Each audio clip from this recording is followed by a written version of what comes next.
Bram Stoker, a Victorian-era writer, penned his iconic novel Dracula in the late 19th century, drawing inspiration from the dark, mystical atmosphere of his time.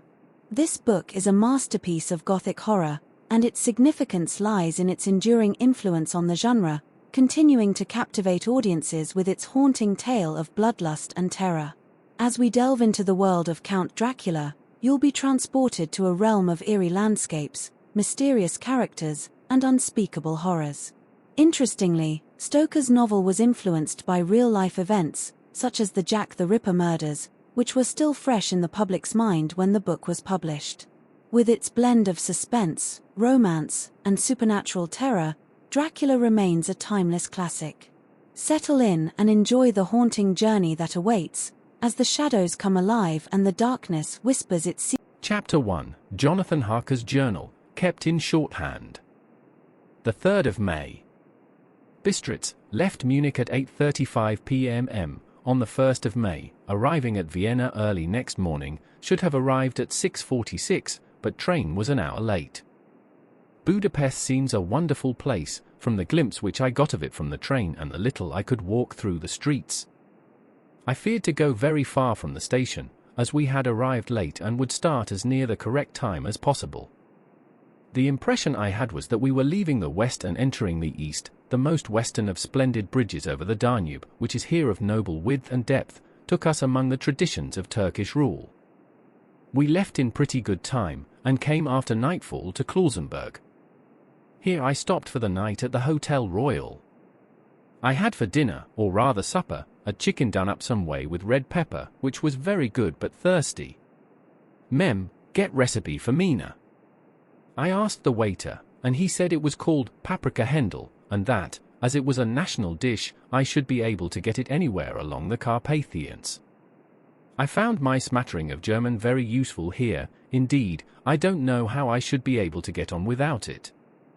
Having had some time at my disposal when in London, I had visited the British Museum, and made search among the books and maps in the library regarding Transylvania. It had struck me that some foreknowledge of the country could hardly fail to have some importance in dealing with a nobleman of that country. I find that the district he named is in the extreme east of the country, just on the borders of 3 states, Transylvania, Moldavia, and Bukovina, in the midst of the Carpathian Mountains, one of the wildest and least known portions of Europe. I was not able to light on any map or work giving the exact locality of the Castle Dracula, as there are no maps of this country as yet to compare with our own Ordnance Survey maps, but I found that Bistritz, the post town named by Count Dracula, is a fairly well-known place. I shall enter here some of my notes, as they may refresh my memory when I talk over my travels with Mina.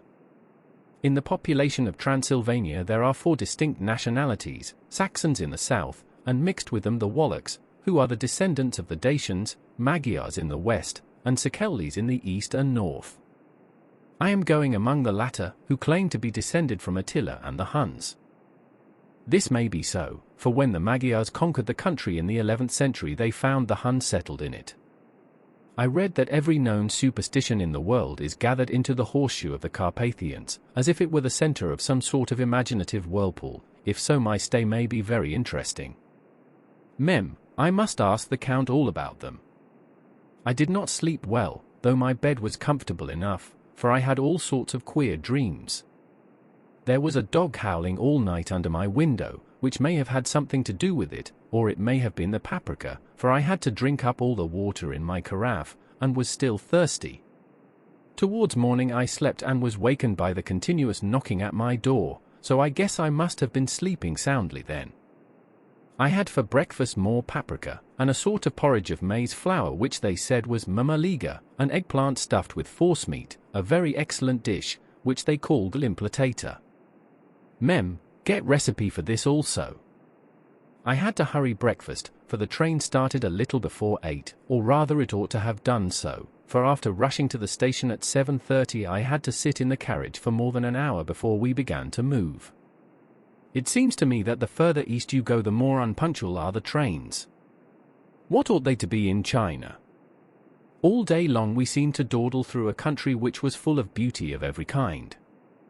Sometimes we saw little towns or castles on the top of steep hills such as we see in old missals. Sometimes we ran by rivers and streams which seemed from the wide stony margin on each side of them to be subject to great floods. It takes a lot of water, and running strong, to sweep the outside edge of a river clear.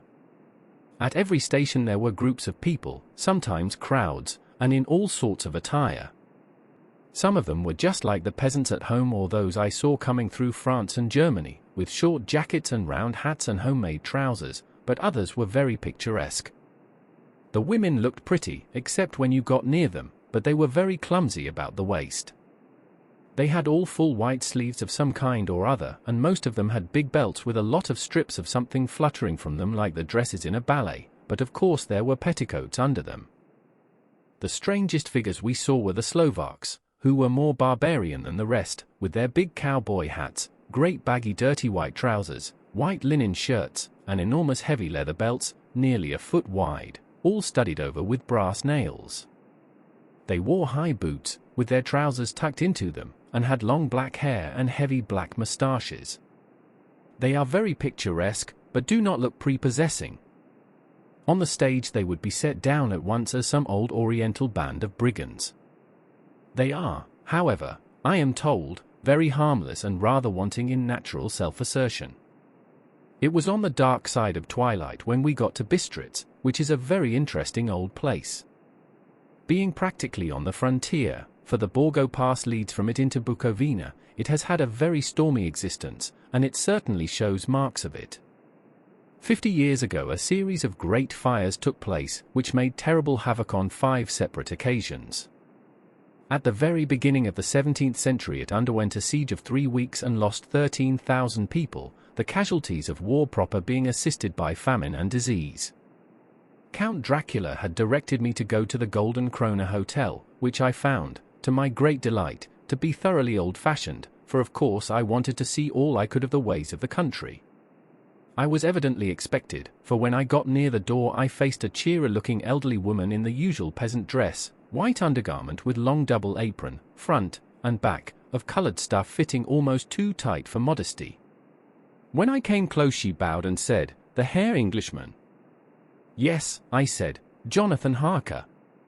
She smiled, and gave some message to an elderly man in white shirt sleeves, who had followed her to the door. He went, but immediately returned with a letter. "My friend, welcome to the Carpathians. I am anxiously expecting you. Sleep well tonight. At 3 tomorrow the diligence will start for Bukovina, a place on it is kept for you. At the Borgo Pass my carriage will await you and will bring you to me. I trust that your journey from London has been a happy one, and that you will enjoy your stay in my beautiful land. Your friend, Dracula." The 4th of May, I found that my landlord had got a letter from the Count, directing him to secure the best place on the coach for me, but on making inquiries as to details he seemed somewhat reticent, and pretended that he could not understand my German. This could not be true, because up to then he had understood it perfectly. At least, he answered my questions exactly as if he did. He and his wife, the old lady who had received me, looked at each other in a frightened sort of way. He mumbled out that the money had been sent in a letter, and that was all he knew.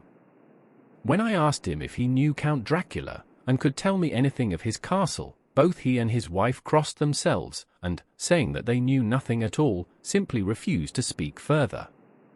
It was so near the time of starting that I had no time to ask anyone else, for it was all very mysterious and not by any means comforting. Just before I was leaving, the old lady came up to my room and said in a very hysterical way, "Must you go? Oh, young Herr, must you go?" She was in such an excited state that she seemed to have lost her grip of what German she knew, and mixed it all up with some other language which I did not know at all. I was just able to follow her by asking many questions. When I told her that I must go at once, and that I was engaged on important business, she asked again, "Do you know what day it is?" I answered that it was the 4th of May. She shook her head as she said again, "Oh, yes. I know that. I know that, but do you know what day it is?" On my saying that I did not understand, she went on, "It is the eve of St. George's Day." Do you not know that tonight, when the clock strikes midnight, all the evil things in the world will have full sway? Do you know where you are going, and what you are going to?" She was in such evident distress that I tried to comfort her, but without effect. Finally she went down on her knees and implored me not to go, at least to wait a day or two before starting. It was all very ridiculous, but I did not feel comfortable. However, there was business to be done, and I could allow nothing to interfere with it. I therefore tried to raise her up, and said, as gravely as I could, that I thanked her, but my duty was imperative, and that I must go. She then rose and dried her eyes, and taking a crucifix from her neck offered it to me. I did not know what to do, for, as an English churchman, I have been taught to regard such things as in some measure idolatrous, and yet it seemed so ungracious to refuse an old lady meaning so well and in such a state of mind. She saw, I suppose, the doubt in my face, for she put the rosary round my neck, and said, "For your mother's sake," and went out of the room. I am writing up this part of the diary whilst I am waiting for the coach, which is, of course, late, and the crucifix is still round my neck. Whether it is the old lady's fear, or the many ghostly traditions of this place, or the crucifix itself, I do not know, but I am not feeling nearly as easy in my mind as usual. If this book should ever reach Mina before I do, let it bring my goodbye. Here comes the coach. *The 5th of May. The castle, the grey of the morning has passed, and the sun is high over the distant horizon, which seems jagged, whether with trees or hills I know not, for it is so far off that big things and little are mixed. I am not sleepy, and, as I am not to be called till I awake, naturally I write till sleep comes. There are many odd things to put down, and, lest who reads them may fancy that I dined too well before I left Bistritz, let me put down my dinner exactly. I dined on what they called robber steak, bits of bacon, onion, and beef, seasoned with red pepper, and strung on sticks and roasted over the fire, in the simple style of the London cat's meat. The wine was golden mediash, which produces a queer sting on the tongue, which is, however, not disagreeable. I had only a couple of glasses of this, and nothing else. When I got on the coach the driver had not taken his seat, and I saw him talking with the landlady. They were evidently talking of me, for every now and then they looked at me, and some of the people who were sitting on the bench outside the door, which they called by a name meaning word-bearer, came and listened, and then looked at me, most of them pityingly. I could hear a lot of words often repeated, queer words, for there were many nationalities in the crowd, so I quietly got my polyglot dictionary from my bag and looked them out.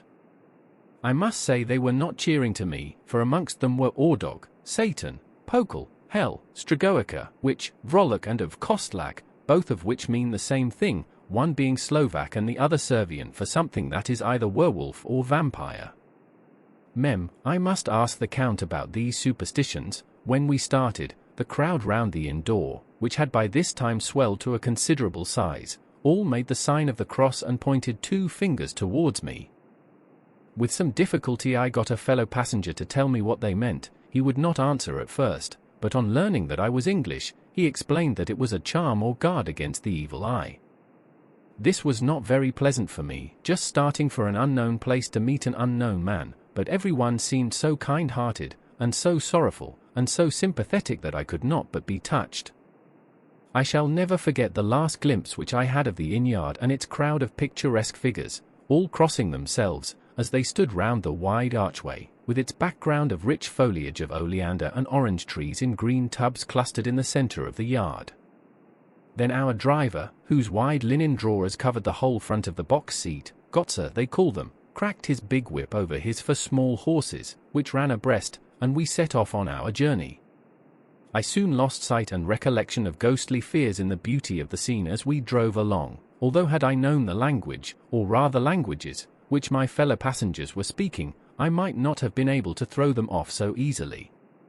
Before us lay a green sloping land full of forests and woods, with here and there steep hills, crowned with clumps of trees or with farmhouses, the blank gable end to the road. There was everywhere a bewildering mass of fruit blossom, apple, plum, pear, cherry, and as we drove by I could see the green grass under the trees spangled with the fallen petals.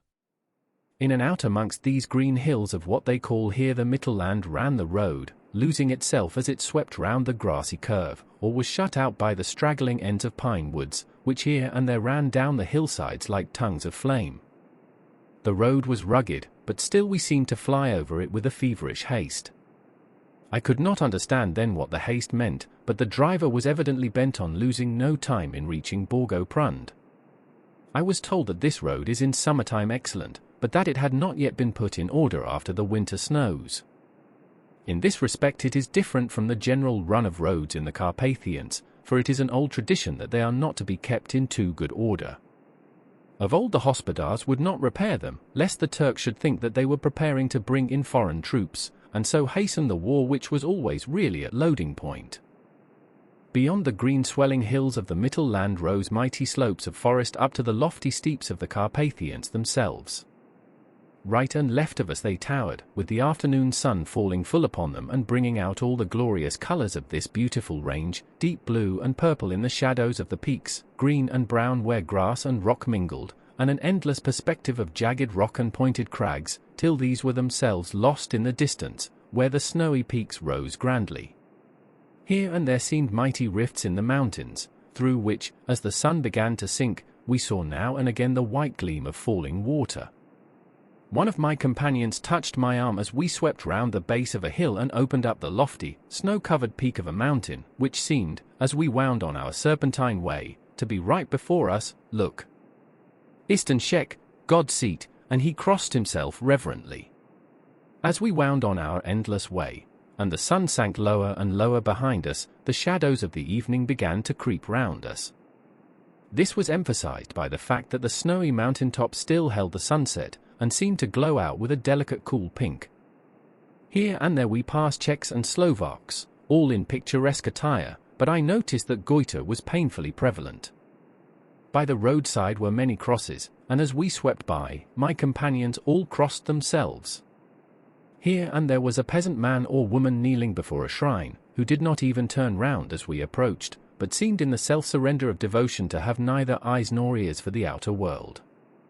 There were many things new to me, for instance, hayricks in the trees, and here and there very beautiful masses of weeping birch, their white stems shining like silver through the delicate green of the leaves. Now and again we passed a lighter wagon, the ordinary peasant's cart, with its long, snake-like vertebra, calculated to suit the inequalities of the road. On this were sure to be seated quite a group of homecoming peasants, the Czechs with their white, and the Slovaks with their coloured, sheepskins, the latter carrying lance-fashion their long staves, with axe at end. As the evening fell it began to get very cold, and the growing twilight seemed to merge into one dark mistiness the gloom of the trees, oak, beech, and pine, though in the valleys which ran deep between the spurs of the hills, as we ascended through the pass, the dark firs stood out here and there against the background of late-lying snow. Sometimes, as the road was cut through the pine woods that seemed in the darkness to be closing down upon us, great masses of greyness, which here and there bestrewed the trees, produced a peculiarly weird and solemn effect, which carried on the thoughts and grim fancies engendered earlier in the evening, when the falling sunset threw into strange relief the ghost-like clouds which amongst the Carpathians seemed to wind ceaselessly through the valleys.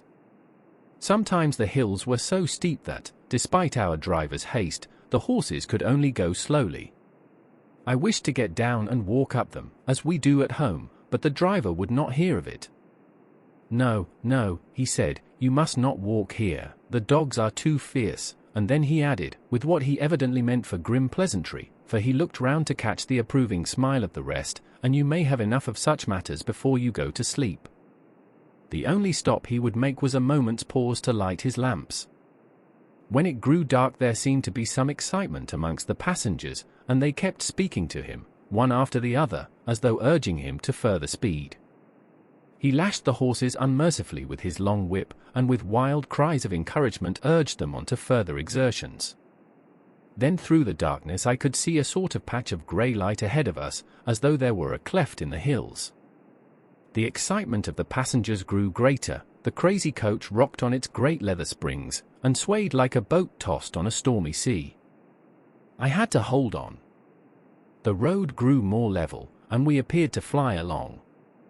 Then the mountains seemed to come nearer to us on each side and to frown down upon us. We were entering on the Borgo Pass.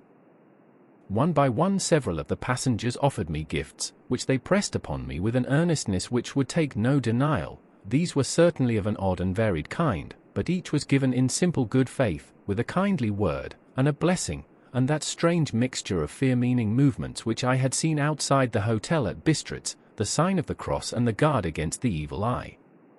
Then, as we flew along, the driver leaned forward, and on each side the passengers, craning over the edge of the coach, peered eagerly into the darkness. It was evident that something very exciting was either happening or expected, but though I asked each passenger, no one would give me the slightest explanation. This state of excitement kept on for some little time, and at last we saw before us the pass opening out on the eastern side. There were dark, rolling clouds overhead, and in the air the heavy, oppressive sense of thunder. It seemed as though the mountain range had separated two atmospheres, and that now we had got into the thunderous one. I was now myself looking out for the conveyance which was to take me to the Count. Each moment I expected to see the glare of lamps through the blackness, but all was dark. The only light was the flickering rays of our own lamps, in which the steam from our hard-driven horses rose in a white cloud. We could see now the sandy road lying white before us, but there was on it no sign of a vehicle. The passengers drew back with a sigh of gladness, which seemed to mock my own disappointment. I was already thinking what I had best do, when the driver, looking at his watch, said to the other something which I could hardly hear. It was spoken so quietly and in so low a tone, I thought it was an hour less than the time. Then turning to me, he said in German worse than my own, "There is no carriage here. The Herr is not expected after all. He will now come on to Bukovina, and return tomorrow or the next day, better the next day." Whilst he was speaking the horses began to neigh and snort and plunge wildly, so that the driver had to hold them up. Then, amongst a chorus of screams from the peasants and a universal crossing of themselves, a caleche, with 4 horses, drove up behind us, overtook us, and drew up beside the coach. I could see from the flash of our lamps, as the rays fell on them, that the horses were coal-black and splendid animals. They were driven by a tall man, with a long brown beard and a great black hat, which seemed to hide his face from us. I could only see the gleam of a pair of very bright eyes, which seemed red in the lamplight, as he turned to us. He said to the driver, "You are early tonight, my friend." The man stammered in reply. The English Herr was in a hurry, to which the stranger replied, "That is why, I suppose, you wished him to go on to Bukovina. You cannot deceive me, my friend, I know too much, and my horses are swift." As he spoke he smiled, and the lamplight fell on a hard-looking mouth, with very red lips and sharp-looking teeth, as white as ivory. One of my companions whispered to another the line from Burger's Vlenorf : "Den die Tod 10 Reiten schnell, for the dead travel fast." The strange driver evidently heard the words, for he looked up with a gleaming smile. The passenger turned his face away, at the same time putting out his 2 fingers and crossing himself. "Give me the Herr's luggage," said the driver, and with exceeding alacrity my bags were handed out and put in the caleche. Then I descended from the side of the coach, as the caleche was close alongside, the driver helping me with a hand which caught my arm in a grip of steel. His strength must have been prodigious. Without a word he shook his reins, the horses turned, and we swept into the darkness of the pass. As I looked back I saw the steam from the horses of the coach by the light of the lamps, and projected against it the figures of my late companions crossing themselves. Then the driver cracked his whip and called to his horses, and off they swept on their way to Bukovina. As they sank into the darkness I felt a strange chill, and a lonely feeling came over me, but a cloak was thrown over my shoulders, and a rug across my knees, and the driver said in excellent German, "The night is chill, mein Herr, and my master the Count bade me take all care of you. There is a flask of Slivovitz, the plum brandy of the country, underneath the seat, if you should require it." I did not take any, but it was a comfort to know it was there all the same. I felt a little strangely, and not a little frightened. I think had there been any alternative I should have taken it, instead of prosecuting that unknown night journey. The carriage went at a hard pace straight along. then we made a complete turn and went along another straight road. It seemed to me that we were simply going over and over the same ground again, and so I took note of some salient point, and found that this was so. I would have liked to have asked the driver what this all meant, but I really feared to do so, for I thought that, placed as I was, any protest would have had no effect in case there had been an intention to delay. By and by, however, as I was curious to know how time was passing, I struck a match, and by its flame looked at my watch. It was within a few minutes of midnight. This gave me a sort of shock, for I suppose the general superstition about midnight was increased by my recent experiences. I waited with a sick feeling of suspense. Then a dog began to howl somewhere in a farmhouse far down the road, a long, agonized wailing, as if from fear. The sound was taken up by another dog, and then another, till, borne on the wind which now sighed softly through the pass, a wild howling began, which seemed to come from all over the country, as far as the imagination could grasp it through the gloom of the night. At the first howl the horses began to strain and rear, but the driver spoke to them soothingly, and they quieted down, but shivered and sweated as though after a runaway from sudden fright. Then, far off in the distance, from the mountains on each side of us began a louder and a sharper howling, that of wolves, which affected both the horses and myself in the same way, for I was minded to jump from the caleche and run, whilst they reared again and plunged madly, so that the driver had to use all his great strength to keep them from bolting. In a few minutes, however, my own ears got accustomed to the sound, and the horses so far became quiet that the driver was able to descend and to stand before them. He petted and soothed them, and whispered something in their ears, as I have heard of horse-tamers doing, and with extraordinary effect, for under his caresses they became quite manageable again, though they still trembled. The driver again took his seat, and shaking his reins, started off at a great pace. This time, after going to the far side of the pass, he suddenly turned down a narrow roadway which ran sharply to the right. Soon we were hemmed in with trees, which in places arched right over the roadway till we passed as through a tunnel, and again great frowning rocks guarded us boldly on either side. Though we were in shelter, we could hear the rising wind, for it moaned and whistled through the rocks, and the branches of the trees crashed together as we swept along. It grew colder and colder still, and fine, powdery snow began to fall, so that soon we and all around us were covered with a white blanket. The keen wind still carried the howling of the dogs, though this grew fainter as we went on our way. The baying of the wolves sounded nearer and nearer, as though they were closing round on us from every side. I grew dreadfully afraid, and the horses shared my fear. The driver, however, was not in the least disturbed. He kept turning his head to left and right, but I could not see anything through the darkness. Suddenly, away on our left, I saw a faint flickering blue flame. The driver saw it at the same moment. He at once checked the horses, and, jumping to the ground, disappeared into the darkness. I did not know what to do, the less as the howling of the wolves grew closer, but while I wondered the driver suddenly appeared again, and without a word took his seat, and we resumed our journey. I think I must have fallen asleep and kept dreaming of the incident, for it seemed to be repeated endlessly, and now looking back, it is like a sort of awful nightmare. Once the flame appeared so near the road, that even in the darkness around us I could watch the driver's motions. He went rapidly to where the blue flame arose. It must have been very faint, for it did not seem to illumine the place around it at all, and gathering a few stones, formed them into some device. Once there appeared a strange optical effect. When he stood between me and the flame he did not obstruct it, for I could see its ghostly flicker all the same. This startled me, but as the effect was only momentary, I took it that my eyes deceived me straining through the darkness. Then for a time there were no blue flames, and we sped onwards through the gloom, with the howling of the wolves around us, as though they were following in a moving circle. At last there came a time when the driver went further afield than he had yet gone, and during his absence, the horses began to tremble worse than ever and to snort and scream with fright. I could not see any cause for it, for the howling of the wolves had ceased altogether, but just then the moon, sailing through the black clouds, appeared behind the jagged crest of a beetling, pine-clad rock, and by its light I saw around us a ring of wolves, with white teeth and lolling red tongues, with long, sinewy limbs and shaggy hair. They were 100 times more terrible in the grim silence which held them than even when they howled. For myself, I felt a sort of paralysis of fear. It is only when a man feels himself face to face with such horrors that he can understand their true import. All at once the wolves began to howl as though the moonlight had had some peculiar effect on them.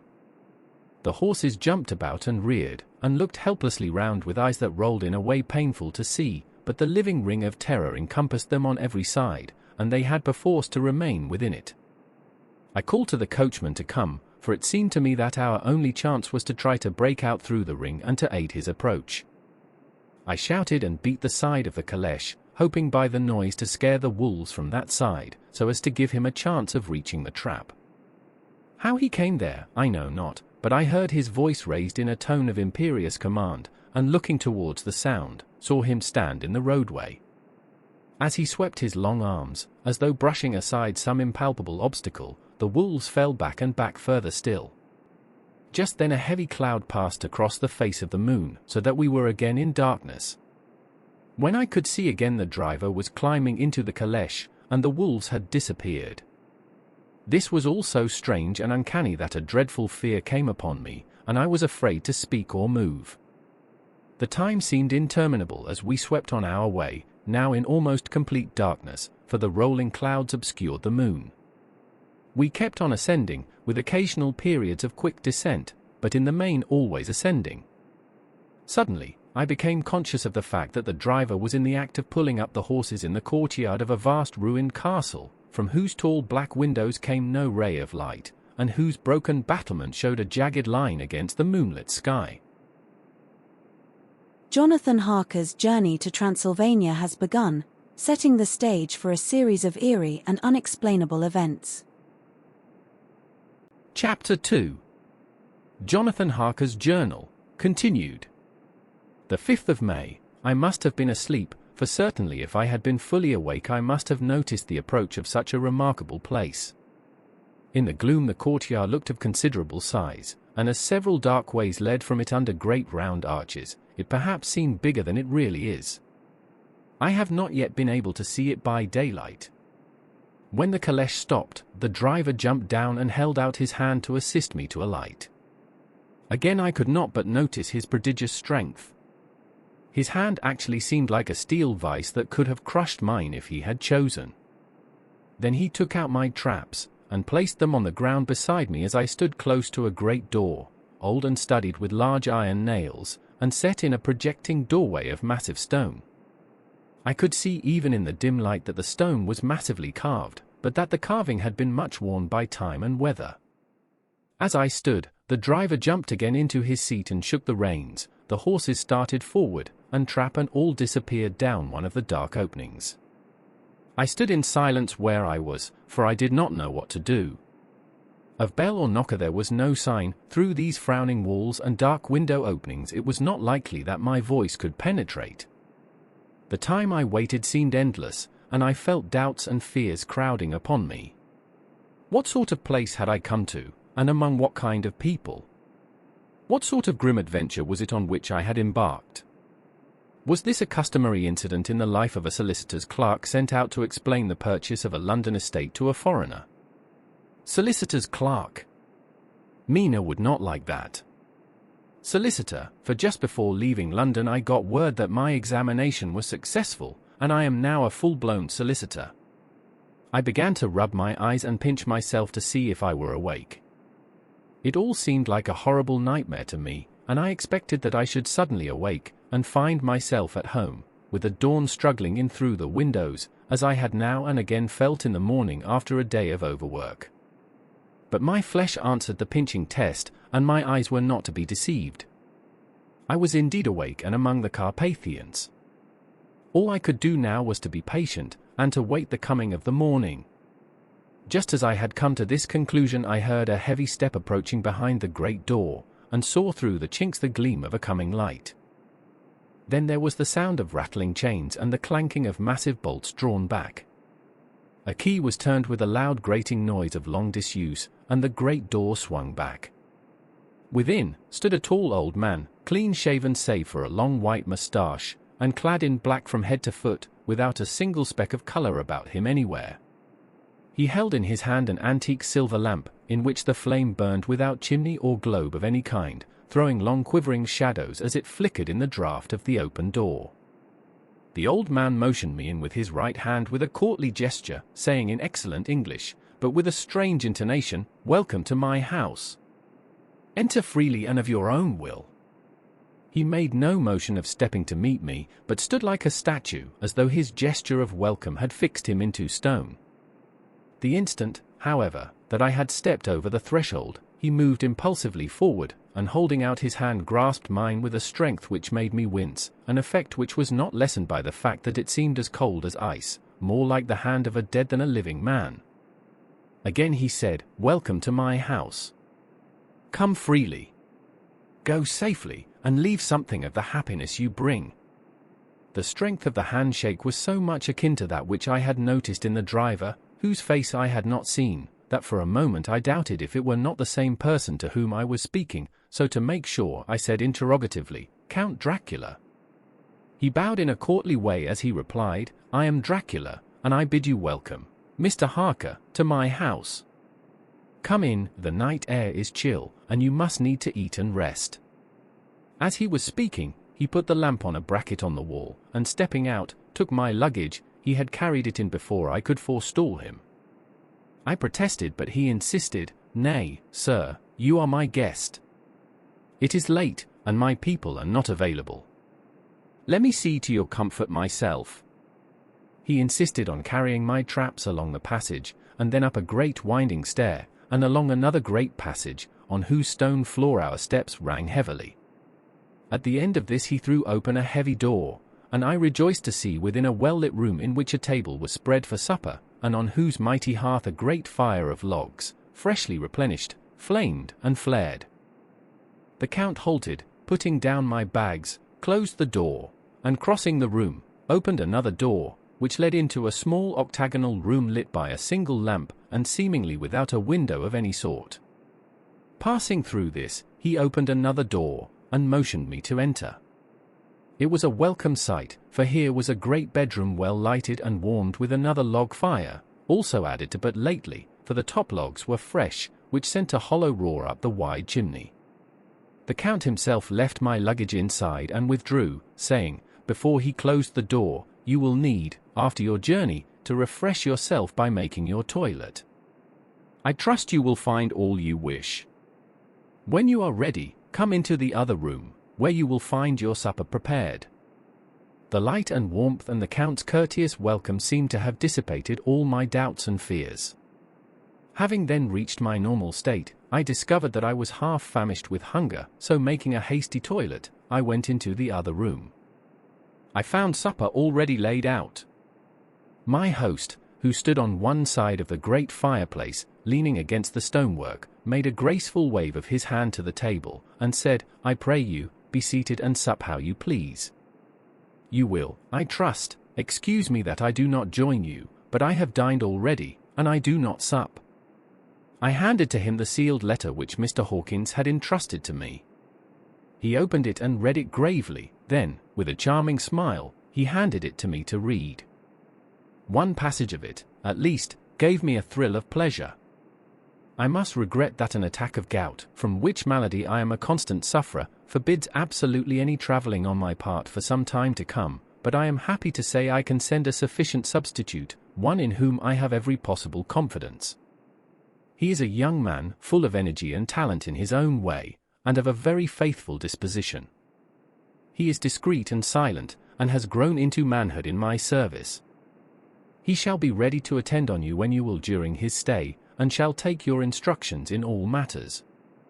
The Count himself came forward and took off the cover of a dish, and I fell to at once on an excellent roast chicken. This, with some cheese and a salad and a bottle of old Tokai, of which I had 2 glasses, was my supper. During the time I was eating it, the Count asked me many questions as to my journey, and I told him by degrees all I had experienced. By this time I had finished my supper, and by my host's desire had drawn up a chair by the fire and begun to smoke a cigar which he offered me, at the same time excusing himself that he did not smoke. I had now an opportunity of observing him, and found him of a very marked physiognomy. His face was a very strong, aquiline, with high bridge of the thin nose and peculiarly arched nostrils, with lofty domed forehead, and hair growing scantily round the temples but profusely elsewhere. His eyebrows were very massive, almost meeting over the nose, and with bushy hair that seemed to curl in its own profusion. The mouth, so far as I could see it under the heavy moustache, was fixed and rather cruel-looking, with peculiarly sharp white teeth. These protruded over the lips, whose remarkable ruddiness showed astonishing vitality in a man of his years. For the rest, his ears were pale, and at the tops extremely pointed, the chin was broad and strong, and the cheeks firm though thin. The general effect was one of extraordinary pallor.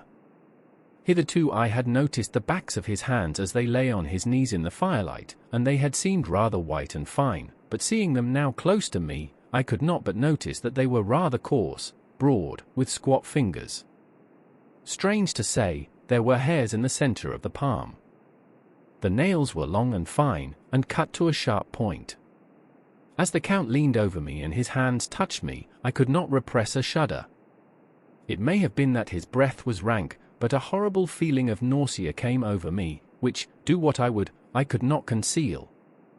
The Count, evidently noticing it, drew back, and with a grim sort of smile, which showed more than he had yet done his protuberant teeth, sat himself down again on his own side of the fireplace. We were both silent for a while, and as I looked towards the window I saw the first dim streak of the coming dawn.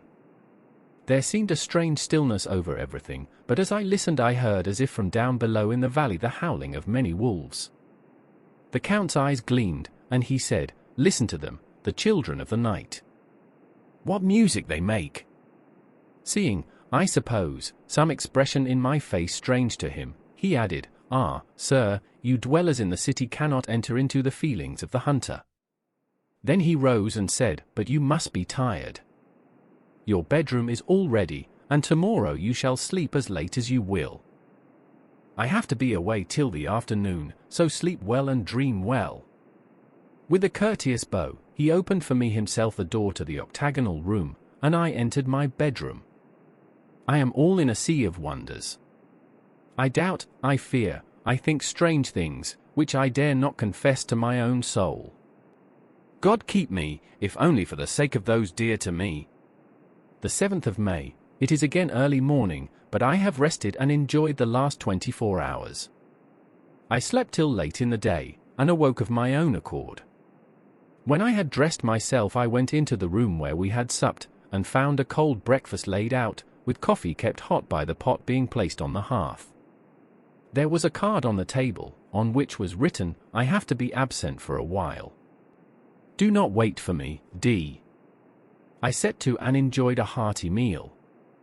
When I had done, I looked for a bell, so that I might let the servants know I had finished, but I could not find one. There are certainly odd deficiencies in the house, considering the extraordinary evidences of wealth which are round me.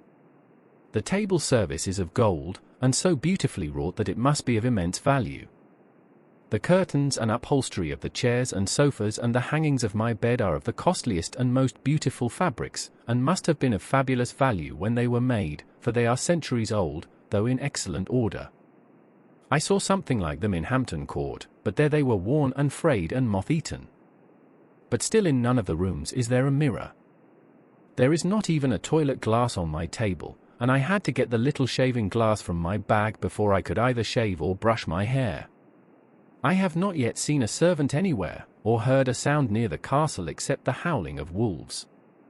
Some time after I had finished my meal, I do not know whether to call it breakfast or dinner, for it was between 5 and 6 o'clock when I had it, I looked about for something to read, for I did not like to go about the castle until I had asked the Count's permission.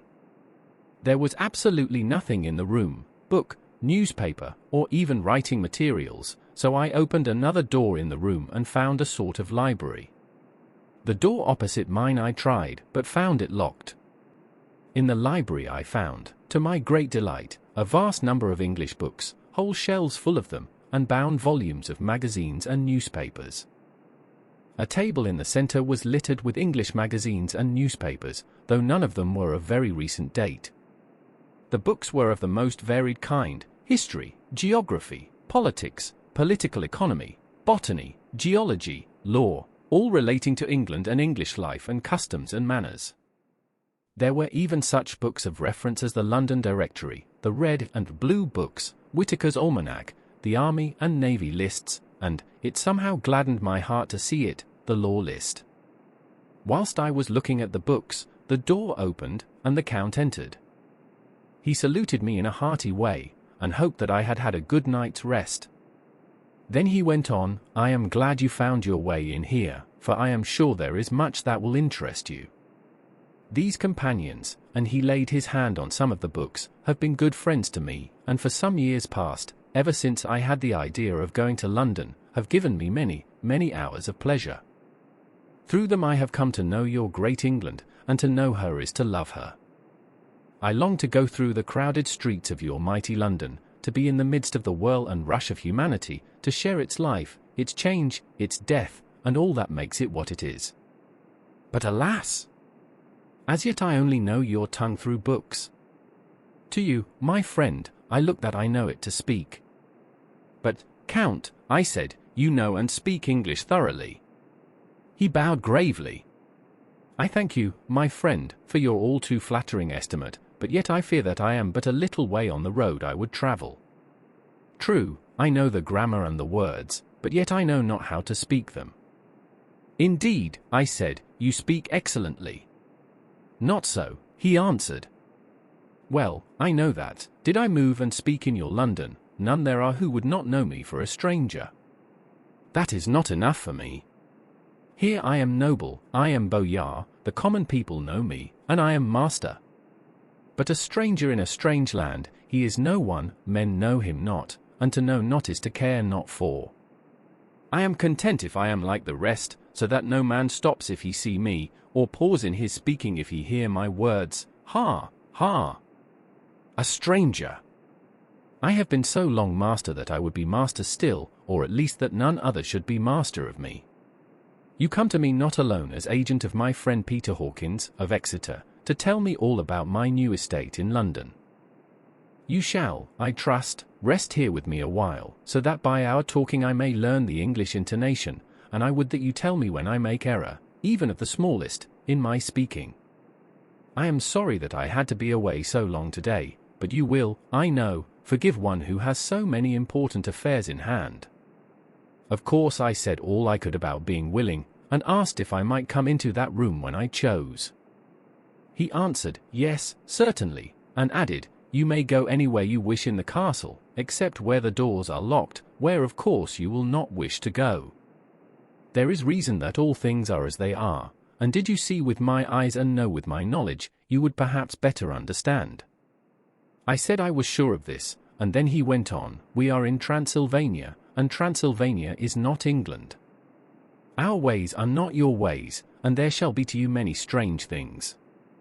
Nay, from what you have told me of your experiences already, you know something of what strange things there may be." This led to much conversation, and as it was evident that he wanted to talk, if only for talking's sake, I asked him many questions regarding things that had already happened to me or come within my notice.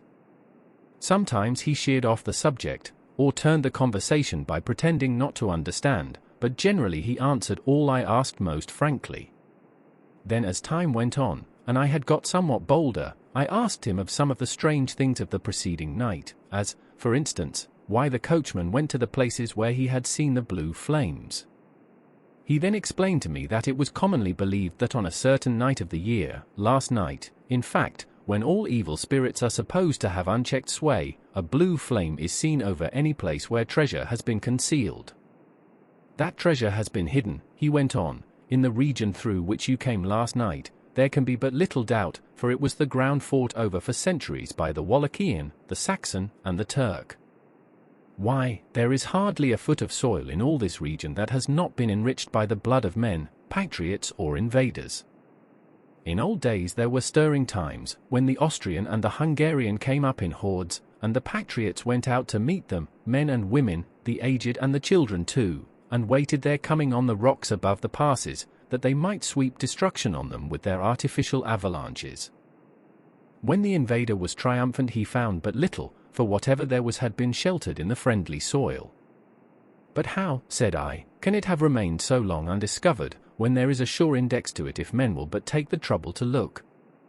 The Count smiled, and as his lips ran back over his gums, the long, sharp, canine teeth showed out strangely, he answered, because your peasant is at heart a coward and a fool. Those flames only appear on one night, and on that night no man of this land will, if he can help it, stir without his doors. And, dear sir, even if he did he would not know what to do. Why, even the peasant that you tell me of who marked the place of the flame would not know where to look in daylight even for his own work.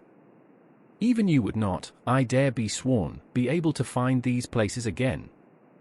There you are right, I said. I know no more than the dead where even to look for them. Then we drifted into other matters. Come, he said at last, tell me of London and of the house which you have procured for me. With an apology for my remissness, I went into my own room to get the papers from my bag. Whilst I was placing them in order I heard a rattling of china and silver in the next room, and as I passed through, noticed that the table had been cleared and the lamp lit, for it was by this time deep into the dark. The lamps were also lit in the study or library, and I found the Count lying on the sofa, reading, of all things in the world, an English Bradshaw's Guide. When I came in he cleared the books and papers from the table, and with him I went into plans and deeds and figures of all sorts. He was interested in everything, and asked me a myriad questions about the place and its surroundings. He clearly had studied beforehand all he could get on the subject of the neighborhood, for he evidently at the end knew very much more than I did. When I remarked this, he answered, well, but, my friend, is it not needful that I should? When I go there I shall be all alone, and my friend Harker Jonathan, nay, pardon me, I fall into my country's habit of putting your patronymic first, my friend Jonathan Harker will not be by my side to correct and aid me. He will be in Exeter, miles away, probably working at papers of the law with my other friend, Peter Hawkins. So, we went thoroughly into the business of the purchase of the estate at Purfleet. When I had told him the facts and got his signature to the necessary papers, and had written a letter with them ready to post to Mr. Hawkins, he began to ask me how I had come across so suitable a place. I read to him the notes which I had made at the time, and which I inscribe here. At Purfleet, on a by-road, I came across just such a place as seemed to be required, and where was displayed a dilapidated notice that the place was for sale. It is surrounded by a high wall, of ancient structure, built of heavy stones, and has not been repaired for a large number of years. The closed gates are of heavy old oak and iron, all eaten with rust. The estate is called Carfax, no doubt a corruption of the old Quatre face, as the house is four-sided, agreeing with the cardinal points of the compass. It contains in all some 20 acres, quite surrounded by the solid stone wall above mentioned. There are many trees on it, which make it in places gloomy, and there is a deep, dark-looking pond or small lake, evidently fed by some springs, as the water is clear and flows away in a fair-sized stream. The house is very large and of all periods back, I should say, to medieval times, for one part is of stone immensely thick, with only a few windows high up and heavily barred with iron. It looks like part of a keep, and is close to an old chapel or church.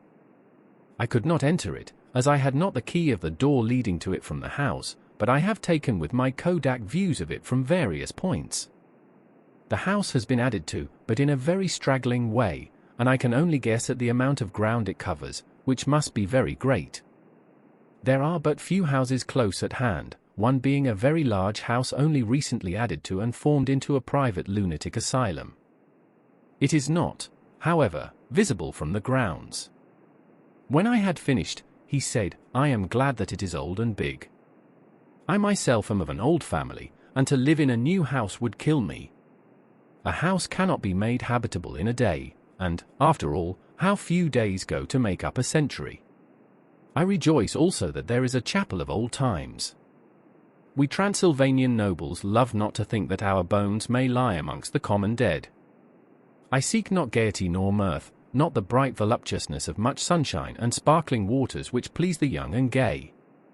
I am no longer young, and my heart, through weary years of mourning over the dead, is not attuned to mirth.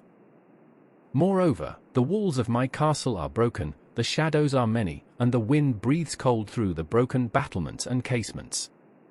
I love the shade and the shadow, and would be alone with my thoughts when I may. Somehow his words and his look did not seem to accord, or else it was that his cast of face made his smile look malignant and saturnine. Presently, with an excuse, he left me, asking me to put all my papers together. He was some little time away, and I began to look at some of the books around me. One was an atlas, which I found opened naturally at England, as if that map had been much used. On looking at it I found in certain places little rings marked, and on examining these I noticed that one was near London on the east side, manifestly where his new estate was situated, the other two were Exeter, and Whitby on the Yorkshire coast. It was the better part of an hour when the Count returned. "Aha," he said, "still at your books? Good. But you must not work always. Come, I am informed that your supper is ready." He took my arm, and we went into the next room, where I found an excellent supper ready on the table. The Count again excused himself, as he had dined out on his being away from home. But he sat as on the previous night, and chatted whilst I ate.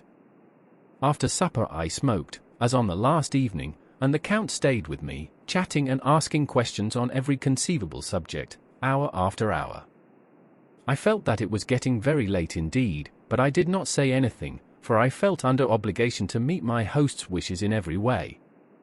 I was not sleepy, as the long sleep yesterday had fortified me, but I could not help experiencing that chill which comes over one at the coming of the dawn, which is like, in its way, the turn of the tide. They say that people who are near death die generally at the change to the dawn or at the turn of the tide. Anyone who has, when tired, and tied as it were to his post, experienced this change in the atmosphere can well believe it. All at once we heard the crow of a cock coming up with preternatural shrillness through the clear morning air. Count Dracula, jumping to his feet, said, "Why, there is the morning again. How remiss I am to let you stay up so long. You must make your conversation regarding my dear new country of England less interesting, so that I may not forget how time flies by us," and, with a courtly bow, he quickly left me. I went into my own room and drew the curtains, but there was little to notice. My window opened into the courtyard. All I could see was the warm grey of quickening sky. So I pulled the curtains again, and have written of this day. The 8th of May, I began to fear as I wrote in this book that I was getting too diffuse, but now I am glad that I went into detail from the first, for there is something so strange about this place and all in it that I cannot but feel uneasy. I wish I were safe out of it, or that I had never come. It may be that this strange night existence is telling on me, but would that that were all. If there were any one to talk to I could bear it, but there is no one. I have only the Count to speak with, and I fear I am myself the only living soul within the place. Let me be prosaic so far as facts can be, it will help me to bear up, and imagination must not run riot with me. If it does I am lost. Let me say at once how I stand, or seem to. I only slept a few hours when I went to bed, and feeling that I could not sleep any more, got up. I had hung my shaving glass by the window, and was just beginning to shave. Suddenly I felt a hand on my shoulder, and heard the Count's voice saying to me, "Good morning." I started, for it amazed me that I had not seen him, since the reflection of the glass covered the whole room behind me. In starting I had cut myself slightly, but did not notice it at the moment. Having answered the Count's salutation, I turned to the glass again to see how I had been mistaken. This time there could be no error, for the man was close to me, and I could see him over my shoulder. But there was no reflection of him in the mirror. The whole room behind me was displayed, but there was no sign of a man in it, except myself. This was startling, and, coming on the top of so many strange things, was beginning to increase that vague feeling of uneasiness which I always have when the Count is near, but at the instant I saw that the cut had bled a little, and the blood was trickling over my chin. I laid down the razor, turning as I did so half round to look for some sticking plaster. When the Count saw my face, his eyes blazed with a sort of demoniac fury, and he suddenly made a grab at my throat. I drew away, and his hand touched the string of beads which held the crucifix. It made an instant change in him, for the fury passed so quickly that I could hardly believe that it was ever there. "Take care," he said, "take care how you cut yourself.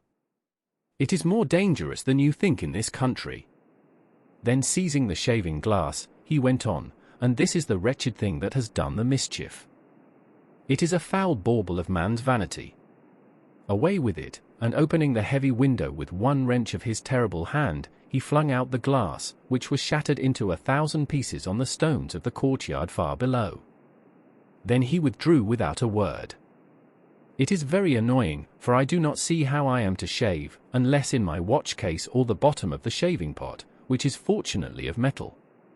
When I went into the dining room, breakfast was prepared, but I could not find the Count anywhere. So I breakfasted alone. It is strange that as yet I have not seen the Count eat or drink. He must be a very peculiar man. After breakfast I did a little exploring in the castle.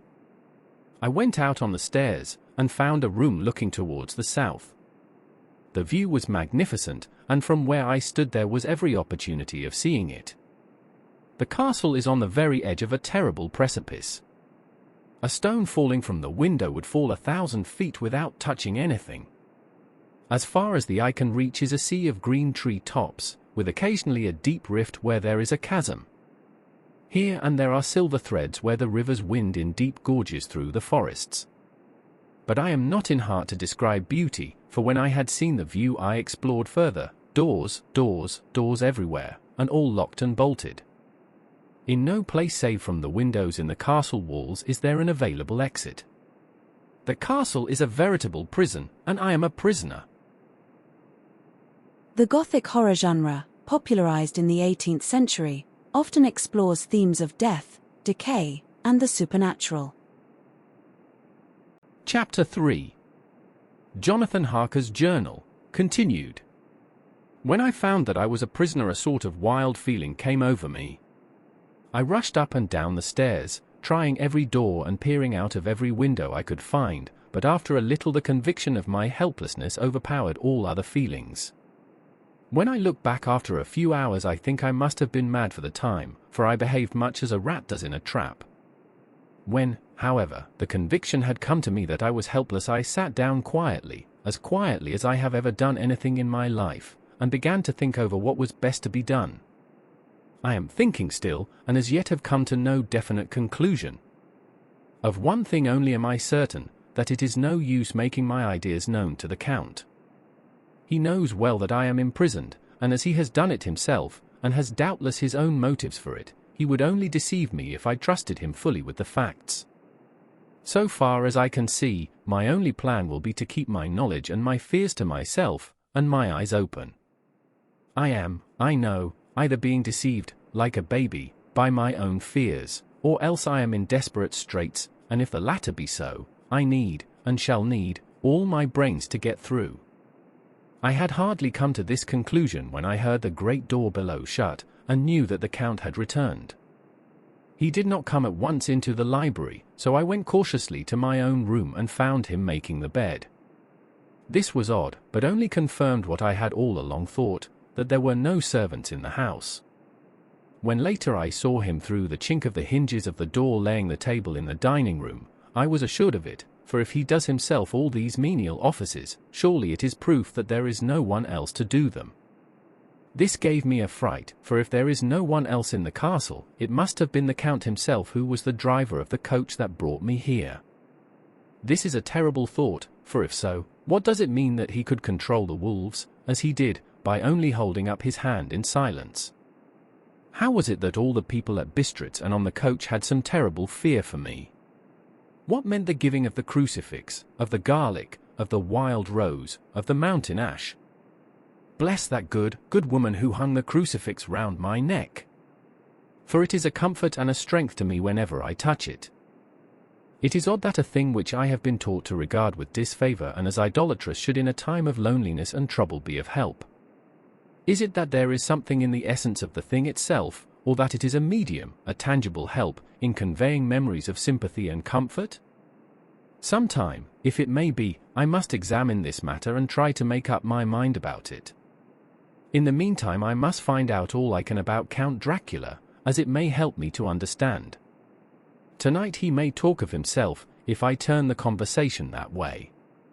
I must be very careful, however, not to awake his suspicion. Midnight, I have had a long talk with the Count. I asked him a few questions on Transylvania history, and he warmed up to the subject wonderfully. In his speaking of things and people, and especially of battles, he spoke as if he had been present at them all. This he afterwards explained by saying that to a boyar the pride of his house and name is his own pride, that their glory is his glory, that their fate is his fate. Whenever he spoke of his house he always said we, and spoke almost in the plural, like a king speaking. I wish I could put down all he said exactly as he said it, for to me it was most fascinating. It seemed to have in it a whole history of the country. He grew excited as he spoke, and walked about the room pulling his great white moustache and grasping anything on which he laid his hands as though he would crush it by main strength. One thing he said which I shall put down as nearly as I can, for it tells in its way the story of his race. We XIIIs have a right to be proud, for in our veins flows the blood of many brave races who fought as the lion fights, for lordship. Here, in the whirlpool of European races, the Ugric tribe bore down from Iceland the fighting spirit which Thor and Woden gave them, which their berserkers displayed to such fell intent on the seaboards of Europe, and of Asia and Africa too, till the peoples thought that the werewolves themselves had come.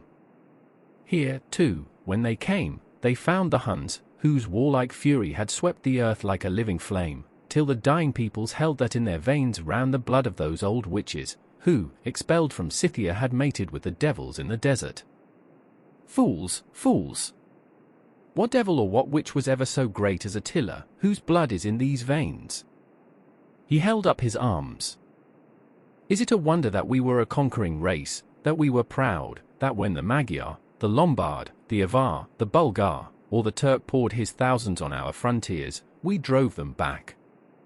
Is it strange that when Arpad and his legion swept through the Hungarian fatherland he found us here when he reached the frontier, that the Honfoglalas was completed there? And when the Hungarian flood swept eastward, the XIIIs were claimed as kindred by the victorious Magyars, and to us for centuries was trusted the guarding of the frontier of Turkoland, and more than that, endless duty of the frontier guard, for, as the Turks say, water sleeps, an enemy is sleepless.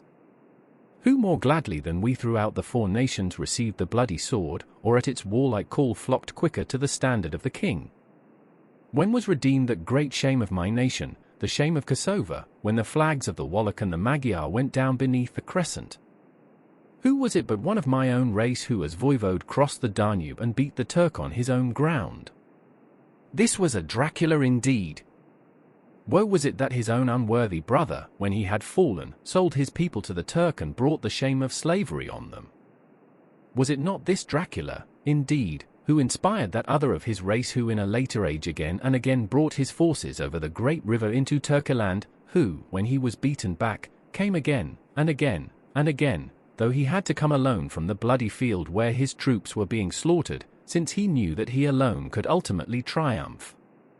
They said that he thought only of himself. Bah! What good are peasants without a leader? Where ends the war without a brain and heart to conduct it?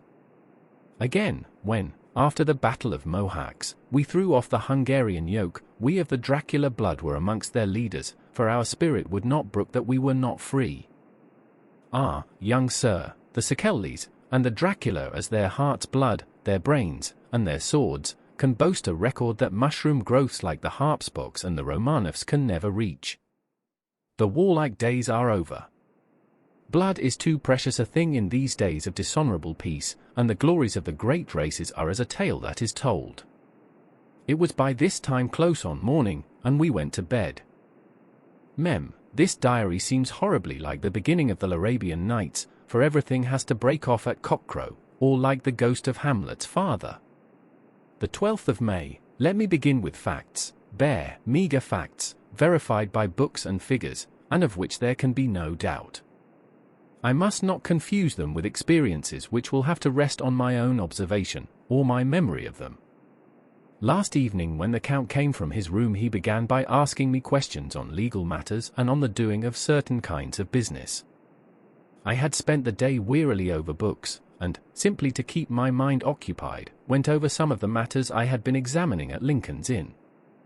There was a certain method in the Count's inquiries, so I shall try to put them down in sequence. The knowledge may somehow or sometime be useful to me. First, he asked if a man in England might have 2 solicitors or more.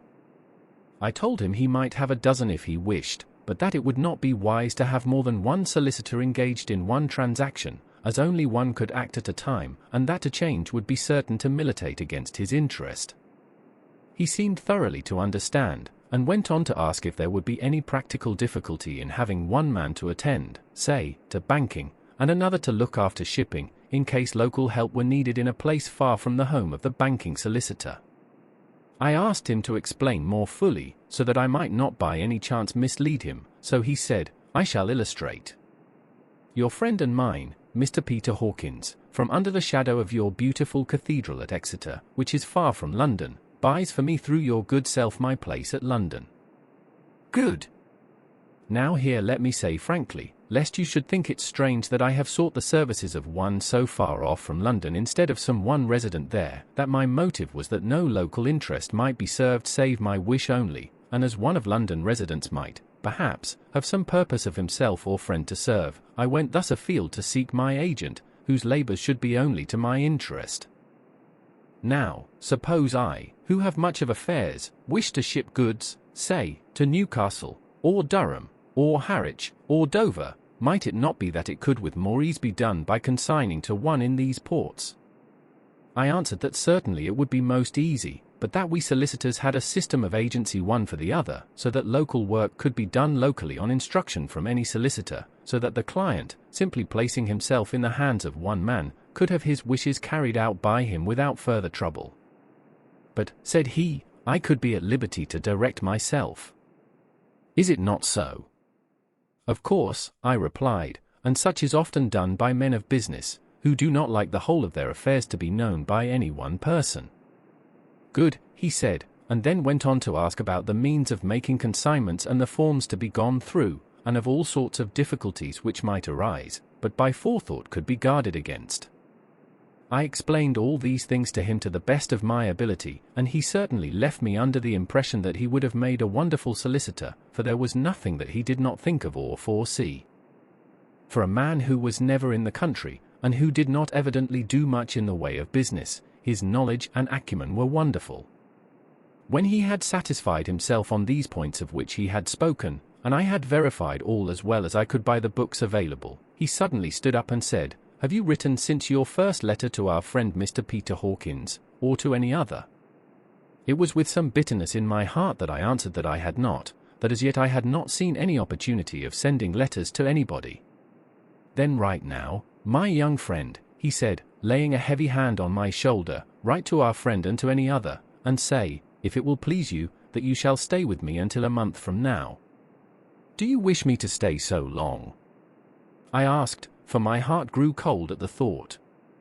"I desire it much, nay, I will take no refusal.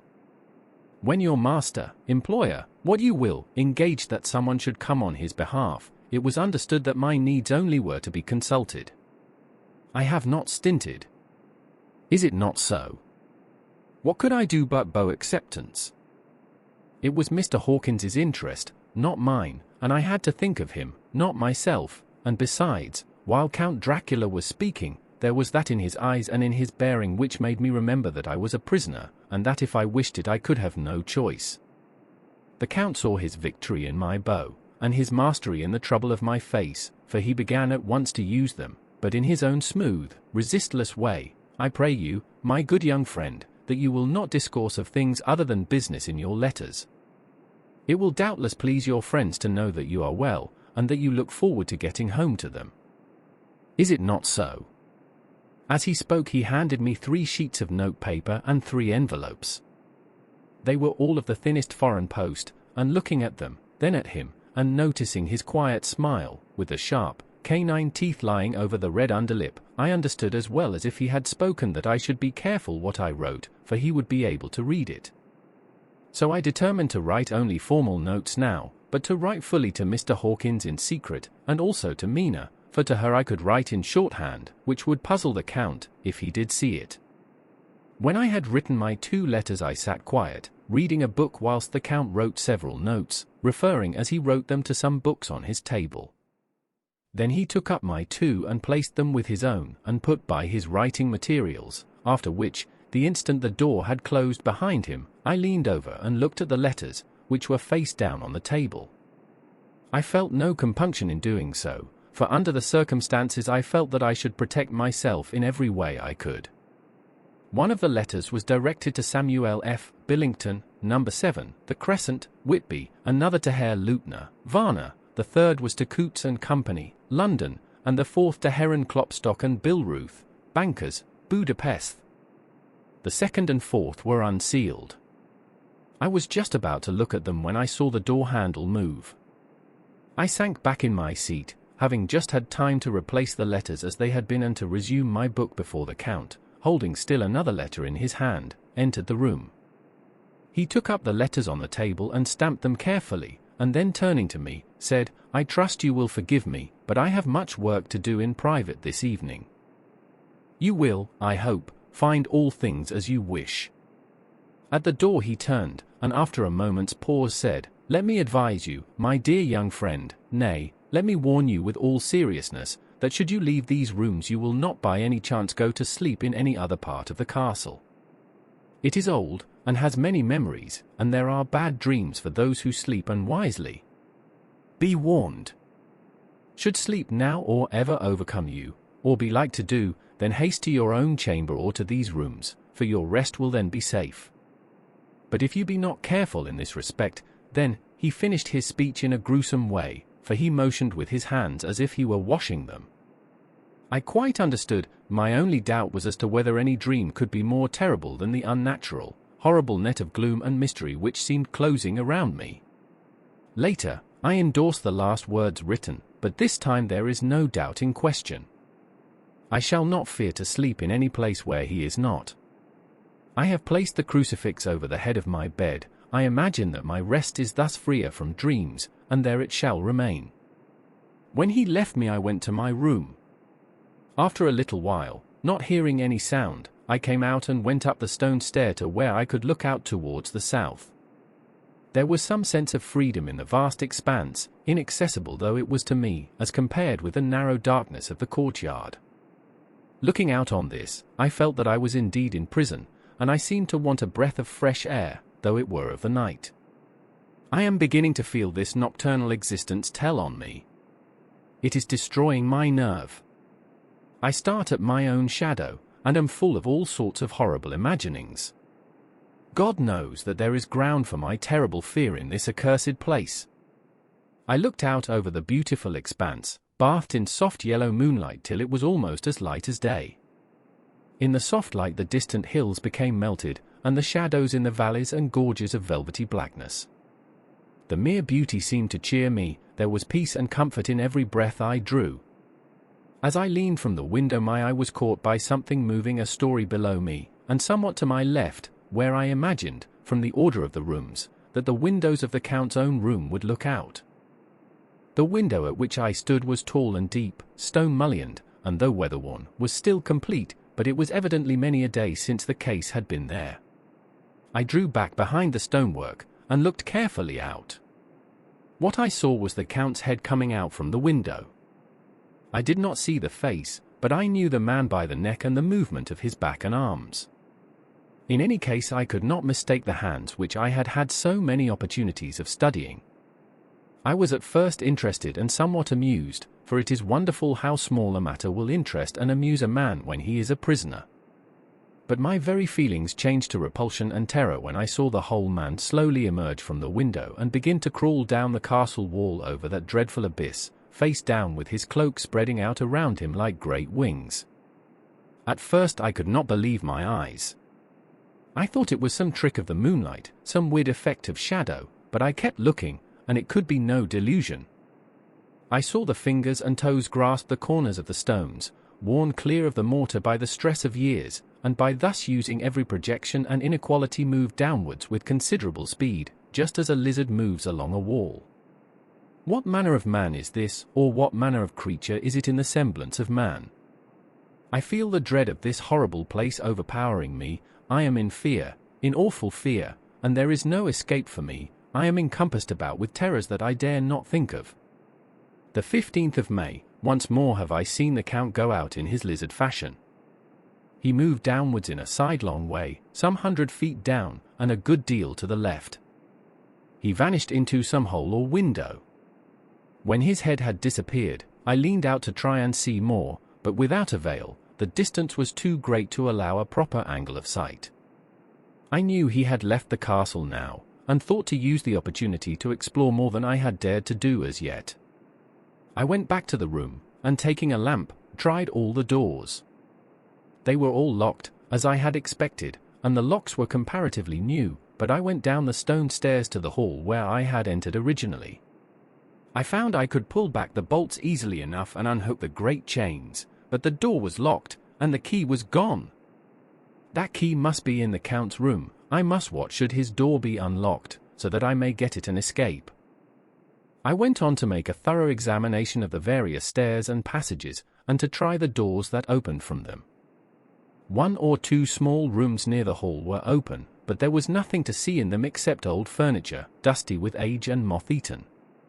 At last, however, I found one door at the top of the stairway which, though it seemed to be locked, gave a little under pressure.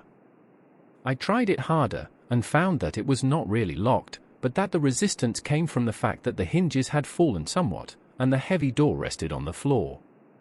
Here was an opportunity which I might not have again, so I exerted myself, and with many efforts forced it back so that I could enter. I was now in a wing of the castle further to the right than the rooms I knew and a story lower down. From the windows I could see that the suite of rooms lay along to the south of the castle, the windows of the end room looking out both west and south. On the latter side, as well as to the former, there was a great precipice. The castle was built on the corner of a great rock, so that on 3 sides it was quite impregnable, and great windows were placed here where sling, or bow, or culverin could not reach, and consequently light and comfort, impossible to a position which had to be guarded, were secured. To the west was a great valley, and then, rising far away, great jagged mountain fastnesses, rising peak on peak, the sheer rock studded with mountain ash and thorn, whose roots clung in cracks and crevices and crannies of the stone.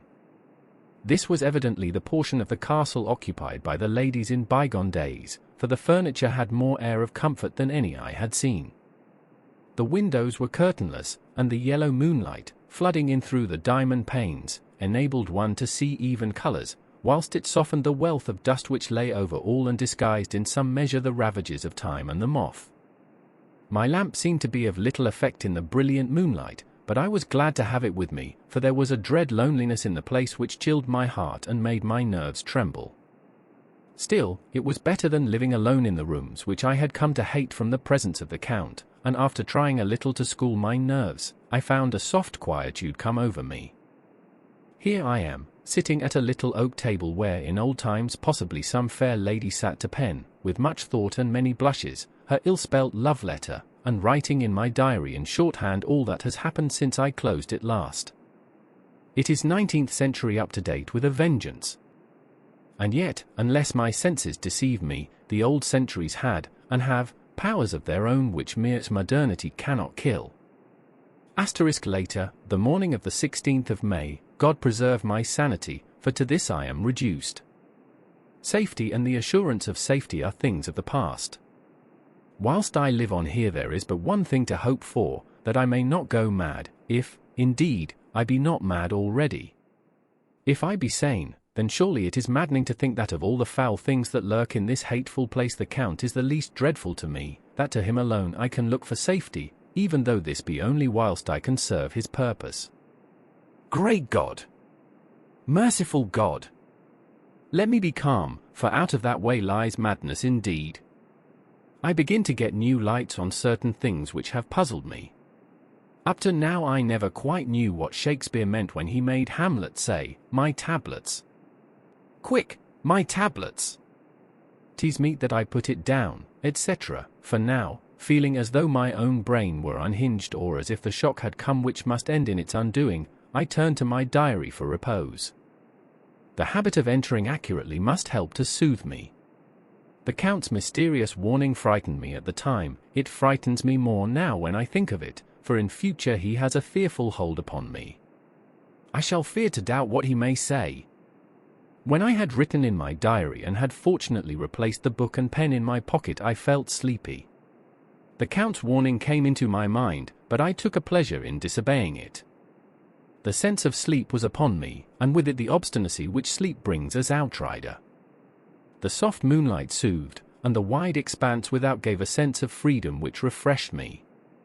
I determined not to return tonight to the gloom-haunted rooms, but to sleep here, where of old ladies had sat and sung and lived sweet lives whilst their gentle breasts were sad for their menfolk away in the midst of remorseless wars. I drew a great couch out of its place near the corner, so that as I lay, I could look at the lovely view to east and south, and unthinking of and uncaring for the dust, composed myself for sleep. I suppose I must have fallen asleep, I hope so, but I fear, for all that followed was startlingly real, so real that now sitting here in the broad, full sunlight of the morning, I cannot in the least believe that it was all sleep. I was not alone. The room was the same, unchanged in any way since I came into it. I could see along the floor, in the brilliant moonlight, my own footsteps marked where I had disturbed the long accumulation of dust. In the moonlight opposite me were 3 young women, ladies by their dress and manner. I thought at the time that I must be dreaming when I saw them, for, though the moonlight was behind them, they threw no shadow on the floor. They came close to me, and looked at me for some time, and then whispered together. 2 were dark, and had high aquiline noses, like the Count, and great dark, piercing eyes that seemed to be almost red when contrasted with the pale yellow moon. The other was fair as can be, with great wavy masses of golden hair and eyes like pale sapphires. I seemed somehow to know her face, and to know it in connection with some dreamy fear, but I could not recollect at the moment how or where. All 3 had brilliant white teeth that shone like pearls against the ruby of their voluptuous lips. There was something about them that made me uneasy, some longing and at the same time some deadly fear. I felt in my heart a wicked, burning desire that they would kiss me with those red lips. It is not good to note this down, lest some day it should meet Mina's eyes and cause her pain, but it is the truth. They whispered together, and then they all 3 laughed, such a silvery, musical laugh, but as hard as though the sound never could have come through the softness of human lips.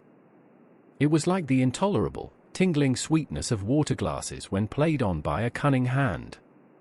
The fair girl shook her head coquettishly, and the other 2 urged her on. One said, "Go on. You are first, and we shall follow, yours is the right to begin." The other added, "He is young and strong, there are kisses for us all."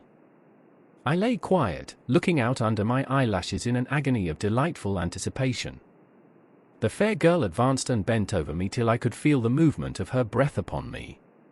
Sweet it was in one sense, honey-sweet, and sent the same tingling through the nerves as her voice, but with a bitter underlying the sweet, a bitter offensiveness, as one smells in blood. I was afraid to raise my eyelids, but looked out and saw perfectly under the lashes. The girl went on her knees, and bent over me, simply gloating. There was a deliberate voluptuousness which was both thrilling and repulsive, and as she arched her neck she actually licked her lips like an animal, till I could see in the moonlight the moisture shining on the scarlet lips and on the red tongue as it lapped the white sharp teeth.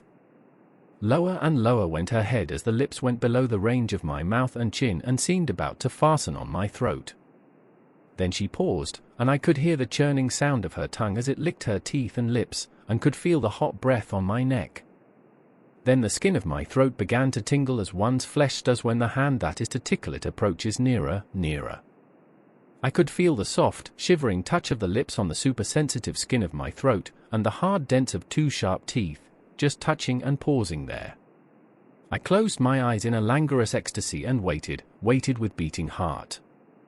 But at that instant, another sensation swept through me as quick as lightning. I was conscious of the presence of the Count, and of his being as if lapped in a storm of fury. As my eyes opened involuntarily, I saw his strong hand grasp the slender neck of the fair woman and with giant's power draw it back, the blue eyes transformed with fury, the white teeth champing with rage, and the fair cheeks blazing red with passion. But the Count!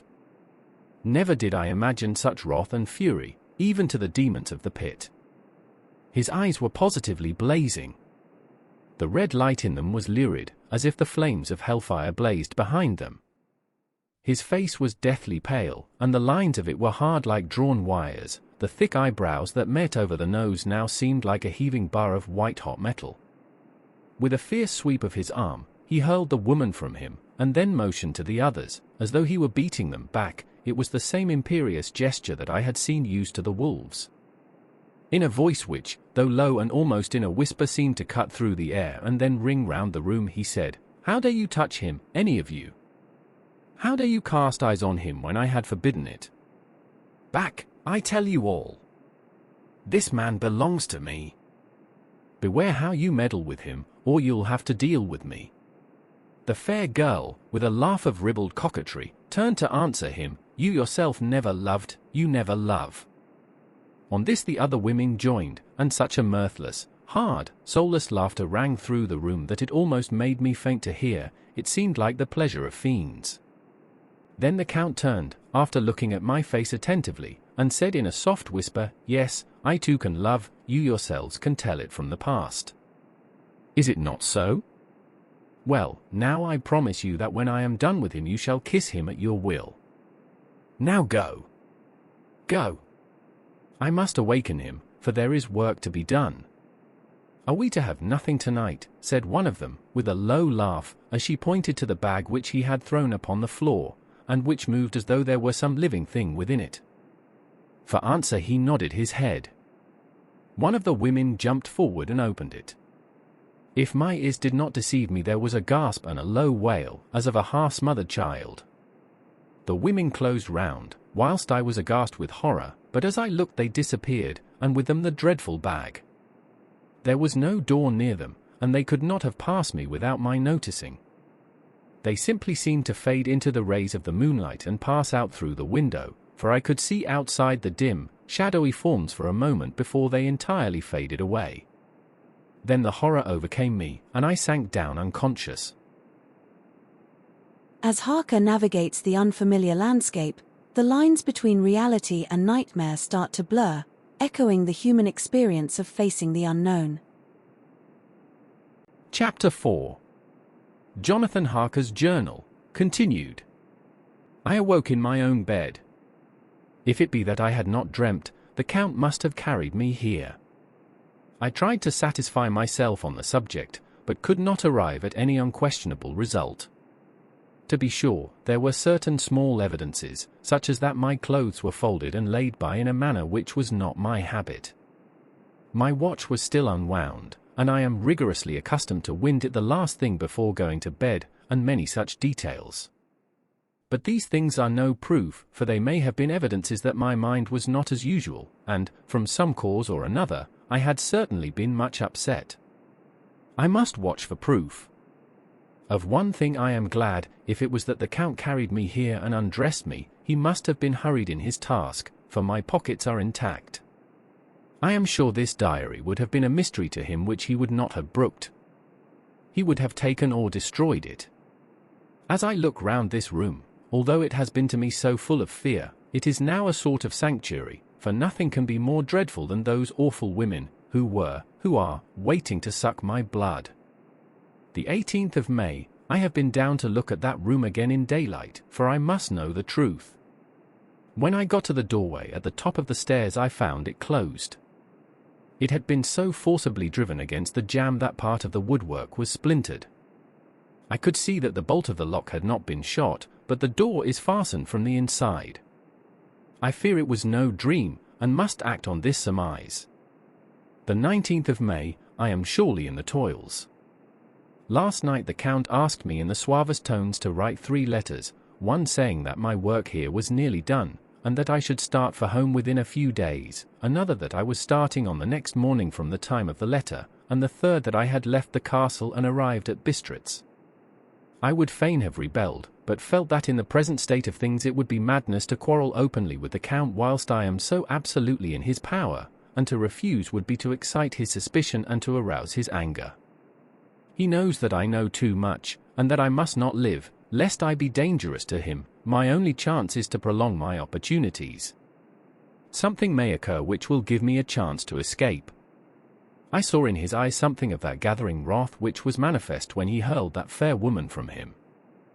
He explained to me that posts were few and uncertain, and that my writing now would ensure ease of mind to my friends, and he assured me with so much impressiveness that he would countermand the later letters, which would be held over at Bistritz until due time in case chance would admit of my prolonging my stay, that to oppose him would have been to create new suspicion. I therefore pretended to fall in with his views, and asked him what dates I should put on the letters. He calculated a minute, and then said, the first should be June 12th, the second June 19th, and the third June 29th. I know now the span of my life. God help me. The 28th of May, there is a chance of escape, or at any rate of being able to send word home. A band of Scani have come to the castle, and are encamped in the courtyard. These Scani are gypsies. I have notes of them in my book. They are peculiar to this part of the world, though allied to the ordinary gypsies all the world over. There are thousands of them in Hungary and Transylvania, who are almost outside all law. They attach themselves as a rule to some great noble or boyar, and call themselves by his name. They are fearless and without religion, save superstition, and they talk only their own varieties of the Romany tongue. I shall write some letters home, and shall try to get them to have them posted. I have already spoken them through my window to begin acquaintanceship. They took their hats off and made obeisance and many signs, which, however, I could not understand any more than I could their spoken language. I have written the letters. Mina's is in shorthand, and I simply ask Mr. Hawkins to communicate with her. To her I have explained my situation, but without the horrors which I may only surmise. It would shock and frighten her to death were I to expose my heart to her. Should the letters not carry, then the Count shall not yet know my secret or the extent of my knowledge. I have given the letters. I threw them through the bars of my window with a gold piece, and made what signs I could to have them posted. The man who took them pressed them to his heart and bowed, and then put them in his cap. I could do no more. I stole back to the study, and began to read. As the Count did not come in, I have written here. The Count has come. He sat down beside me, and said in his smoothest voice as he opened two letters, the Scani has given me these, of which, though I know not whence they come, I shall, of course, take care. See, he must have looked at it. One is from you, and to my friend Peter Hawkins, the other. Here he caught sight of the strange symbols as he opened the envelope, and the dark look came into his face, and his eyes blazed wickedly. The other is a vile thing, an outrage upon friendship and hospitality. It is not signed. Well, so it cannot matter to us. And he calmly held letter and envelope in the flame of the lamp till they were consumed. Then he went on, the letter to Hawkins, that I shall, of course, send on, since it is yours. Your letters are sacred to me. Your pardon, my friend, that unknowingly I did break the seal. Will you not cover it again? He held out the letter to me, and with a courteous bow handed me a clean envelope. I could only redirect it and hand it to him in silence. When he went out of the room I could hear the key turn softly. A minute later I went over and tried it, and the door was locked. When, an hour or two after, the Count came quietly into the room, his coming awakened me, for I had gone to sleep on the sofa. He was very courteous and very cheery in his manner, and seeing that I had been sleeping, he said, "So, my friend, you are tired? Get to bed. There is the surest rest. I may not have the pleasure to talk tonight, since there are many labors to me, but you will sleep, I pray." I passed to my room and went to bed, and, strange to say, slept without dreaming. Despair has its own calms. The 31st of May. This morning when I woke I thought I would provide myself with some paper and envelopes from my bag and keep them in my pocket, so that I might write in case I should get an opportunity, but again a surprise, again a shock. Every scrap of paper was gone, and with it all my notes, my memoranda, relating to railways and travel, my letter of credit, in fact all that might be useful to me were I once outside the castle. I sat and pondered a while, and then some thought occurred to me, and I made search of my portmanteau and in the wardrobe where I had placed my clothes. The suit in which I had travelled was gone, and also my overcoat and rug. I could find no trace of them anywhere. This looked like some new scheme of villainy. The 17th of June, this morning, as I was sitting on the edge of my bed cudgelling my brains, I heard without a cracking of whips and pounding and scraping of horses' feet up the rocky path beyond the courtyard.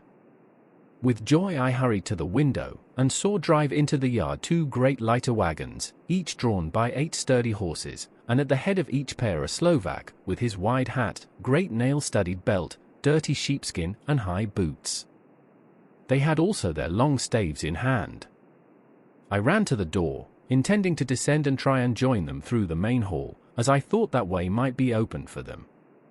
Again a shock, my door was fastened on the outside. Then I ran to the window and cried to them. They looked up at me stupidly and pointed, but just then the hetman of the Scani came out, and seeing them pointing to my window, said something, at which they laughed. Henceforth no effort of mine, no piteous cry or agonized entreaty, would make them even look at me. They resolutely turned away. The lighter wagons contained great, square boxes, with handles of thick rope. These were evidently empty by the ease with which the Slovaks handled them, and by their resonance as they were roughly moved. When they were all unloaded and packed in a great heap in one corner of the yard, the Slovaks were given some money by the Scani, and spitting on it for luck, lazily went each to his horse's head. Shortly afterwards, I heard the cracking of their whips die away in the distance. The 24th of June, before morning, last night the Count left me early, and locked himself into his own room.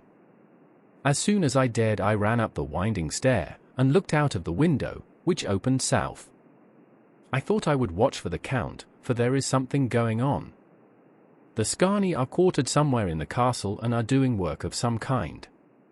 I know it, for now and then I hear a faraway muffled sound as of mattock and spade, and, whatever it is, it must be the end of some ruthless villainy. I had been at the window somewhat less than half an hour, when I saw something coming out of the Count's window. I drew back and watched carefully, and saw the whole man emerge. It was a new shock to me to find that he had on the suit of clothes which I had worn whilst travelling here, and slung over his shoulder the terrible bag which I had seen the women take away. There could be no doubt as to his quest, and in my garb, too. This, then, is his new scheme of evil, that he will allow others to see me, as they think, so that he may both leave evidence that I have been seen in the towns or villages posting my own letters, and that any wickedness which he may do shall by the local people be attributed to me. It makes me rage to think that this can go on, and whilst I am shut up here, a veritable prisoner, but without that protection of the law which is even a criminal's right and consolation. I thought I would watch for the Count's return, and for a long time sat doggedly at the window. Then I began to notice that there were some quaint little specks floating in the rays of the moonlight. They were like the tiniest grains of dust, and they whirled round and gathered in clusters in a nebulous sort of way. I watched them with a sense of soothing, and a sort of calm stole over me. I leaned back in the embrasure in a more comfortable position, so that I could enjoy more fully the aerial gambolling. Something made me start up, a low, piteous howling of dogs somewhere far below in the valley, which was hidden from my sight. Louder it seemed to ring in my ears, and the floating motes of dust to take new shapes to the sound as they danced in the moonlight. I felt myself struggling to awake to some call of my instincts, nay, my very soul was struggling, and my half-remembered sensibilities were striving to answer the call. I was becoming hypnotized. Quicker and quicker danced the dust, the moonbeams seemed to quiver as they went by me into the mass of gloom beyond. More and more they gathered till they seemed to take dim phantom shapes. And then I started, broad awake and in full possession of my senses, and ran screaming from the place. The phantom shapes, which were becoming gradually materialized from the moonbeams, were those of the three ghostly women to whom I was doomed. I fled, and felt somewhat safer in my own room, where there was no moonlight and where the lamp was burning brightly. When a couple of hours had passed, I heard something stirring in the Count's room, something like a sharp wail quickly suppressed, and then there was silence, deep, awful silence, which chilled me. With a beating heart, I tried the door, but I was locked in my prison, and could do nothing. I sat down and simply cried. As I sat, I heard a sound in the courtyard without, the agonized cry of a woman. I rushed to the window, and throwing it up, peered out between the bars. There, indeed, was a woman with disheveled hair, holding her hands over her heart as one distressed with running. She was leaning against a corner of the gateway. When she saw my face at the window, she threw herself forward, and shouted in a voice laden with menace, "Monster, give me my child!" She threw herself on her knees, and raising up her hands, cried the same words in tones which wrung my heart. Then she tore her hair and beat her breast, and abandoned herself to all the violences of extravagant emotion. Finally, she threw herself forward, and, though I could not see her, I could hear the beating of her naked hands against the door. Somewhere high overhead, probably on the tower, I heard the voice of the Count calling in his harsh, metallic whisper. His call seemed to be answered from far and wide by the howling of wolves.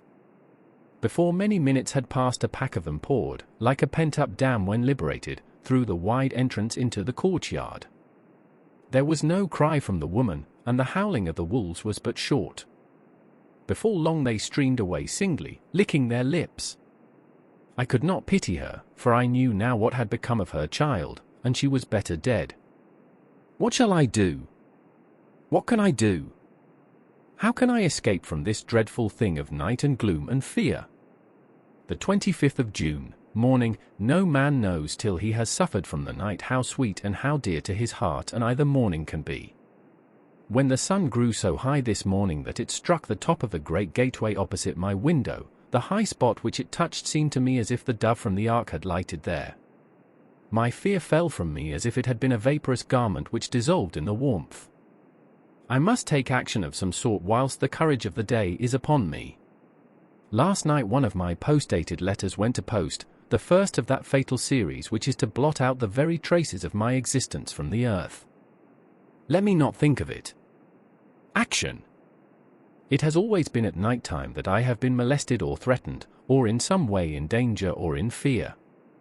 I have not yet seen the Count in the daylight.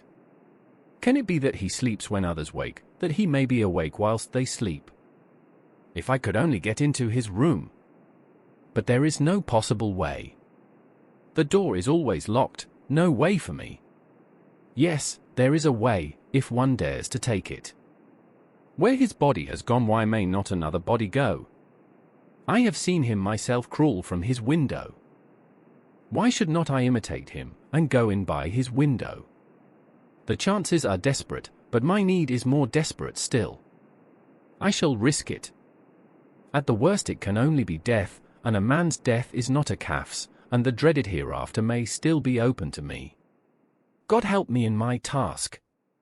Goodbye, Mina, if I fail. Goodbye, my faithful friend and second father. Goodbye, all, and last of all, Mina. Same day, later, I have made the effort, and God, helping me, have come safely back to this room. I must put down every detail in order. I went whilst my courage was fresh straight to the window on the south side, and at once got outside on the narrow ledge of stone which runs around the building on this side. The stones are big and roughly cut, and the mortar has by process of time been washed away between them. I took off my boots, and ventured out on the desperate way. I looked down once, so as to make sure that a sudden glimpse of the awful depth would not overcome me, but after that kept my eyes away from it. I knew pretty well the direction and distance of the Count's window, and made for it as well as I could, having regard to the opportunities available. I did not feel dizzy. I suppose I was too excited, and the time seemed ridiculously short till I found myself standing on the windowsill and trying to raise up the sash. I was filled with agitation, however, when I bent down and slid feet foremost in through the window. Then I looked around for the Count, but, with surprise and gladness, made a discovery. The room was empty. It was barely furnished with odd things, which seemed to have never been used. The furniture was something the same style as that in the south rooms, and was covered with dust. I looked for the key, but it was not in the lock, and I could not find it anywhere. The only thing I found was a great heap of gold in one corner, gold of all kinds, Roman, and British, and Austrian, and Hungarian, and Greek and Turkish money, covered with a film of dust, as though it had lain long in the ground. None of it that I noticed was less than 300 years old. There were also chains and ornaments, some jeweled, but all of them old and stained. At one corner of the room was a heavy door. I tried it, for, since I could not find the key of the room or the key of the outer door, which was the main object of my search, I must make further examination, or all my efforts would be in vain. It was open, and led through a stone passage to a circular stairway, which went steeply down. I descended, minding carefully where I went, for the stairs were dark, being only lit by loopholes in the heavy masonry. At the bottom there was a dark, tunnel-like passage, through which came a deathly, sickly odor, the odor of old earth newly turned. As I went through the passage the smell grew closer and heavier. At last I pulled open a heavy door which stood ajar, and found myself in an old, ruined chapel, which had evidently been used as a graveyard. The roof was broken, and in 2 places were steps leading to vaults, but the ground had recently been dug over, and the earth placed in great wooden boxes, manifestly those which had been brought by the Slovaks. There was nobody about, and I made search for any further outlet, but there was none. Then I went over every inch of the ground, so as not to lose a chance. I went down even into the vaults, where the dim light struggled, although to do so was a dread to my very soul. Into 2 of these I went, but saw nothing except fragments of old coffins and piles of dust. In the 3rd, however, I made a discovery. There, in one of the great boxes, of which there were 50 in all, on a pile of newly dug earth, lay the Count. He was either dead or asleep, I could not say which, for the eyes were open and stony, but without the glassiness of death, and the cheeks had the warmth of life through all their pallor. The lips were as red as ever.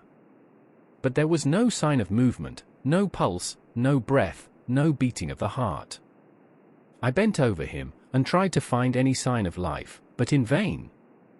He could not have lain there long, for the earthy smell would have passed away in a few hours. By the side of the box was its cover, pierced with holes here and there.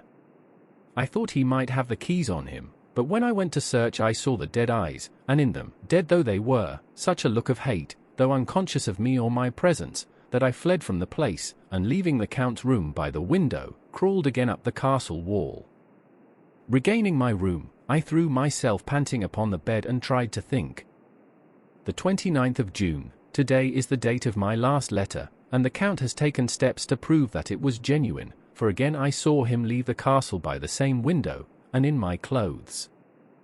As he went down the wall, lizard fashion, I wished I had a gun or some lethal weapon, that I might destroy him, but I fear that no weapon wrought alone by man's hand would have any effect on him. I dared not wait to see him return, for I feared to see those weird sisters. I came back to the library, and read there till I fell asleep. I was awakened by the Count, who looked at me as grimly as a man can look as he said, "Tomorrow, my friend, we must part. You return to your beautiful England, I to some work which may have such an end that we may never meet. Your letter home has been despatched, tomorrow I shall not be here, but all shall be ready for your journey. In the morning come the Scani, who have some labours of their own here, and also come some Slovaks. When they have gone, my carriage shall come for you, and shall bear you to the Borgo Pass to meet the diligence from Bukovina to Bistritz. But I am in hopes that I shall see more of you at Castle Dracula." I suspected him, and determined to test his sincerity. Sincerity! It seems like a profanation of the word to write it in connection with such a monster, so asked him point blank, "Why may I not go tonight?" "Because, dear sir, my coachman and horses are away on a mission. But I would walk with pleasure. I want to get away at once." He smiled, such a soft, smooth, diabolical smile that I knew there was some trick behind his smoothness. He said, "And your baggage?" "I do not care about it. I can send for it some other time." The Count stood up, and said, with a sweet courtesy which made me rub my eyes, it seemed so real, "You English have a saying which is close to my heart, for its spirit is that which rules our boyars, welcome the coming, speed the parting guest. Come with me, my dear young friend.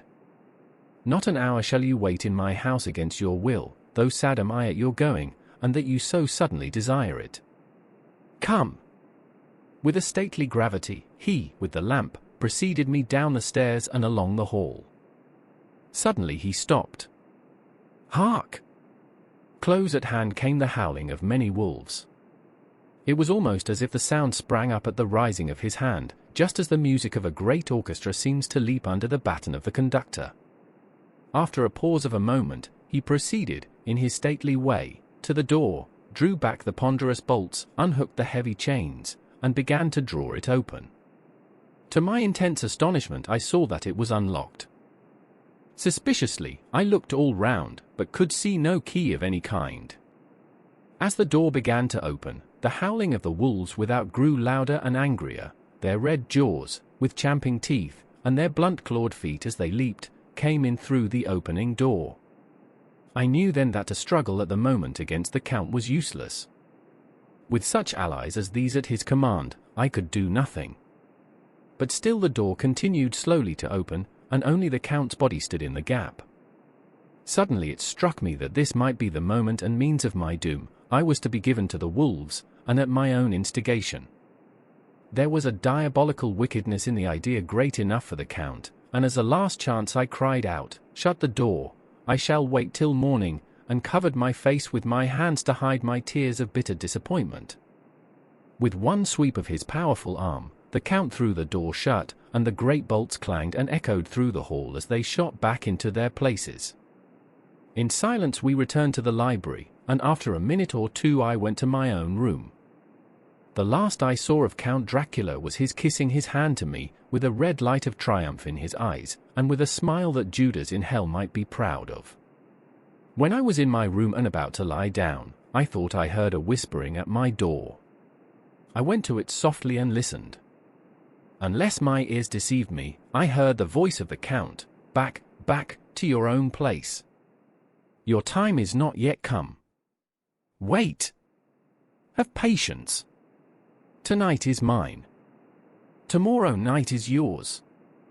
There was a low, sweet ripple of laughter, and in a rage I threw open the door, and saw without the three terrible women licking their lips. As I appeared they all joined in a horrible laugh, and ran away. I came back to my room and threw myself on my knees. "It is then so near the end? Tomorrow. Tomorrow. Lord, help me, and those to whom I am dear. Asterisk the 30th of June, morning. These may be the last words I ever write in this diary. I slept till just before the dawn, and when I woke threw myself on my knees, for I determined that if death came he should find me ready. At last I felt that subtle change in the air, and knew that the morning had come. Then came the welcome cock-crow, and I felt that I was safe. With a glad heart, I opened my door and ran down to the hall. I had seen that the door was unlocked, and now escape was before me. With hands that trembled with eagerness, I unhooked the chains and drew back the massive bolts. But the door would not move. Despair seized me. I pulled and pulled at the door, and shook it till, massive as it was, it rattled in its casement. I could see the bolt shot. It had been locked after I left the Count. Then a wild desire took me to obtain that key at any risk, and I determined then and there to scale the wall again and gain the Count's room. He might kill me, but death now seemed the happier choice of evils. Without a pause I rushed up to the east window, and scrambled down the wall, as before, into the Count's room. It was empty, but that was as I expected. I could not see a key anywhere, but the heap of gold remained. I went through the door in the corner and down the winding stair and along the dark passage to the old chapel. I knew now well enough where to find the monster I sought. The great box was in the same place, close against the wall, but the lid was laid on it, not fastened down, but with the nails ready in their places to be hammered home. I knew I must reach the body for the key, so I raised the lid, and laid it back against the wall, and then I saw something which filled my very soul with horror. There lay the Count, but looking as if his youth had been half renewed, for the white hair and moustache were changed to dark iron grey, the cheeks were fuller, and the white skin seemed ruby-red underneath. The mouth was redder than ever, for on the lips were gouts of fresh blood, which trickled from the corners of the mouth and ran over the chin and neck. Even the deep, burning eye seemed set amongst swollen flesh, for the lids and pouches underneath were bloated. It seemed as if the whole awful creature were simply gorged with blood.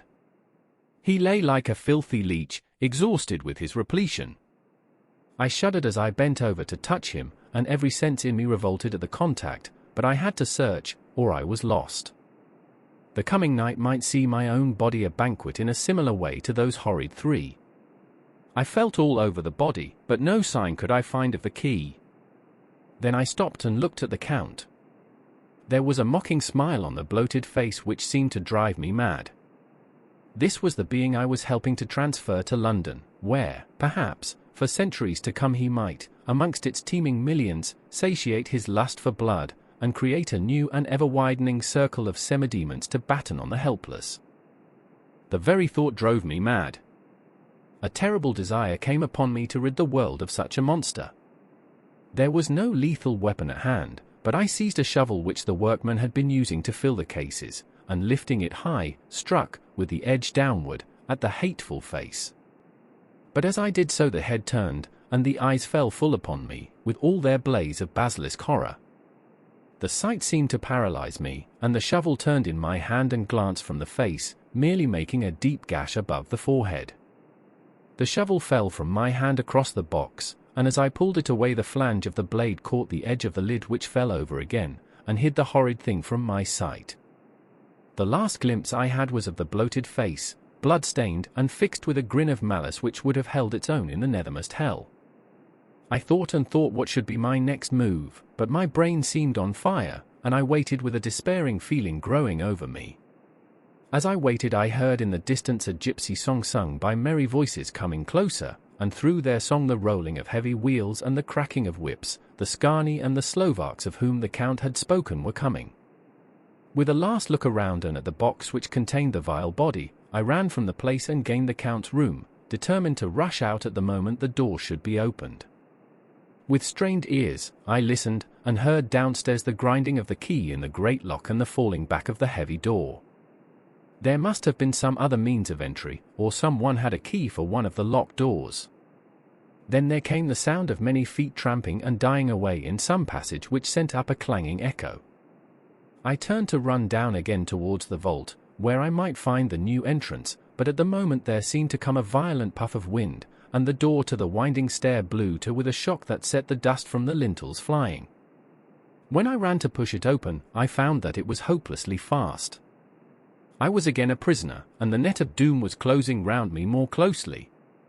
As I write there is in the passage below a sound of many tramping feet and the crash of weights being set down heavily, doubtless the boxes, with their freight of earth. There is a sound of hammering, it is the box being nailed down. Now I can hear the heavy feet tramping again along the hall, with many other idle feet coming behind them. The door is shut, and the chains rattle, there is a grinding of the key in the lock, I can hear the key withdraw, then another door opens and shuts, I hear the creaking of lock and bolt. Hark! In the courtyard and down the rocky way the roll of heavy wheels, the crack of whips, and the chorus of the Scani as they pass into the distance. I am alone in the castle with those awful women. 4. Mina is a woman, and there is naught in common. They are devils of the pit. I shall not remain alone with them, I shall try to scale the castle wall farther than I have yet attempted. I shall take some of the gold with me, lest I want it later. I may find a way from this dreadful place. And then away for home. Away to the quickest and nearest train. Away from this cursed spot, from this cursed land, where the devil and his children still walk with earthly feet. At least God's mercy is better than that of these monsters, and the precipice is steep and high. At its foot a man may sleep, as a man. Goodbye, all. Mina. The arrival at the castle marks a turning point in Harker's journey, as he becomes increasingly entangled in the mysterious world of the Count. Chapter 5. Letter from Miss Mina Murray to Miss Lucy Westenra. The 9th of May. My dearest Lucy, forgive my long delay in writing, but I have been simply overwhelmed with work. The life of an assistant schoolmistress is sometimes trying. I am longing to be with you, and by the sea, where we can talk together freely and build our castles in the air. I have been working very hard lately, because I want to keep up with Jonathan's studies, and I have been practicing shorthand very assiduously.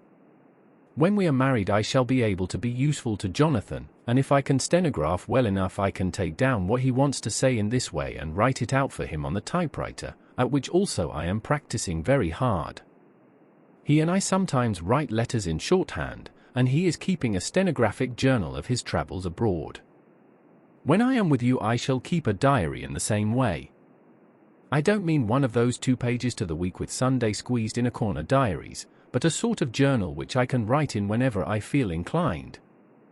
I do not suppose there will be much of interest to other people, but it is not intended for them. I may show it to Jonathan some day if there is in it anything worth sharing, but it is really an exercise book. I shall try to do what I see lady journalists do, interviewing and writing descriptions and trying to remember conversations. I am told that, with a little practice, one can remember all that goes on or that one hears said during a day. However, we shall see. I will tell you of my little plans when we meet. I have just had a few hurried lines from Jonathan from Transylvania. He is well, and will be returning in about a week. I am longing to hear all his news. It must be so nice to see strange countries. I wonder if I mean Jonathan and I, shall ever see them together. There is the 10 o'clock bell ringing. Goodbye. Your loving Amina. Tell me all the news when you write. You have not told me anything for a long time. I hear rumors, and especially of a tall, handsome, curly-haired man. Letter, Lucy Westenra to Mina Murray. 17, Chatham Street, Wednesday. My dearest Mina, I must say you tax me very unfairly with being a bad correspondent. I wrote to you twice since we parted, and your last letter was only your second. Besides, I have nothing to tell you. There is really nothing to interest you. Town is very pleasant just now, and we go a good deal to picture galleries and for walks and rides in the park. As to the tall, curly-haired man, I suppose it was the one who was with me at the last pop. Someone has evidently been telling tales. That was Mr. Homewood. He often comes to see us, and he and Mamma get on very well together. They have so many things to talk about in common. We met some time ago a man that would just do for you, if you were not already engaged to Jonathan. He is an excellent part one, being handsome, well off, and of good birth. He is a doctor and really clever. Just fancy! He is only 29, and he has an immense lunatic asylum all under his own care. Mr. Homewood introduced him to me, and he called here to see us, and often comes now. I think he is one of the most resolute men I ever saw, and yet the most calm. He seems absolutely imperturbable. I can fancy what a wonderful power he must have over his patients. He has a curious habit of looking one straight in the face, as if trying to read one's thoughts. He tries this on very much with me, but I flatter myself he has got a tough nut to crack.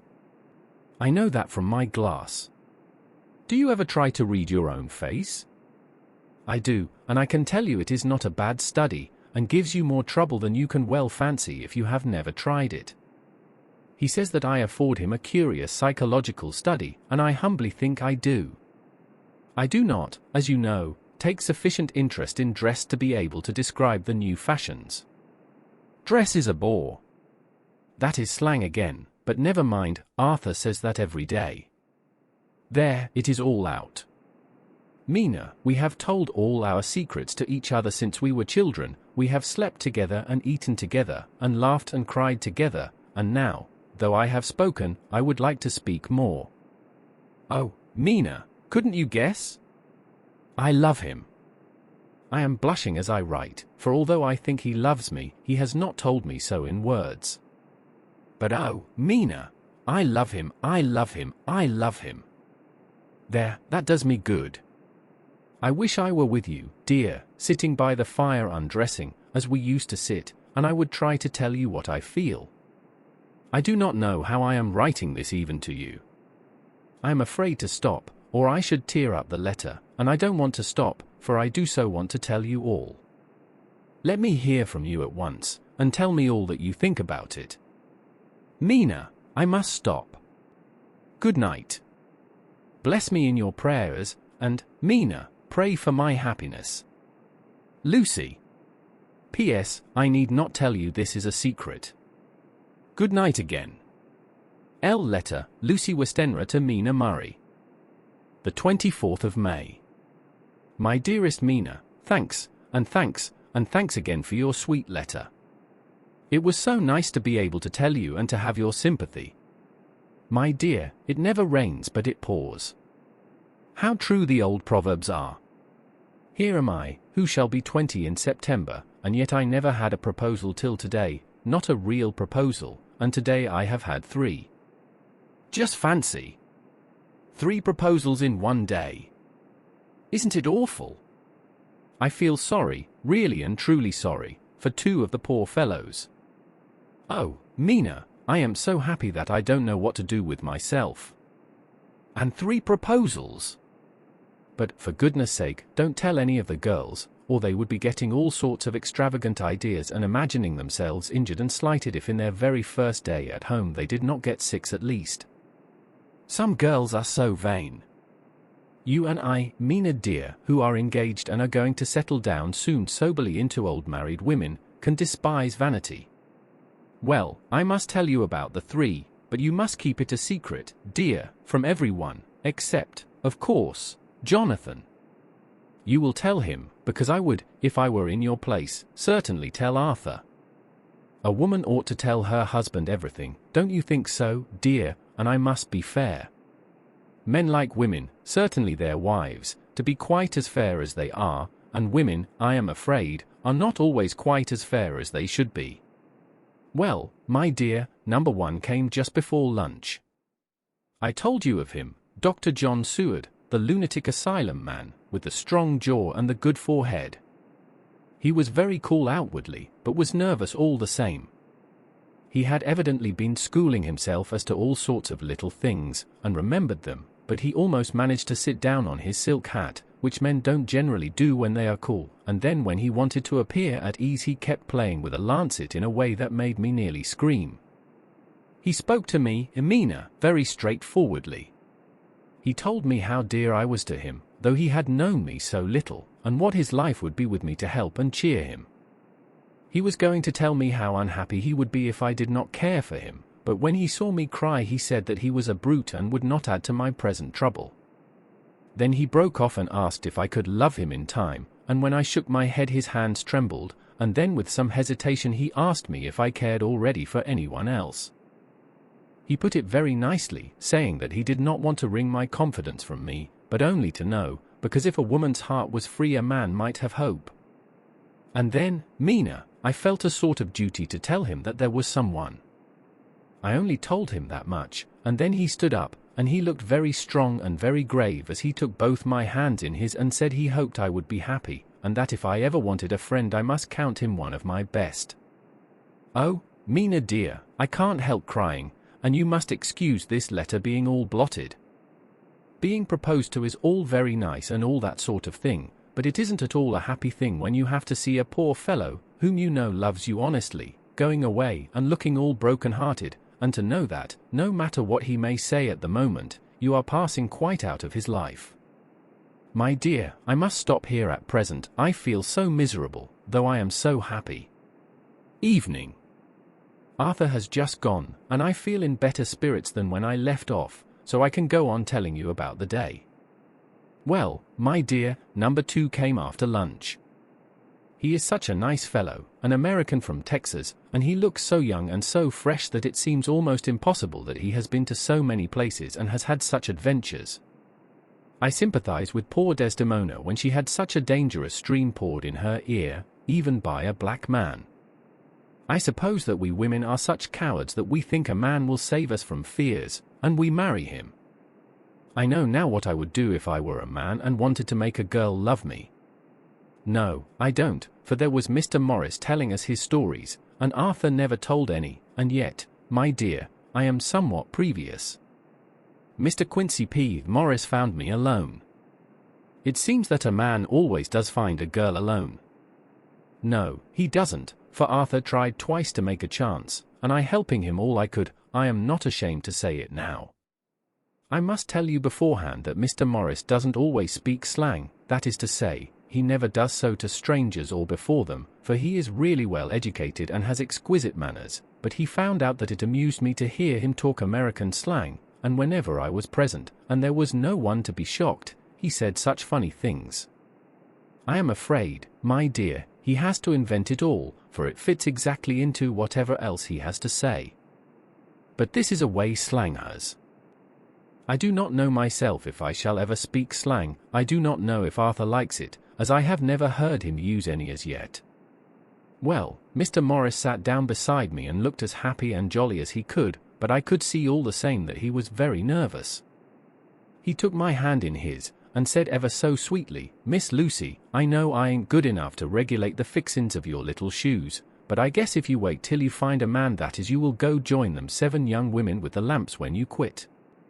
Won't you just hitch up alongside of me and let us go down the long road together, driving in double harness?"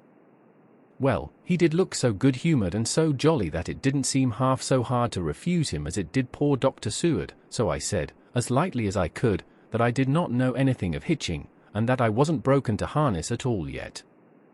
Then he said that he had spoken in a light manner, and he hoped that if he had made a mistake in doing so on so grave, so momentous, an occasion for him, I would forgive him. He really did look serious when he was saying it, and I couldn't help feeling a bit serious too. I know, Mina, you will think me a horrid flirt, though I couldn't help feeling a sort of exultation that he was number 2 in one day. And then, my dear, before I could say a word he began pouring out a perfect torrent of lovemaking, laying his very heart and soul at my feet. He looked so earnest over it that I shall never again think that a man must be playful always, and never earnest, because he is merry at times. I suppose he saw something in my face which checked him, for he suddenly stopped, and said with a sort of manly fervor that I could have loved him for if I had been free, "Lucy, you are an honest-hearted girl, I know. I should not be here speaking to you as I am now if I did not believe you clean grit, right through to the very depths of your soul. Tell me, like one good fellow to another, is there anyone else that you care for? And if there is, I'll never trouble you a hair's breadth again, but will be, if you will let me, a very faithful friend." My dear Mina, why are men so noble when we women are so little worthy of them? Here was I almost making fun of this great-hearted, true gentleman. I burst into tears. I am afraid, my dear, you will think this a very sloppy letter in more ways than one, and I really felt very badly. Why can't they let a girl marry 3 men, or as many as want her, and save all this trouble? But this is heresy, and I must not say it. I am glad to say that, though I was crying, I was able to look into Mr. Morris's brave eyes, and I told him out straight, yes, there is someone I love, though he has not told me yet that he even loves me. I was right to speak to him so frankly, for quite a light came into his face, and he put out both his hands and took mine. I think I put them into his, and said in a hearty way, "That's my brave girl. It's better worth being late for a chance of winning you than being in time for any other girl in the world. Don't cry, my dear. If it's for me, I'm a hard nut to crack, and I take it standing up. If that other fellow doesn't know his happiness, well, he'd better look for it soon, or he'll have to deal with me. Little girl, your honesty and pluck have made me a friend, and that's rarer than a lover. It's more unselfish anyhow. My dear, I'm going to have a pretty lonely walk between this and Kingdom Come. Won't you give me one kiss? It'll be something to keep off the darkness now and then. You can, if you like, for that other good fellow. He must be a good fellow, my dear, and a fine fellow, or you could not love him, hasn't spoken yet. That quite won me, Emina, for it was brave and sweet of him, and noble, too, to a rival, wasn't it? And he's so sad, so I leant over and kissed him. He stood up with my 2 hands in his, and as he looked down into my face, I am afraid I was blushing very much. He said, "Little girl, I hold your hand, and you've kissed me, and if these things don't make us friends, nothing ever will. Thank you for your sweet honesty to me, and goodbye." He wrung my hand, and taking up his hat, went straight out of the room without looking back, without a tear or a quiver or a pause, and I am crying like a baby. Oh, why must a man like that be made unhappy when there are lots of girls about who would worship the very ground he trod on? I know I would if I were free, only I don't want to be free. My dear, this quite upset me, and I feel I cannot write of happiness just at once, after telling you of it, and I don't wish to tell of the number 3 until it can be all happy. Ever your loving Lucy. P.S. Oh, about number 3, I needn't tell you of number 3, need I? Besides, it was all so confused, it seemed only a moment from his coming into the room till both his arms were round me, and he was kissing me. I am very, very happy, and I don't know what I have done to deserve it. I must only try in the future to show that I am not ungrateful to God for all his goodness to me in sending to me such a lover, such a husband, and such a friend. Goodbye. Dr. Seward's Diary.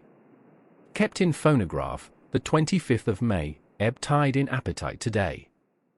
Cannot eat, cannot rest, so diary instead. Since my rebuff of yesterday I have a sort of empty feeling, nothing in the world seems of sufficient importance to be worth the doing. As I knew that the only cure for this sort of thing was work, I went down amongst the patients. I picked out one who has afforded me a study of much interest. He is so quaint that I am determined to understand him as well as I can. Today I seem to get nearer than ever before to the heart of his mystery. I questioned him more fully than I had ever done, with a view to making myself master of the facts of his hallucination. In my manner of doing it there was, I now see, something of cruelty. I seemed to wish to keep him to the point of his madness, a thing which I avoid with the patients as I would the mouth of hell. Under what circumstances would I not avoid the pit of hell? Omnia Romi venalia sunt. Hell has its price. Verb. Sap. If there be anything behind this instinct it will be valuable to trace it afterwards accurately, so I had better commence to do so. Therefore, R. M. Renfield, Etat 59, sanguine temperament, great physical strength, morbidly excitable, periods of gloom, ending in some fixed idea which I cannot make out. I presume that the sanguine temperament itself and the disturbing influence end in a mentally accomplished finish, a possibly dangerous man, probably dangerous if unselfish. In selfish men caution is as secure an armor for their foes as for themselves.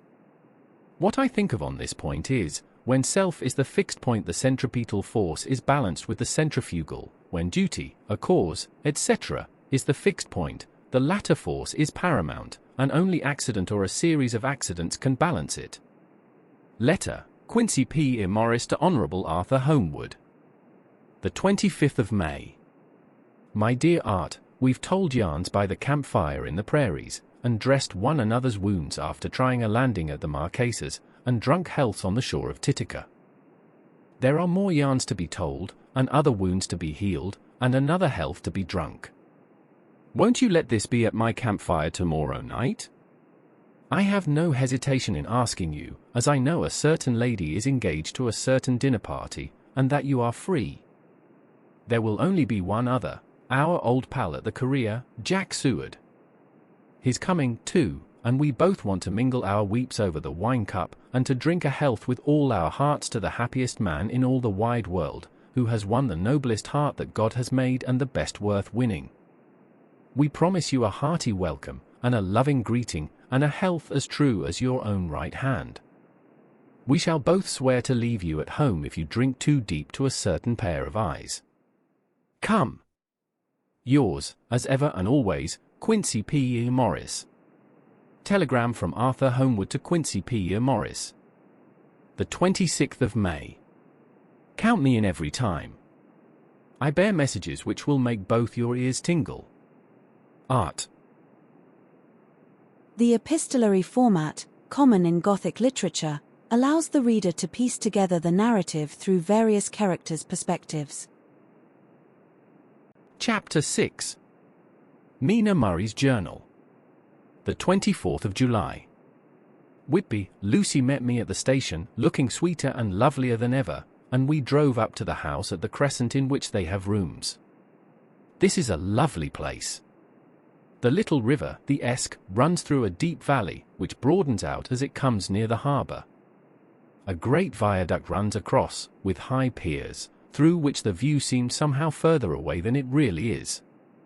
The valley is beautifully green, and it is so steep that when you are on the high land on either side you look right across it, unless you are near enough to see down. The houses of the old town, the side away from us, are all red-roofed, and seem piled up one over the other anyhow, like the pictures we see of Nuremberg. Right over the town is the ruin of Whitby Abbey, which was sacked by the Danes, and which is the scene of part of Marmion, where the girl was built up in the wall. It is a most noble ruin, of immense size, and full of beautiful and romantic bits. There is a legend that a white lady is seen in one of the windows. Between it and the town there is another church, the parish one, round which is a big graveyard, all full of tombstones. This is to my mind the nicest spot in Whitby, for it lies right over the town, and has a full view of the harbour and all up the bay to where the headland called Kettleness stretches out into the sea. It descends so steeply over the harbour that part of the bank has fallen away, and some of the graves have been destroyed. In one place part of the stonework of the grave stretches out over the sandy pathway far below. There are walks, with seats beside them, through the churchyard, and people go and sit there all day long looking at the beautiful view and enjoying the breeze. I shall come and sit here very often myself and work. Indeed, I am writing now, with my book on my knee, and listening to the talk of 3 old men who are sitting beside me. They seem to do nothing all day but sit up here and talk. The harbour lies below me, with, on the far side, one long granite wall stretching out into the sea, with a curve outwards at the end of it, in the middle of which is a lighthouse. A heavy seawall runs along outside of it. On the near side, the seawall makes an elbow crooked inversely, and its end too has a lighthouse. Between the 2 piers there is a narrow opening into the harbour, which then suddenly widens. It is nice at high water, but when the tide is out it shoals away to nothing, and there is merely the stream of the Esk, running between banks of sand, with rocks here and there. Outside the harbour on this side there rises for about half a mile a great reef, the sharp edge of which runs straight out from behind the south lighthouse. At the end of it is a buoy with a bell, which swings in bad weather, and sends in a mournful sound on the wind. They have a legend here that when a ship is lost bells are heard out at sea. I must ask the old man about this, he is coming this way. He is a funny old man. He must be awfully old, for his face is all gnarled and twisted like the bark of a tree. He tells me that he is nearly 100, and that he was a sailor in the Greenland fishing fleet when Waterloo was fought. He is, I am afraid, a very sceptical person, for when I asked him about the bells at sea and the white lady at the Abbey he said very brusquely, I wouldn't fash marcel about them, miss. Them things be all wore out. Mind, I don't say that they never was, but I do say that they wasn't in my time. They be all very well for comers and trippers, and the like, but not for a nice young lady like you. Them feet folks from York and Leeds that be always eating cured herrings and drinking tea and looking out to buy cheap jet would creed aught. I wonder marcels who'd be bothered telling lies to them, even the newspapers, which is full of fool talk. I thought he would be a good person to learn interesting things from, so I asked him if he would mind telling me something about the whale fishing in the old days. He was just settling himself to begin when the clock struck 6, whereupon he laboured to get up, and said, I must gang a Jeanwoods home now, miss. My granddaughter doesn't like to be kept waiting when the tea is ready, for it takes me time to cramly aboon the grease, for there be a many of and, miss, I lack bella timber sarely by the clock. He hobbled away, and I could see him hurrying, as well as he could, down the steps. The steps are a great feature on the place.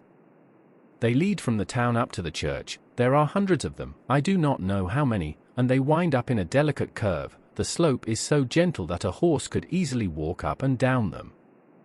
I think they must originally have had something to do with the abbey. I shall go home too.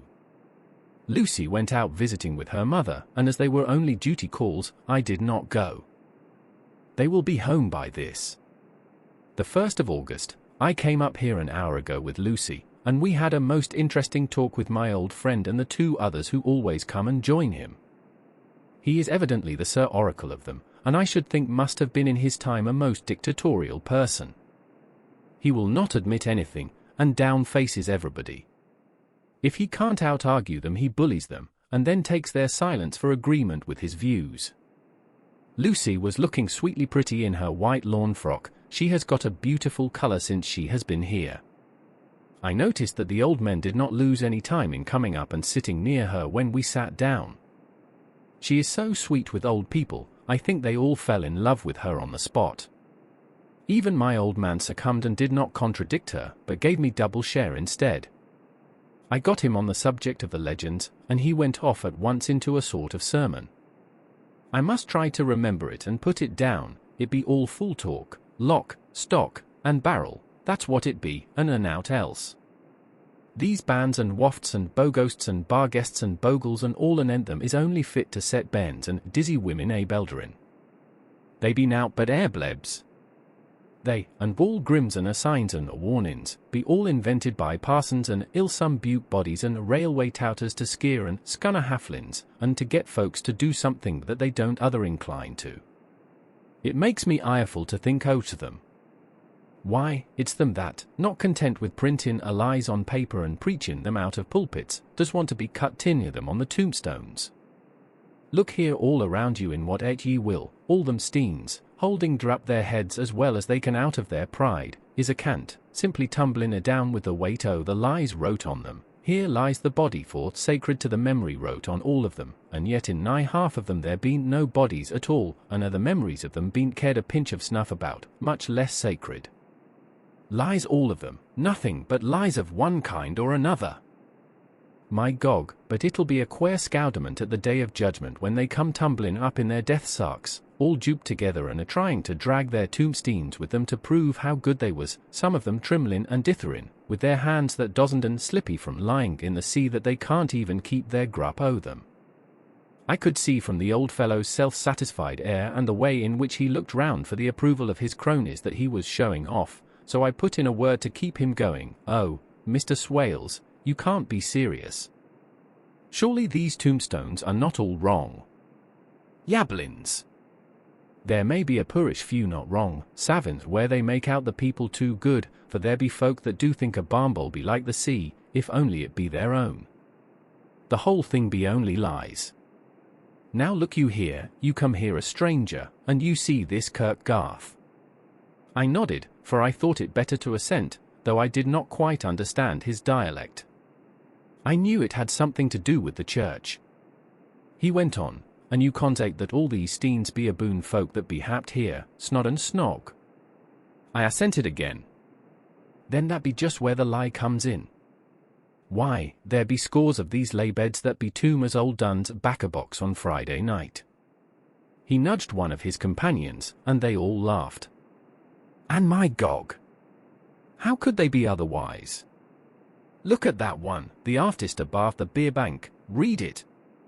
I went over and read, Edward Spenslaw, Master Mariner, murdered by pirates off the coast of Andres, April, 1854, AET. 30. When I came back Mr. Swales went on, who brought him home, I wonder, to hap him here. Murdered off the coast of Andres. And you constated his body lay under. Why, I could name ye a dozen whose bones lie in the Greenland seas above, he pointed northwards, or where the currents may have drifted them. There be the steens around ye. Ye can, with your young eyes, read the small print of the lies from here. This Braithwaite Lowry, I knew his father, lost in the lively off Greenland in 20, or Andrew Woodhouse, drowned in the same seas in 1777, or John Paxton, drowned off Cape Farewell a year later, or old John Rawlings, whose grandfather sailed with me, drowned in the Gulf of Finland in 50. Do you think that all these men will have to make a rush to Whitby when the trumpet sounds? I have me antherems aboot it. I tell ye that when they got here they'd be jomlin and jostlin one another that way that it you'd be like a fight up on the ice in the old days, when we'd be at one another from daylight to dark, and trying to tie up our cuts by the light of the aurora borealis. This was evidently local pleasantry, for the old man cackled over it, and his cronies joined in with gusto. But, I said, surely you are not quite correct, for you start on the assumption that all the poor people, or their spirits, will have to take their tombstones with them on the day of judgment. Do you think that will be really necessary? Well, what else be they tombstones for? Answer me that, miss. To please their relatives, I suppose. To please their relatives, you suppose? This he said with intense scorn. How will it pleasure their relatives to know that lies is wrote over them, and that everybody in the place knows that they be lies? He pointed to a stone at our feet which had been laid down as a slab, on which the seat was rested, close to the edge of the cliff. Read the lies on that Thruffstein, he said. The letters were upside down to me from where I sat, but Lucy was more opposite to them, so she leant over and read, "Sacred to the memory of George Cannon, who died, in the hope of a glorious resurrection, on July 29, 1873, falling from the rocks at Kettleness. This tomb was erected by his sorrowing mother to her dearly beloved son. He was the only son of his mother, and she was a widow." Really, Mr. Swales, I don't see anything very funny in that. She spoke her comment very gravely and somewhat severely. Ye don't see aught funny. Ha! Ha! But that's because ye don't gorm the sorrow in her mother was a hellcat that hated him because he was a crooked, a regular lamater he was, and he hated her so that he committed suicide in order that she mightn't get an insurance she put on his life. He blew nigh the top of his head off with an old musket that they had for scaring her the crows with. 'Twa'n't for crows then, for it brought the clegs and the doups to him. That's the way he fell off the rocks. And, as to hopes of a glorious resurrection, I've often heard him say Marcel that he hoped he'd go to hell, for his mother was so pious that she'd be sure to go to heaven, and he didn't want to addle where she was. Now isn't that Steen at any rate, he hammered it with his stick as he spoke, a pack of lies? And won't it make Gabriel keckle when Geordie comes panting up the grease with the tombstone balanced on his hump, and asks it to be took as evidence? I did not know what to say, but Lucy turned the conversation as she said, rising up, "Oh, why did you tell us of this? It is my favourite seat, and I cannot leave it, and now I find I must go on sitting over the grave of a suicide. That won't harm ye, my pretty, and it may make poor Geordie gladsome to have so trim a lass sitting on his lap. That won't hurt ye. Why, I've sat here off and on for nigh 20 years past, and it hasn't done me no harm. Don't ye fash about them as lies under ye, or that doesn't lie there either. It'll be time for ye to be getting scart when ye see the tombstones all run away with, and the place as bare as a stubble field. There's the clock, and I must gang. My service to ye, ladies." And off he hobbled. Lucy and I sat a while, and it was all so beautiful before us that we took hands as we sat, and she told me all over again about Arthur and their coming marriage. That made me just a little heartsick, for I haven't heard from Jonathan for a whole month. The same day, I came up here alone, for I am very sad. There was no letter for me.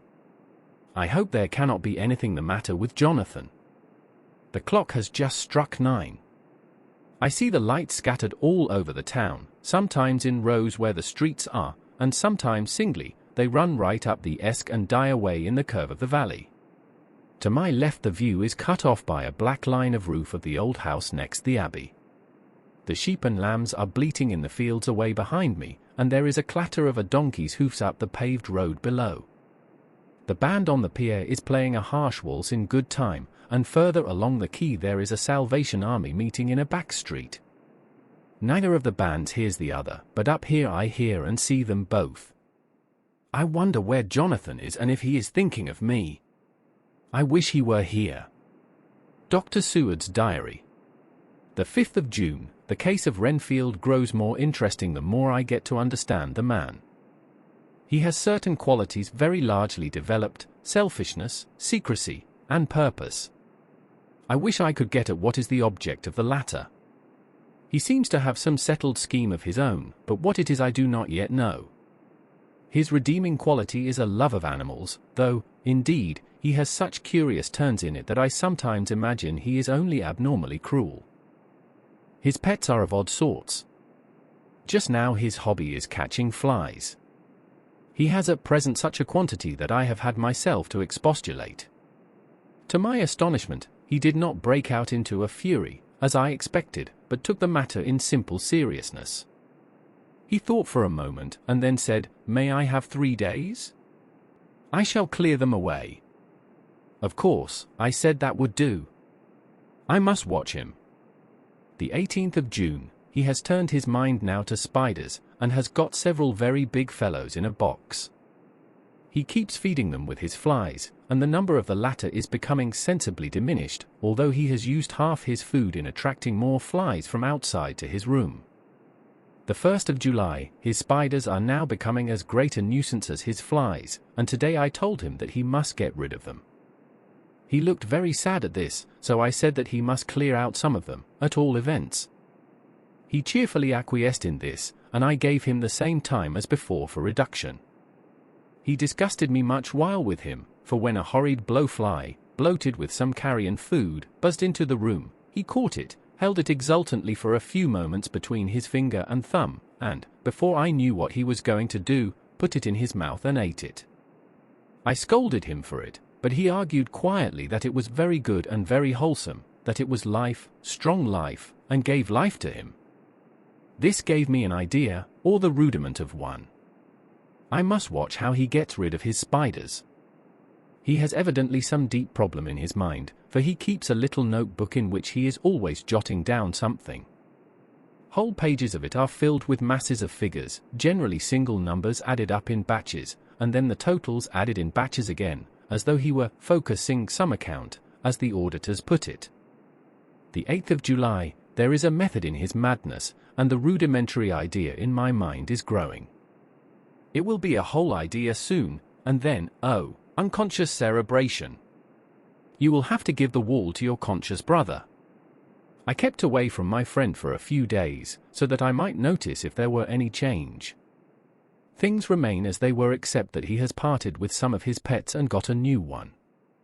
He has managed to get a sparrow, and has already partially tamed it. His means of taming is simple, for already the spiders have diminished. Those that do remain, however, are well fed, for he still brings in the flies by tempting them with his food. The 19th of July, we are progressing. My friend has now a whole colony of sparrows, and his flies and spiders are almost obliterated. When I came in he ran to me and said he wanted to ask me a great favor, a very, very great favor, and as he spoke he fawned on me like a dog. I asked him what it was, and he said, with a sort of rapture in his voice and bearing, a kitten, a nice little, sleek playful kitten, that I can play with, and teach, and feed, and feed, and feed. I was not unprepared for this request, for I had noticed how his pets went on increasing in size and vivacity, but I did not care that his pretty family of tame sparrows should be wiped out in the same manner as the flies and the spiders, so I said I would see about it, and asked him if he would not rather have a cat than a kitten. His eagerness betrayed him as he answered, "Oh, yes, I would like a cat. I only asked for a kitten lest you should refuse me a cat." No one would refuse me a kitten, would they? I shook my head, and said that at present I feared it would not be possible, but that I would see about it. His face fell, and I could see a warning of danger in it, for there was a sudden fierce, sidelong look which meant killing. The man is an undeveloped homicidal maniac. I shall test him with his present craving and see how it will work out, then I shall know more. 10 p.m. I have visited him again and found him sitting in a corner brooding. When I came in, he threw himself on his knees before me and implored me to let him have a cat, that his salvation depended upon it. I was firm, however, and told him that he could not have it, whereupon he went without a word, and sat down, gnawing his fingers, in the corner where I had found him. I shall see him in the morning early. The 20th of July, visited Renfield very early, before the attendant went his rounds. Found him up and humming a tune. He was spreading out his sugar, which he had saved, in the window, and was manifestly beginning his fly-catching again, and beginning it cheerfully and with a good grace. I looked around for his birds, and not seeing them, asked him where they were. He replied, without turning round, that they had all flown away. There were a few feathers about the room and on his pillow a drop of blood. I said nothing, but went and told the keeper to report to me if there were anything odd about him during the day. 11 a.m. The attendant has just been to me to say that Renfield has been very sick and has disgorged a whole lot of feathers. My belief is, doctor, he said, that he has eaten his birds, and that he just took and ate them raw. 11 p.m. I gave Renfield a strong opiate tonight, enough to make even him sleep, and took away his pocketbook to look at it. The thought that has been buzzing about my brain lately is complete, and the theory proved. My homicidal maniac is of a peculiar kind. I shall have to invent a new classification for him, and call him a zoophagus, life-eating, maniac. What he desires is to absorb as many lives as he can, and he has laid himself out to achieve it in a cumulative way. He gave many flies to one spider and many spiders to one bird, and then wanted a cat to eat the many birds. What would have been his later steps? It would almost be worthwhile to complete the experiment. It might be done if there were only a sufficient cause. Men sneered at vivisection, and yet look at its results today. Why not advance science in its most difficult and vital aspect, the knowledge of the brain? Had I even the secret of one such mind, did I hold the key to the fancy of even one lunatic, I might advance my own branch of science to a pitch compared with which Burdon Sanderson's physiology or Ferriar's brain knowledge would be as nothing. If only there were a sufficient cause. I must not think too much of this, or I may be tempted. A good cause might turn the scale with me, for may not I too be of an exceptional brain, congenitally? How well the man reasoned, lunatics always do within their own scope. I wonder at how many lives he values a man, or if at only one. He has closed the account most accurately, and today begun a new record. How many of us begin a new record with each day of our lives? To me it seems only yesterday that my whole life ended with my new hope, and that truly I began a new record. So it will be until the great recorder sums me up and closes my ledger account with a balance to profit or loss. Oh, Lucy, Lucy, I cannot be angry with you, nor can I be angry with my friend whose happiness is yours, but I must only wait on hopeless and work. Work! Work! If I only could have as strong a cause as my poor mad friend there, a good, unselfish cause to make me work, that would be indeed happiness. Mina Murray's Journal. The 26th of July, I am anxious, and it soothes me to express myself here. It is like whispering to oneself and listening at the same time. And there is also something about the shorthand symbols that makes it different from writing. I am unhappy about Lucy and about Jonathan. I had not heard from Jonathan for some time, and was very concerned, but yesterday dear Mr. Hawkins, who is always so kind, sent me a letter from him. I had written asking him if he had heard, and he said the enclosed had just been received. It is only a line dated from Castle Dracula, and says that he is just starting for home. That is not like Jonathan, I do not understand it, and it makes me uneasy. Then, too, Lucy, although she is so well, has lately taken to her old habit of walking in her sleep. Her mother has spoken to me about it, and we have decided that I am to lock the door of our room every night. Mrs. Westenra has got an idea that sleepwalkers always go out on roofs of houses and along the edges of cliffs and then get suddenly wakened and fall over with a despairing cry that echoes all over the place. Poor dear, she is naturally anxious about Lucy, and she tells me that her husband, Lucy's father, had the same habit, that he would get up in the night and dress himself and go out, if he were not stopped. Lucy is to be married in the autumn, and she is already planning out her dresses and how her house is to be arranged. I sympathize with her, for I do the same, only Jonathan and I will start in life in a very simple way, and shall have to try to make both ends meet. Mr. Homewood, he is the Honourable Arthur Homewood, only son of Lord Godalming, is coming up here very shortly, as soon as he can leave town, for his father is not very well, and I think dear Lucy is counting the moments till he comes. She wants to take him up to the seat on the churchyard cliff and show him the beauty of Whitby. I dare say it is the waiting which disturbs her. She will be all right when he arrives. The 27th of July, no news from Jonathan.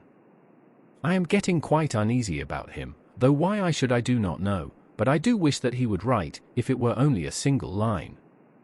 Lucy walks more than ever, and each night I am awakened by her moving about the room. Fortunately, the weather is so hot that she cannot get cold, but still the anxiety and the perpetually being wakened is beginning to tell on me, and I am getting nervous and wakeful myself. Thank God, Lucy's health keeps up. Mr. Homewood has been suddenly called to ring to see his father, who has been taken seriously ill. Lucy frets at the postponement of seeing him, but it does not touch her looks. She is a trifle stouter, and her cheeks are a lovely rose pink. She has lost that anemic look which she had. I pray it will all last. The 3rd of August, another week gone, and no news from Jonathan, not even to Mr. Hawkins, from whom I have heard. Oh, I do hope he is not ill. He surely would have written. I look at that last letter of his, but somehow it does not satisfy me. It does not read like him, and yet it is his writing. There is no mistake of that. Lucy has not walked much in her sleep the last week, but there is an odd concentration about her which I do not understand. Even in her sleep she seems to be watching me.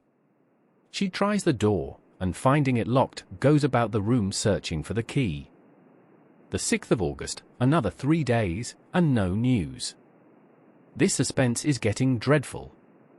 If I only knew where to write to or where to go to, I should feel easier, but no one has heard a word of Jonathan since that last letter. I must only pray to God for patience.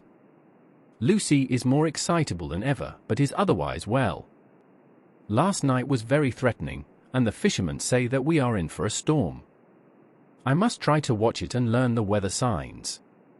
Today is a grey day, and the sun as I write is hidden in thick clouds, high over Kettleness. Everything is grey, except the green grass, which seems like emerald amongst it, grey earthy rock, grey clouds, tinged with the sunburst at the far edge, hang over the grey sea, into which the sand points stretch like grey fingers. The sea is tumbling in over the shallows and the sandy flats with a roar, muffled in the sea mists drifting inland. The horizon is lost in a grey mist. All is vastness, the clouds are piled up like giant rocks, and there is a brool over the sea that sounds like some presage of doom. Dark figures are on the beach here and there, sometimes half shrouded in the mist, and seems men like trees walking. The fishing boats are racing for home, and rise, and dip in the ground swell as they sweep into the harbour, bending to the scuppers. Here comes old Mr. Swales. He is making straight for me, and I can see, by the way he lifts his hat, that he wants to talk. I have been quite touched by the change in the poor old man. When he sat down beside me, he said in a very gentle way, "I want to say something to you, miss." I could see he was not at ease, so I took his poor old wrinkled hand in mine and asked him to speak fully, so he said, leaving his hand in mine, "I'm afraid, my dearie, that I must have shocked you by all the wicked things I've been saying about the dead, and such like, for weeks past, but I didn't mean them, and I want ye to remember that when I'm gone. We AUD folks that be daffled, and with 1 foot abaft the crock-hole, don't altogether like to think of it, and we don't want to feel scart of it, and that's why I've took to marking a light of it, so that I'd cheer up my own heart a bit. But, Lord love ye, miss, I ain't afraid of din, not a bit, only I don't want to die if I can help it. My time must be nigh at hand now, for I be AUD, and 100 years is too much for any man to expect, and I'm so nigh it that the AUD man is already wet in his scythe. Ye see, I can't get out the habit of calf-finch about it all at once. The shafts will wag as they be used to. Some day soon the angel of death will sound his trumpet for me. But don't ye duel and greet, my dearie, for he saw that I was crying. If he should come this very night I'd not refuse to answer his call. For life be, after all, only a waiting for something else than what we're doing, and death be all that we can rightly depend on. But I'm content, for it's coming to me, my dearie, and coming quick. It may be coming while we be looking and wondering. Maybe it's in that wind out over the sea that's bringing with it loss and wreck, and sore distress, and sad hearts. Look! Look, he cried suddenly. There's something in that wind and in the host beyond that sounds, and looks, and tastes, and smells like death. It's in the air, I feel it coming. Lord, make me answer cheerful when my call comes. He held up his arms devoutly, and raised his hat. His mouth moved as though he were praying. After a few minutes' silence, he got up, shook hands with me, and blessed me, and said goodbye, and hobbled off. It all touched me, and upset me very much. I was glad when the Coast Guard came along, with his spyglass under his arm. He stopped to talk with me, as he always does, but all the time kept looking at a strange ship. I can't make her out, he said. She's a Russian, by the look of her, but she's knocking about in the queerest way. She doesn't know her mind a bit. She seems to see the storm coming, but can't decide whether to run up north in the open, or to put in here. Look there again. She is steered mighty strangely, for she doesn't mind the hand on the wheel, changes about with every puff of wind. We'll hear more of her before this time tomorrow. Mina's letter to Lucy reveals the mundane aspects of her life, which will soon be disrupted by the sinister forces at play. Chapter 7. Cutting from the Telegraph, the 8th of August. Pasted in Mina Murray's journal. From a correspondent. Whitby. One of the greatest and suddenest storms on record has just been experienced here, with results both strange and unique. The weather had been somewhat sultry, but not to any degree uncommon in the month of August. Saturday evening was as fine as was ever known, and the great body of holidaymakers laid out yesterday for visits to Mulgrave Woods, Robin Hood's Bay, Rig Mill, Runswick, Staithes, and the various trips in the neighbourhood of Whitby. The steamers Emma and Scarborough made trips up and down the coast, and there was an unusual amount of tripping both to and from Whitby. The day was unusually fine till the afternoon, when some of the gossips who frequent the East Cliff churchyard, and from that commanding eminence watch the wide sweep of sea visible to the north and east, called attention to a sudden show of mares' tails high in the sky to the northwest. The wind was then blowing from the southwest in the mild degree which in barometrical language is ranked number 2, light breeze. The Coast Guard on duty at once made report, and one old fisherman, who for more than half a century has kept watch on weather signs from the East Cliff, foretold in an emphatic manner the coming of a sudden storm. The approach of sunset was so very beautiful, so grand in its masses of splendidly coloured clouds, that there was quite an assemblage on the walk along the cliff in the old churchyard to enjoy the beauty. Before the sun dipped below the black mass of Kettleness, standing boldly athwart the western sky, its downward way was marked by myriad clouds of every sunset colour, flame, purple, pink, green, violet, and all the tints of gold, with here and there masses not large, but of seemingly absolute blackness, in all sorts of shapes, as well outlined as colossal silhouettes. The experience was not lost on the painters, and doubtless some of the sketches of the prelude to the great storm will grace the Art A and Art I walls in May next. More than one captain made up his mind then and there that his cobble or his mule, as they term the different classes of boats, would remain in the harbour till the storm had passed. The wind fell away entirely during the evening, and at midnight there was a dead calm, a sultry heat, and that prevailing intensity which, on the approach of thunder, affects persons of a sensitive nature. There were but few lights in sight at sea, for even the coasting steamers, which usually hugged the shore so closely, kept well to seaward, and but few fishing boats were in sight. The only sail noticeable was a foreign schooner with all sails set, which was seemingly going westwards. The foolhardiness or ignorance of her officers was a prolific theme for comment whilst she remained in sight, and efforts were made to signal her to reduce sail in face of her danger.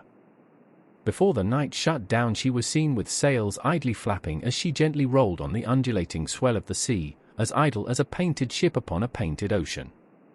Shortly before 10 o'clock the stillness of the air grew quite oppressive, and the silence was so marked that the bleating of a sheep inland or the barking of a dog in the town was distinctly heard, and the band on the pier, with its lively French air, was like a discord in the great harmony of nature's silence.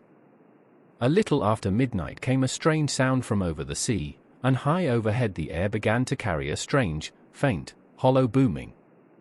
Then without warning the tempest broke.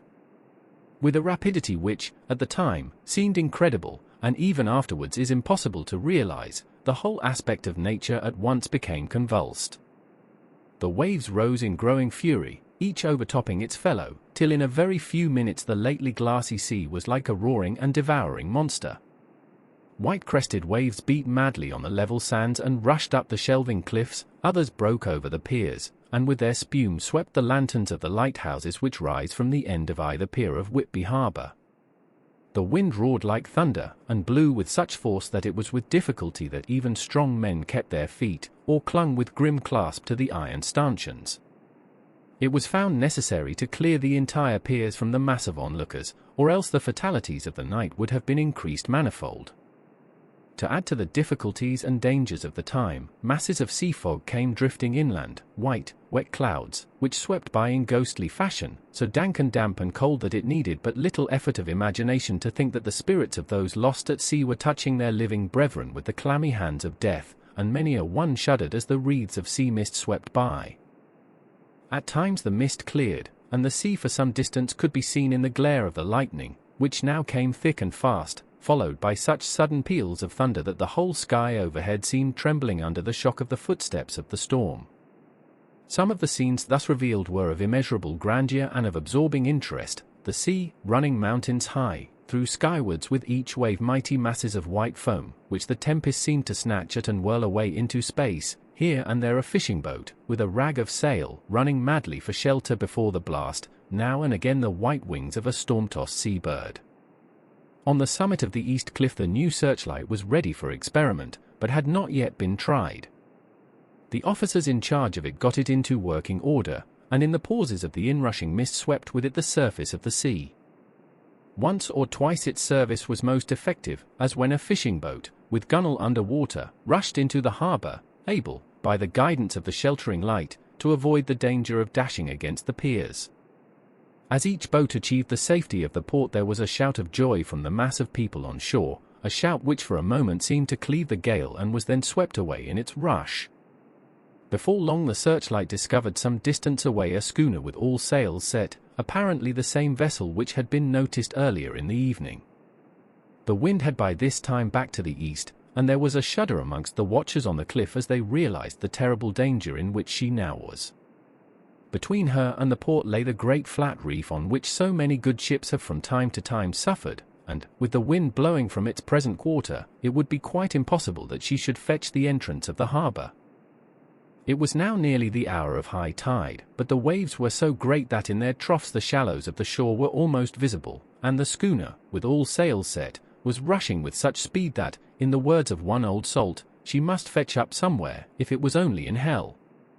Then came another rush of sea fog, greater than any hitherto, a mass of dank mist, which seemed to close on all things like a grey pall, and left available to men only the organ of hearing, for the roar of the tempest, and the crash of the thunder, and the booming of the mighty billows came through the damp oblivion even louder than before. The rays of the searchlight were kept fixed on the harbour mouth across the east pier, where the shock was expected, and men waited breathless. The wind suddenly shifted to the northeast, and the remnant of the sea fog melted in the blast, and then, mirabile dictu, between the piers, leaping from wave to wave as it rushed at headlong speed, swept the strange schooner before the blast, with all sail set, and gained the safety of the harbour. The searchlight followed her, and a shudder ran through all who saw her, for lashed to the helm was a corpse, with drooping head, which swung horribly to and fro at each motion of the ship. No other form could be seen on deck at all. A great awe came on all as they realized that the ship, as if by a miracle, had found the harbor unsteered save by the hand of a dead man. However, all took place more quickly than it takes to write these words. The schooner paused not, but rushing across the harbor, pitched herself on that accumulation of sand and gravel washed by many tides and many storms into the southeast corner of the pier jutting under the east cliff, known locally as Tate Hill Pier. There was of course a considerable concussion as the vessel drove up on the sand heap. Every spar, rope, and stay was strained, and some of the top hammer came crashing down. But, strangest of all, the very instant the shore was touched, an immense dog sprang up on deck from below, as if shot up by the concussion, and running forward, jumped from the bow on the sand. Making straight for the steep cliff, where the churchyard hangs over the laneway to the east pier so steeply that some of the flat tombstones, thrusteens, or through-stones, as they call them in the Whitby vernacular, actually project over where the sustaining cliff has fallen away, it disappeared in the darkness, which seemed intensified just beyond the focus of the searchlight. It so happened that there was no one at the moment on Tate Hill Pier, as all those whose houses are in close proximity were either in bed or were out on the heights above. Thus the Coast Guard on duty on the eastern side of the harbour, who at once ran down to the little pier, was the first to climb on board. The men working the searchlight, after scouring the entrance of the harbour without seeing anything, then turned the light on the derelict and kept it there. The Coast Guard ran aft, and when he came beside the wheel, bent over to examine it, and recoiled at once as though under some sudden emotion. This seemed to pique a general curiosity, and quite a number of people began to run. It is a good way round from the West Cliff by the drawbridge to Tate Hill Pier, but your correspondent is a fairly good runner, and came well ahead of the crowd. When I arrived, however, I found already assembled on the pier a crowd, whom the Coast Guard and police refused to allow to come on board. By the courtesy of the chief boatman, I was, as your correspondent, permitted to climb on deck, and was one of a small group who saw the dead seaman whilst actually lashed to the wheel. It was no wonder that the Coast Guard was surprised, or even awed, for not often can such a sight have been seen. The man was simply fastened by his hands, tied one over the other, to a spoke of the wheel. Between the inner hand and the wood was a crucifix, the set of beads on which it was fastened being around both wrists and wheel, and all kept fast by the binding cords. The poor fellow may have been seated at one time, but the flapping and buffeting of the sails had worked through the rudder of the wheel and dragged him to and fro, so that the cords with which he was tied had cut the flesh to the bone. Accurate note was made of the state of things, and a doctor, Surgeon J. M. Caffin, of 33, East Elliot Place, who came immediately after me, declared, after making examination, that the man must have been dead for quite 2 days. In his pocket was a bottle, carefully corked, empty save for a little roll of paper, which proved to be the addendum to the log. The Coast Guard said the man must have tied up his own hands, fastening the knots with his teeth. The fact that a Coast Guard was the first on board may save some complications, later on, in the Admiralty Court, for Coast Guards cannot claim the salvage which is the right of the first civilian entering on a derelict. Already, however, the legal tongues are wagging, and one young law student is loudly asserting that the rights of the owner are already completely sacrificed, his property being held in contravention of the statutes of Mortmain, since the tiller, as emblem ship, if not proof, of delegated possession, is held in a dead hand. It is needless to say that the dead steersman has been reverently removed from the place where he held his honourable watch and ward till death, a steadfastness as noble as that of the young Casabianca, and placed in the mortuary to await inquest. Already the sudden storm is passing, and its fierceness is abating, crowds are scattering homeward, and the sky is beginning to redden over the Yorkshire wolds. I shall send, in time for your next issue, further details of the derelict ship which found her way so miraculously into harbour in the storm. Whitby, the 9th of August, the sequel to the strange arrival of the derelict in the storm last night is almost more startling than the thing itself. It turns out that the schooner is a Russian from Varna, and is called the Demeter.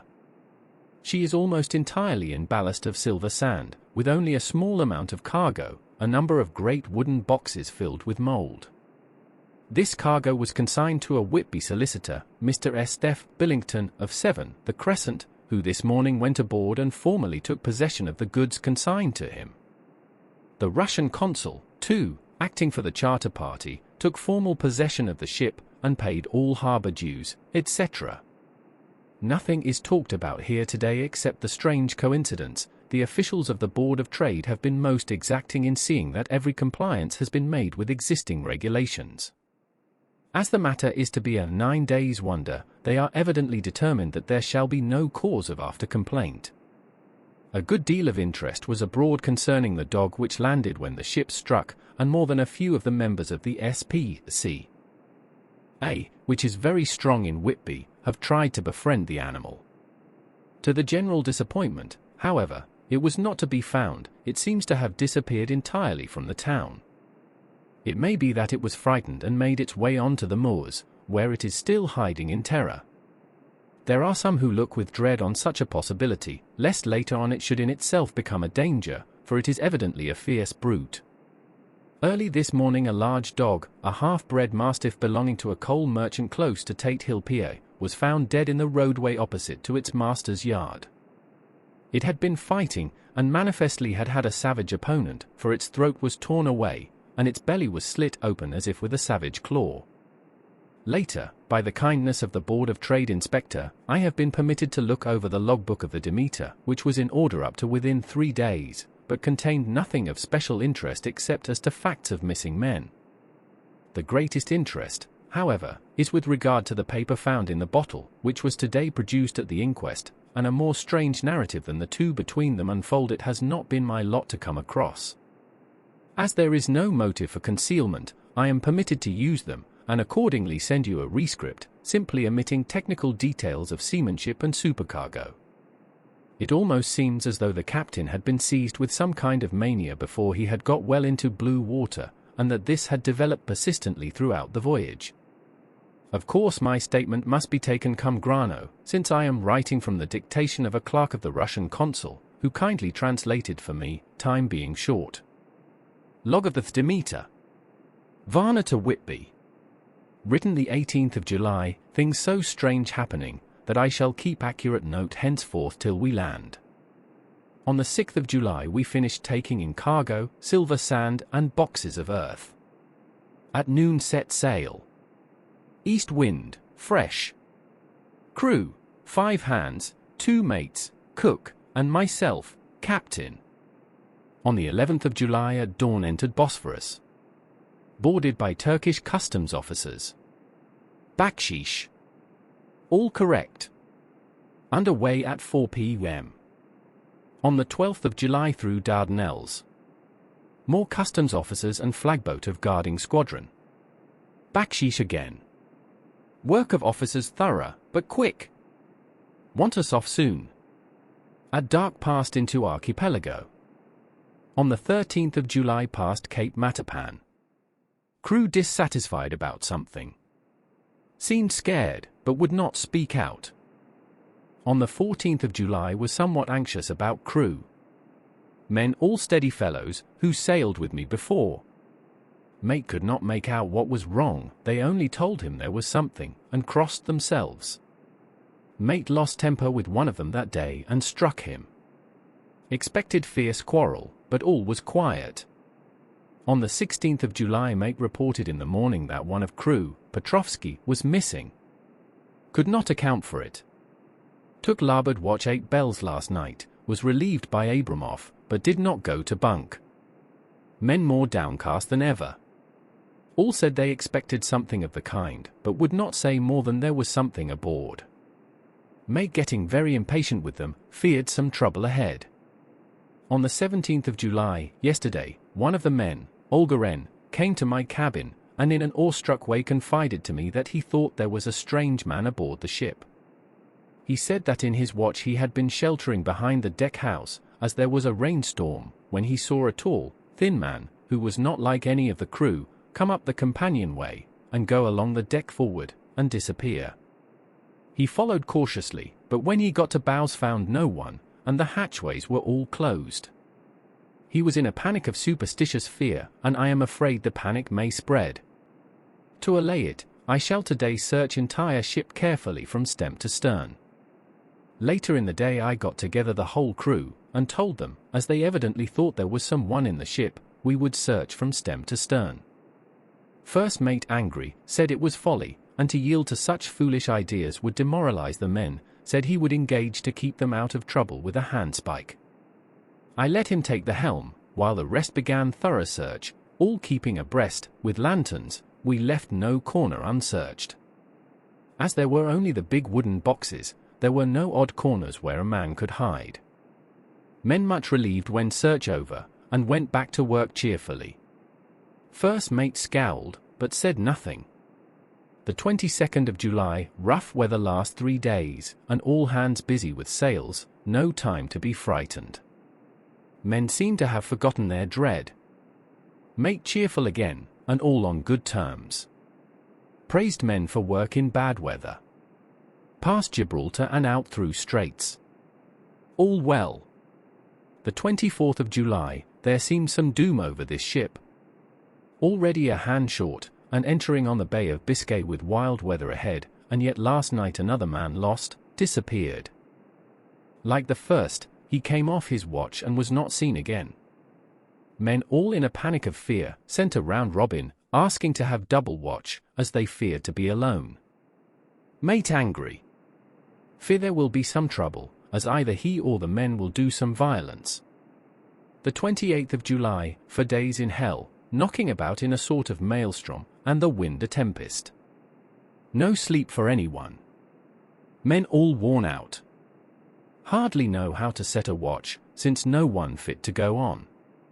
Second mate volunteered to steer and watch, and let men snatch a few hours' sleep.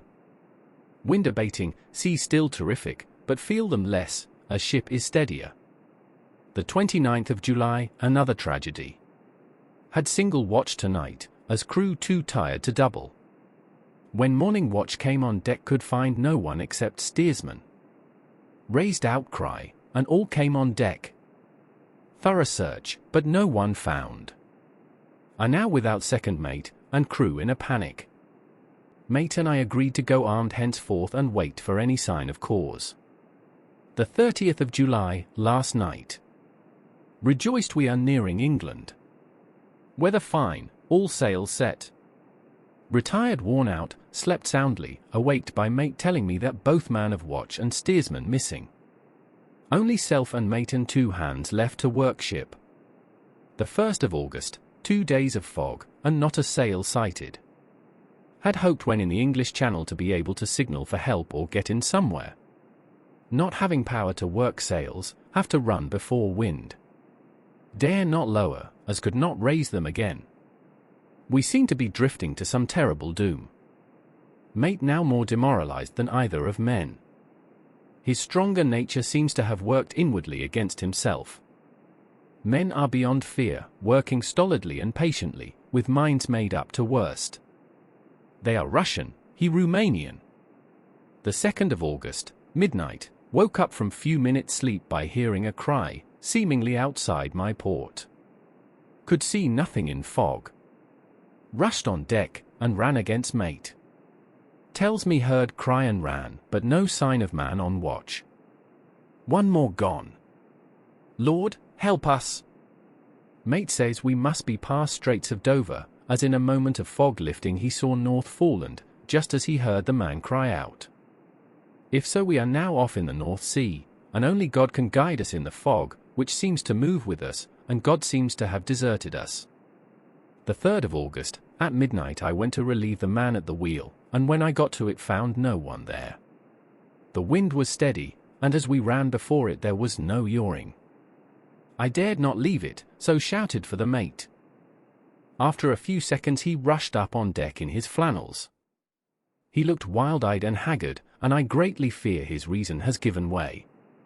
He came close to me and whispered hoarsely, with his mouth to my ear, as though fearing the very air might hear, "It is here, I know it, now."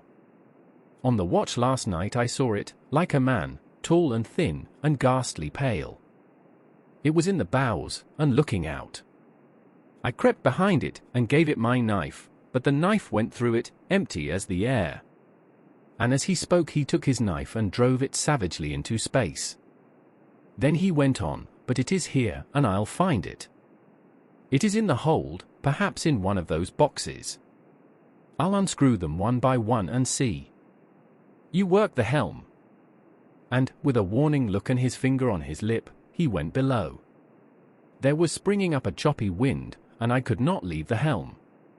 I saw him come out on deck again with a tool chest and a lantern, and go down the forward hatchway. He is mad, stark, raving mad, and it's no use my trying to stop him. He can't hurt those big boxes, they are invoiced as clay, and to pull them about is as harmless a thing as he can do. So here I stay, and mind the helm, and write these notes. I can only trust in God and wait till the fog clears. Then, if I can't steer to any harbour with the wind that is, I shall cut down sails and lie by, and signal for help. It is nearly all over now. Just as I was beginning to hope that the mate would come out calmer, for I heard him knocking away at something in the hold, and work is good for him, there came up the hatchway a sudden, startled scream, which made my blood run cold, and up on the deck he came as if shot from a gun, a raging madman, with his eyes rolling and his face convulsed with fear. "Save me! Save me!" he cried, and then looked round on the blanket of fog. His horror turned to despair, and in a steady voice he said, "You had better come too, Captain, before it is too late. He is there. I know the secret now. The sea will save me from him, and it is all that is left." Before I could say a word, or move forward to seize him, he sprang on the bulwark and deliberately threw himself into the sea. I suppose I know the secret too, now. It was this madman who had got rid of the men one by one, and now he has followed them himself. God help me! How am I to account for all these horrors when I get to port? When I get to port? Will that ever be? The 4th of August, still fog, which the sunrise cannot pierce. I know there is sunrise because I am a sailor, why else I know not. I dared not go below, I dared not leave the helm, so here all night I stayed, and in the dimness of the night I saw it, him. God forgive me, but the mate was right to jump overboard. It was better to die like a man, to die like a sailor in blue water no man can object. But I am captain, and I must not leave my ship. But I shall baffle this fiend or monster, for I shall tie my hands to the wheel when my strength begins to fail, and along with them I shall tie that which it dare not touch, and then, come good wind or foul, I shall save my soul, and my honour as a captain. I am growing weaker, and the night is coming on. If he can look me in the face again, I may not have time to act. If we are wrecked, mayhap this bottle may be found, and those who find it may understand, if not, well, then all men shall know that I have been true to my trust. God and the Blessed Virgin and the saints help a poor ignorant soul trying to do his duty. Of course the verdict was an open one. There is no evidence to adduce, and whether or not the man himself committed the murders there is now none to say. The folk here hold almost universally that the captain is simply a hero, and he is to be given a public funeral. Already it is arranged that his body is to be taken with a train of boats up the Esk for a piece and then brought back to Tate Hill Pier and up the Abbey steps, for he is to be buried in the churchyard on the cliff. The owners of more than 100 boats have already given in their names as wishing to follow him to the grave. No trace has ever been found of the great dog, at which there is much mourning, for, with public opinion in its present state, he would, I believe, be adopted by the town. Tomorrow will see the funeral, and so will end this one more mystery of the sea. Mina Murray's Journal. The 8th of August, Lucy was very restless all night, and I, too, could not sleep. The storm was fearful, and as it boomed loudly among the chimney pots, it made me shudder. When a sharp puff came it seemed to be like a distant gun. Strangely enough, Lucy did not wake, but she got up twice and dressed herself. Fortunately, each time I awoke in time and managed to undress her without waking her, and got her back to bed. It is a very strange thing, this sleepwalking, for as soon as her will is thwarted in any physical way, her intention, if there be any, disappears, and she yields herself almost exactly to the routine of her life. Early in the morning we both got up and went down to the harbour to see if anything had happened in the night.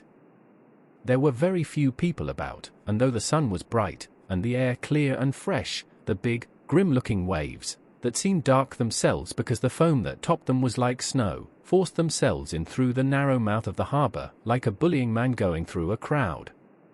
Somehow I felt glad that Jonathan was not on the sea last night, but on land. But oh, is he on land or sea? Where is he, and how? I am getting fearfully anxious about him. If I only knew what to do, and could do anything. Asterisk the 10th of August, the funeral of the poor sea captain today was most touching. Every boat in the harbour seemed to be there, and the coffin was carried by captains all the way from Tate Hill Pier up to the churchyard. Lucy came with me, and we went early to our old seat, whilst the cortege of boats went up the river to the viaduct and came down again. We had a lovely view, and saw the procession nearly all the way. The poor fellow was laid to rest quite near our seat so that we stood on it when the time came and saw everything. Poor Lucy seemed much upset. She was restless and uneasy all the time, and I cannot but think that her dreaming at night is telling on her. She is quite odd in one thing: she will not admit to me that there is any cause for restlessness, or if there be, she does not understand it herself. There is an additional cause in that poor old Mr. Swales was found dead this morning on our seat, his neck being broken. He had evidently, as the doctor said, fallen back in the seat in some sort of fright, for there was a look of fear and horror on his face that the men said made them shudder. Poor dear old man! Perhaps he had seen death with his dying eyes. Lucy is so sweet and sensitive that she feels influences more acutely than other people do. Just now she was quite upset by a little thing which I did not much heed, though I am myself very fond of animals. One of the men who came up here often to look for the boats was followed by his dog. The dog is always with him. They are both quiet persons, and I never saw the man angry, nor heard the dog bark. During the service the dog would not come to its master, who was on the seat with us, but kept a few yards off, barking and howling. Its master spoke to it gently, and then harshly, and then angrily, but it would neither come nor cease to make a noise. It was in a sort of fury, with its eyes savage, and all its hairs bristling out like a cat's tail when puss is on the war-path.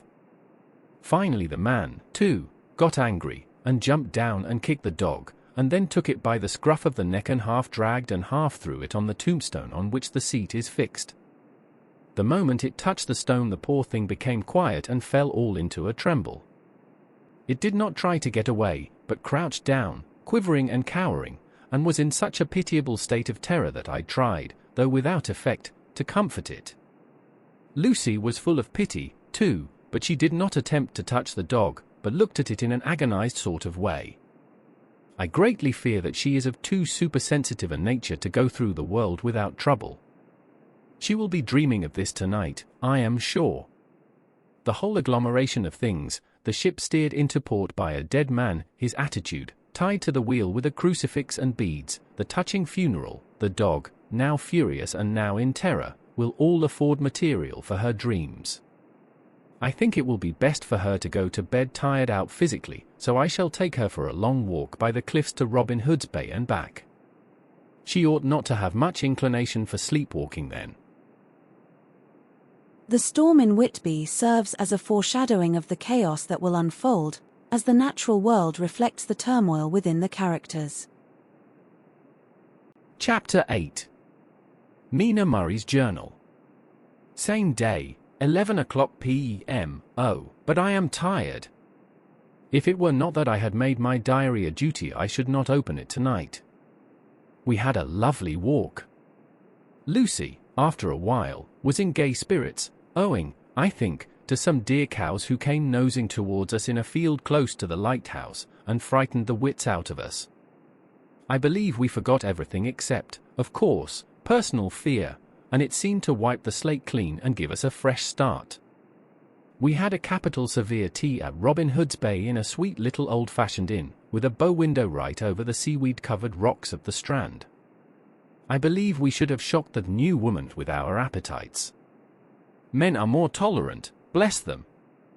Then we walked home with some, or rather many, stoppages to rest, and with our hearts full of a constant dread of wild bulls. Lucy was really tired, and we intended to creep off to bed as soon as we could. The young curate came in, however, and Mrs. Westenra asked him to stay for supper. Lucy and I had both a fight for it with the dusty miller. I know it was a hard fight on my part, and I am quite heroic. I think that someday the bishops must get together and see about breeding up a new class of curates, who don't take supper, no matter how they may be pressed to, and who will know when girls are tired. Lucy is asleep and breathing softly. She has more color in her cheeks than usual, and looks, oh, so sweet. If Mr. Homewood fell in love with her seeing her only in the drawing-room, I wonder what he would say if he saw her now. Some of the new women writers will someday start an idea that men and women should be allowed to see each other asleep before proposing or accepting. But I suppose the new woman won't condescend in future to accept, she will do the proposing herself. And a nice job she will make of it, too. There's some consolation in that. I am so happy tonight, because dear Lucy seems better. I really believe she has turned the corner, and that we are over her troubles with dreaming. I should be quite happy if I only knew if Jonathan. God bless and keep him. The 11th of August, 3 a.m. Diary again. No sleep now, so I may as well write. I am too agitated to sleep. We have had such an adventure, such an agonizing experience. I fell asleep as soon as I had closed my diary.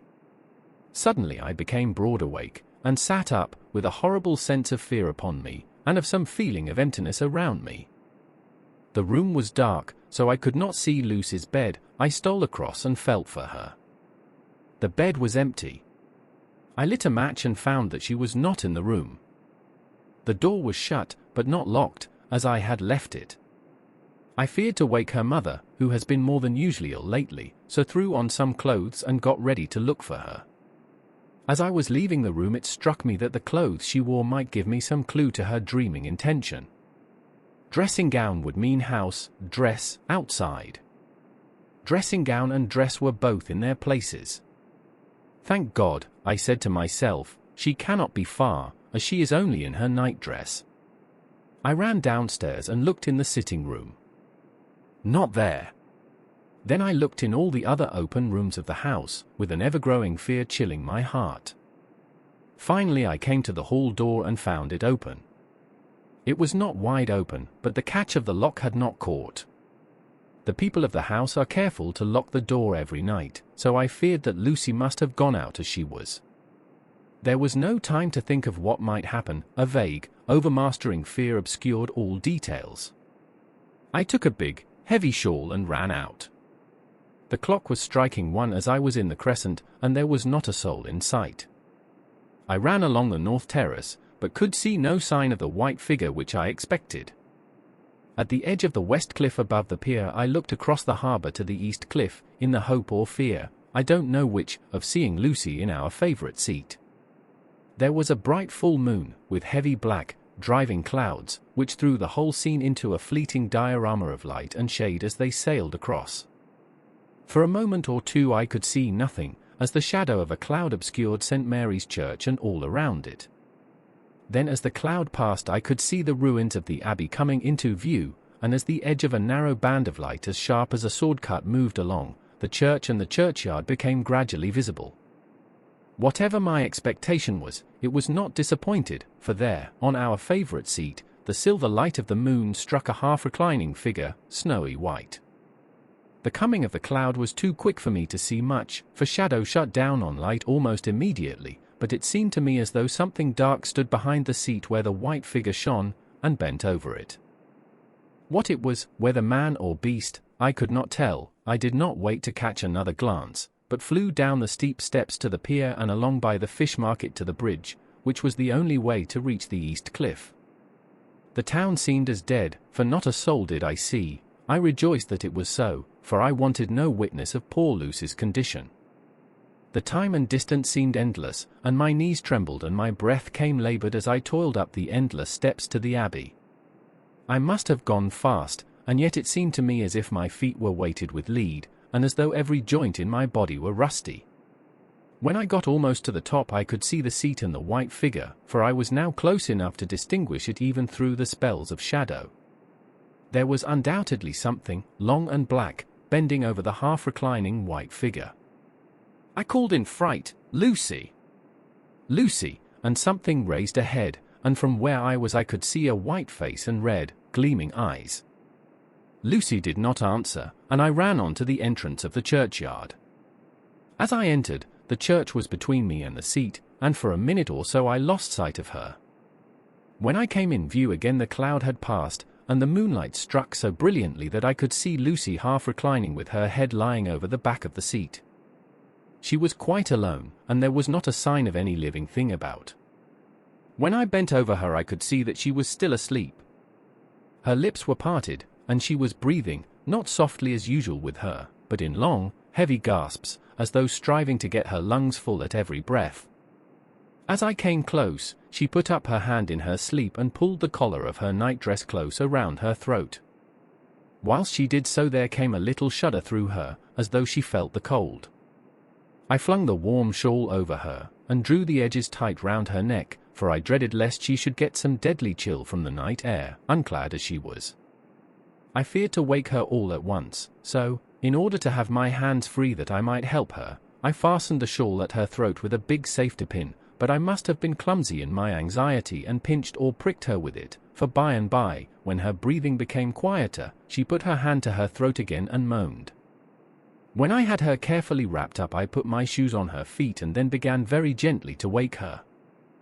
At first she did not respond, but gradually she became more and more uneasy in her sleep, moaning and sighing occasionally. At last, as time was passing fast, and, for many other reasons, I wished to get her home at once, I shook her more forcibly, till finally she opened her eyes and awoke. She did not seem surprised to see me, as, of course, she did not realize all at once where she was. Lucy always wakes prettily, and even at such a time, when her body must have been chilled with cold, and her mind somewhat appalled at waking unclad in a churchyard at night, she did not lose her grace. She trembled a little, and clung to me. When I told her to come at once with me home she rose without a word, with the obedience of a child. As we passed along, the gravel hurt my feet, and Lucy noticed me wince. She stopped and wanted to insist upon my taking my shoes, but I would not. However, when we got to the pathway outside the churchyard, where there was a puddle of water, remaining from the storm, I daubed my feet with mud, using each foot in turn on the other, so that as we went home, no one, in case we should meet anyone, should notice my bare feet. Fortune favored us, and we got home without meeting a soul.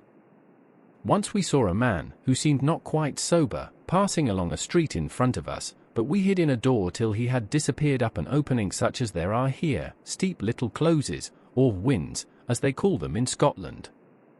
My heart beat so loud all the time that sometimes I thought I should faint. I was filled with anxiety about Lucy, not only for her health, lest she should suffer from the exposure, but for her reputation in case the story should get wind. When we got in, and had washed our feet, and had said a prayer of thankfulness together, I tucked her into bed. Before falling asleep she asked, even implored, me not to say a word to anyone, even her mother, about her sleepwalking adventure. I hesitated at first to promise, but on thinking of the state of her mother's health, and how the knowledge of such a thing would fret her, and thinking, too, of how such a story might become distorted, nay, infallibly would, in case it should leak out, I thought it wiser to do so. I hope I did right. I have locked the door, and the key is tied to my wrist, so perhaps I shall not be again disturbed. Lucy is sleeping soundly, the reflex of the dawn is high and far over the sea. Same day, noon, all goes well. Lucy slept till I woke her and seemed not to have even changed her side. The adventure of the night does not seem to have harmed her, on the contrary, it has benefited her, for she looks better this morning than she has done for weeks. I was sorry to notice that my clumsiness with the safety pin hurt her. Indeed, it might have been serious, for the skin of her throat was pierced. I must have pinched up a piece of loose skin and have transfixed it, for there are 2 little red points like pinpricks, and on the band of her nightdress was a drop of blood. When I apologized and was concerned about it, she laughed and petted me, and said she did not even feel it. Fortunately, it cannot leave a scar, as it is so tiny. Same day, night, we passed a happy day. The air was clear and the sun bright, and there was a cool breeze. We took our lunch to Mulgrave Woods, Mrs. Westenra driving by the road and Lucy and I walking by the cliff path and joining her at the gate. I felt a little sad myself, for I could not but feel how absolutely happy it would have been had Jonathan been with me. But there! I must only be patient. In the evening we strolled in the casino terrace, and heard some good music by Spoer and Mackenzie, and went to bed early. Lucy seems more restful than she has been for some time, and fell asleep at once. I shall lock the door and secure the key the same as before, though I do not expect any trouble tonight. The 12th of August, my expectations were wrong, for twice during the night I was wakened by Lucy trying to get out. She seemed, even in her sleep, to be a little impatient at finding the door shut, and went back to bed under a sort of protest. I woke with the dawn, and heard the birds chirping outside of the window. Lucy woke, too, and, I was glad to see, was even better than on the previous morning. All her old gaiety of manner seemed to have come back, and she came and snuggled in beside me and told me all about Arthur. I told her how anxious I was about Jonathan, and then she tried to comfort me. Well, she succeeded somewhat, for, though sympathy can't alter facts, it can help to make them more bearable. The 13th of August, another quiet day, and to bed with the key on my wrist as before. Again I awoke in the night, and found Lucy sitting up in bed, still asleep, pointing to the window. I got up quietly, and pulling aside the blind, looked out. It was brilliant moonlight, and the soft effect of the light over the sea and sky, merged together in one great, silent mystery, was beautiful beyond words. Between me and the moonlight flitted a great bat, coming and going in great whirling circles. Once or twice it came quite close, but was, I suppose, frightened at seeing me, and flitted away across the harbour towards the abbey. When I came back from the window, Lucy had lain down again, and was sleeping peacefully. She did not stir again all night. The 14th of August, on the East Cliff, reading and writing all day. Lucy seems to have become as much in love with the spot as I am, and it is hard to get her away from it when it is time to come home for lunch or tea or dinner. This afternoon she made a funny remark. We were coming home for dinner, and had come to the top of the steps up from the West Pier and stopped to look at the view, as we generally do.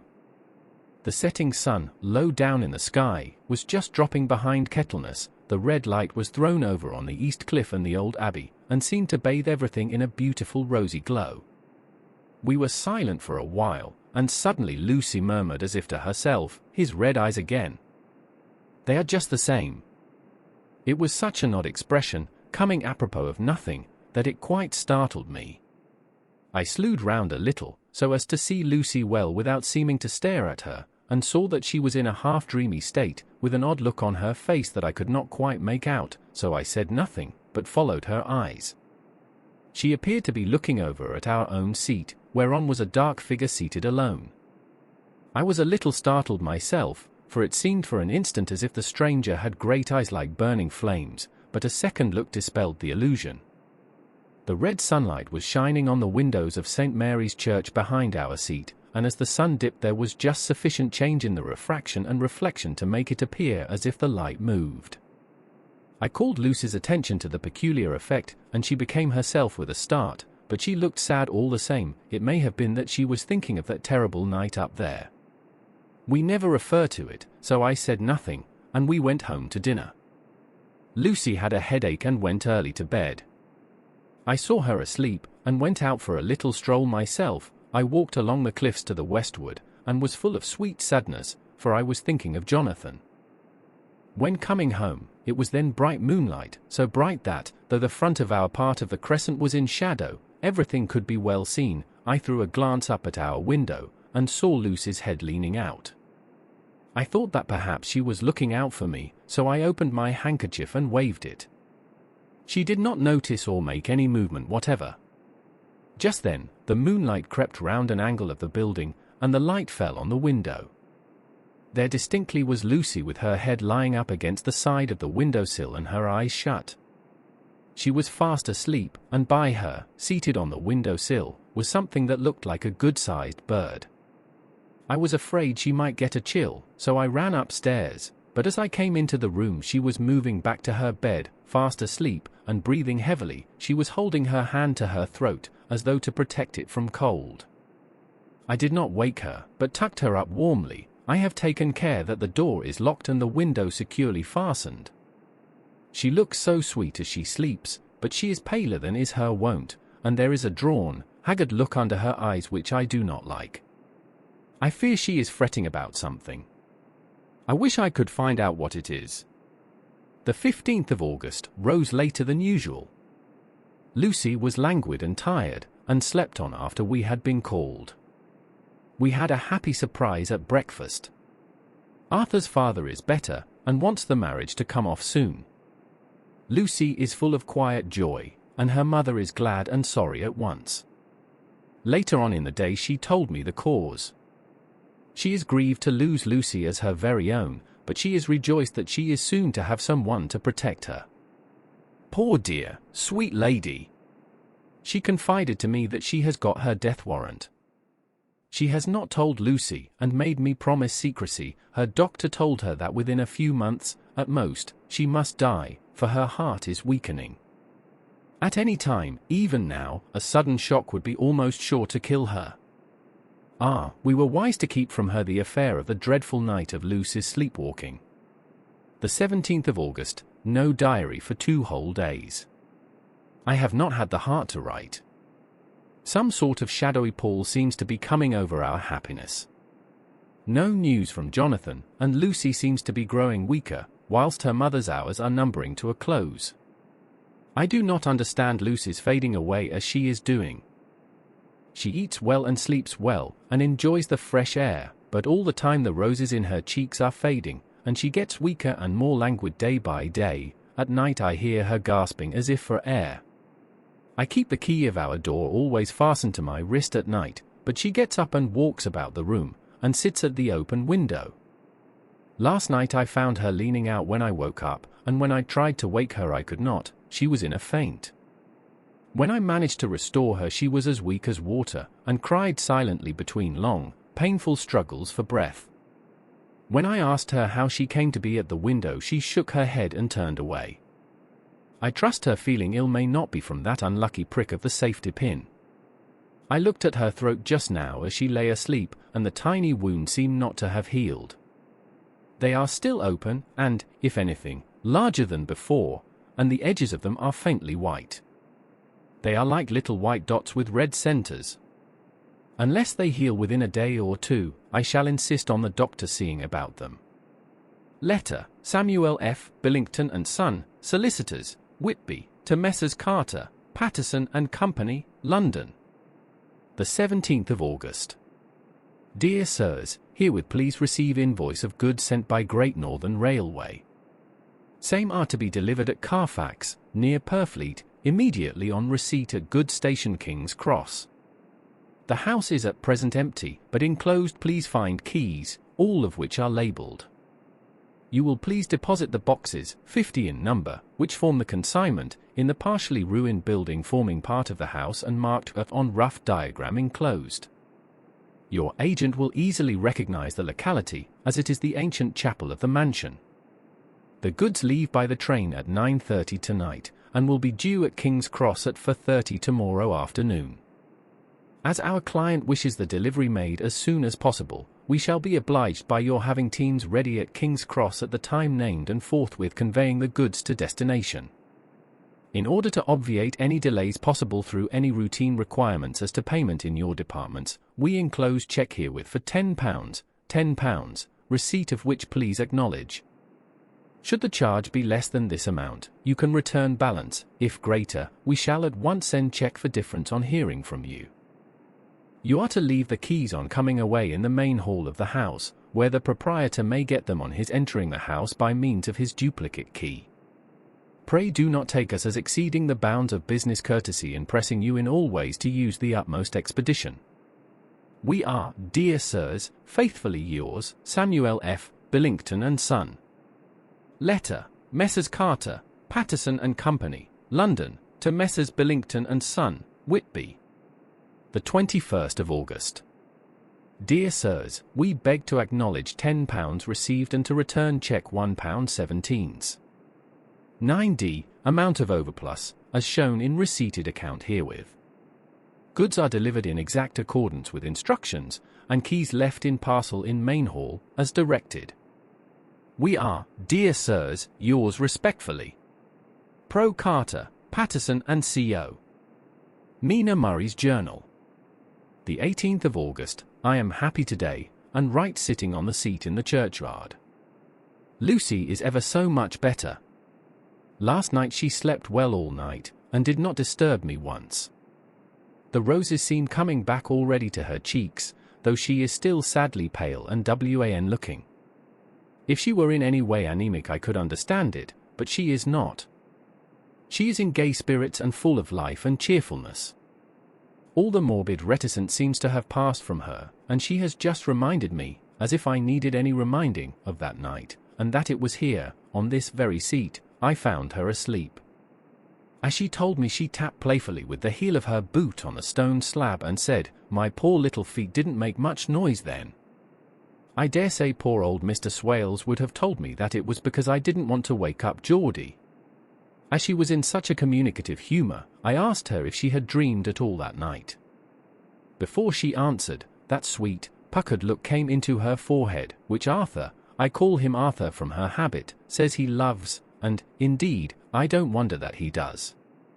Then she went on in a half-dreaming kind of way, as if trying to recall it to herself. I didn't quite dream, but it all seemed to be real.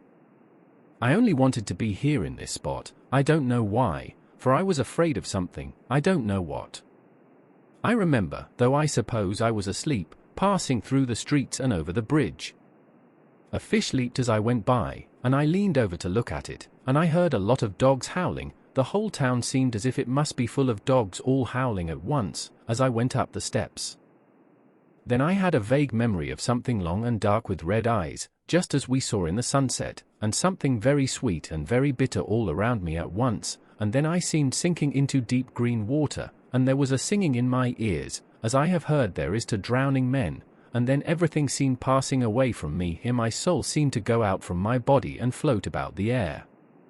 I seem to remember that once the West Lighthouse was right under me, and then there was a sort of agonizing feeling, as if I were in an earthquake, and I came back and found you shaking my body. I saw you do it before I felt you. Then she began to laugh. It seemed a little uncanny to me, and I listened to her breathlessly.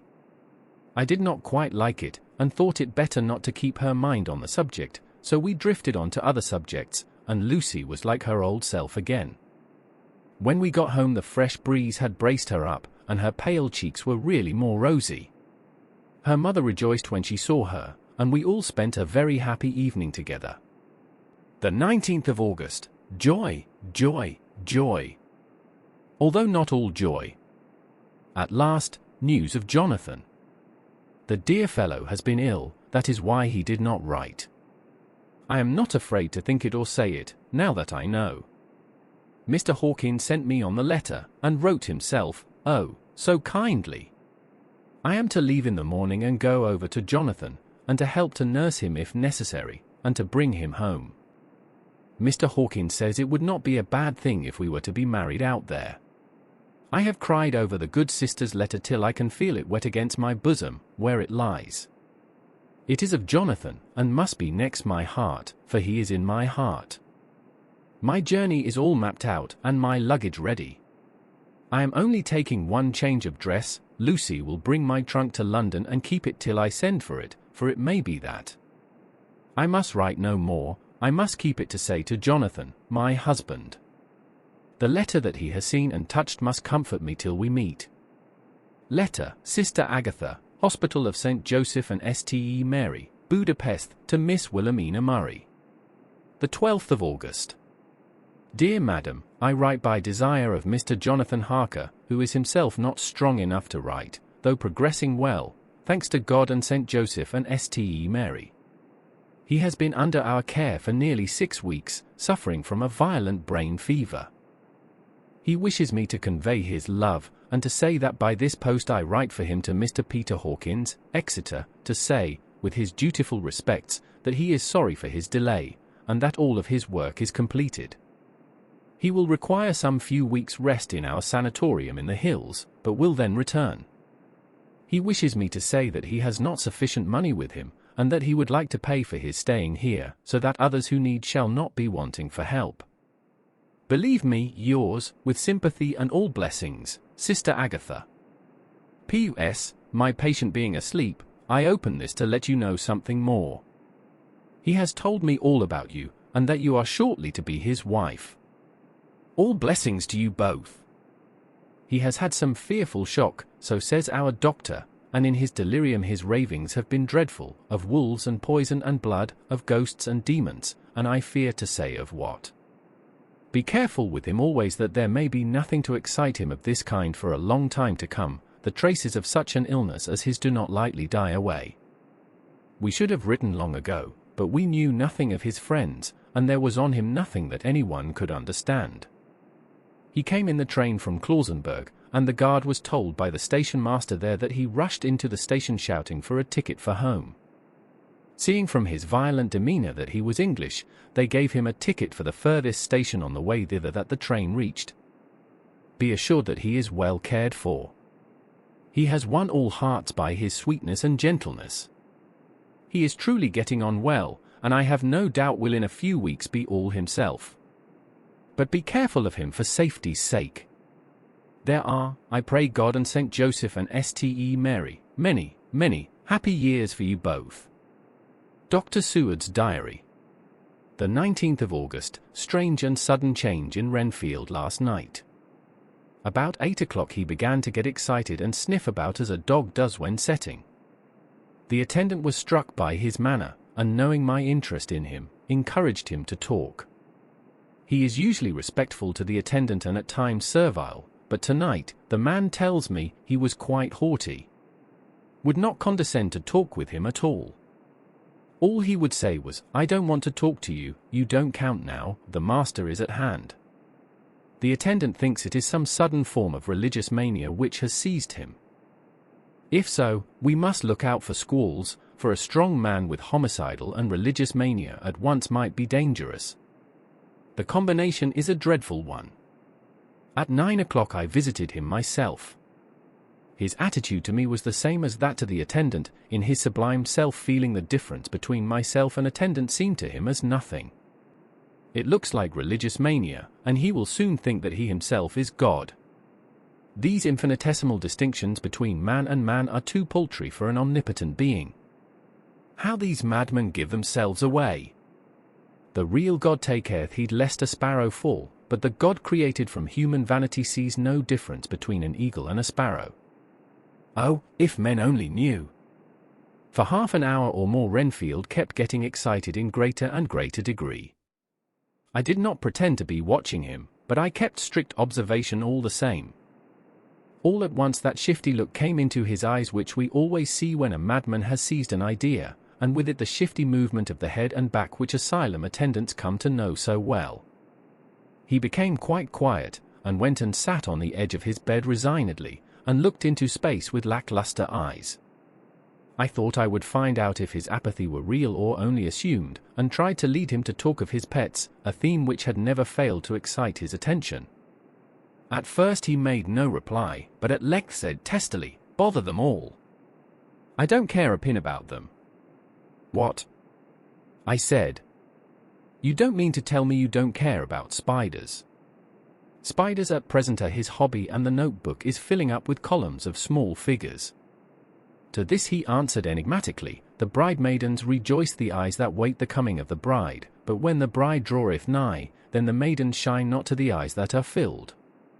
He would not explain himself, but remained obstinately seated on his bed all the time I remained with him. I am weary tonight and low in spirits. I cannot but think of Lucy, and how different things might have been. If I don't sleep at once, chloral, the modern Morpheus, C2HCl3OH20. I must be careful not to let it grow into a habit. No, I shall take none tonight. I have thought of Lucy, and I shall not dishonor her by mixing the two. If need be, tonight shall be sleepless. Later, glad I made the resolution, gladder that I kept to it.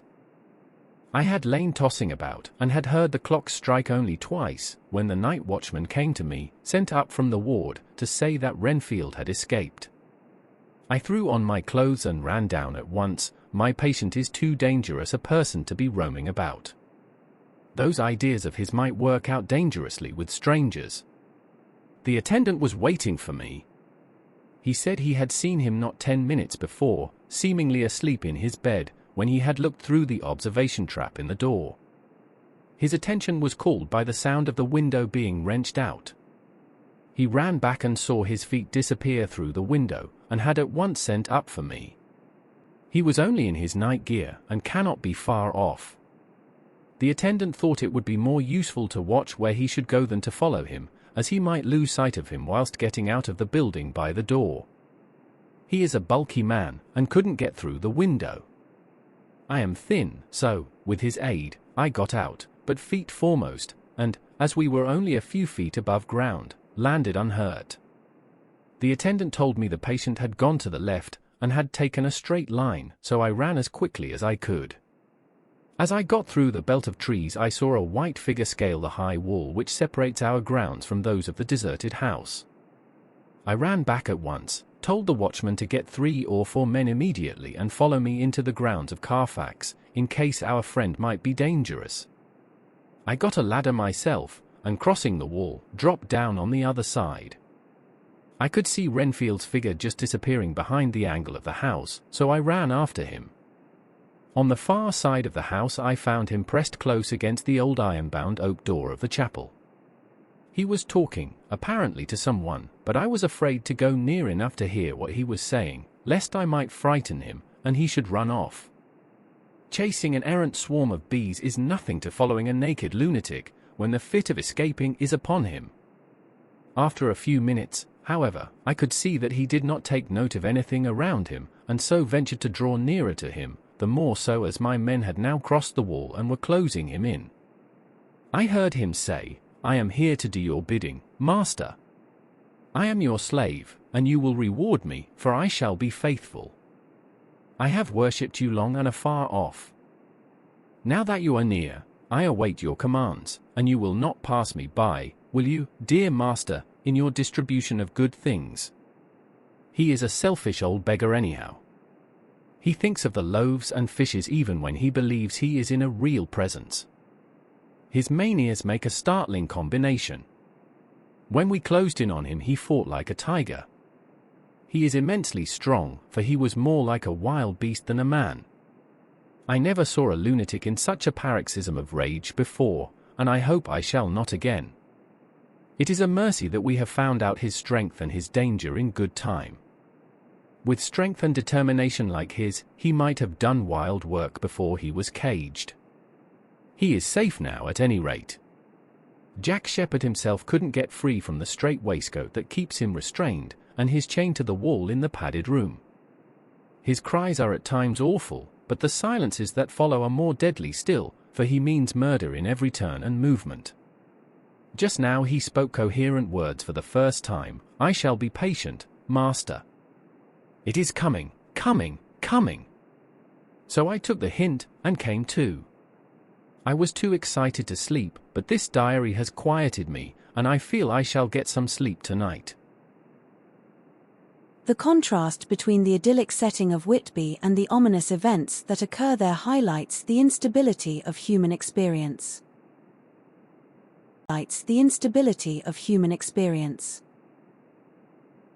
Chapter 9. Letter, Mina Harker to Lucy Westenra. Budapest, the 24th of August.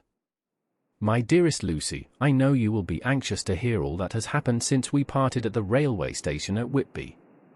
Well, my dear, I got to Hull all right, and caught the boat to Hamburg, and then the train on here. I feel that I can hardly recall anything of the journey, except that I knew I was coming to Jonathan, and that as I should have to do some nursing, I had better get all the sleep I could. I found my dear one, oh, so thin and pale and weak-looking. All the resolution has gone out of his dear eyes, and that quiet dignity which I told you was in his face has vanished. He is only a wreck of himself, and he does not remember anything that has happened to him for a long time past. At least, he wants me to believe so, and I shall never ask. He has had some terrible shock, and I fear it might tax his poor brain if he were to try to recall it. Sister Agatha, who is a good creature and a born nurse, tells me that he raved of dreadful things whilst he was off his head. I wanted her to tell me what they were, but she would only cross herself, and say she would never tell, that the ravings of the sick were the secrets of God, and that if a nurse through her vocation should hear them, she should respect her trust. She is a sweet, good soul, and the next day, when she saw I was troubled, she opened up the subject again, and after saying that she could never mention what my poor dear raved about, added, I can tell you this much, my dear, that it was not about anything which he has done wrong himself, and you, as his wife-to-be, have no cause to be concerned. He has not forgotten you or what he owes to you.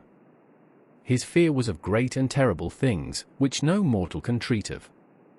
I do believe the dear soul thought I might be jealous lest my poor dear should have fallen in love with any other girl. The idea of my being jealous about Jonathan! And yet, my dear, let me whisper, I felt a thrill of joy through me when I knew that no other woman was a cause of trouble.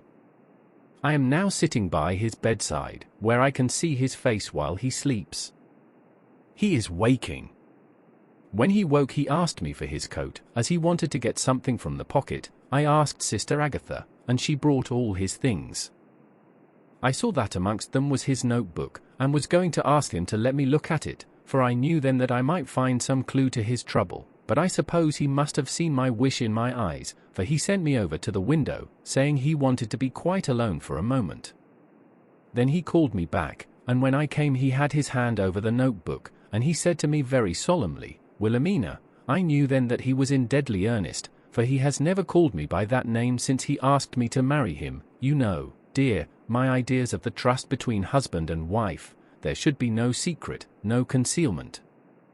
I have had a great shock, and when I try to think of what it is I feel my head spin round, and I do not know if it was all real or the dreaming of a madman. You know I have had brain fever, and that is to be mad. The secret is here, and I do not want to know it. I want to take up my life here, with our marriage.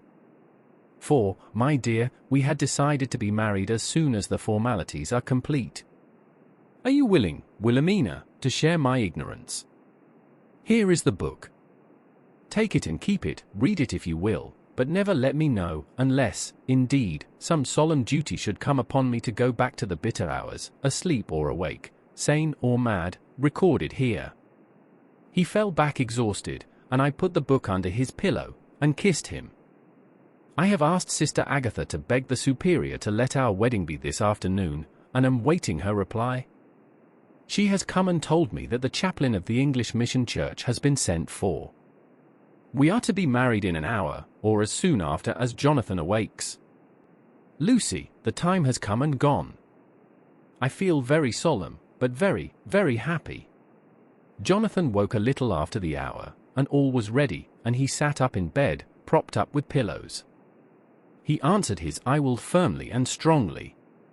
I could hardly speak, my heart was so full that even those words seemed to choke me. The dear sisters were so kind.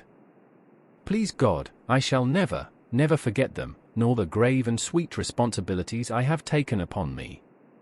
I must tell you of my wedding present. When the chaplain and the sisters had left me alone with my husband, oh, Lucy, it is the first time I have written the words "my husband," left me alone with my husband, I took the book from under his pillow, and wrapped it up in white paper, and tied it with a little bit of pale blue ribbon which was round my neck, and sealed it over the knot with sealing wax, and for my seal I used my wedding ring.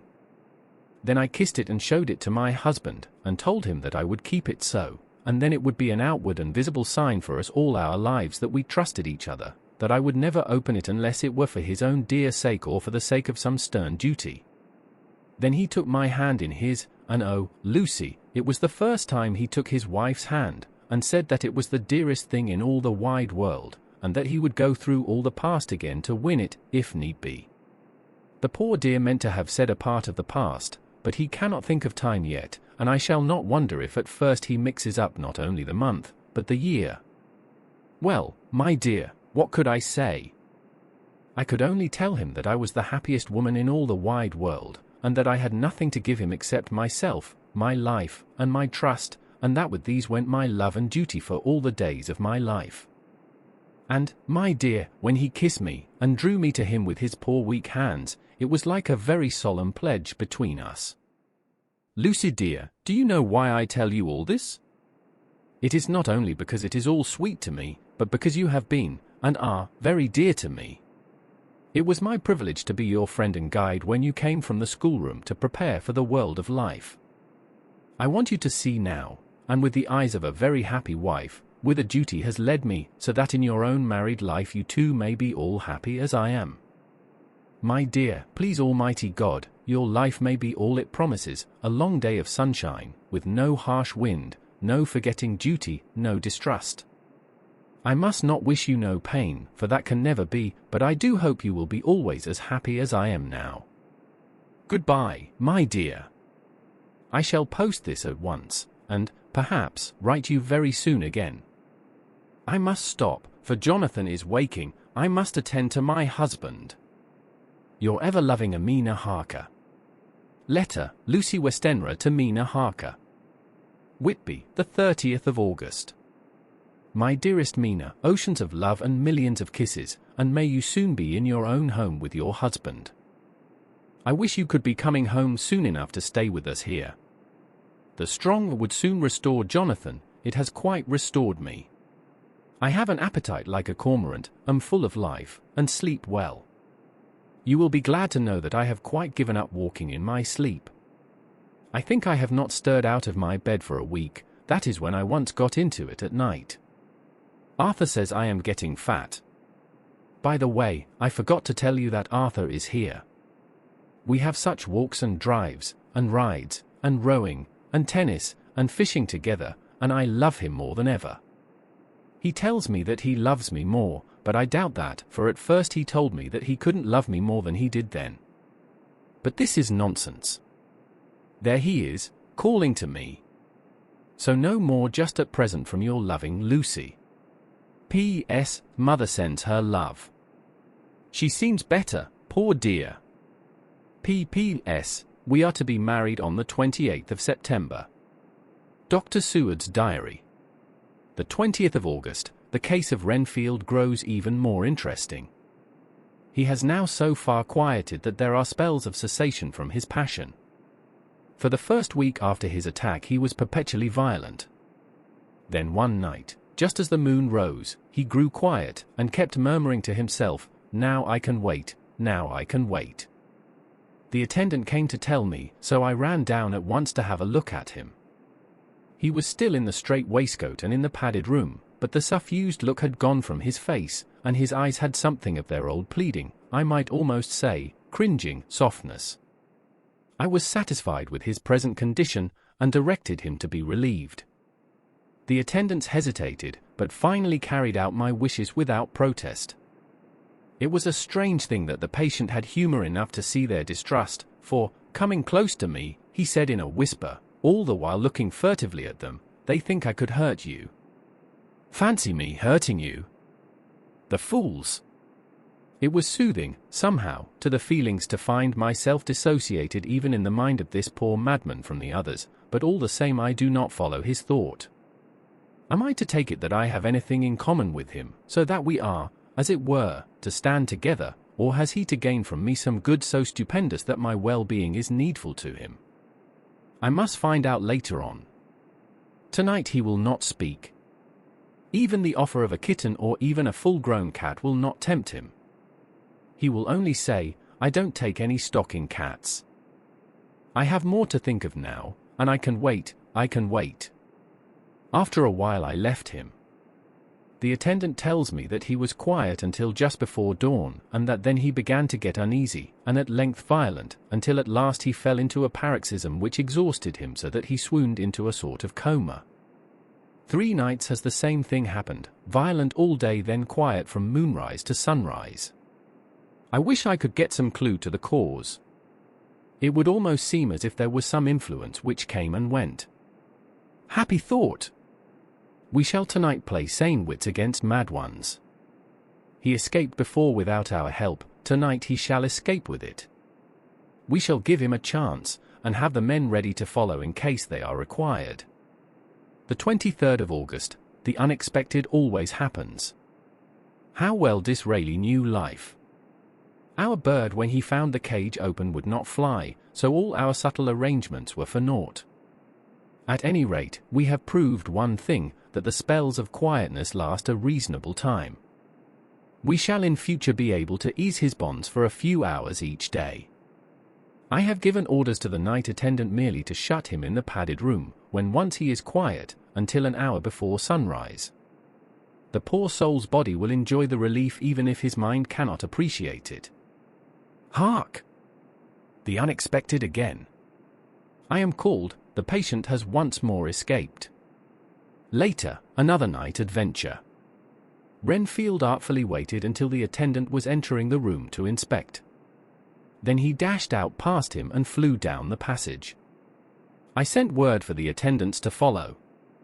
Again he went into the grounds of the deserted house, and we found him in the same place, pressed against the old chapel door. When he saw me he became furious, and had not the attendant seized him in time, he would have tried to kill me. As we were holding him a strange thing happened. He suddenly redoubled his efforts, and then as suddenly grew calm. I looked round instinctively, but could see nothing. Then I caught the patient's eye and followed it, but could trace nothing as it looked into the moonlit sky except a big bat, which was flapping its silent and ghostly way to the west. Bats usually wheel and flit about, but this one seemed to go straight on, as if it knew where it was bound for or had some intention of its own. The patient grew calmer every instant, and presently said, "You needn't tie me, I shall go quietly." Without trouble we came back to the house. I feel there is something ominous in his calm, and shall not forget this night. Lucy Westenra's Diary, Hillingham, the 24th of August. I must imitate Mina, and keep writing things down. Then we can have long talks when we do meet. I wonder when it will be. I wish you were with me again, for I feel so unhappy. Last night I seemed to be dreaming again just as I was at Whitby. Perhaps it is the change of air, or getting home again. It is all dark and horrid to me, for I can remember nothing, but I am full of vague fear, and I feel so weak and worn out. When Arthur came to lunch he looked quite grieved when he saw me, and I hadn't the spirit to try to be cheerful. I wonder if I could sleep in Mother's room tonight. I shall make an excuse and try. The 25th of August, another bad night. Mother did not seem to take to my proposal. She seems not too well herself, and doubtless she fears to worry me. I tried to keep awake, and succeeded for a while, but when the clock struck 12 it waked me from a doze, so I must have been falling asleep. There was a sort of scratching or flapping at the window, but I did not mind it, and as I remember no more, I suppose I must then have fallen asleep. More bad dreams. I wish I could remember them. This morning I am horribly weak. My face is ghastly pale, and my throat pains me. It must be something wrong with my lungs, for I don't seem ever to get air enough. I shall try to cheer up when Arthur comes, or else I know he will be miserable to see me so. Letter, Arthur homeward to Dr. Seward. Albemarle Hotel, the 31st of August. My dear Jack, I want you to do me a favor. Lucy is ill, that is, she has no special disease, but she looks awful, and is getting worse every day. I have asked her if there is any cause. I do not dare to ask her mother, for to disturb the poor lady's mind about her daughter in her present state of health would be fatal. Mrs. Westenra has confided to me that her doom is spoken, disease of the heart, though poor Lucy does not know it yet. I am sure that there is something preying on my dear girl's mind. I am almost distracted when I think of her. To look at her gives me a pang. I told her I should ask you to see her, and though she demurred at first, I know why, old fellow, she finally consented. It will be a painful task for you, I know, old friend, but it is for her sake, and I must not hesitate to ask, or you to act. You are to come to lunch at Hillingham tomorrow, 2 o'clock, so as not to arouse any suspicion in Mrs. Westenra, and after lunch Lucy will take an opportunity of being alone with you. I shall come in for tea, and we can go away together. I am filled with anxiety, and want to consult with you alone as soon as I can after you have seen her. Do not fail. Arthur. Telegram, Arthur Homewood to Seward. The 1st of September. Am summoned to see my father, who is worse. Am writing. Write me fully by tonight's post to ring. Wire me if necessary. Letter from Dr. Seward to Arthur Homewood. The 2nd of September. My dear old fellow, with regard to Miss Westenra's health, I hasten to let you know at once that in my opinion there is not any functional disturbance or any malady that I know of. At the same time, I am not by any means satisfied with her appearance. She is woefully different from what she was when I saw her last. Of course you must bear in mind that I did not have full opportunity of examination such as I should wish. Our very friendship makes a little difficulty which not even medical science or custom can bridge over. I had better tell you exactly what happened, leaving you to draw, in a measure, your own conclusions. I shall then say what I have done and propose doing. I found Miss Westenra in seemingly gay spirits. Her mother was present, and in a few seconds I made up my mind that she was trying all she knew to mislead her mother and prevent her from being anxious. I have no doubt she guesses, if she does not know, what need of caution there is. We lunched alone, and as we all exerted ourselves to be cheerful, we got, as some kind of reward for our labors, some real cheerfulness amongst us. Then Mrs. Westenra went to lie down, and Lucy was left with me. We went into her boudoir. Until we got there her gaiety remained, for the servants were coming and going. As soon as the door was closed, however, the mask fell from her face, and she sank down into a chair with a great sigh, and hid her eyes with her hand. When I saw that her high spirits had failed, I at once took advantage of her reaction to make a diagnosis. She said to me very sweetly, "I cannot tell you how I loathe talking about myself." I reminded her that a doctor's confidence was sacred, but that you were grievously anxious about her. She caught on to my meaning at once, and settled that matter in a word. "Tell Arthur everything you choose." "I do not care for myself, but all for him. So I am quite free." I could easily see that she is somewhat bloodless, but I could not see the usual anemic signs, and by a chance I was actually able to test the quality of her blood, for in opening a window which was stiff a cord gave way, and she cut her hand slightly with broken glass. It was a slight matter in itself, but it gave me an evident chance, and I secured a few drops of the blood and have analyzed them. The qualitative analysis gives a quite normal condition, and shows, I should infer, in itself a vigorous state of health.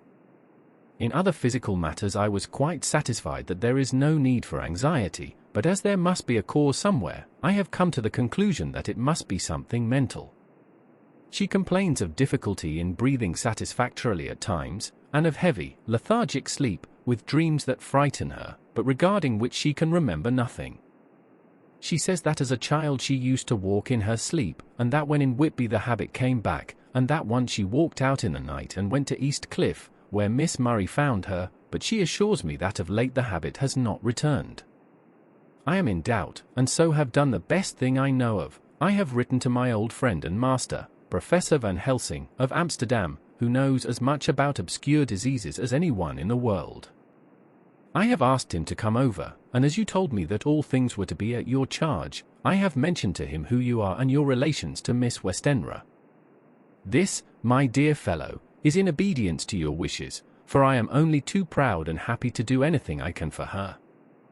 Van Helsing would, I know, do anything for me for a personal reason, so, no matter on what ground he comes, we must accept his wishes.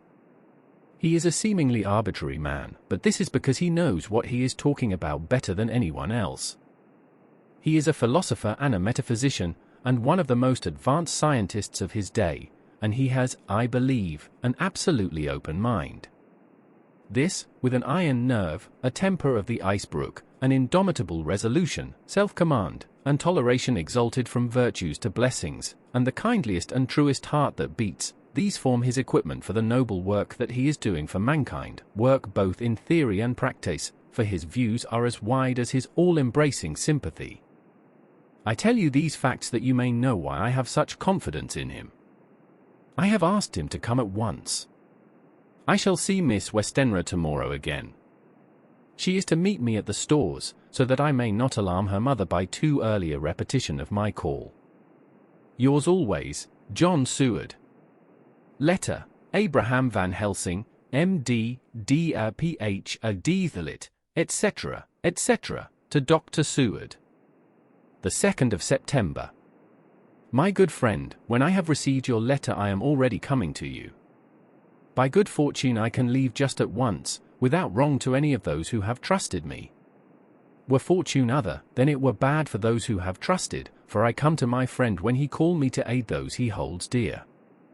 Tell your friend that when that time you suck from my wound so swiftly the poison of the gangrene from that knife that our other friend, too nervous, let slip, you did more for him when he wants my aids and you call for them than all his great fortune could do.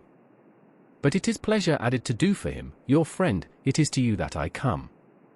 Have then rooms for me at the Great Eastern Hotel, so that I may be near to hand, and please it so arrange that we may see the young lady not too late on tomorrow, for it is likely that I may have to return here that night. But if need be I shall come again in 3 days, and stay longer if it must. Till then goodbye, my friend John. Van Helsing. Letter, Dr. Seward to Honourable Arthur Homewood. The 3rd of September. My dear Art, Van Helsing has come and gone. He came on with me to Hillingham, and found that, by Lucy's discretion, her mother was lunching out, so that we were alone with her. Van Helsing made a very careful examination of the patient. He is to report to me, and I shall advise you, for of course I was not present all the time. He is, I fear, much concerned, but says he must think. When I told him of our friendship and how you trust to me in the matter, he said, you must tell him all you think. Tell him what I think, if you can guess it, if you will. Nay, I am not jesting. This is no jest, but life and death, perhaps more. I asked what he meant by that, for he was very serious. This was when we had come back to town, and he was having a cup of tea before starting on his return to Amsterdam. He would not give me any further clue. You must not be angry with me, Art, because his very reticence means that all his brains are working for her good. He will speak plainly enough when the time comes, be sure. So I told him I would simply write an account of our visit, just as if I were doing a descriptive special article for the Daily Telegraph. He seemed not to notice, but remarked that the smuts in London were not quite so bad as they used to be when he was a student here. I am to get his report tomorrow if he can possibly make it. In any case I am to have a letter. Well, as to the visit. Lucy was more cheerful than on the day I first saw her, and certainly looked better. She had lost something of the ghastly look that so upset you, and her breathing was normal. She was very sweet to the professor, as she always is, and tried to make him feel at ease, though I could see that the poor girl was making a hard struggle for it. I believe Van Helsing saw it, too, for I saw the quick look under his bushy brows that I knew of old. Then he began to chat of all things except ourselves and diseases, and with such an infinite geniality that I could see poor Lucy's pretense of animation merge into reality. Then, without any seeming change, he brought the conversation gently round to his visit, and suavely said, "My dear young miss, I have the so great pleasure because you are so much beloved. That is much, my dear, ever were there that which I do not see. They told me you were down in the spirit, and that you were of a ghastly pale. To them I say, poof!" And he snapped his fingers at me and went on, "But you and I shall show them how wrong they are. How can he," and he pointed at me with the same look and gesture as that with which once he pointed me out to his class, on, or rather after, a particular occasion which he never fails to remind me of, know anything of a young lady's. He has his madmans to play with, and to bring them back to happiness, and to those that love them. It is much to do, and, oh, but there are rewards, in that we can bestow such happiness. But the young ladies! He has no wife nor daughter, and the young do not tell themselves to the young, but to the old, like me, who have known so many sorrows and the causes of them. So, my dear, we will send him away to smoke the cigarette in the garden, whiles you and I have little talk all to ourselves. I took the hint and strolled about, and presently the professor came to the window and called me in. He looked grave, but said, I have made careful examination, but there is no functional cause. With you I agree that there has been much blood lost. It has been, but is not. But the conditions of her are in no way anemic. I have asked her to send me her maid, that I may ask just 1 or 2 questions, that so I may not chance to miss nothing. I know well what she will say. And yet there is always cause for everything. I must go back home and think. You must send to me the telegram every day, and if there be cause I shall come again. The disease, for not to be all well is a disease, interests me, and the sweet young dear, she interests me too. She charmed me, and for her, if not for you or disease, I come. As I tell you, he would not say a word more, even when we were alone. And so now, Art, you know all I know. I shall keep stern watch. I trust your poor father is rallying. It must be a terrible thing to you, my dear old fellow, to be placed in such a position between 2 people who are both so dear to you. I know your idea of duty to your father, and you are right to stick to it, but, if need be, I shall send you word to come at once to Lucy, so do not be over-anxious unless you hear from me. Dr. Seward's Diary. The 4th of September, Zoophagus patient still keeps up our interest in him. He had only 1 outburst, and that was yesterday at an unusual time. Just before the stroke of noon he began to grow restless. The attendant knew the symptoms, and at once summoned aid. Fortunately the men came at a run, and were just in time, for at the stroke of noon he became so violent that it took all their strength to hold him. In about 5 minutes, however, he began to get more and more quiet, and finally sank into a sort of melancholy, in which state he has remained up to now. The attendant tells me that his screams whilst in the paroxysm were really appalling. I found my hands full when I got in, attending to some of the other patients who were frightened by him. Indeed, I can quite understand the effect, for the sounds disturbed even me, though I was some distance away. It is now after the dinner hour of the asylum, and as yet my patient sits in a corner brooding, with a dull, sullen, woebegone look in his face, which seems rather to indicate than to show something directly. I cannot quite understand it. Later, another change in my patient. At 5 o'clock I looked in on him, and found him seemingly as happy and contented as he used to be. He was catching flies and eating them, and was keeping note of his capture by making nail marks on the edge of the door between the ridges of padding. When he saw me, he came over and apologized for his bad conduct, and asked me in a very humble, cringing way to be led back to his own room and to have his notebook again. I thought it well to humor him, so he is back in his room with the window open. He has the sugar of his tea spread out on the window sill, and is reaping quite a harvest of flies. He is not now eating them, but putting them into a box, as of old, and is already examining the corners of his room to find a spider. I tried to get him to talk about the past few days, for any clue to his thoughts would be of immense help to me, but he would not rise. For a moment or 2 he looked very sad, and said in a sort of faraway voice, as though saying it rather to himself than to me, all over.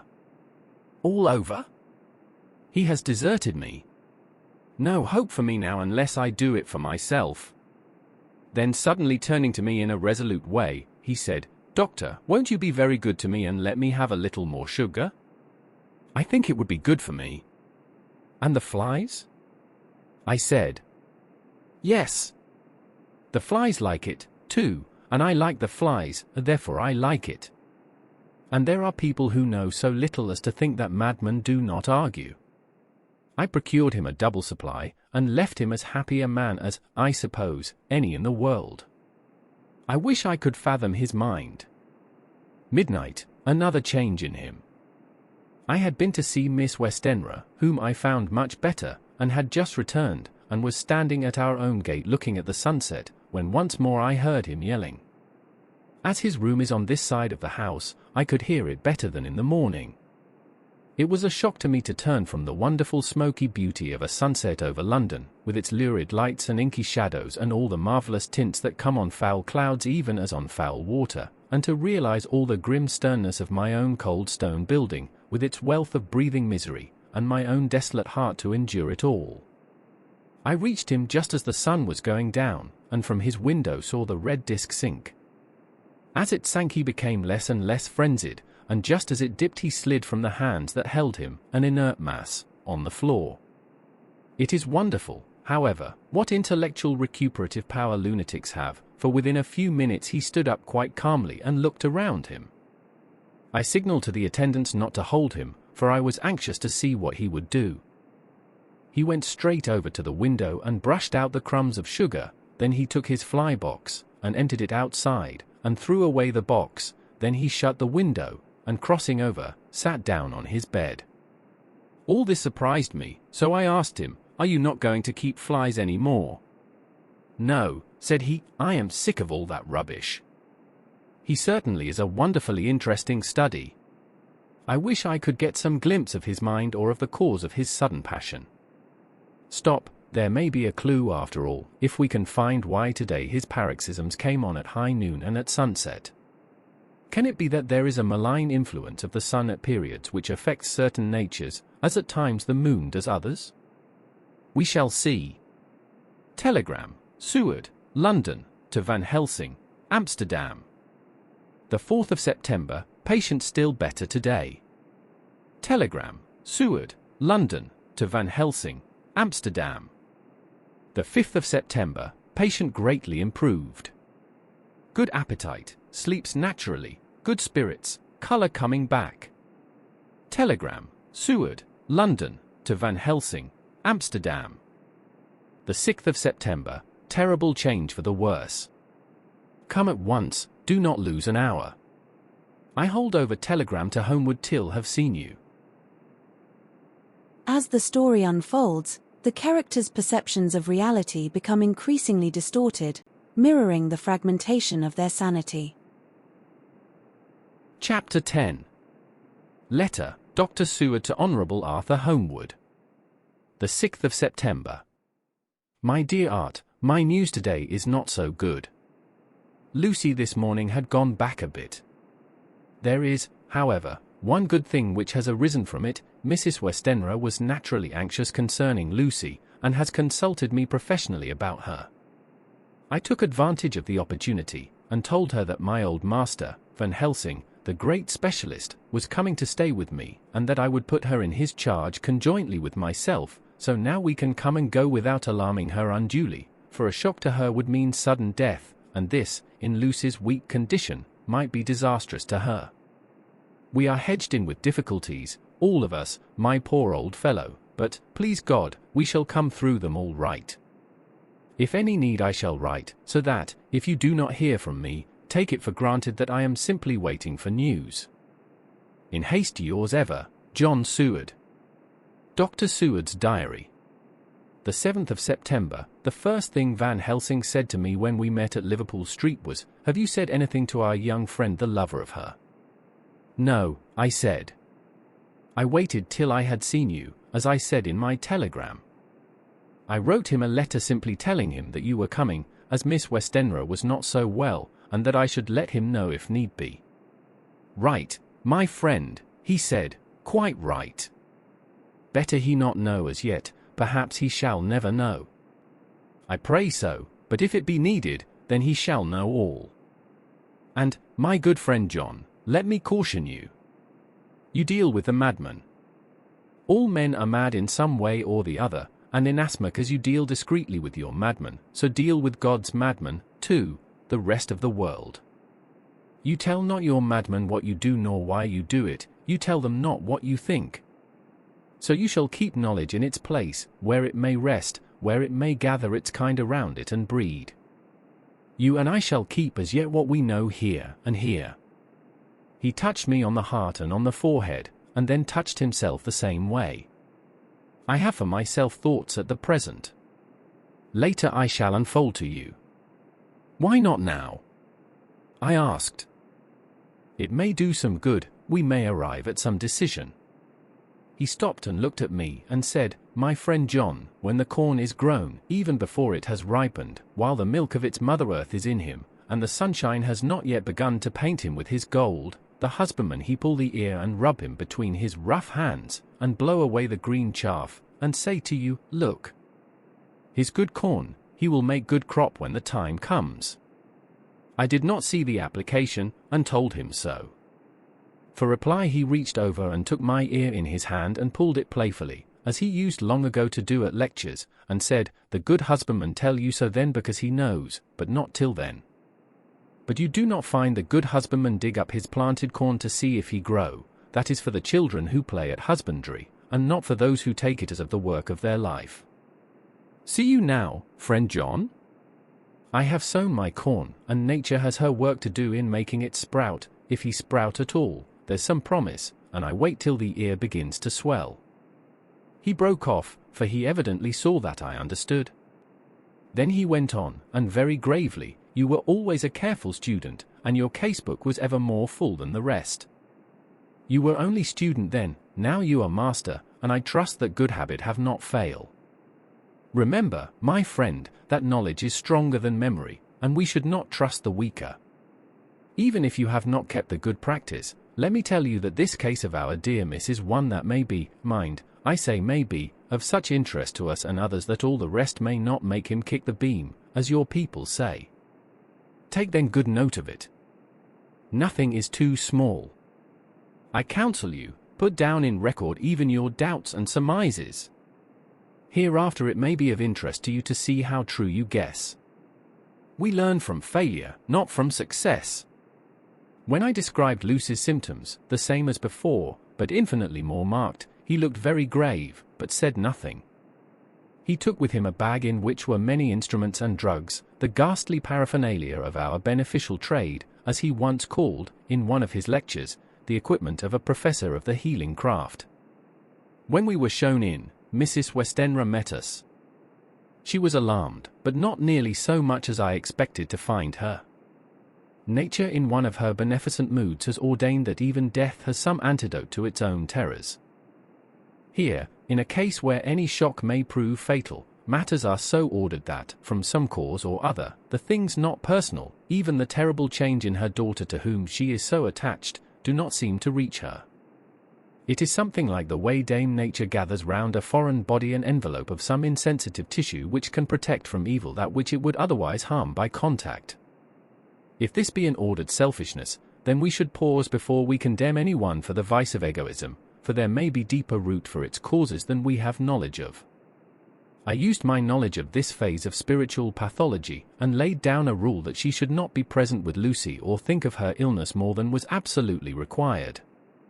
She assented readily, so readily that I saw again the hand of nature fighting for life. Van Helsing and I were shown up to Lucy's room. If I was shocked when I saw her yesterday, I was horrified when I saw her today. She was ghastly, chalkily pale, the red seemed to have gone even from her lips and gums, and the bones of her face stood out prominently, her breathing was painful to see or hear.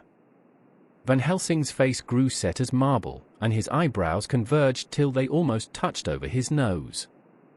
Lucy lay motionless, and did not seem to have strength to speak, so for a while we were all silent. Then Van Helsing beckoned to me, and we went gently out of the room. The instant we had closed the door he stepped quickly along the passage to the next door, which was open. Then he pulled me quickly in with him and closed the door. "My God," he said, "this is dreadful. There is no time to be lost. She will die for sheer want of blood to keep the heart's action as it should be. There must be transfusion of blood at once. Is it you or me? I am younger and stronger, Professor. It must be me. Then get ready at once. I will bring up my bag. I am prepared." I went downstairs with him, and as we were going there was a knock at the hall door. When we reached the hall the maid had just opened the door, and Arthur was stepping quickly in. He rushed up to me, saying in an eager whisper, "Jack, I was so anxious. I read between the lines of your letter, and have been in an agony. The dad was better, so I ran down here to see for myself. Is not that gentleman Dr. Van Helsing? I am so thankful to you, sir, for coming." When first the professor's eye had lit upon him, he had been angry at his interruption at such a time, but now, as he took in his stalwart proportions and recognized the strong young manhood which seemed to emanate from him, his eyes gleamed. Without a pause he said to him gravely as he held out his hand, "Sir, you have come in time. You are the lover of our dear miss. She is bad, very, very bad. Nay, my child, do not go like that." For he suddenly grew pale and sat down in a chair almost fainting. "You are to help her. You can do more than any that, Liv, and your courage is your best help." "What can I do?" asked Arthur hoarsely.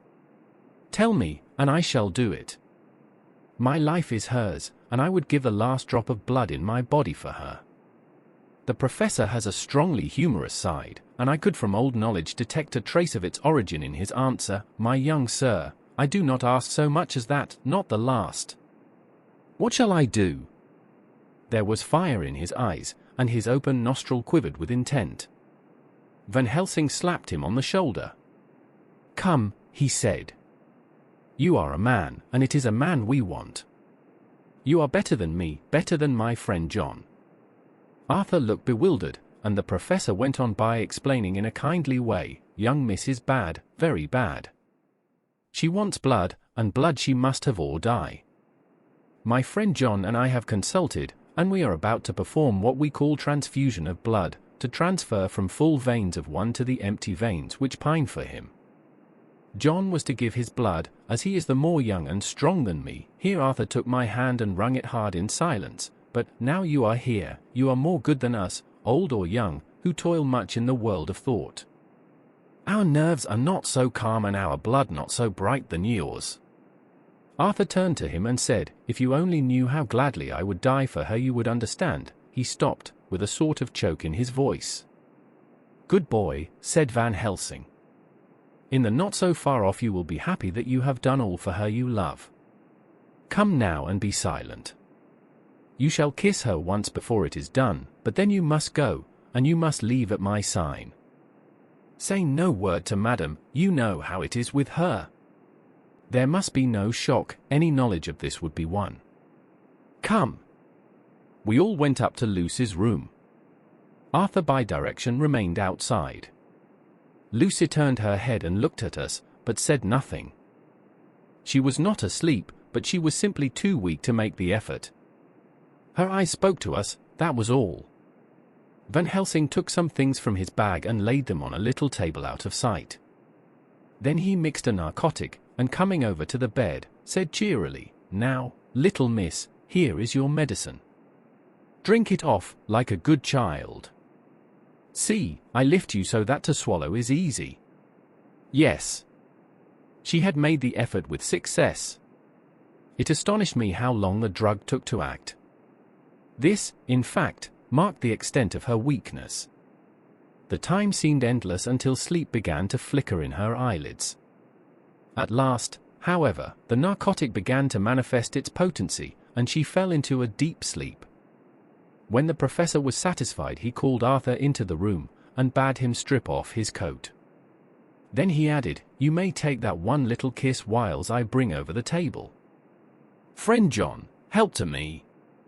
So neither of us looked whilst he bent over her.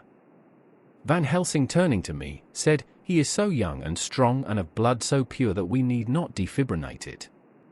Then with swiftness, but with absolute method, Van Helsing performed the operation.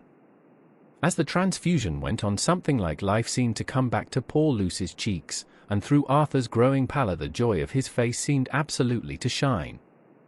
After a bit I began to grow anxious, for the loss of blood was telling on Arthur, strong man as he was. It gave me an idea of what a terrible strain Lucy's system must have undergone, that what weakened Arthur only partially restored her. But the professor's face was set, and he stood watch in hand and with his eyes fixed now on the patient and now on Arthur. I could hear my own heart beat. Presently he said in a soft voice, "Do not stir an instant. It is enough. You attend him, I will look to her." When all was over I could see how much Arthur was weakened. I dressed the wound and took his arm to bring him away, when Van Helsing spoke without turning round. "The man seems to have eyes in the back of his head. The brave lover, I think, deserve another kiss, which he shall have presently." And as he had now finished his operation, he adjusted the pillow to the patient's head. As he did so, the narrow black velvet band which she seems always to wear round her throat, buckled with an old diamond buckle which her lover had given her, was dragged a little up, and showed a red mark on her throat. Arthur did not notice it, but I could hear the deep hiss of indrawn breath, which is one of Van Helsing's ways of betraying emotion. He said nothing at the moment, but turned to me, saying, "Now take down our brave young lover, give him of the port wine, and let him lie down a while. He must then go home and rest, sleep much and eat much, that he may be recruited of what he has so given to his love. He must not stay here. Hold a moment. I may take it, sir, that you are anxious of result. Then bring it with you that in all ways the operation is successful. You have saved her life this time, and you can go home and rest easy in mind that all that can be is. I shall tell her all when she is well. She shall love you none the less for what you have done.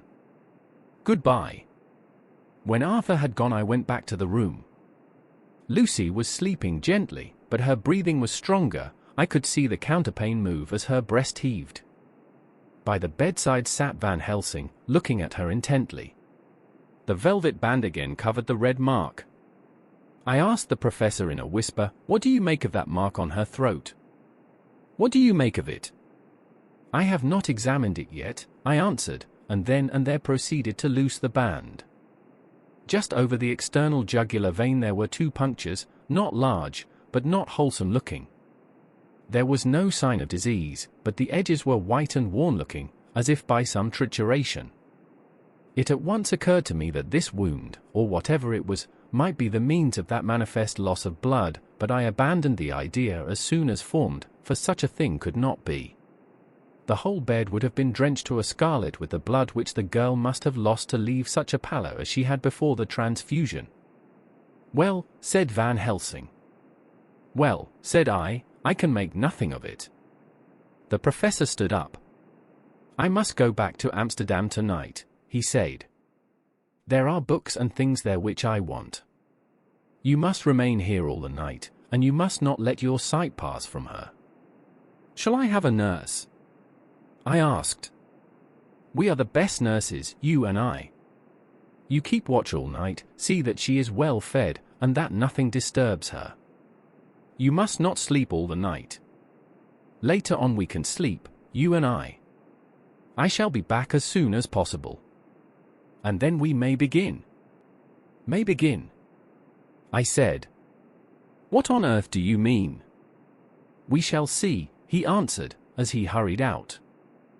He came back a moment later and put his head inside the door and said with warning finger held up, "Remember, she is your charge. If you leave her, and harm befall, you shall not sleep easy hereafter." Dr. Seward's diary continued. The 8th of September, I sat up all night with Lucy. The opiate worked itself off towards dusk, and she waked naturally. She looked a different being from what she had been before the operation. Her spirits even were good, and she was full of a happy vivacity, but I could see evidences of the absolute prostration which she had undergone. When I told Mrs. Westenra that Dr. Van Helsing had directed that I should sit up with her, she almost pooh-poohed the idea, pointing out her daughter's renewed strength and excellent spirits. I was firm, however, and made preparations for my long vigil. When her maid had prepared her for the night I came in, having in the meantime had supper, and took a seat by the bedside. She did not in any way make objection, but looked at me gratefully whenever I caught her eye. After a long spell she seemed sinking off to sleep, but with an effort seemed to pull herself together and shook it off. This was repeated several times, with greater effort and with shorter pauses as the time moved on. It was apparent that she did not want to sleep, so I tackled the subject at once. "You do not want to go to sleep?" No, I am afraid. Afraid to go to sleep. Why so? It is the boon we all crave for.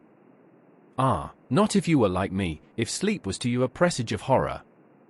A presage of horror? What on earth do you mean? I don't know, oh, I don't know. And that is what is so terrible. All this weakness comes to me in sleep until I dread the very thought. But, my dear girl, you may sleep tonight. I am here watching you, and I can promise that nothing will happen. Ah, I can trust you.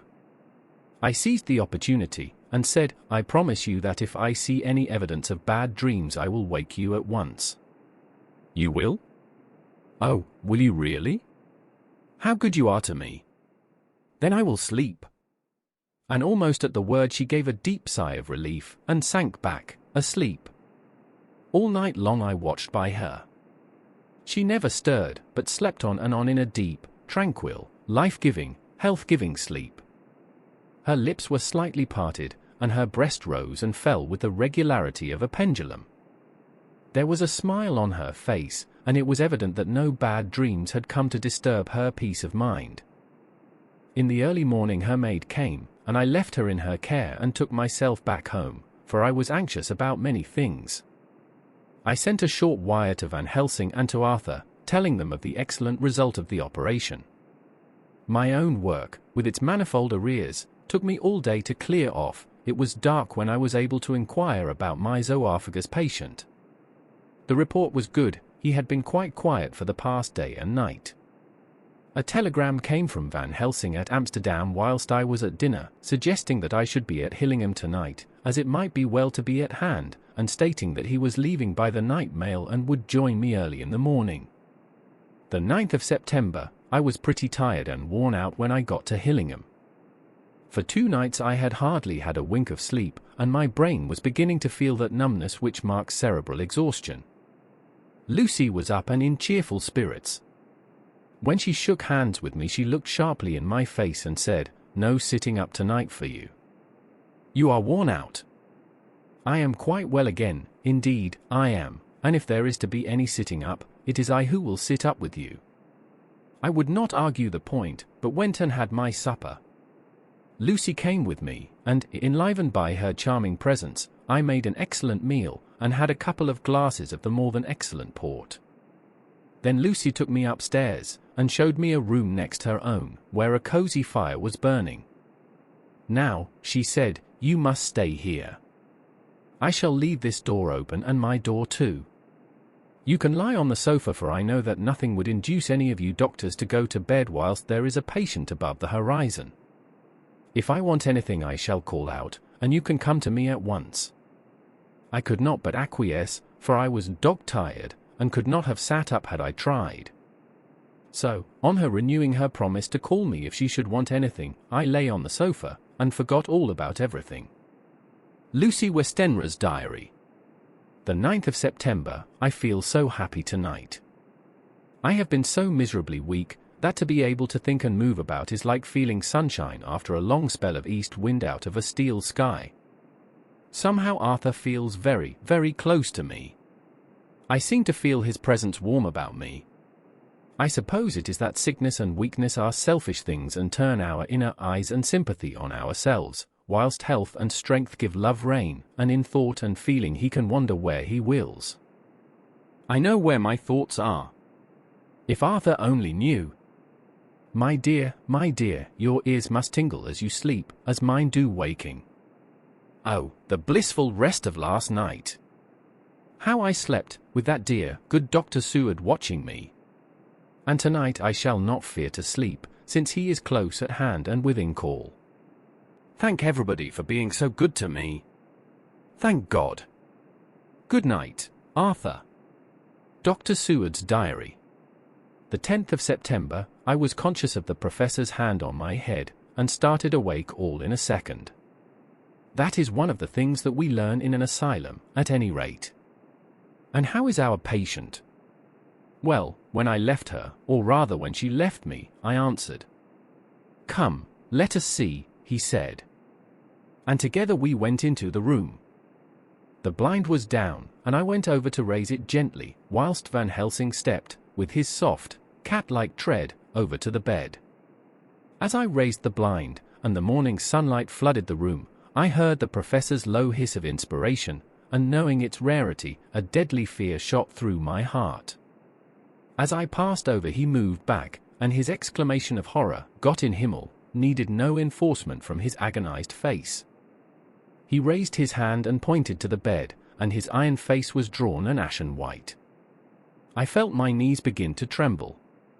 There on the bed, seemingly in a swoon, lay poor Lucy, more horribly white and wan-looking than ever. Even the lips were white, and the gums seemed to have shrunken back from the teeth, as we sometimes see in a corpse after a prolonged illness. Van Helsing raised his foot to stamp in anger, but the instinct of his life and all the long years of habit stood to him, and he put it down again softly. "Quick," he said. "Bring the brandy." I flew to the dining room, and returned with the decanter.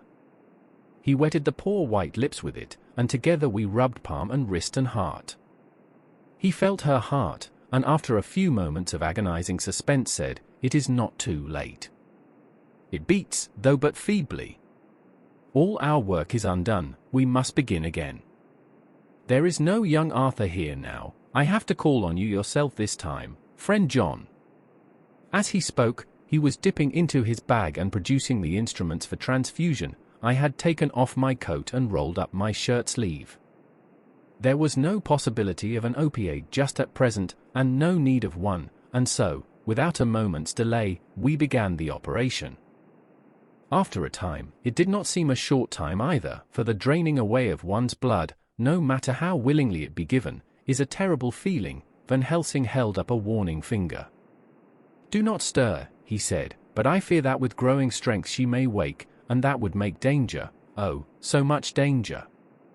But I shall precaution take. I shall give hypodermic injection of morphia." He proceeded then, swiftly and deftly, to carry out his intent. The effect on Lucy was not bad, for the faint seemed to merge subtly into the narcotic sleep. It was with a feeling of personal pride that I could see a faint tinge of color steal back into the pallid cheeks and lips. No man knows, till he experiences it, what it is to feel his own lifeblood drawn away into the veins of the woman he loves. The professor watched me critically. "That will do," he said. "Already?" I remonstrated. "You took a great deal more from art." To which he smiled a sad sort of smile as he replied, "He is her lover, her fiancé. You have work, much work, to do for her and for others, and the present will suffice."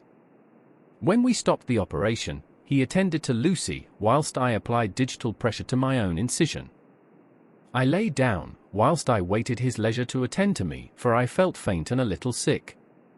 By and by he bound up my wound, and sent me downstairs to get a glass of wine for myself. As I was leaving the room, he came after me, and half whispered, "Mind, nothing must be said of this. If our young lover should turn up unexpected, as before, no word to him. It would at once frighten him and enjealous him, too. There must be none." So, when I came back he looked at me carefully, and then said, "You are not much the worse. Go into the room, and lie on your sofa, and rest a while, then have much breakfast, and come here to me." I followed out his orders, for I knew how right and wise they were. I had done my part, and now my next duty was to keep up my strength. I felt very weak, and in the weakness lost something of the amazement at what had occurred. I fell asleep on the sofa, however, wondering over and over again how Lucy had made such a retrograde movement, and how she could have been drained of so much blood with no sign anywhere to show for it. I think I must have continued my wonder in my dreams, for, sleeping and waking, my thoughts always came back to the little punctures in her throat and the ragged, exhausted appearance of their edges, tiny though they were. Lucy slept well into the day, and when she woke she was fairly well and strong, though not nearly so much so as the day before. When Van Helsing had seen her, he went out for a walk, leaving me in charge, with strict injunctions that I was not to leave her for a moment. I could hear his voice in the hall, asking the way to the nearest telegraph office. Lucy chatted with me freely, and seemed quite unconscious that anything had happened. I tried to keep her amused and interested. When her mother came up to see her, she did not seem to notice any change whatever, but said to me gratefully, "We owe you so much, Dr. Seward, for all you have done, but you really must now take care not to overwork yourself. You are looking pale yourself. You want a wife to nurse and look after you a bit, that you do." As she spoke, Lucy turned crimson, though it was only momentarily, for her poor wasted veins could not stand for long such an unwonted drain to the head. The reaction came in excessive pallor as she turned imploring eyes on me. I smiled and nodded, and laid my finger on my lips. With a sigh, she sank back amid her pillows. Van Helsing returned in a couple of hours, and presently said to me, "Now you go home, and eat much and drink enough. Make yourself strong. I stay here tonight, and I shall sit up with little miss myself. You and I must watch the case, and we must have none other to know. I have grave reasons. No, do not ask them, think what you will. Do not fear to think even the most not probable. Good night."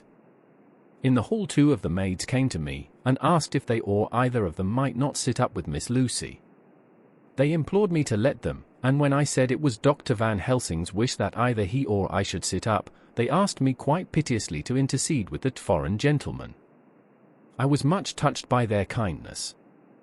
Perhaps it is because I am weak at present, and perhaps because it was on Lucy's account, that their devotion was manifested, for over and over again have I seen similar instances of woman's kindness. I got back here in time for a late dinner, went my rounds, all well, and set this down whilst waiting for sleep. It is coming. The 11th of September, this afternoon I went over to Hillingham. Found Van Helsing in excellent spirits, and Lucy much better.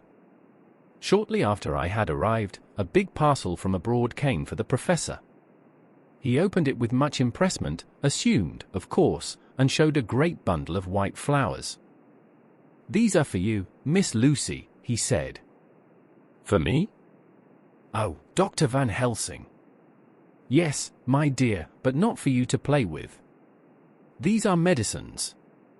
Here Lucy made a wry face.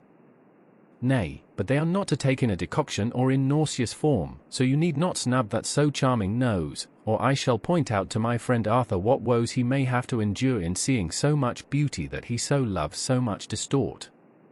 Aha, my pretty miss, that bring the so nice nose all straight again. This is medicinal, but you do not know how. I put him in your window, I make pretty wreath, and hang him round your neck, so that you sleep well. Oh yes. They, like the lotus flower, make your trouble forgotten. It smells so like the waters of Lethe, and of that fountain of youth that the conquistadores sought for in the Floridas, and find him all too late." Whilst he was speaking, Lucy had been examining the flowers and smelling them. Now she threw them down, saying, with half laughter, and half disgust, "Oh, Professor, I believe you are only putting up a joke on me. Why, these flowers are only common garlic." To my surprise, Van Helsing rose up and said with all his sternness, his iron jaw set and his bushy eyebrows meeting, "No trifling with me.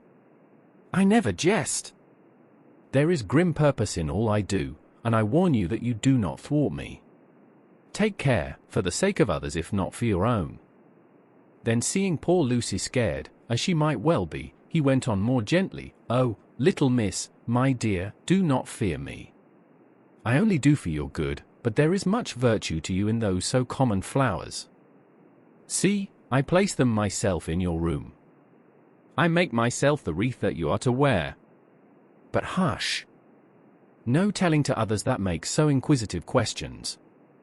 We must obey, and silence is a part of obedience, and obedience is to bring you strong and well into loving arms that wait for you. Now sit still a while. Come with me, friend John, and you shall help me deck the room with my garlic, which is all the way from Haarlem, where my friend Vanderpool raise herb in his glass houses all the year. I had to telegraph yesterday, or they would not have been here." We went into the room, taking the flowers with us. The professor's actions were certainly odd and not to be found in any pharmacopoeia that I ever heard of. First he fastened up the windows and latched them securely. Next, taking a handful of the flowers, he rubbed them all over the sashes, as though to ensure that every whiff of air that might get in would be laden with the garlic smell. Then with the wisp he rubbed all over the jamb of the door, above, below, and at each side, and round the fireplace in the same way.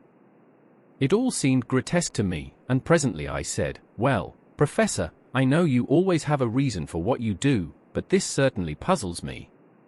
It is well we have no skeptic here, or he would say that you were working some spell to keep out an evil spirit." "Perhaps I am," he answered quietly as he began to make the wreath which Lucy was to wear round her neck. We then waited whilst Lucy made her toilet for the night, and when she was in bed he came and himself fixed the wreath of garlic round her neck. The last words he said to her were, "Take care you do not disturb it, and even if the room feel close, do not tonight open the window or the door." "I promise," said Lucy, "and thank you both 1,000 times for all your kindness to me. Oh, what have I done to be blessed with such friends?" As we left the house in my fly, which was waiting, Van Helsing said, "Tonight I can sleep in peace, and sleep I want. 2 nights of travel, much reading in the day between, and much anxiety on the day to follow, and a night to sit up, without to wink. Tomorrow in the morning early you call for me, and we come together to see our pretty miss, so much more strong for my spell which I have work. Ho! Ho!" He seemed so confident that I, remembering my own confidence 2 nights before and with the baneful result, felt awe and vague terror. It must have been my weakness that made me hesitate to tell it to my friend, but I felt it all the more, like unshed tears.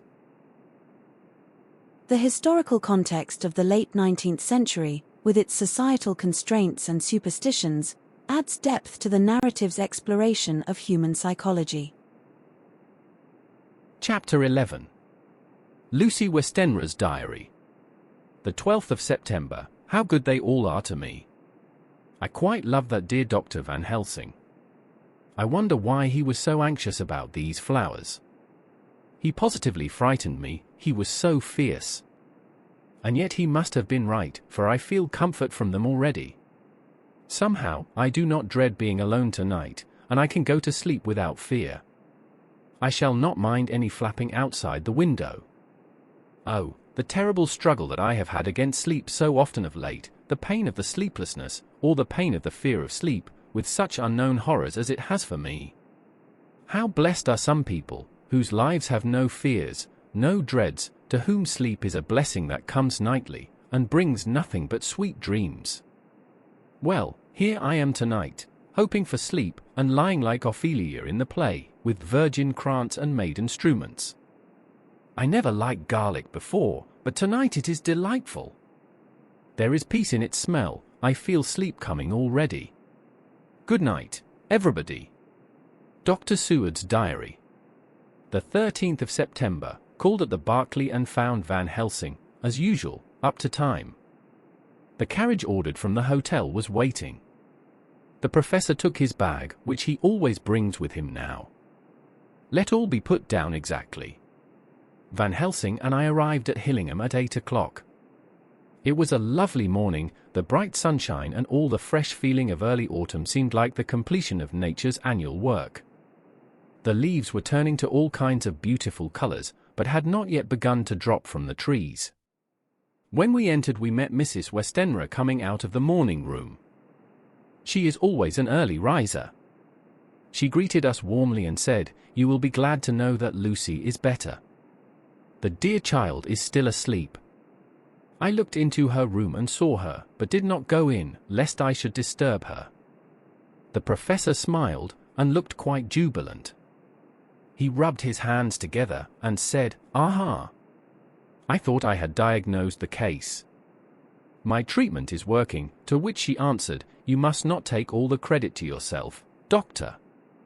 Lucy's state this morning is due in part to me." "How you do mean?" asked the professor. "Well, I was anxious about the dear child in the night, and went into her room. She was sleeping soundly, so soundly that even my coming did not wake her. But the room was awfully stuffy. There were a lot of those horrible, strong-smelling flowers about everywhere, and she had actually a bunch of them round her neck. I feared that the heavy odor would be too much for the dear child in her weak state, so I took them all away and opened a bit of the window to let in a little fresh air. You will be pleased with her, I am sure. She moved off into her boudoir, where she usually breakfasted early. As she had spoken, I watched the professor's face, and saw it turn ashen grey. He had been able to retain his self-command whilst the poor lady was present, for he knew her state and how mischievous a shock would be. He actually smiled on her as he held open the door for her to pass into her room. But the instant she had disappeared, he pulled me, suddenly and forcibly, into the dining room and closed the door. Then, for the first time in my life, I saw Van Helsing break down. He raised his hands over his head in a sort of mute despair, and then beat his palms together in a helpless way. Finally he sat down on a chair, and putting his hands before his face, began to sob, with loud, dry sobs that seemed to come from the very racking of his heart. Then he raised his arms again, as though appealing to the whole universe. "God! God!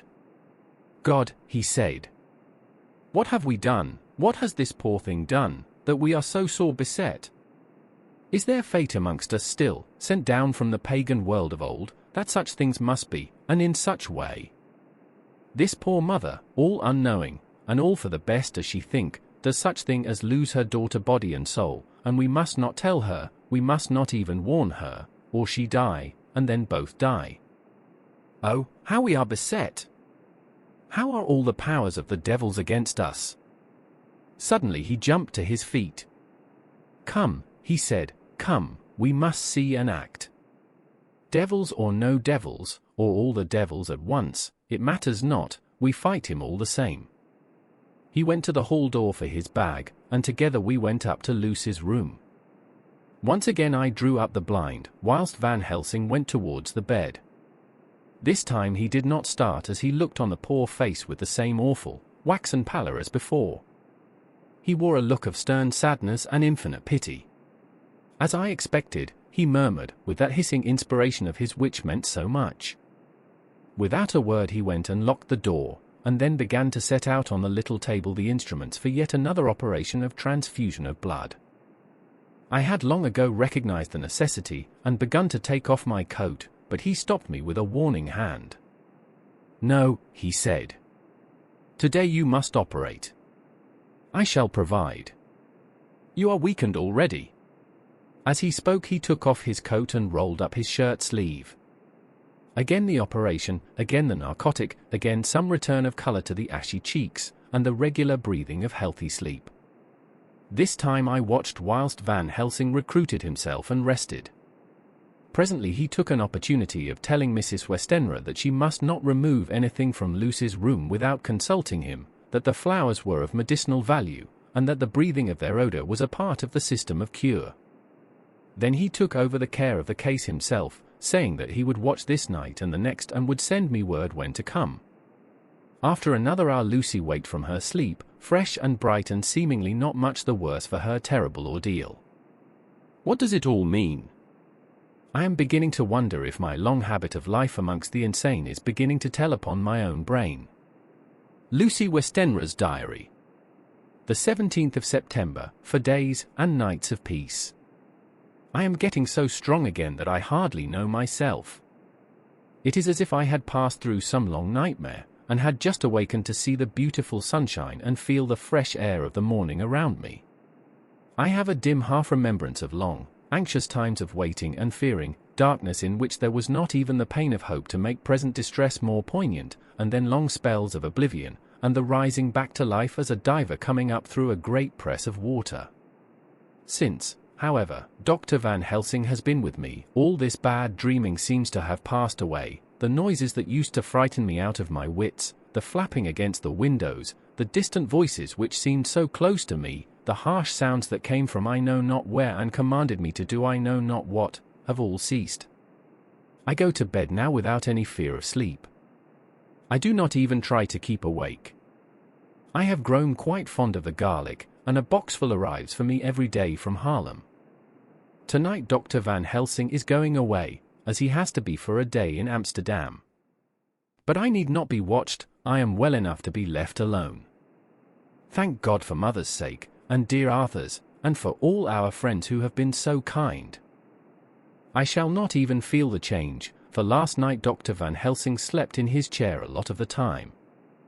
I found him asleep twice when I awoke, but I did not fear to go to sleep again, although the boughs or bats or something napped almost angrily against the window panes. The Pall Mall Gazette, the 18th of September.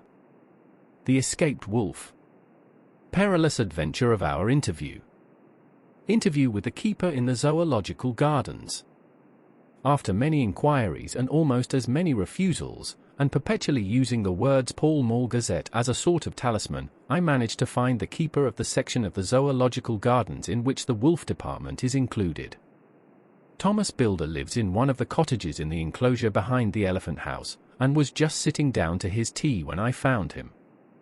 Thomas and his wife are hospitable folk, elderly, and without children, and if the specimen I enjoyed of their hospitality be of the average kind, their lives must be pretty comfortable. The keeper would not enter on what he called business until the supper was over, and we were all satisfied. Then when the table was cleared, and he had lit his pipe, he said, "Now, sir, you can go on and ask me what you want. You'll excuse me refusing to talk of professional subjects afore meals. I gives the wolves and the jackals and the hyenas in all our section their tea afore I begins to ask them questions." "How do you mean, ask them questions?" I queried, wishful to get him into a talkative humour. "Hitting of them over the head with a pole is one way, scratching of their ears is another, when gents as is flush wants a bit of a show-off to their gals. I don't so much mind the fust, that hitting with a pole afore I chucks in their dinner, but I waits till they've had their sherry and coffee, so to speak, afore I tries on with the ear scratching. Mind you," he added philosophically, "there's a deal of the same nature in us as in them there on miles. Here's you coming and askins of me questions about my business, and I that grumpy like that only for your bloomin' half-quid I'd seen you blowed fust for I'd answer. Not even when you asked me sarcastic like if I'd like you to ask the superintendent if you might ask me questions. Without offense did I tell you to go to Zell? You did. And so when you said you'd report me for using of obscene language that was hitting me over the head, but that half-quid made that all right. I weren't going to fight, so I waited for the food, and did with my yowl as the wolves, and lions, and tigers does. But Lord love your art, now that the old woman has stuck a chunk of her tea cake in me, and rinsed me out with her bloomin' old teapot, and I've lit up, you may scratch my ears for all you're worth, and won't git even a growl out of me. Drive along with your questions. I know what you're coming at, that escaped wolf. Exactly. I want you to give me your view of it. Just tell me how it happened, and when I know the facts I'll get you to say what you consider was the cause of it, and how you think the whole affair will end. All right, governor. This is about that Ole story. That wolf what we called Basika was one of 3 grey ones that came from Norway to Jamrackers, which we bought off him for years ago. He was a nice well-behaved wolf, that never gave no trouble to talk of. I'm more surprised at him for wanting to get out nor any other animal in the place. But there, you can't trust wolves no more nor women. Don't you mind him, sir, broke in Mrs. Tom, with a cheery laugh. He's got mindin' the animal so long that blessed if he ain't like her old wolf herself. But there ain't no harm in him. Well, sir, it was about 2 hours after feeding yesterday when I first hear my disturbance. I was marking up a litter in the monkey house for a young puma which is ill, but when I heard the yelping and howling I came away straight. There was Basika tearing like a mad thing at the bars as if he wanted to get out. There wasn't much people about that day, and close at hand was only one man, a tall, thin chap, with a okay nose and a pointed beard, with a few white hairs running through it. He had a horrid, cold look and red eyes, and I took a sort of mislike to him, for it seemed as if it was him as they was irritated at. He had white kid gloves on his hands, and he pointed out the animals to me and says, "Keeper, these wolves seem upset at something." "Maybe it's you," says I, for I did not like the airs as he give herself. He didn't get angry, as I'd opt he would, but he smiled a kind of insolent smile, with a mouthful of white, sharp teeth. "Oh no, they wouldn't like me," he says. "Oh yes, they would," says I, imitating of him. "They always likes a bone or two to clean their teeth on about tea time, which you as a bagful."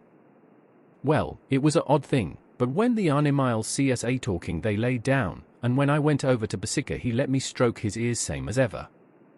That there man came over, and blessed but if he didn't put in his hand and stroke the old wolf's ears too. "Take care," says I, "Basica is quick." "Never mind," he says. "I'm used to em. Are you in the business yourself?" I says, taking off my hat, for a man what trades in wolves, etc., is a good friend to keepers.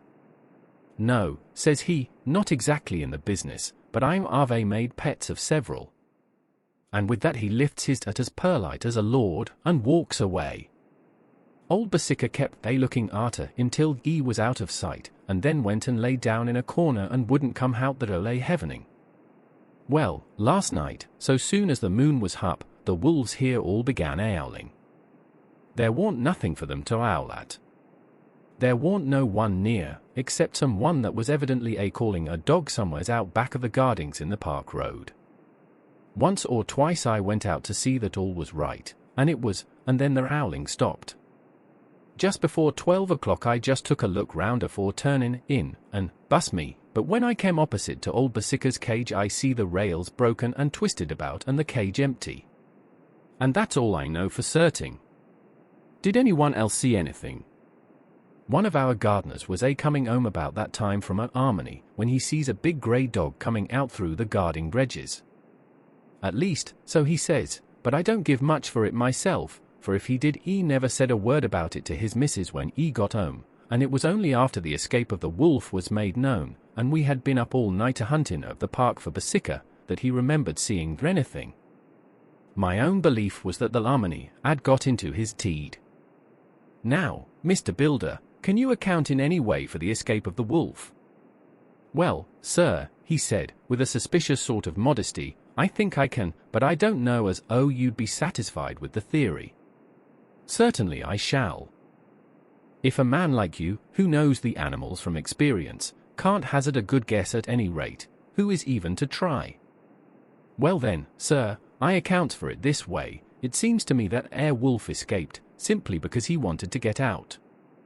From the hearty way that both Thomas and his wife laughed at the joke I could see that it had done service before, and that the whole explanation was simply an elaborate sell. I couldn't cope in badinage with the worthy Thomas, but I thought I knew a surer way to his heart, so I said, "Now, Mr. Builder, we'll consider that first half-sovereign worked off, and this brother of his is waiting to be claimed when you've told me what you think will happen."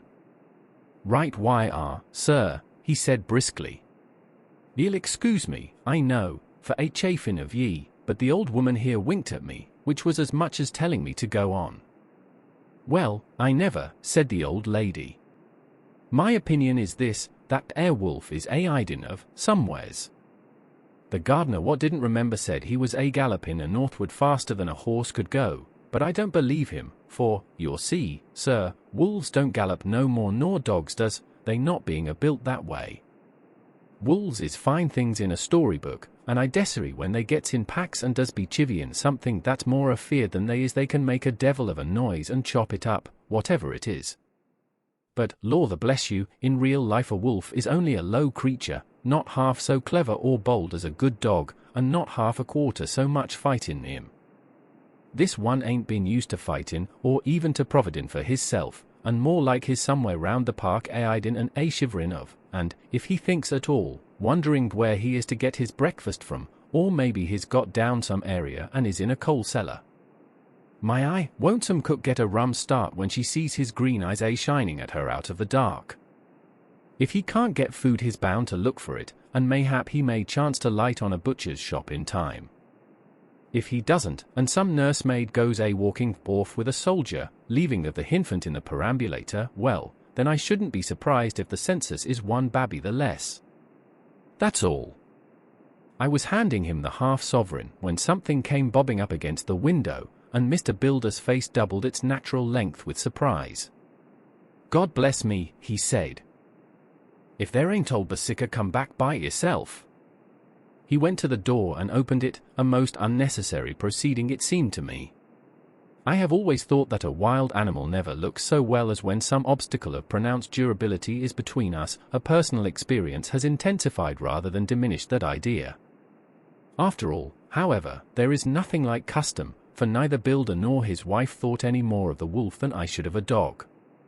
The animal itself was as peaceful and well-behaved as that father of all picture wolves, Red Riding Hood's quondam friend, whilst moving her confidence in masquerade. The whole scene was an unutterable mixture of comedy and pathos.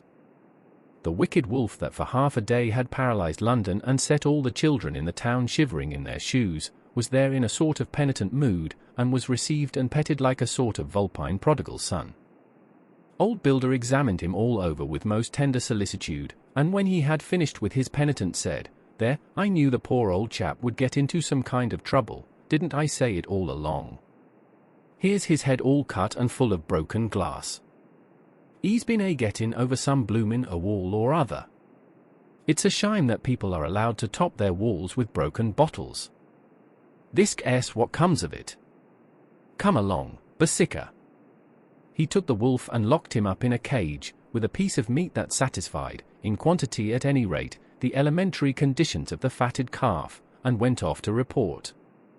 I came off, too, to report the only exclusive information that is given today regarding the strange escapade at the zoo. Dr. Seward's diary. The 17th of September, I was engaged after dinner in my study posting up my books, which, through press of other work and the many visits to Lucy, had fallen sadly into arrear.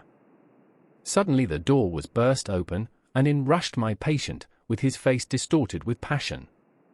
I was thunderstruck, for such a thing as a patient getting of his own accord into the superintendent's study is almost unknown.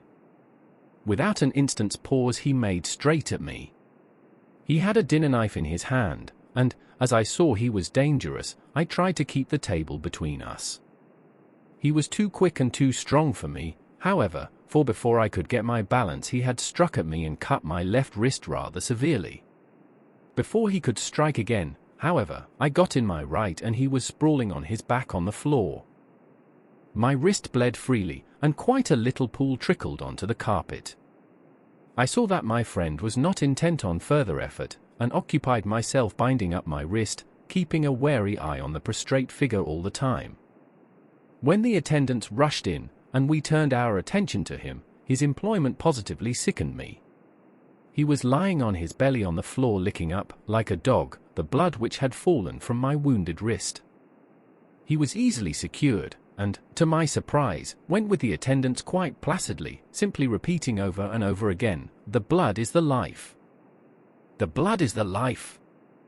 I cannot afford to lose blood just at present. I have lost too much of late for my physical good, and then the prolonged strain of Lucy's illness and its horrible phases is telling on me. I am overexcited and weary, and I need rest, rest, rest. Happily Van Helsing has not summoned me, so I need not forego my sleep. Tonight I could not well do without it. Telegram, Van Helsing, Antwerp, to Seward, Carfax. Sent to Carfax, Sussex, as no county given, delivered late by 22 hours. The 17th of September, do not fail to be at Hillingham tonight. If not watching all the time frequently, visit and see that flowers are as placed, very important, do not fail. Shall be with you as soon as possible after arrival. Dr. Seward's diary. The 18th of September, just off for train to London. The arrival of Van Helsing's telegram filled me with dismay. A whole night lost, and I know by bitter experience what may happen in a night. Of course it is possible that all may be well, but what may have happened? Surely there is some horrible doom hanging over us that every possible accident should thwart us in all we try to do. I shall take this cylinder with me, and then I can complete my entry on Lucy's phonograph. Memorandum left by Lucy Westenra. The 17th of September.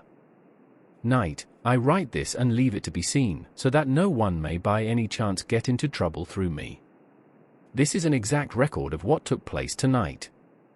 I feel I am dying of weakness, and have barely strength to write, but it must be done if I die in the doing. I went to bed as usual, taking care that the flowers were placed as Dr. Van Helsing directed, and soon fell asleep.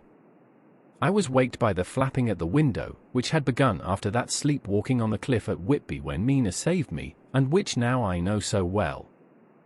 I was not afraid, but I did wish that Dr. Seward was in the next room, as Dr. Van Helsing said he would be, so that I might have called him. I tried to go to sleep, but could not. Then there came to me the old fear of sleep, and I determined to keep awake.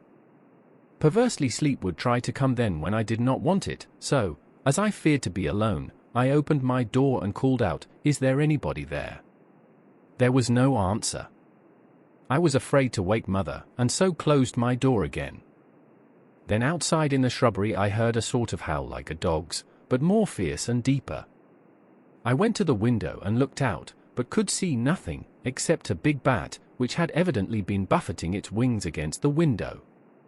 So I went back to bed again, but determined not to go to sleep. Presently the door opened, and Mother looked in, seeing by my moving that I was not asleep, came in, and sat by me.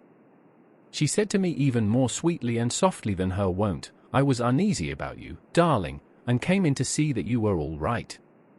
I feared she might catch cold sitting there, and asked her to come in and sleep with me, so she came into bed, and lay down beside me. She did not take off her dressing gown, for she said she would only stay a while and then go back to her own bed. As she lay there in my arms, and I in hers, the flapping and buffeting came to the window again. She was startled and a little frightened, and cried out, "What is that?" I tried to pacify her, and at last succeeded, and she lay quiet, but I could hear her poor dear heart still beating terribly. After a while there was the low howl again out in the shrubbery, and shortly after there was a crash at the window, and a lot of broken glass was hurled on the floor. The window blind blew back with the wind that rushed in, and in the aperture of the broken panes there was the head of a great, gaunt grey wolf. Mother cried out in a fright, and struggled up into a sitting posture, and clutched wildly at anything that would help her. Amongst other things, she clutched the wreath of flowers that Dr. Van Helsing insisted on my wearing round my neck, and tore it away from me. For a second or two she sat up, pointing at the wolf, and there was a strange and horrible gurgling in her throat. Then she fell over, as if struck with lightning, and her head hit my forehead and made me dizzy for a moment or two. The room and all round seemed to spin round. I kept my eyes fixed on the window, but the wolf drew his head back, and a whole myriad of little specks seemed to come blowing in through the broken window, and wheeling and circling round like the pillar of dust that travellers describe when there is a simoon in the desert. I tried to stir, but there was some spell upon me, and dear Mother's poor body, which seemed to grow cold already, for her dear heart had ceased to beat, weighed me down, and I remembered no more for a while. The time did not seem long, but very, very awful, till I recovered consciousness again. Somewhere near, a passing bell was tolling, the dogs all round the neighbourhood were howling, and in our shrubbery, seemingly just outside, a nightingale was singing. I was dazed and stupid with pain and terror and weakness, but the sound of the nightingale seemed like the voice of my dead mother come back to comfort me. The sound seemed to have awakened the maids, too, for I could hear their bare feet pattering outside my door. I called to them, and they came in, and when they saw what had happened, and what it was that lay over me on the bed, they screamed out. The wind rushed in through the broken window, and the door slammed to. They lifted off the body of my dear mother, and laid her, covered up with a sheet, on the bed after I had got up. They were all so frightened and nervous that I directed them to go to the dining room and have each a glass of wine. The door flew open for an instant and closed again. The maid shrieked, and then went in a body to the dining room, and I laid what flowers I had on my dear mother's breast. When they were there I remembered what Dr. Van Helsing had told me, but I didn't like to remove them, and, besides, I would have some of the servants to sit up with me now. I was surprised that the maids did not come back. I called them, but got no answer, so I went to the dining room to look for them. My heart sank when I saw what had happened. They all four lay helpless on the floor, breathing heavily. The decanter of sherry was on the table half full, but there was a queer, acrid smell about. I was suspicious, and examined the decanter, It smelt of laudanum, and looking on the sideboard, I found that the bottle which Mother's doctor uses for her, did use, was empty. What am I to do? What am I to do? I am back in the room with Mother. I cannot leave her, and I am alone, save for the sleeping servants, whom someone has drugged. Alone with the dead. I dare not go out, for I can hear the low howl of the wolf through the broken window. The air seems full of specks, floating and circling in the draught from the window, and the lights burn blue and dim. What am I to do? God shield me from harm this night. I shall hide this paper in my breast, where they shall find it when they come to lay me out. My dear mother gone. It is time that I go too. Goodbye, dear Arthur, if I should not survive this night. God keep you, dear, and God help me. Lucy's growing unease and vulnerability make her a prime target for supernatural forces that are gathering strength. Chapter XII. Dr. Seward's Diary. The 18th of September, I drove at once to Hillingham and arrived early. Keeping my cab at the gate, I went up the avenue alone. I knocked gently and rang as quietly as possible, for I feared to disturb Lucy or her mother, and hoped to only bring a servant to the door. After a while, finding no response, I knocked and rang again, still no answer. I cursed the laziness of the servants that they should lie abed at such an hour, for it was now 10 o'clock, and so rang and knocked again, but more impatiently, but still without response. Hitherto I had blamed only the servants, but now a terrible fear began to assail me. Was this desolation but another link in the chain of doom which seemed drawing tight around us? Was it indeed a house of death to which I had come, too late? I knew that minutes, even seconds of delay, might mean hours of danger to Lucy, if she had had again one of those frightful relapses, and I went round the house to try if I could find by chance an entry anywhere. I could find no means of ingress. Every window and door was fastened and locked, and I returned baffled to the porch. As I did so, I heard the rapid pit-pat of a swiftly driven horse's feet. They stopped at the gate, and a few seconds later I met Van Helsing running up the avenue. When he saw me, he gasped out, "Then it was you, and just arrived. How is she? Are we too late? Did you not get my telegram?" I answered as quickly and coherently as I could that I had only got his telegram early in the morning, and had not lost a minute in coming here, and that I could not make anyone in the house hear me. He paused and raised his hat as he said solemnly, "Then I fear we are too late." "God's will be done." With his usual recuperative energy, he went on, "Come. If there be no way open to get in, we must make one. Time is all in all to us now." We went round to the back of the house, where there was a kitchen window. The professor took a small surgical saw from his case, and handing it to me, pointed to the iron bars which guarded the window. I attacked them at once and had very soon cut through 3 of them. Then with a long, thin knife we pushed back the fastening of the sashes and opened the window. I helped the professor in, and followed him. There was no one in the kitchen or in the servants' rooms, which were close at hand. We tried all the rooms as we went along, and in the dining room, dimly lit by rays of light through the shutters, found 4 servant women lying on the floor. There was no need to think them dead, for their stertorous breathing and the acrid smell of laudanum in the room left no doubt as to their condition. Van Helsing and I looked at each other, and as we moved away he said, "We can attend to them later." Then we ascended to Lucy's room. For an instant or two we paused at the door to listen, but there was no sound that we could hear. With white faces and trembling hands, we opened the door gently, and entered the room. How shall I describe what we saw? On the bed lay 2 women, Lucy and her mother. The latter lay farthest in, and she was covered with a white sheet, the edge of which had been blown back by the draught through the broken window, showing the drawn, white face, with a look of terror fixed upon it. By her side lay Lucy, with face white and still more drawn. The flowers which had been round her neck we found upon her mother's bosom, and her throat was bare, showing the 2 little wounds which we had noticed before, but looking horribly white and mangled. Without a word the professor bent over the bed, his head almost touching poor Lucy's breast. Then he gave a quick turn of his head, as of one who listens, and leaping to his feet, he cried out to me, "It is not yet too late. Quick! Quick! Bring the brandy!" I flew downstairs and returned with it, taking care to smell and taste it, lest it, too, were drugged like the decanter of sherry which I found on the table. The maids were still breathing, but more restlessly, and I fancied that the narcotic was wearing off. I did not stay to make sure, but returned to Van Helsing. He rubbed the brandy, as on another occasion, on her lips and gums and on her wrists and the palms of her hands. He said to me, "I can do this, all that can be at the present.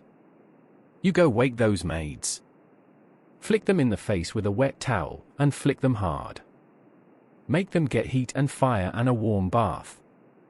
This poor soul is nearly as cold as that beside her. She will need be heated before we can do anything more." I went at once, and found little difficulty in waking 3 of the women. The 4th was only a young girl, and the drug had evidently affected her more strongly, so I lifted her on the sofa and let her sleep. The others were dazed at first, but as remembrance came back to them they cried and sobbed in a hysterical manner. I was stern with them, however, and would not let them talk.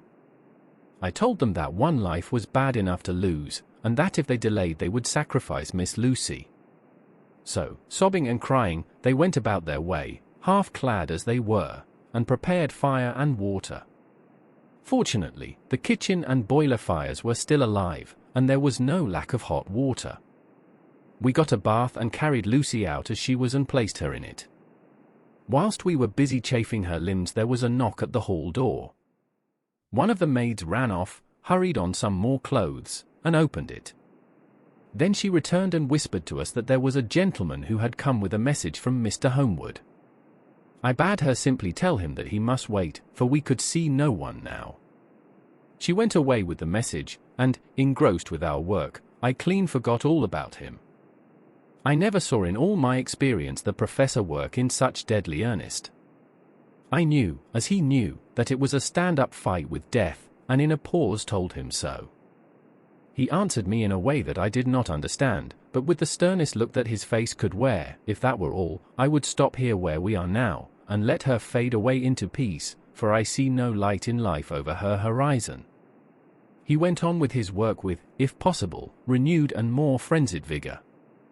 Presently we both began to be conscious that the heat was beginning to be of some effect. Lucy's heart beat a trifle more audibly to the stethoscope, and her lungs had a perceptible movement. Van Helsing's face almost beamed, and as we lifted her from the bath and rolled her in a hot sheet to dry her he said to me, "The first gain is ours. Check to the king." We took Lucy into another room, which had by now been prepared, and laid her in bed and forced a few drops of brandy down her throat. I noticed that Van Helsing tied a soft silk handkerchief round her throat. She was still unconscious, and was quite as bad as, if not worse than, we had ever seen her. Van Helsing called in one of the women, and told her to stay with her and not to take her eyes off her till we returned, and then beckoned me out of the room. "We must consult as to what is to be done," he said as we descended the stairs. In the hall he opened the dining-room door, and we passed in, he closing the door carefully behind him. The shutters had been opened, but the blinds were already down, with that obedience to the etiquette of death which the British woman of the lower classes always rigidly observes. The room was, therefore, dimly dark. It was, however, light enough for our purposes. Van Helsing's sternness was somewhat relieved by a look of perplexity. He was evidently torturing his mind about something, so I waited for an instant, and he spoke. "What are we to do now? Where are we to turn for help? We must have another transfusion of blood, and that soon, or that poor girl's life won't be worth an hour's purchase. You are exhausted already, I am exhausted too. I fear to trust those women, even if they would have courage to submit. What are we to do for someone who will open his veins for her? What's the matter with me, anyhow?" The voice came from the sofa across the room, and its tones brought relief and joy to my heart, for they were those of Quincy Morris. Van Helsing started angrily at the first sound, but his face softened and a glad look came into his eyes as I cried out, "Quincy Morris," and rushed towards him with outstretched hands. "What brought you here?" I cried as our hands met. "I guess art is the cause." He handed me a telegram, "Have not heard from Seward for 3 days, and am terribly anxious. Cannot leave. Father still in sane condition. Send me word how Lucy is. Do not delay, homeward." I think I came just in the nick of time. "You know you have only to tell me what to do." Van Helsing strode forward, and took his hand, looking him straight in the eyes as he said, "A brave man's blood is the best thing on this earth when a woman is in trouble. You're a man and no mistake. Well, the devil may work against us for all his worth, but God sends us men when we want them." Once again we went through the ghastly operation. I have not the heart to go through with the details. Lucy had got a terrible shock and it told on her more than before, for though plenty of blood went into her veins, her body did not respond to the treatment as well as on the other occasions. Her struggle back into life was something frightful to see and hear. However, the action of both heart and lungs improved, and Van Helsing made a subcutaneous injection of morphia, as before, and with good effect. Her faint became a profound slumber. The professor watched whilst I went downstairs with Quincy Morris, and sent one of the maids to pay off one of the cabmen who were waiting. I left Quincy lying down after having a glass of wine, and told the cook to get ready a good breakfast. Then a thought struck me, and I went back to the room where Lucy now was. When I came softly in, I found Van Helsing with a sheet or two of note paper in his hand. He had evidently read it, and was thinking it over as he sat with his hand to his brow. There was a look of grim satisfaction in his face, as of one who has had a doubt solved. He handed me the paper saying only, "It dropped from Lucy's breast when we carried her to the bath." When I had read it, I stood looking at the professor, and after a pause asked him, "In God's name, what does it all mean? Was she, or is she, mad, or what sort of horrible danger is it?" I was so bewildered that I did not know what to say more. Van Helsing put out his hand and took the paper, saying, "Do not trouble about it now. Forget it for the present. You shall know and understand it all in good time, but it will be later. And now what is it that you came to me to say?" This brought me back to fact, and I was all myself again. "I came to speak about the certificate of death. If we do not act properly and wisely, there may be an inquest, and that paper would have to be produced. I am in hopes that we need have no inquest, for if we had it would surely kill poor Lucy, if nothing else did. I know, and you know, and the other doctor who attended her knows, that Mrs. Westenra had disease of the heart, and we can certify that she died of it. Let us fill up the certificate at once, and I shall take it myself to the registrar and go on to the undertaker." "Good, oh my friend John. Well thought of. Truly Miss Lucy, if she be sad in the foes that beset her, is at least happy in the friends that love her. 1, 2, 3, all open their veins for her, besides one old man. Ah yes, I know, friend John, I am not blind. I love you all the more for it. Now go." In the hall I met Quincy Morris, with a telegram for Arthur telling him that Mrs. Westenra was dead, that Lucy also had been ill, but was now going on better, and that Van Helsing and I were with her. I told him where I was going, and he hurried me out, but as I was going said, "When you come back, Jack, may I have 2 words with you all to ourselves?" I nodded in reply and went out. I found no difficulty about the registration, and arranged with the local undertaker to come up in the evening to measure for the coffin and to make arrangements. When I got back, Quincy was waiting for me. I told him I would see him as soon as I knew about Lucy, and went up to her room. She was still sleeping, and the professor seemingly had not moved from his seat at her side. From his putting his finger to his lips, I gathered that he expected her to wake before long and was afraid of forestalling nature. So I went down to Quincy and took him into the breakfast room, where the blinds were not drawn down, and which was a little more cheerful, or rather less cheerless, than the other rooms. When we were alone, He said to me, "Jack Seward, I don't want to shove myself in anywhere where I've no right to be, but this is no ordinary case.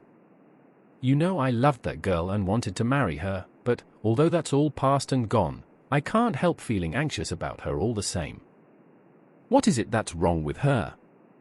The Dutchman, and a fine old fellow he is, I can see that, said, "That time you two came into the room, that you must have another transfusion of blood, and that both you and he were exhausted. Now I know well that you medical men speak in camera, and that a man must not expect to know what they consult about in private. But this is no common matter, and, whatever it is, I have done my part. Is not that so?" "That's so," I said, and he went on, "I take it that both you and Van Helsing had done already what I did today. Is not that so?" "That's so. And I guess Art was in it too. When I saw him 4 days ago down at his own place he looked queer.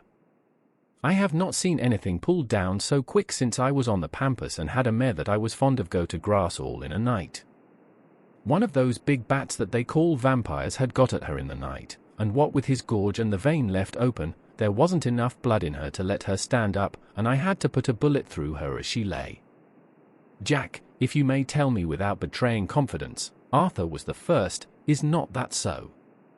As he spoke the poor fellow looked terribly anxious. He was in a torture of suspense regarding the woman he loved, and his utter ignorance of the terrible mystery which seemed to surround her intensified his pain.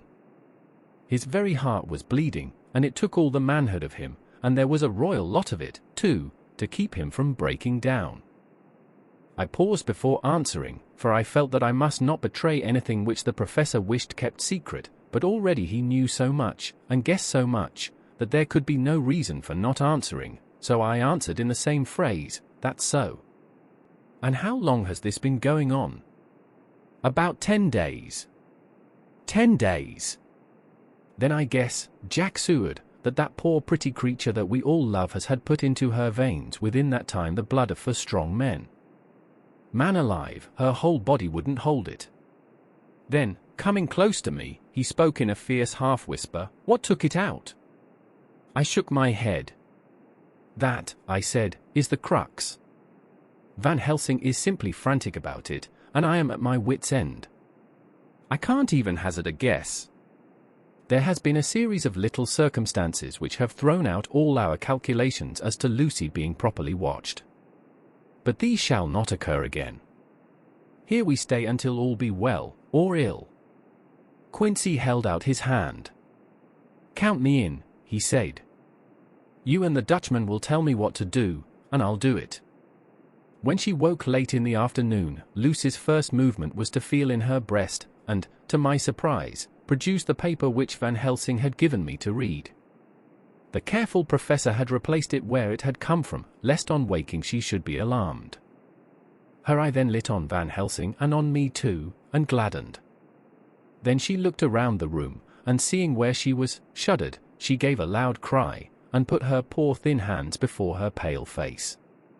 We both understood what that meant, that she had realized to the full her mother's death, so we tried what we could to comfort her. Doubtless sympathy eased her somewhat, but she was very low in thought and spirit, and wept silently and weakly for a long time.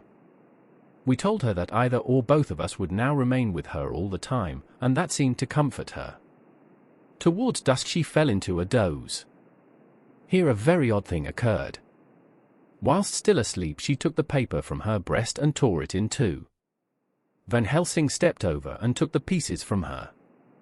All the same, however, she went on with the action of tearing, as though the material were still in her hands. Finally she lifted her hands and opened them as though scattering the fragments.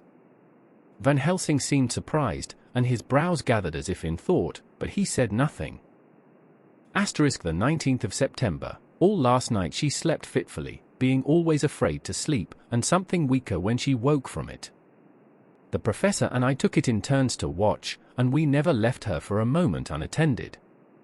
Quincy Morris said nothing about his intention, but I knew that all night long he patrolled round and round the house. When the day came, its searching light showed the ravages in poor Lucy's strength. She was hardly able to turn her head, and the little nourishment which she could take seemed to do her no good. At times she slept, and both Van Helsing and I noticed the difference in her, between sleeping and waking. Whilst asleep she looked stronger, although more haggard, and her breathing was softer. Her open mouth showed the pale gums drawn back from the teeth, which thus looked positively longer and sharper than usual. When she woke, the softness of her eyes evidently changed the expression, for she looked her own self, although a dying one. In the afternoon she asked for Arthur, and we telegraphed for him. Quincy went off to meet him at the station. When he arrived it was nearly 6 o'clock, and the sun was setting full and warm, and the red light streamed in through the window and gave more color to the pale cheeks. When he saw her, Arthur was simply choking with emotion, and none of us could speak. In the hours that had passed, the fits of sleep, or the comatose condition that passed for it, had grown more frequent, so that the pauses when conversation was possible were shortened.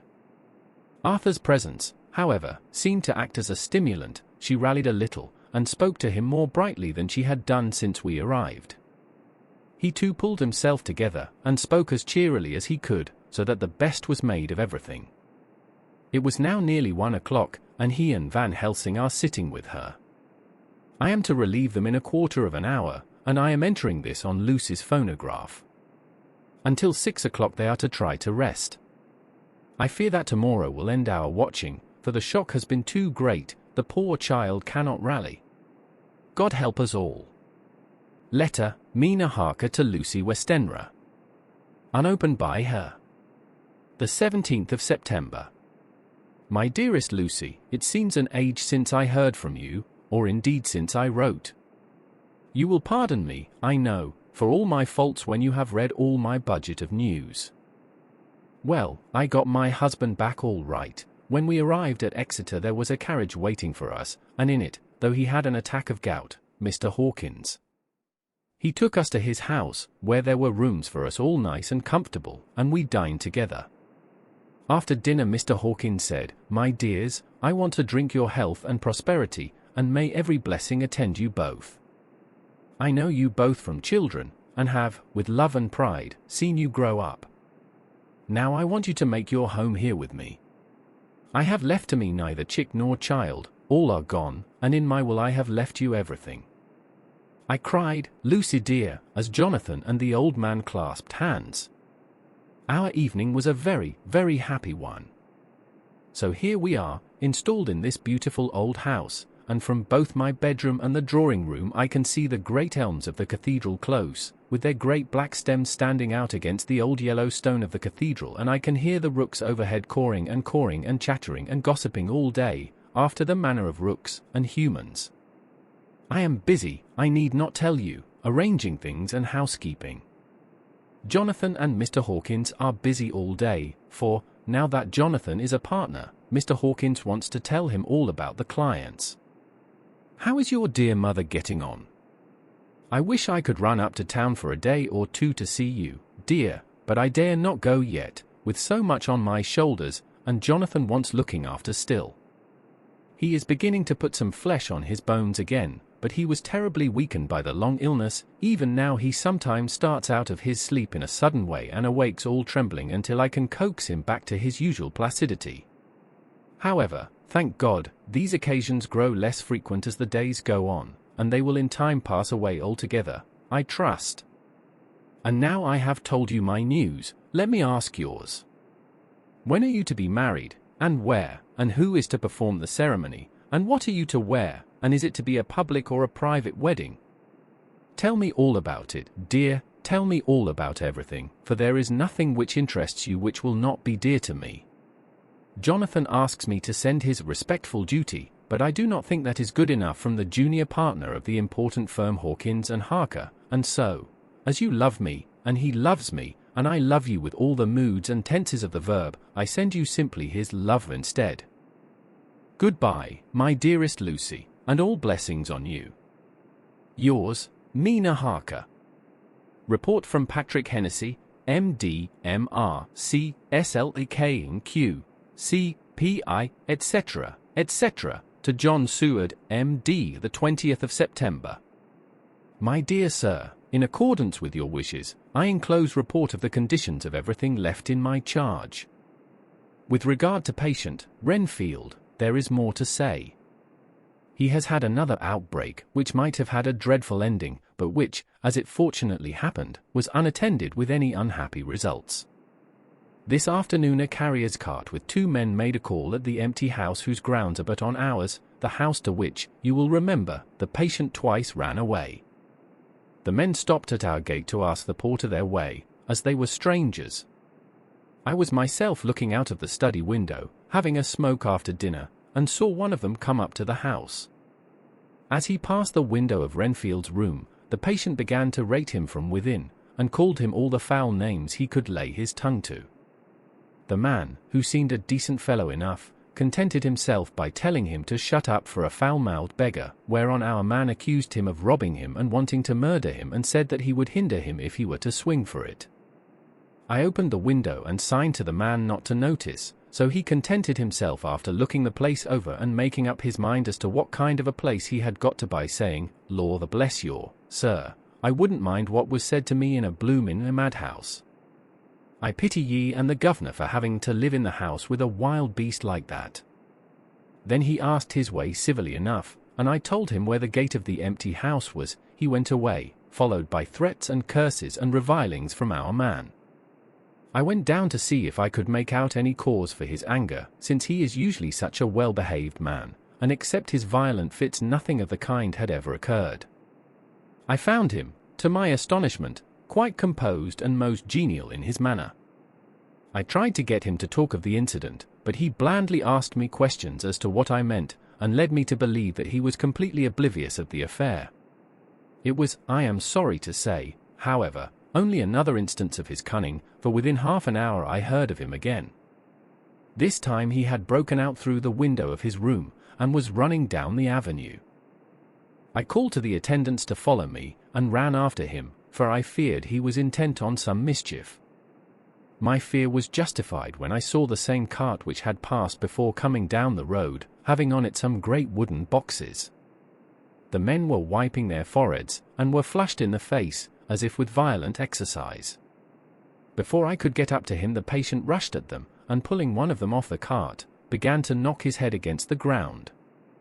If I had not seized him just at the moment I believe he would have killed the man there and then. The other fellow jumped down and struck him over the head with the butt end of his heavy whip. It was a terrible blow, but he did not seem to mind it, but seized him also, and struggled with the 3 of us, pulling us to and fro as if we were kittens.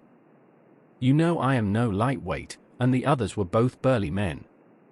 At first he was silent in his fighting, but as we began to master him, and the attendants were putting a straight waistcoat on him, he began to shout, "I'll frustrate them.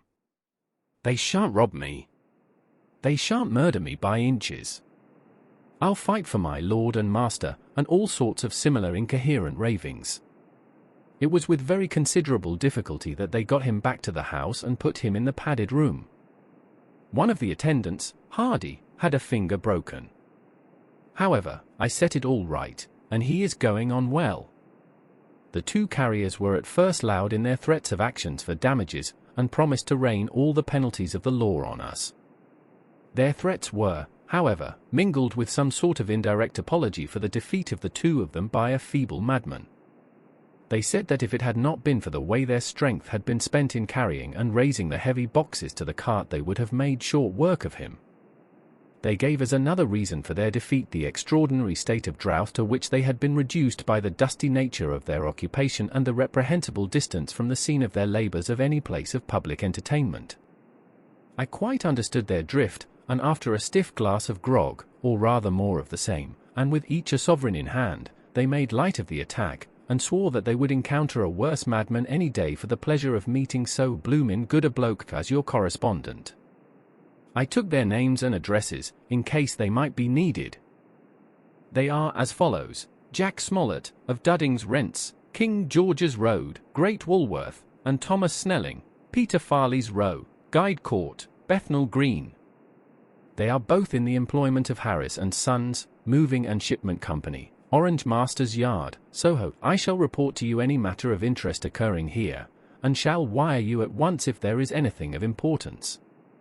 Believe me, dear sir, yours faithfully, Patrick Hennessy. Letter, Mina Harker to Lucy Westenra. Unopened by her. The 18th of September. My dearest Lucy, such a sad blow has befallen us. Mr. Hawkins has died very suddenly. Some may not think it so sad for us, but we had both come to so love him that it really seems as though we had lost a father. I never knew either father or mother, so that the dear old man's death is a real blow to me. Jonathan is greatly distressed. It is not only that he feels sorrow, deep sorrow, for the dear, good man who has befriended him all his life, and now at the end has treated him like his own son and left him a fortune which to people of our modest bringing up is wealth beyond the dream of avarice, but Jonathan feels it on another account. He says the amount of responsibility which it puts upon him makes him nervous. He begins to doubt himself. I try to cheer him up, and my belief in him helps him to have a belief in himself. But it is here that the grave shock that he experienced tells upon him the most. Oh, it is too hard that a sweet, simple, noble, strong nature such as his, a nature which enabled him by our dear, good friend's aid to rise from clerk to master in a few years, should be so injured that the very essence of its strength is gone. Forgive me, dear, if I worry you with my troubles in the midst of your own happiness, but, Lucy dear, I must tell someone, for the strain of keeping up a brave and cheerful appearance to Jonathan tries me, and I have no one here that I can confide in. I dread coming up to London, as we must do the day after tomorrow, for poor Mr. Hawkins left in his will that he was to be buried in the grave with his father. As there are no relations at all, Jonathan will have to be chief mourner. I shall try to run over to see you, dearest, if only for a few minutes. Forgive me for troubling you. With all blessings, your loving Amina Harker. Dr. Seward's Diary. The 20th of September, only resolution and habit can let me make an entry tonight. I am too miserable, too low-spirited, too sick of the world and all in it, including life itself, that I would not care if I heard this moment the flapping of the wings of the angel of death. And he has been flapping those grim wings to some purpose of late, Lucy's mother and Arthur's father, and now. Let me get on with my work. I duly relieved Van Helsing in his watch over Lucy. We wanted Arthur to go to rest also, but he refused at first. It was only when I told him that we should want him to help us during the day, and that we must not all break down for want of rest, lest Lucy should suffer, that he agreed to go. Van Helsing was very kind to him. "Come, my child," he said, "come with me. You are sick and weak, and have had much sorrow and much mental pain, as well as that tax on your strength that we know of. You must not be alone, for to be alone is to be full of fears and alarms. Come to the drawing-room, where there is a big fire, and there are 2 sofas. You shall lie on one, and I on the other, and our sympathy will be comfort to each other, even though we do not speak, and even if we sleep." Arthur went off with him, casting back a longing look on Lucy's face, which lay in her pillow, almost whiter than the lawn. She lay quite still, and I looked round the room to see that all was as it should be. I could see that the professor had carried out in this room, as in the other, his purpose of using the garlic. The whole of the window sashes reeked with it, and round Lucy's neck, over the silk handkerchief which Van Helsing made her keep on, was a rough chaplet of the same odorous flowers. Lucy was breathing somewhat stertorously, and her face was at its worst, for the open mouth showed the pale gums. Her teeth, in the dim, uncertain light, seemed longer and sharper than they had been in the morning. In particular, by some trick of the light, the canine teeth looked longer and sharper than the rest. I sat down by her, and presently she moved uneasily. At the same moment there came a sort of dull flapping or buffeting at the window. I went over to it softly, and peeked out by the corner of the blind. There was a full moonlight, and I could see that the noise was made by a great bat, which wheeled round, doubtless attracted by the light, although so dim, and every now and again struck the window with its wings.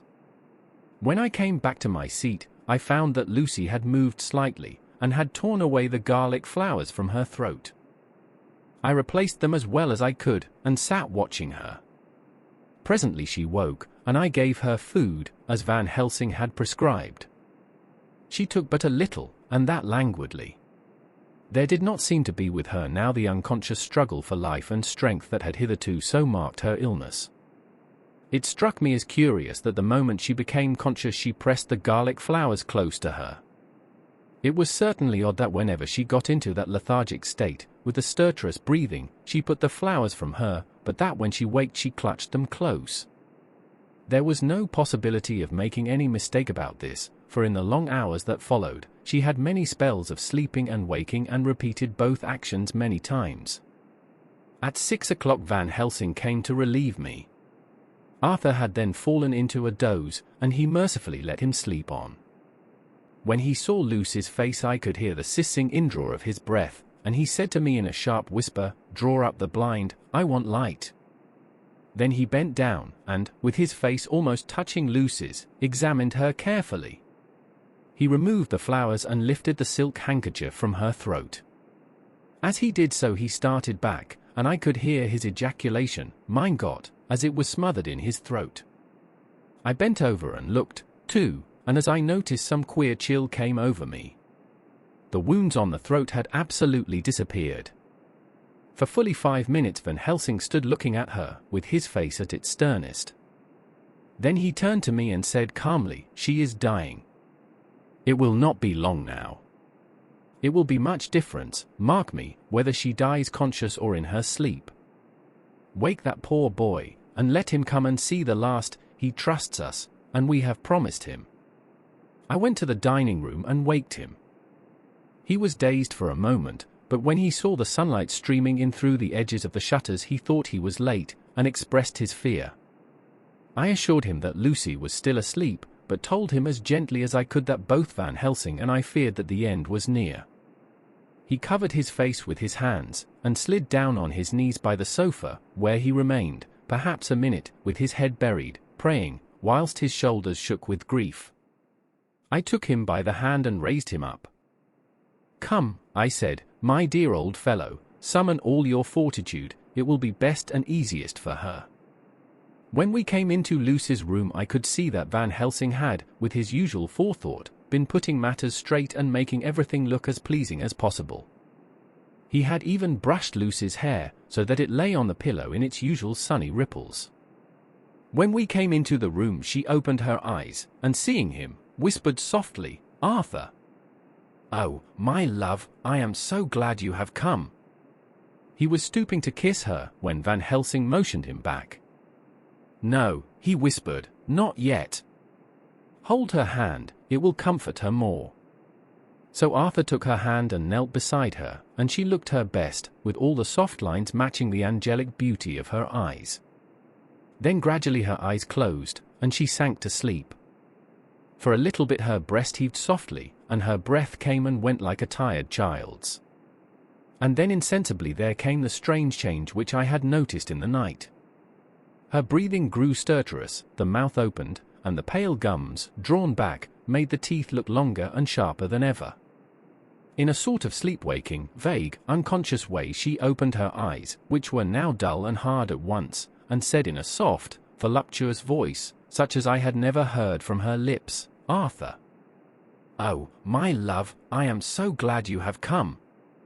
Kiss me." Arthur bent eagerly over to kiss her, but at that instant Van Helsing, who, like me, had been startled by her voice, swooped upon him, and catching him by the neck with both hands, dragged him back with a fury of strength which I never thought he could have possessed, and actually hurled him almost across the room. "Not for your life," he said, "not for your living soul and hers." And he stood between them like a lion at bay. Arthur was so taken aback that he did not for a moment know what to do or say, and before any impulse of violence could seize him he realized the place and the occasion, and stood silent, waiting. I kept my eyes fixed on Lucy, as did Van Helsing, and we saw a spasm as of rage flit like a shadow over her face, the sharp teeth champed together. Then her eyes closed, and she breathed heavily. Very shortly after she opened her eyes in all their softness, and putting out her poor, pale, thin hand, took Van Helsing's great brown one, drawing it to her, she kissed it. "My true friend," she said, in a faint voice, but with untellable pathos, "my true friend, and his. Oh, guard him, and give me peace." I swear it, he said solemnly, kneeling beside her and holding up his hand, as one who registers an oath. Then he turned to Arthur, and said to him, "Come, my child, take her hand in yours, and kiss her on the forehead, and only once." Their eyes met instead of their lips, and so they parted. Lucy's eyes closed, and Van Helsing, who had been watching closely, took Arthur's arm, and drew him away. And then Lucy's breathing became stertorous again, and all at once it ceased. "It is all over," said Van Helsing. "She is dead." I took Arthur by the arm, and led him away to the drawing room, where he sat down, and covered his face with his hands, sobbing in a way that nearly broke me down to see. I went back to the room, and found Van Helsing looking at poor Lucy, and his face was sterner than ever. Some change had come over her body. Death had given back part of her beauty, for her brow and cheeks had recovered some of their flowing lines, even the lips had lost their deadly pallor. It was as if the blood, no longer needed for the working of the heart, had gone to make the harshness of death as little rude as might be. We thought her dying whilst she slept, and sleeping when she died. I stood beside Van Helsing, and said, "Ah, well, poor girl, there is peace for her at last. It is the end." He turned to me, and said with grave solemnity, "Not so, alas! Not so. It is only the beginning." When I asked him what he meant, he only shook his head and answered, "We can do nothing as yet. Wait and see." The character of Dr. Van Helsing, with his blend of science and mysticism, embodies the tension between reason and superstition. Chapter XIII. Dr. Seward's Diary, continued. The funeral was arranged for the next succeeding day, so that Lucy and her mother might be buried together. I attended to all the ghastly formalities, and the urbane undertaker proved that his staff were afflicted, or blessed, with something of his own obsequious suavity. Even the woman who performed the last offices for the dead remarked to me, in a confidential, brother professional way, when she had come out from the death chamber, "She makes a very beautiful corpse, sir. It's quite a privilege to attend on her. It's not too much to say that she will do credit to our establishment." I noticed that Van Helsing never kept far away. This was possible from the disordered state of things in the household. There were no relatives at hand, and as Arthur had to be back the next day to attend at his father's funeral, we were unable to notify anyone who should have been bidden. Under the circumstances, Van Helsing and I took it upon ourselves to examine papers, etc. He insisted upon looking over Lucy's papers himself. I asked him why, for I feared that he, being a foreigner, might not be quite aware of English legal requirements, and so might in ignorance make some unnecessary trouble. He answered me, I know. You forget that I am a lawyer as well as a doctor. But this is not altogether for the law. You knew that, when you avoided the coroner. I have more than him to avoid. There may be papers more, such as this." As he spoke he took from his pocketbook the memorandum which had been in Lucy's breast, and which she had torn in her sleep. "When you find anything of the solicitor who is for the late Mrs. Westenra, seal all her papers, and write him tonight. For me, I watch here in the room and in Miss Lucy's old room all night, and I myself search for what may be. It is not well that her very thoughts go into the hands of strangers." I went on with my part of the work, and in another half hour had found the name and address of Mrs. Westenra's solicitor and had written to him. All the poor lady's papers were in order, explicit directions regarding the place of burial were given. I had hardly sealed the letter, when, to my surprise, Van Helsing walked into the room, saying, "Can I help you, friend John? I am free, and if I may, my service is to you. Have you got what you looked for?" I asked, to which he replied, "I did not look for any specific thing. I only hope to find, and find I have, all that there was, only some letters and a few memoranda, and a diary new begun. But I have them here, and we shall for the present say nothing of them. I shall see that poor lad tomorrow evening, and, with his sanction, I shall use some." When we had finished the work in hand, he said to me, "And now, friend John, I think we may to bed. We want sleep, both you and I, and rest to recuperate. Tomorrow we shall have much to do, but for the tonight there is no need of us. Alas! Before turning in we went to look at poor Lucy. The undertaker had certainly done his work well, for the room was turned into a small chapel ardente. There was a wilderness of beautiful white flowers, and death was made as little repulsive as might be. The end of the winding sheet was laid over the face. When the professor bent over and turned it gently back, we both started at the beauty before us, the tall wax candles showing a sufficient light to note it well. All Lucy's loveliness had come back to her in death, and the hours that had passed, instead of leaving traces of decay's effacing fingers, had but restored the beauty of life, till positively I could not believe my eyes that I was looking at a corpse. The professor looked sternly grave. He had not loved her as I had, and there was no need for tears in his eyes. He said to me, "Remain till I return," and left the room. He came back with a handful of wild garlic from the box waiting in the hall, but which had not been opened, and placed the flowers amongst the others on and around the bed. Then he took from his neck, inside his collar, a little gold crucifix, and placed it over the mouth. He restored the sheet to its place, and we came away. I was undressing in my own room, when, with a premonitory tap at the door, he entered, and at once began to speak. "Tomorrow I want you to bring me, before night, a set of post-mortem knives." "Must we make an autopsy?" I asked. "Yes and no. I want to operate, but not as you think. Let me tell you now, but not a word to another. I want to cut off her head and take out her heart." "Ah! You a surgeon, and so shocked. You, whom I have seen with no tremble of hand or heart, do operations of life and death that make the rest shudder. Oh, but I must not forget, my dear friend John, that you loved her, and I have not forgotten it, for it is I that shall operate, and you must only help. I would like to do it tonight, but for Arthur I must not. He will be free after his father's funeral tomorrow, and he will want to see her, to see it. Then, when she is coffined ready for the next day, you and I shall come when all sleep. We shall unscrew the coffin lid, and shall do our operation, and then replace all, so that none know, save we alone. But why do it at all? The girl is dead. Why mutilate her poor body without need? And if there is no necessity for a post-mortem and nothing to gain by it, no good to her, to us, to science, to human knowledge, why do it? Without such it is monstrous." For answer he put his hand on my shoulder, and said, with infinite tenderness, "Friend John, I pity your poor bleeding heart, and I love you the more because it does so bleed. If I could, I would take on myself the burden that you do bear. But there are things that you know not, but that you shall know, and bless me for knowing, though they are not pleasant things. John, my child, you have been my friend now many years, and yet did you ever know me to do any without good cause?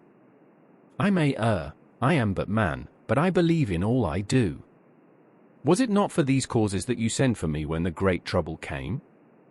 Yes. Were you not amazed, nay horrified, when I would not let Arthur kiss his love, though she was dying, and snatched him away by all my strength? Yes. And yet you saw how she thanked me, with her so beautiful dying eyes, her voice, too, so weak, and she kissed my rough old hand and blessed me? Yes. And did you not hear me swear promise to her, that so she closed her eyes grateful? Yes. Well, I have good reason now for all I want to do. You have for many years trust me, you have believed me weeks past, when there be things so strange that you might have well doubt. Believe me yet a little, friend John. If you trust me not, then I must tell what I think, and that is not perhaps well. And if I work, as work I shall, no matter trust or no trust, without my friend trust in me, I work with heavy heart and feel, oh, so lonely when I want all help and courage that may be. He paused a moment and went on solemnly, Friend John, there are strange and terrible days before us. Let us not be two, but one, that so we work to a good end. Will you not have faith in me? I took his hand, and promised him. I held my door open as he went away, and watched him go into his room and close the door. As I stood without moving, I saw one of the maids pass silently along the passage. She had her back towards me, so did not see me, and go into the room where Lucy lay. The sight touched me. Devotion is so rare, and we are so grateful to those who show it unasked to those we love. Here was a poor girl putting aside the terrors which she naturally had of death to go watch alone by the bier of the mistress whom she loved, so that the poor clay might not be lonely till laid to eternal rest. I must have slept long and soundly, for it was broad daylight when Van Helsing waked me by coming into my room. He came over to my bedside and said, "You need not trouble about the knives, we shall not do it." "Why not?" I asked. For his solemnity of the night before had greatly impressed me. "Because," he said sternly, "it is too late, or too early. See!" Here he held up the little golden crucifix. "This was stolen in the night." "How, stolen?" I asked in wonder, "since you have it now?"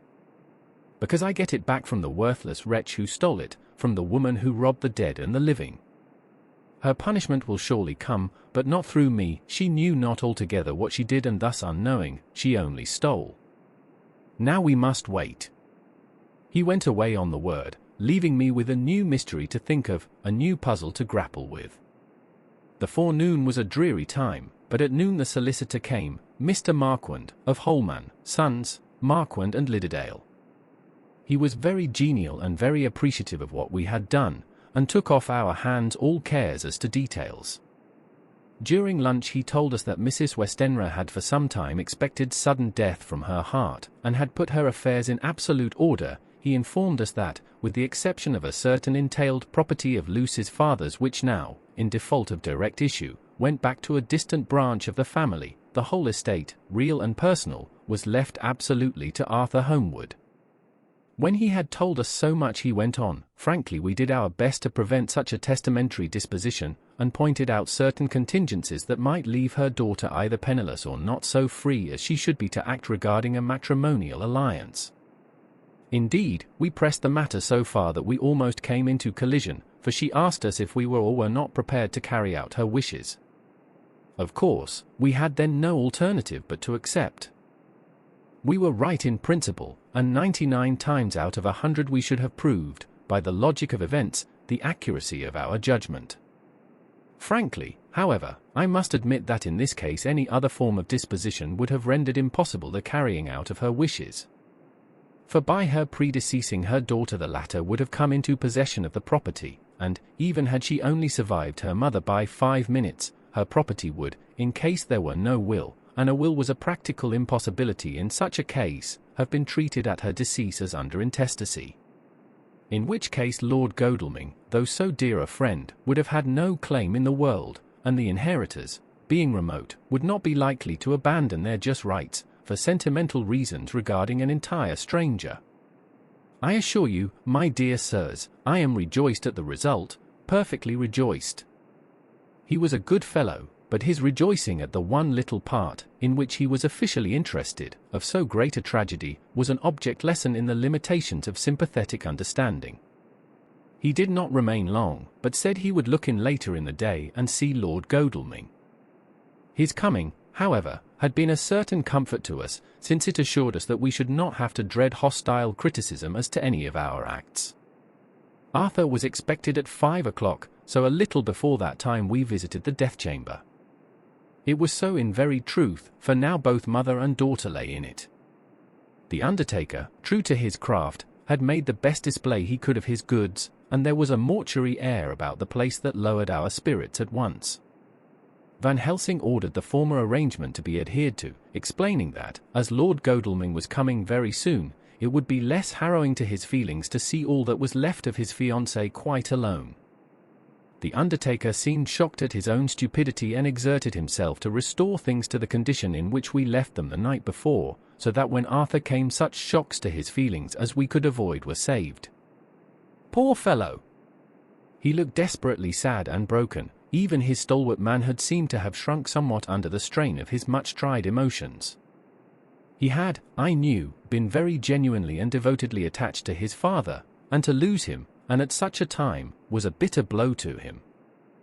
With me he was warm as ever, and to Van Helsing he was sweetly courteous, but I could not help seeing that there was some constraint with him.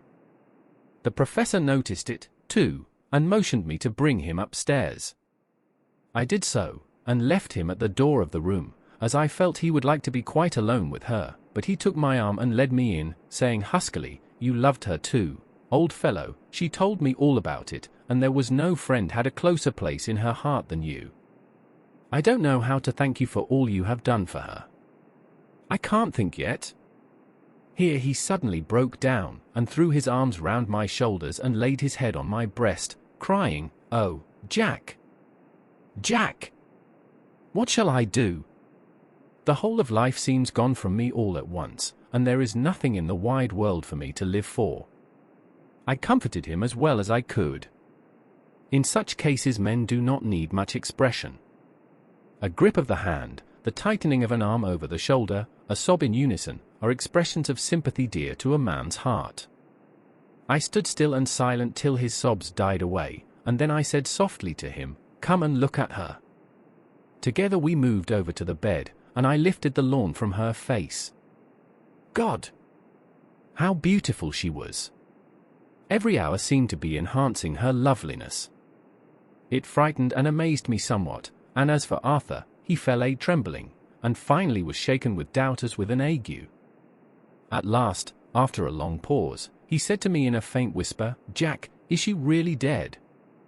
I assured him sadly that it was so, and went on to suggest, for I felt that such a horrible doubt should not have life for a moment longer than I could help, that it often happened that after death faces became softened and even resolved into their youthful beauty, that this was especially so when death had been preceded by any acute or prolonged suffering.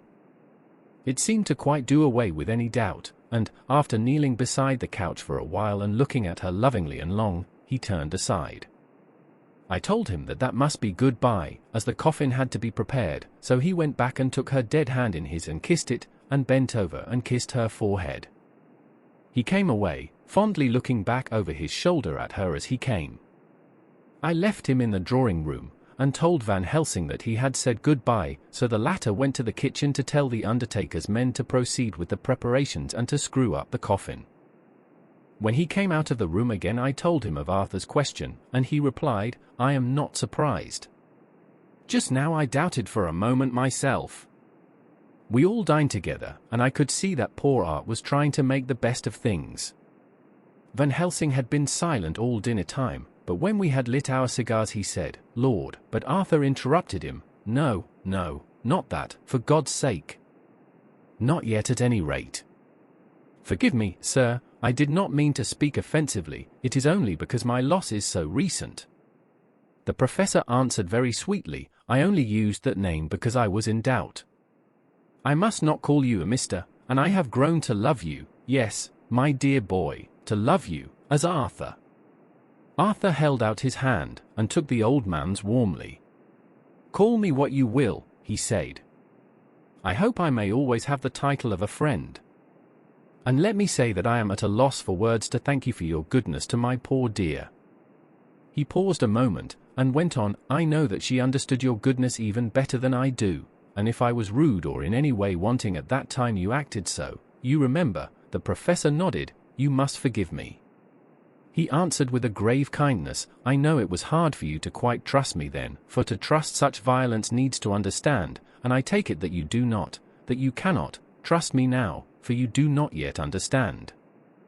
And there may be more times when I shall want you to trust when you cannot, and may not, and must not yet understand.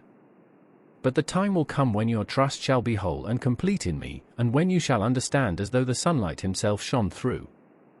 Then you shall bless me from first to last for your own sake, and for the sake of others and for her dear sake to whom I swore to protect."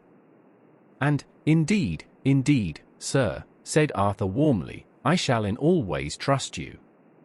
I know and believe you have a very noble heart, and you are Jack's friend, and you were hers. You shall do what you like." The professor cleared his throat a couple of times, as though about to speak, and finally said, "May I ask you something now?" "Certainly." "You know that Mrs. Westenra left you all her property?" "No, Poor dear, I never thought of it. And as it is all yours, you have a right to deal with it as you will. I want you to give me permission to read all Miss Lucy's papers and letters. Believe me, it is no idle curiosity. I have a motive of which, be sure, she would have approved. I have them all here. I took them before we knew that all was yours, so that no strange hand might touch them, no strange eye look through words into her soul. I shall keep them, if I may, even you may not see them yet, but I shall keep them safe. No word shall be lost, and in a good time I shall give them back to you. It's a hard thing I ask, but you will do it, will you not, for Lucy's sake?" Arthur spoke out heartily, like his old self. "Dr. Van Helsing, you may do what you will. I feel that in saying this I am doing what my dear one would have approved. I shall not trouble you with questions till the time comes." The old professor stood up as he said solemnly, "And you are right. There will be pain for us all, but it will not be all pain, nor will this pain be the last. We and you too, you most of all, my dear boy, will have to pass through the bitter water before we reach the sweet. But we must be brave of heart and unselfish, and do our duty, and all will be well." I slept on a sofa in Arthur's room that night. Van Helsing did not go to bed at all. He went to and fro, as if patrolling the house, and was never out of sight of the room where Lucy lay in her coffin, strewn with the wild garlic flowers, which sent, through the odor of lily and rose, a heavy, overpowering smell into the night. Mina Harker's Journal. The 22nd of September, in the train to Exeter. Jonathan sleeping. It seems only yesterday that the last entry was made, and yet how much between then, in Whitby and all the world before me, Jonathan away and no news of him, and now, married to Jonathan, Jonathan a solicitor, a partner, rich, master of his business, Mr. Hawkins dead and buried, and Jonathan with another attack that may harm him. Some day he may ask me about it. Down it all goes. I am rusty in my shorthand, see what unexpected prosperity does for us, so it may be as well to freshen it up again with an exercise anyhow. The service was very simple and very solemn. There were only ourselves and the servants there, one or two old friends of his from Exeter, his London agent, and a gentleman representing Sir John Paxton, the president of the Incorporated Law Society. Jonathan and I stood hand in hand, and we felt that our best and dearest friend was gone from us. We came back to town quietly, taking a bus to Hyde Park Corner. Jonathan thought it would interest me to go into the Row for a while, so we sat down, but there were very few people there, and it was sad-looking and desolate to see so many empty chairs. It made us think of the empty chair at home, so we got up and walked down Piccadilly. Jonathan was holding me by the arm, the way he used to in old days before I went to school. I felt it very improper, for you can't go on for some years teaching etiquette and decorum to other girls without the pedantry of it biting into yourself a bit, but it was Jonathan, and he was my husband, and we didn't know anybody who saw us, and we didn't care if they did, so on we walked. I was looking at a very beautiful girl, in a big cartwheel hat, sitting in a Victoria outside Giuliano's, when I felt Jonathan clutch my arm so tight that he hurt me, and he said under his breath, "My God." I am always anxious about Jonathan, for I fear that some nervous fit may upset him again, so I turned to him quickly, and asked him what it was that disturbed him. He was very pale, and his eyes seemed bulging out as, half in terror and half in amazement, he gazed at a tall, thin man, with a beaky nose and black moustache and pointed beard, who was also observing the pretty girl. He was looking at her so hard that he did not see either of us, and so I had a good view of him. His face was not a good face, it was hard, and cruel, and sensual, and his big white teeth, that looked all the whiter because his lips were so red, were pointed like an animal's. Jonathan kept staring at him, till I was afraid he would notice. I feared he might take it ill, he looked so fierce and nasty. I asked Jonathan why he was disturbed, and he answered, evidently thinking that I knew as much about it as he did, "Do you see who it is?" "No, dear," I said, "I don't know him, who is it?" His answer seemed to shock and thrill me, for it was said as if he did not know that it was to me, Mina, to whom he was speaking. "It is the man himself." The poor dear was evidently terrified at something, very greatly terrified. I do believe that if he had not had me to lean on and to support him, he would have sunk down. He kept staring. A man came out of the shop with a small parcel and gave it to the lady, who then drove off. The dark man kept his eyes fixed on her, and when the carriage moved up Piccadilly he followed in the same direction and hailed a hansom. Jonathan kept looking after him and said, as if to himself, "I believe it is the Count, but he has grown young. My God, if this be so.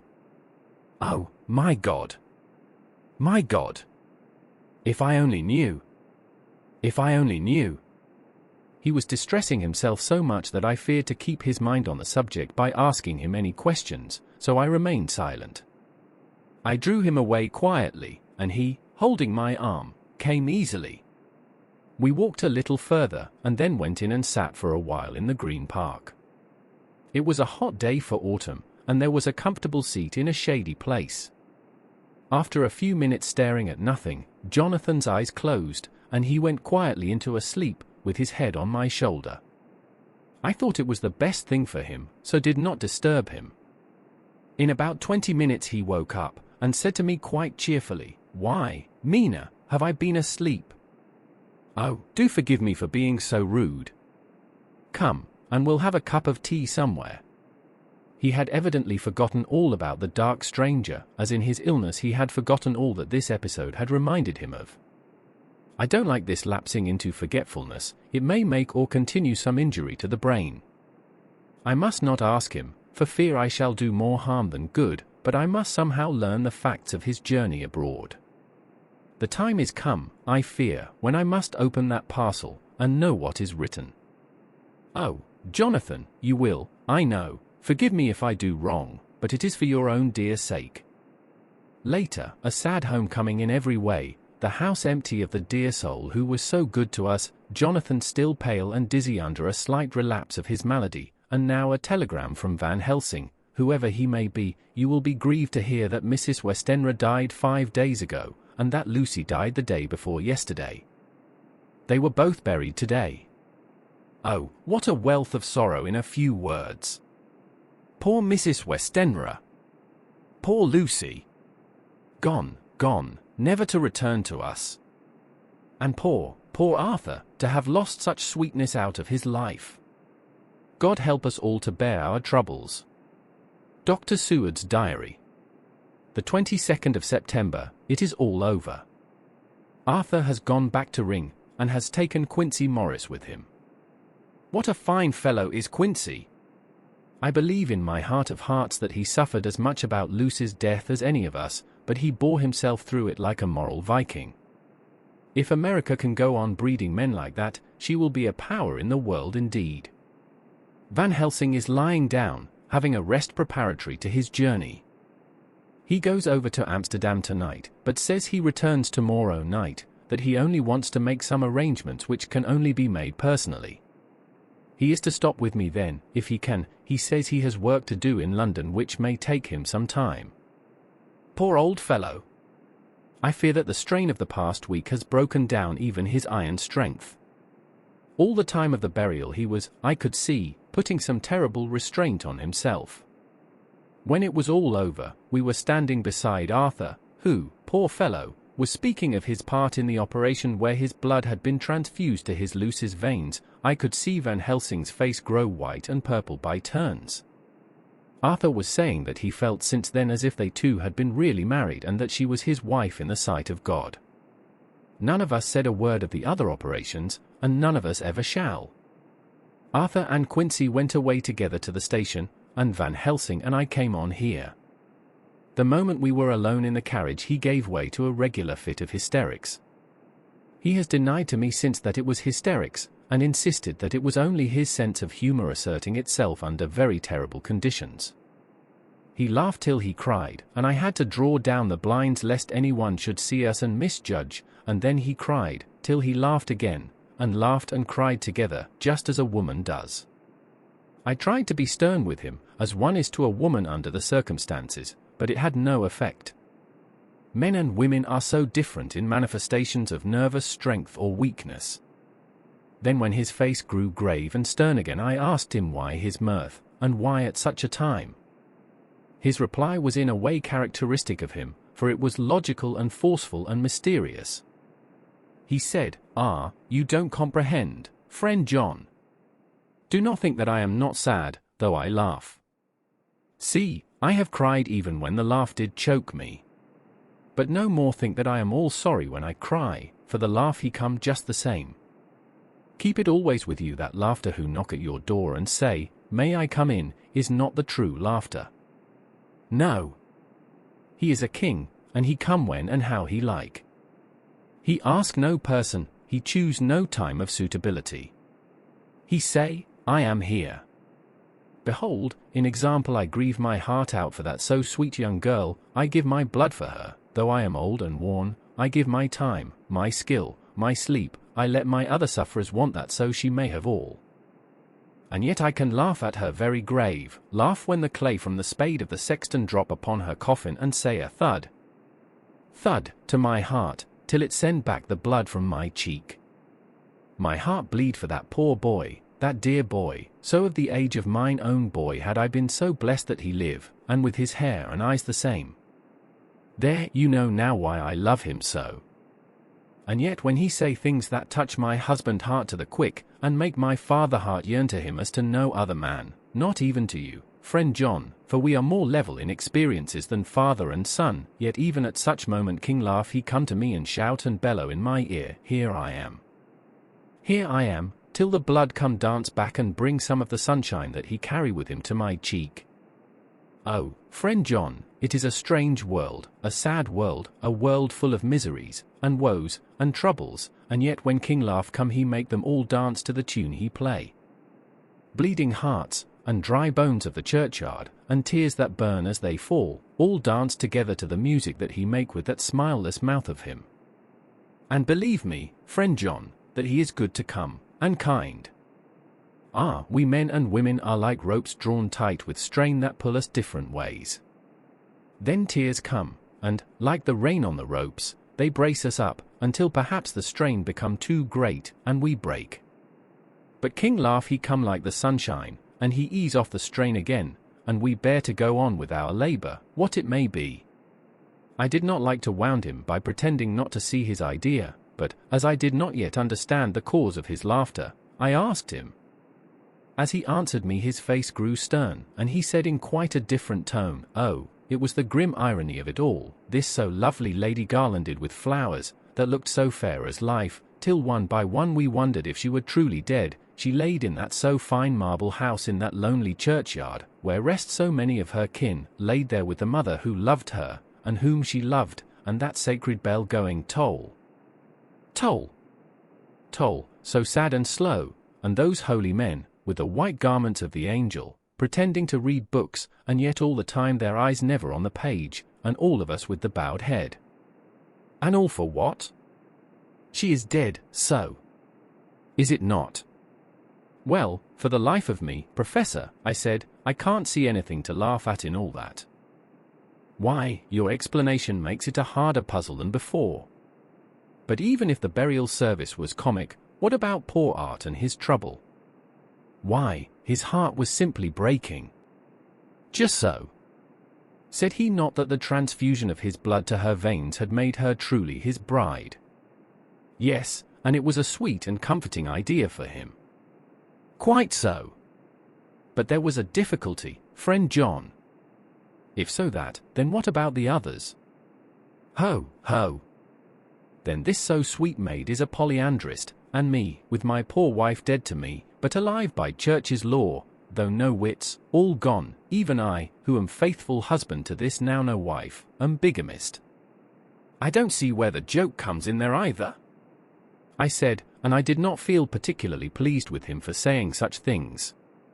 He laid his hand on my arm, and said, Friend John, forgive me if I pain. I showed not my feeling to others when it would wound, but only to you, my old friend, whom I can trust. If you could have looked into my very heart then when I want to laugh, if you could have done so when the laugh arrived, if you could do so now, when King Laugh have pack up his crown, and all that is to him, for he go far, far away from me, and for a long, long time, maybe you would perhaps pity me the most of all." I was touched by the tenderness of his tone, and asked why. "Because I know. And now we are all scattered, and for many a long day loneliness will sit over our roofs with brooding wings. Lucy lies in the tomb of her kin, a lordly death house in a lonely churchyard, away from teeming London, where the air is fresh, and the sun rises over Hampstead Hill, and where wild flowers grow of their own accord.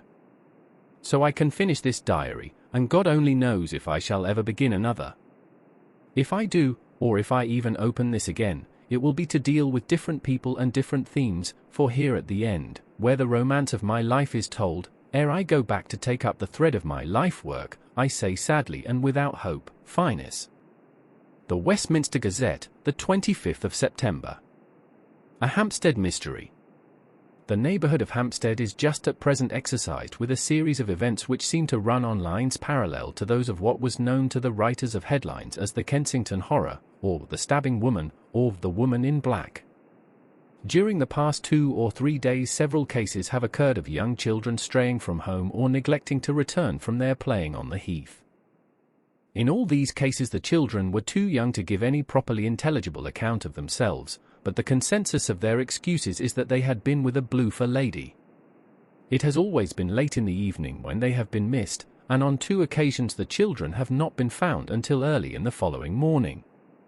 It is generally supposed in the neighbourhood that, as the first child missed gave as his reason for being away that a bloofer lady had asked him to come for a walk, the others had picked up the phrase and used it as occasion served.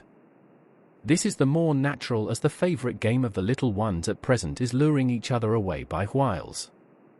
A correspondent writes us that to see some of the tiny tots pretending to be the bloofer lady is supremely funny. Some of our caricaturists might, he says, take a lesson in the irony of grotesque by comparing the reality and the picture.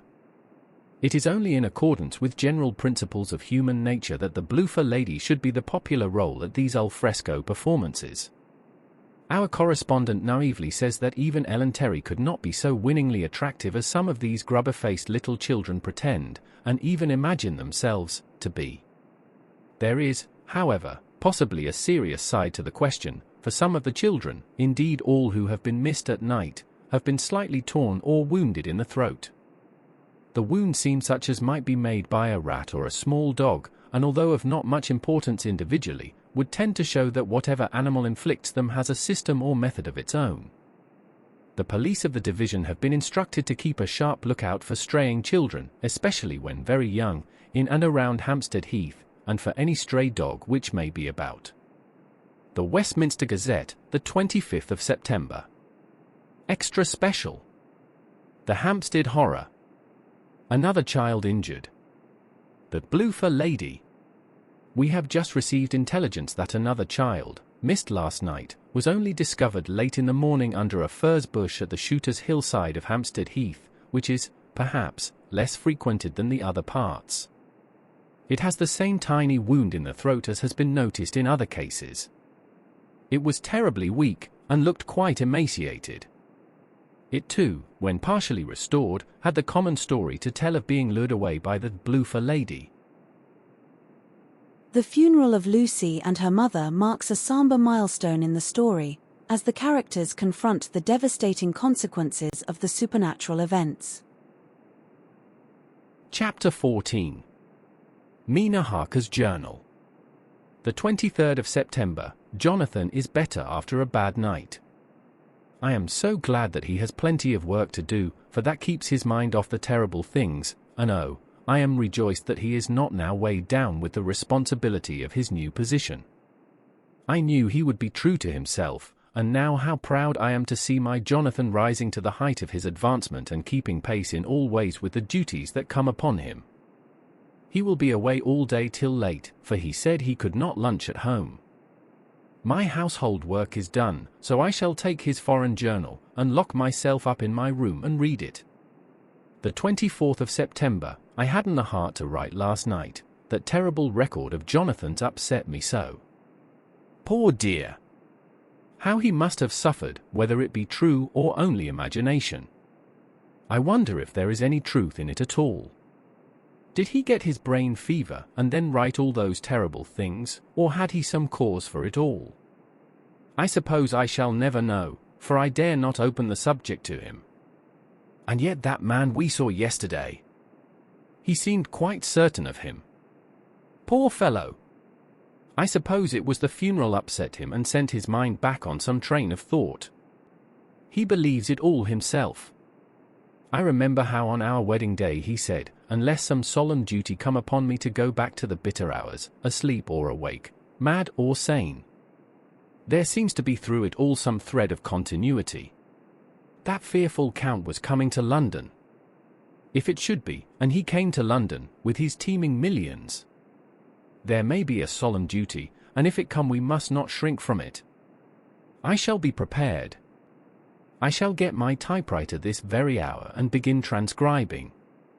Then we shall be ready for other eyes if required. And if it be wanted, then, perhaps, if I am ready, poor Jonathan may not be upset, for I can speak for him and never let him be troubled or worried with it at all.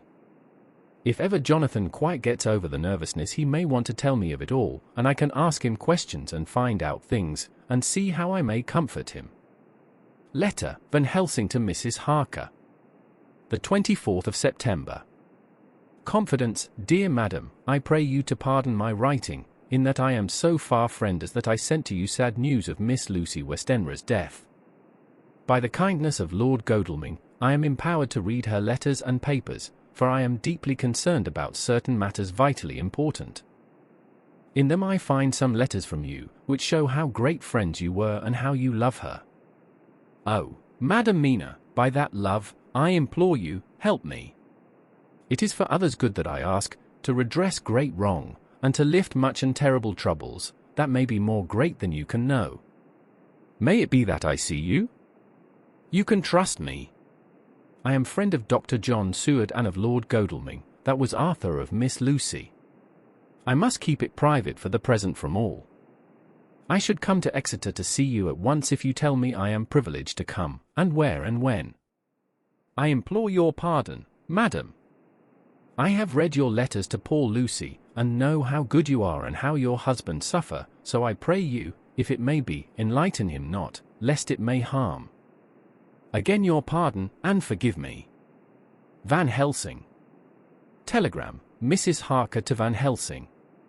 The 25th of September. Come today by 10:15 train if you can catch it. Can see you any time you call. Wilhelmina Harker. Mina Harker's Journal.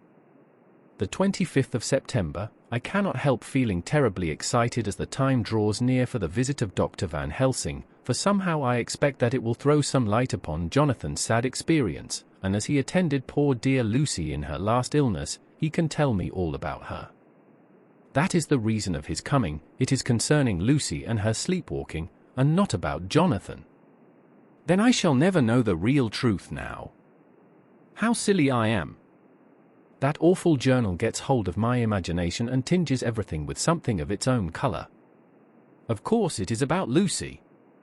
That habit came back to the poor dear, and that awful night on the cliff must have made her ill. I had almost forgotten in my own affairs how ill she was afterwards.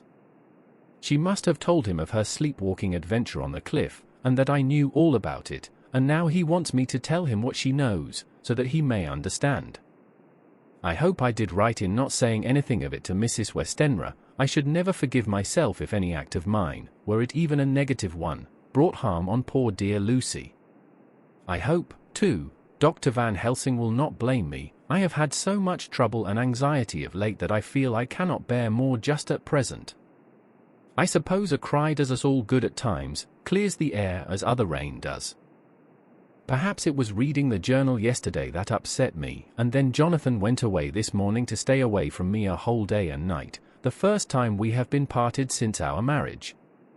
I do hope the dear fellow will take care of himself, and that nothing will occur to upset him. It is 2 o'clock, and the doctor will be here soon now. I shall say nothing of Jonathan's journal unless he asks me. I am so glad I have typewritten out my own journal, so that, in case he asks about Lucy, I can hand it to him. It will save much questioning. Later, he has come and gone. Oh, what a strange meeting, and how it all makes my head whirl round. I feel like one in a dream. Can it be all possible, or even a part of it? If I had not read Jonathan's journal first, I should never have accepted even a possibility. Poor, dear Jonathan! How he must have suffered. Please the good God, all this may not upset him again. I shall try to save him from it, but it may be even a consolation and a help to him, terrible though it be and awful in its consequences, to know for certain that his eyes and ears and brain did not deceive him, and that it is all true. It may be that it is the doubt which haunts him, that when the doubt is removed, no matter which, waking or dreaming, may prove the truth, he will be more satisfied and better able to bear the shock. Dr. Van Helsing must be a good man as well as a clever one if he is Arthur's friend and Dr. Seward's, and if they brought him all the way from Holland to look after Lucy. I feel from having seen him that he is good and kind and of a noble nature. When he comes tomorrow I shall ask him about Jonathan, and then, please God, all this sorrow and anxiety may lead to a good end. I used to think I would like to practice interviewing. Jonathan's friend on the Exeter News told him that memory was everything in such work, that you must be able to put down exactly almost every word spoken, even if you had to refine some of it afterwards. Here was a rare interview. I shall try to record it verbatim. It was 2:30 when the knock came. I took my courage a duck's manes and waited. In a few minutes Mary opened the door, and announced Dr. Van Helsing. I rose and bowed, and he came towards me, a man of medium weight, strongly built, with his shoulders set back over a broad, deep chest and a neck well balanced on the trunk as the head is on the neck. The poise of the head strikes one at once as indicative of thought and power. The head is noble, well-sized, broad, and large behind the ears. The face, clean-shaven, shows a hard, square chin, a large, resolute, mobile mouth, a good-sized nose, rather straight, but with quick, sensitive nostrils, that seem to broaden as the big, bushy brows come down and the mouth tightens. The forehead is broad and fine, rising at first almost straight and then sloping back above two bumps or ridges wide apart, such a forehead that the reddish hair cannot possibly tumble over it, but falls naturally back and to the sides. Big, dark blue eyes are set widely apart, and are quick and tender or stern with a man's moods. He said to me, "Mrs. Harker, is it not?" He opened it, and for an instant his face fell. Then he stood up and bowed. "Oh, you so clever woman," he said. I knew long that Mr. Jonathan was a man of much thankfulness, but see, his wife have all the good things. "And will you not so much honor me and so help me as to read it for me?" "Alas! I know not the shorthand." By this time my little joke was over, and I was almost ashamed, so I took the typewritten copy from my work basket and handed it to him. "Forgive me," I said, "I could not help it, but I had been thinking that it was of dear Lucy that you wished to ask, and so that you might not have time to wait, not on my account, but because I know your time must be precious, I have written it out on the typewriter for you." He took it and his eyes glistened. "You are so good," he said. "And may I read it now? I may want to ask you some things when I have read." "By all means," I said, "read it over whilst I order lunch, and then you can ask me questions whilst we eat." He bowed and settled himself in a chair with his back to the light, and became absorbed in the papers, whilst I went to see after lunch chiefly in order that he might not be disturbed. When I came back, I found him walking hurriedly up and down the room, his face all ablaze with excitement. He rushed up to me and took me by both hands. "Oh, Madam Mina," he said, "how can I say what I owe to you? This paper is as sunshine. It opens the gate to me. I am dazzled, with so much light, and yet clouds roll in behind the light every time. But that you do not, cannot, comprehend. Oh, but I am grateful to you, you so clever woman. Madam," he said this very solemnly, "if ever Abraham Van Helsing can do anything for you or yours, I trust you will let me know. It will be pleasure and delight if I may serve you as a friend, but all I have ever learned, all I can ever do, shall be for you and those you love. There are darknesses in life, and there are lights, you are one of the lights. You will have happy life and good life, and your husband will be blessed in you. But, doctor, you praise me too much, and you do not know me. Not know you, I, who am old, and who have studied all my life men and women, I, who have made my specialty the brain and all that belongs to him and all that follow from him. And I have read your diary that you have so goodly written for me, and which breathes out truth in every line.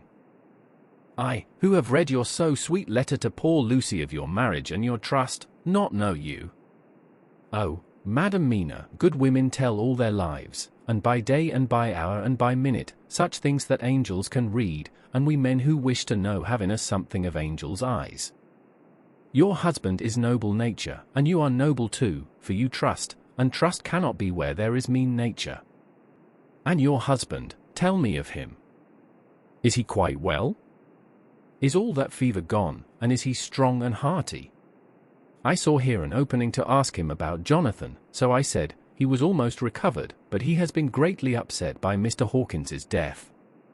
He interrupted, oh, yes, I know. I have read your last 2 letters.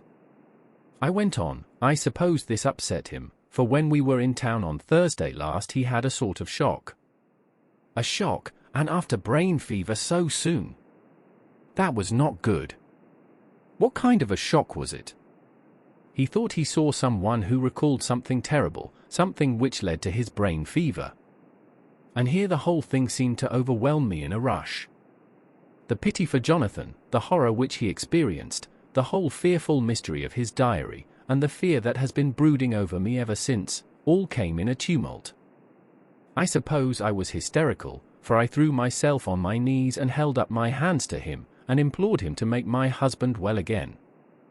He took my hands and raised me up, and made me sit on the sofa, and sat by me. He held my hand in his, and said to me with, oh, such infinite sweetness, my life is a barren and lonely one, and so full of work that I have not had much time for friendships, but since I have been summoned to here by my friend John Seward I have known so many good people and seen such nobility that I feel more than ever, and it has grown with my advancing years, the loneliness of my life. Believe me, then, that I come here full of respect for you, and you have given me hope, not in what I am seeking of, but that there are good women still left to make life happy, good women, whose lives and whose truths may make good lesson for the children that are to be. I am glad, that I may here be of some use to you, for if your husband suffer, he suffer within the range of my study and experience. I promise you that I will gladly do all for him that I can, all to make his life strong and manly, and your life a happy one. Now you must eat. You are overwrought and perhaps over-anxious. Husband Jonathan would not like to see you so pale, and what he like not where he love, is not to his good. Therefore for his sake you must eat and smile. You have told me all about Lucy, and so now we shall not speak of it, lest it distress. I shall stay in Exeter tonight, for I want to think much over what you have told me, and when I have thought I will ask you questions, if I may. And then, too, you will tell me of husband Jonathan's trouble so far as you can, but not yet. You must eat now, afterwards you shall tell me all. After lunch, when we went back to the drawing-room, he said to me, and now tell me all about him. When it came to speaking to this great learned man, I began to fear that he would think me a weak fool, and Jonathan a madman, that journal is all so strange, and I hesitated to go on. But he was so sweet and kind, and he had promised to help, and I trusted him, so I said, Dr. Van Helsing, what I have to tell you is so queer that you must not laugh at me or at my husband. I have been since yesterday in a sort of fever of doubt. You must be kind to me, and not think me foolish that I have even half believed some very strange things. He reassured me by his manner as well as his words when he said, oh, my dear, if you only know how strange is the matter regarding which I am here, it is you who would laugh. I have learned not to think little of anyone's belief, no matter how strange it be. I have tried to keep an open mind, and it is not the ordinary things of life that could close it, but the strange things, the extraordinary things, the things that make one doubt if they be mad or sane. Thank you, 1,000 times. You have taken a weight off my mind. If you will let me, I shall give you a paper to read. It is long, but I have typewritten it out. It will tell you my trouble and Jonathan's. It is the copy of his journal when abroad, and all that happened. I dare not say anything of it, you will read for yourself and judge. And then when I see you, perhaps, you will be very kind and tell me what you think. I promise, he said as I gave him the papers, I shall in the morning, so soon as I can, come to see you and your husband, if I may. Jonathan will be here at 11:30, and you must come to lunch with us and see him then. You could catch the quick 3:34 train, which will leave you at Paddington before 8. He was surprised at my knowledge of the trains offhand, but he does not know that I have made up all the trains to and from Exeter, so that I may help Jonathan in case he is in a hurry. So he took the papers with him and went away, and I sit here thinking I don't know what. Letter, by hand, Van Helsing to Mrs. Harker. The 25th of September, 6 o'clock. Dear Madam Mina, I have read your husband's so wonderful diary. You may sleep without doubt. Strange and terrible as it is true. I will pledge my life on it. It may be worse for others, but for him and you there is no dread. He is a noble fellow, and let me tell you from experience of men, that one who would do as he did in going down that wall and to that room, and going a second time, is not one to be injured in permanence by a shock. His brain and his heart are all right, this I swear, before I have even seen him, so be at rest. I shall have much to ask him of other things. I am blessed that today I come to see you, for I have learned all at once so much that again I am dazzled more than ever, and I must think. Yours the most faithful, Abraham Van Helsing. Letter, Mrs. Harker to Van Helsing. The 25th of September, 6:30 p.m. My dear Dr. Van Helsing, 1,000 thanks for your kind letter, which has taken a great weight off my mind. And yet, if it be true, what terrible things there are in the world, and what an awful thing if that man, that monster, be really in London. I fear to think.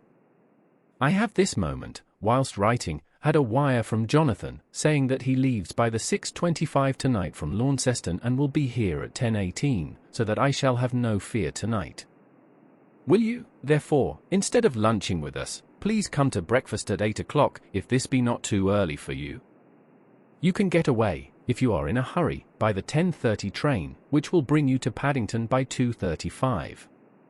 Do not answer this, as I shall take it that, if I do not hear, you will come to breakfast.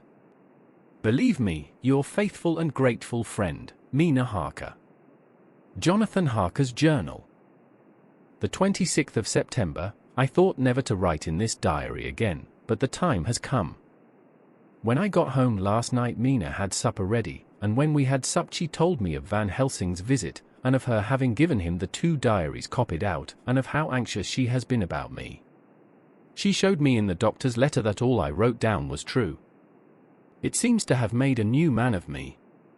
It was the doubt as to the reality of the whole thing that knocked me over. I felt impotent, and in the dark, and distrustful. But, now that I know, I am not afraid, even of the Count. He has succeeded after all, then, in his design in getting to London, and it was he I saw. He has got younger, and how? Van Helsing is the man to unmask him and hunt him out, if he is anything like what Mina says. We sat late, and talked it all over. Mina is dressing, and I shall call at the hotel in a few minutes and bring him over. He was, I think, surprised to see me. When I came into the room where he was, and introduced myself, he took me by the shoulder, and turned my face round to the light, and said, after a sharp scrutiny, "But Madam Mina told me you were ill, that you had had a shock."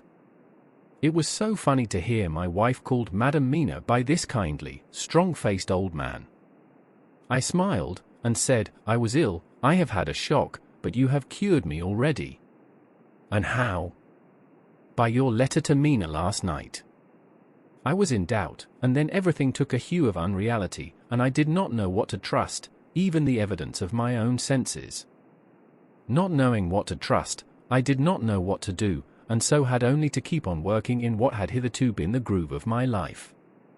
The groove ceased to avail me, and I mistrusted myself. Doctor, you don't know what it is to doubt everything, even yourself. No, you don't, you couldn't with eyebrows like yours. He seemed pleased, and laughed as he said, so. You are physiognomist. I learn more here with each hour. I am with so much pleasure coming to you to breakfast, and, oh, sir, you will pardon praise from an old man, but you are blessed in your wife. I would listen to him go on praising Mina for a day, so I simply nodded and stood silent. She is one of God's women, fashioned by his own hand to show us men and other women that there is a heaven where we can enter, and that its light can be here on earth. So true, so sweet, so noble, so little an egoist, and that, let me tell you, is much in this age, so skeptical and selfish. And you, sir, I have read all the letters to poor Miss Lucy, and some of them speak of you, so I know you since some days from the knowing of others, but I have seen your true self since last night. You will give me your hand, will you not? And let us be friends for all our lives. We shook hands, and he was so earnest and so kind that it made me quite choky. And now, he said, may I ask you for some more help? I have a great task to do, and at the beginning it is to know. You can help me here. Can you tell me what went before your going to Transylvania? Later on I may ask more help, and of a different kind, but at first this will do. Look here, sir, I said, does what you have to do concern the Count? It does, he said solemnly. Then I am with you heart and soul. As you go by the 10:30 train, you will not have time to read them, but I shall get the bundle of papers. You can take them with you and read them in the train. After breakfast I saw him to the station. When we were parting he said, perhaps you will come to town if I send to you, and take Madam Mina too. We shall both come when you will, I said. I had got him the morning papers and the London papers of the previous night, and while we were talking at the carriage window, waiting for the train to start, he was turning them over. His eye suddenly seemed to catch something in one of them, the Westminster Gazette. I knew it by the colour, and he grew quite white. He read something intently, groaning to himself, Mein Gott! Mein Gott! So soon! So soon! I do not think he remembered me at the moment. Just then the whistle blew, and the train moved off. This recalled him to himself, and he leaned out of the window and waved his hand, calling out, Love to Madam Mina, I shall write so soon as ever I can. Dr. Seward's Diary. The 26th of September, truly there is no such thing as finality. Not a week since I said fineness, and yet here I am starting fresh again, or rather going on with the same record. Until this afternoon I had no cause to think of what is done. Renfield had become, to all intents, as sane as he ever was. He was already well ahead with his fly business, and he had just started in the spider line also, so he had not been of any trouble to me. I had a letter from Arthur, written on Sunday, and from it I gather that he is bearing up wonderfully well. Quincy Morris is with him, and that is much of a help, for he himself is a bubbling well of good spirits. Quincy wrote me a line too, and from him I hear that Arthur is beginning to recover something of his old buoyancy, so as to them all my mind is at rest. As for myself, I was settling down to my work with the enthusiasm which I used to have for it, so that I might fairly have said that the wound which poor Lucy left on me was becoming cicatrized. Everything is, however, now reopened, and what is to be the end God only knows. I have an idea that Van Helsing thinks he knows, too, but he will only let out enough at a time to whet curiosity. He went to Exeter yesterday, and stayed there all night. Today he came back, and almost bounded into the room at about 5:30 o'clock, and thrust last night's Westminster Gazette into my hand. What do you think of that? He asked as he stood back and folded his arms. I looked over the paper, for I really did not know what he meant, but he took it from me and pointed out a paragraph about children being decoyed away at Hampstead. It did not convey much to me, until I reached a passage where it described small punctured wounds on their throats. An idea struck me, and I looked up. Well, he said, it is like poor Lucy's. And what do you make of it? Simply that there is some cause in common. Whatever it was that injured her has injured them. I did not quite understand his answer. That is true indirectly, but not directly. How do you mean, Professor? I asked.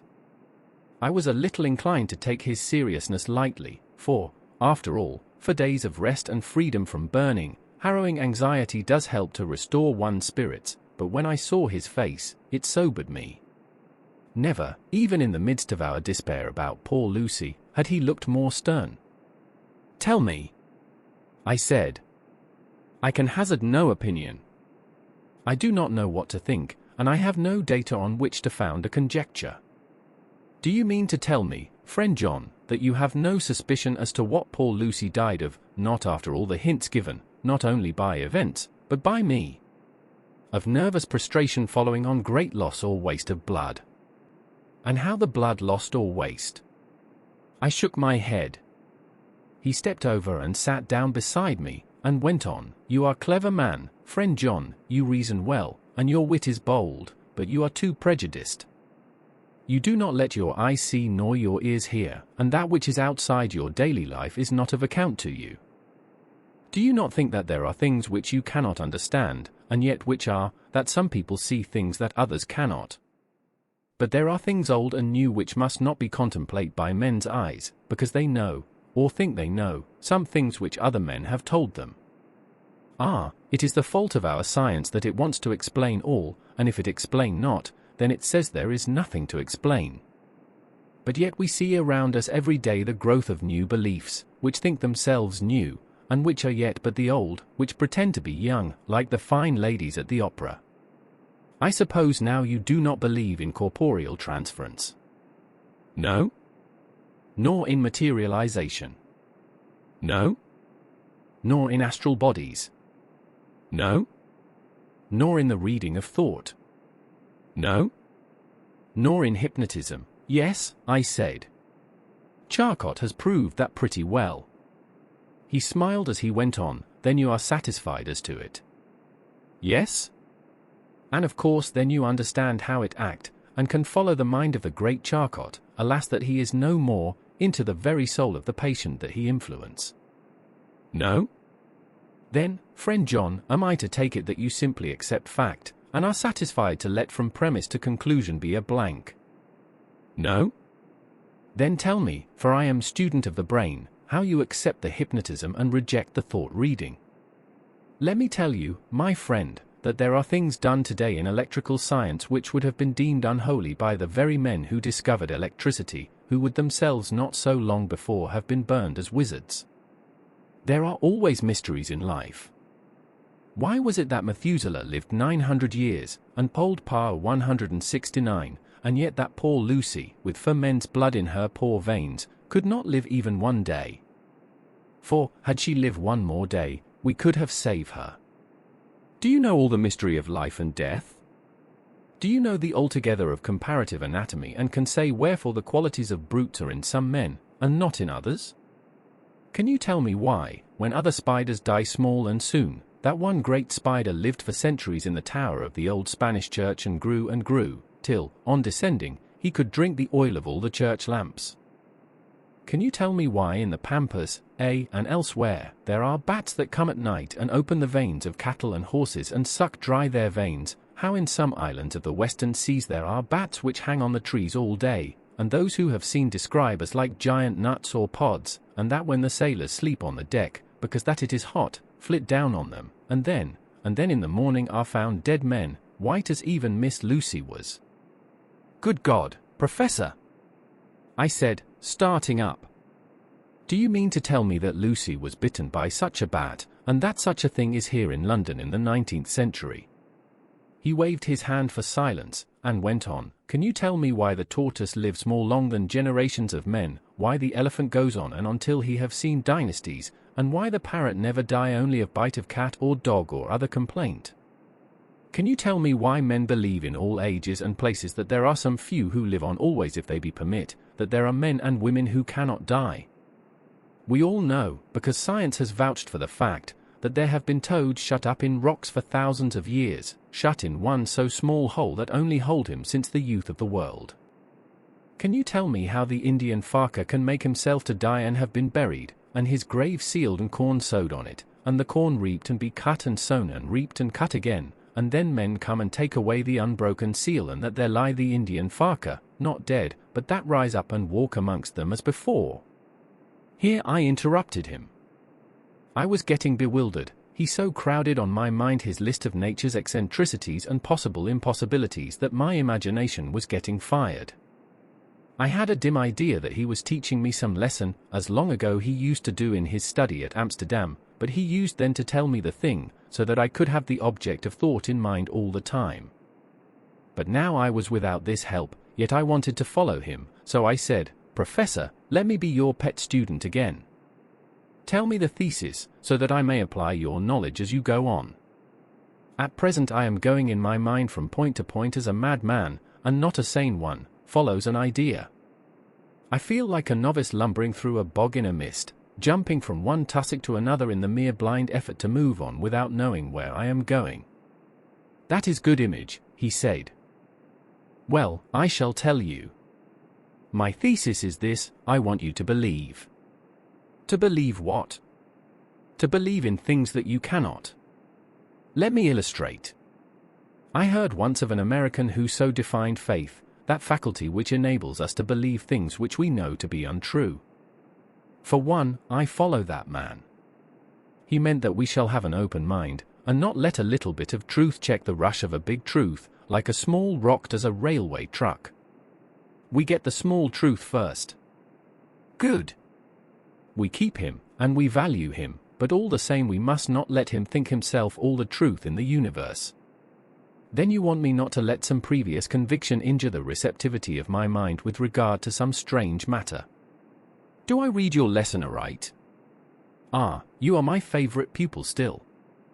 It is worth to teach you. Now that you are willing to understand, you have taken the first step to understand.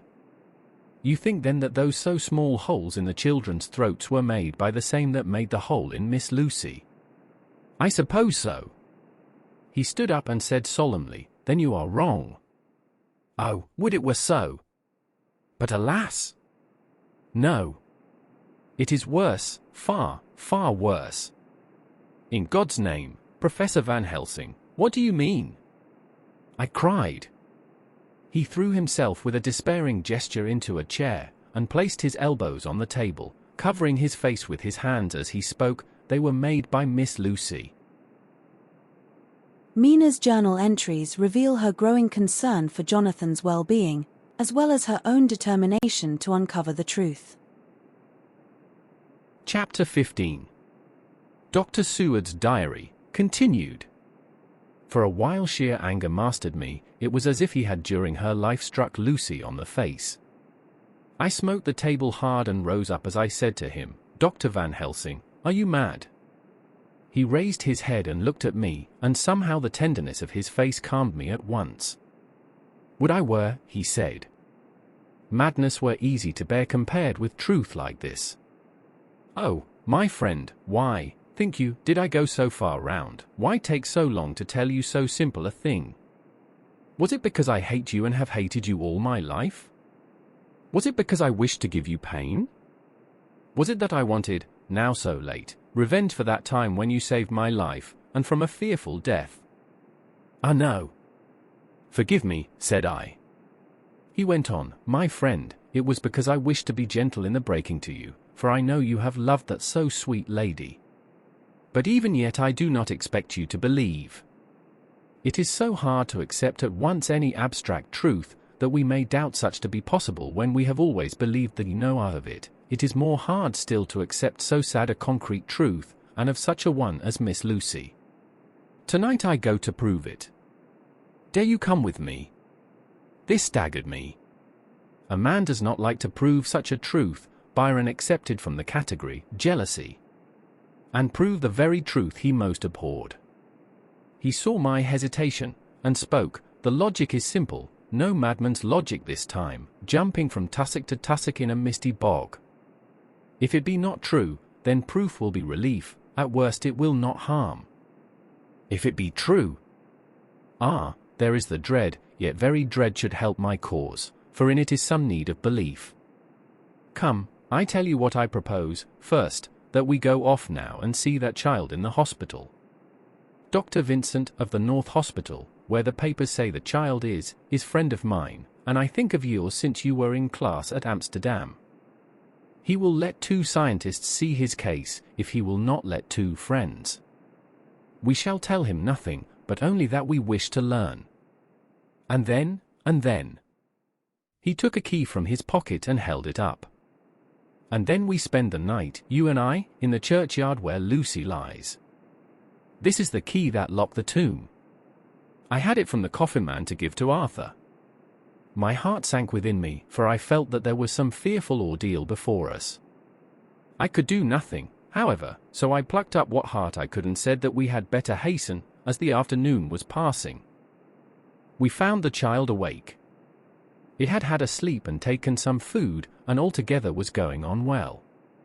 Dr. Vincent took the bandage from its throat and showed us the punctures. There was no mistaking the similarity to those which had been on Lucy's throat. They were smaller, and the edges looked fresher, that was all. We asked Vincent to what he attributed them, and he replied that it must have been a bite of some animal, perhaps a rat, but, for his own part, he was inclined to think that it was one of the bats which are so numerous on the northern heights of London. Out of so many harmless ones, he said, there may be some wild specimen from the south of a more malignant species. Some sailor may have brought one home, and it managed to escape, or even from the zoological gardens a young one may have got loose, or one be bred there from a vampire. These things do occur, you know. Only 10 days ago a wolf got out, and was, I believe, traced up in this direction. For a week after, the children were playing nothing but Red Riding Hood on the heath and in every alley in the place until this bloofer lady scare came along, since when it has been quite a gala time with them. Even this poor little mite, when he woke up today, asked the nurse if he might go away.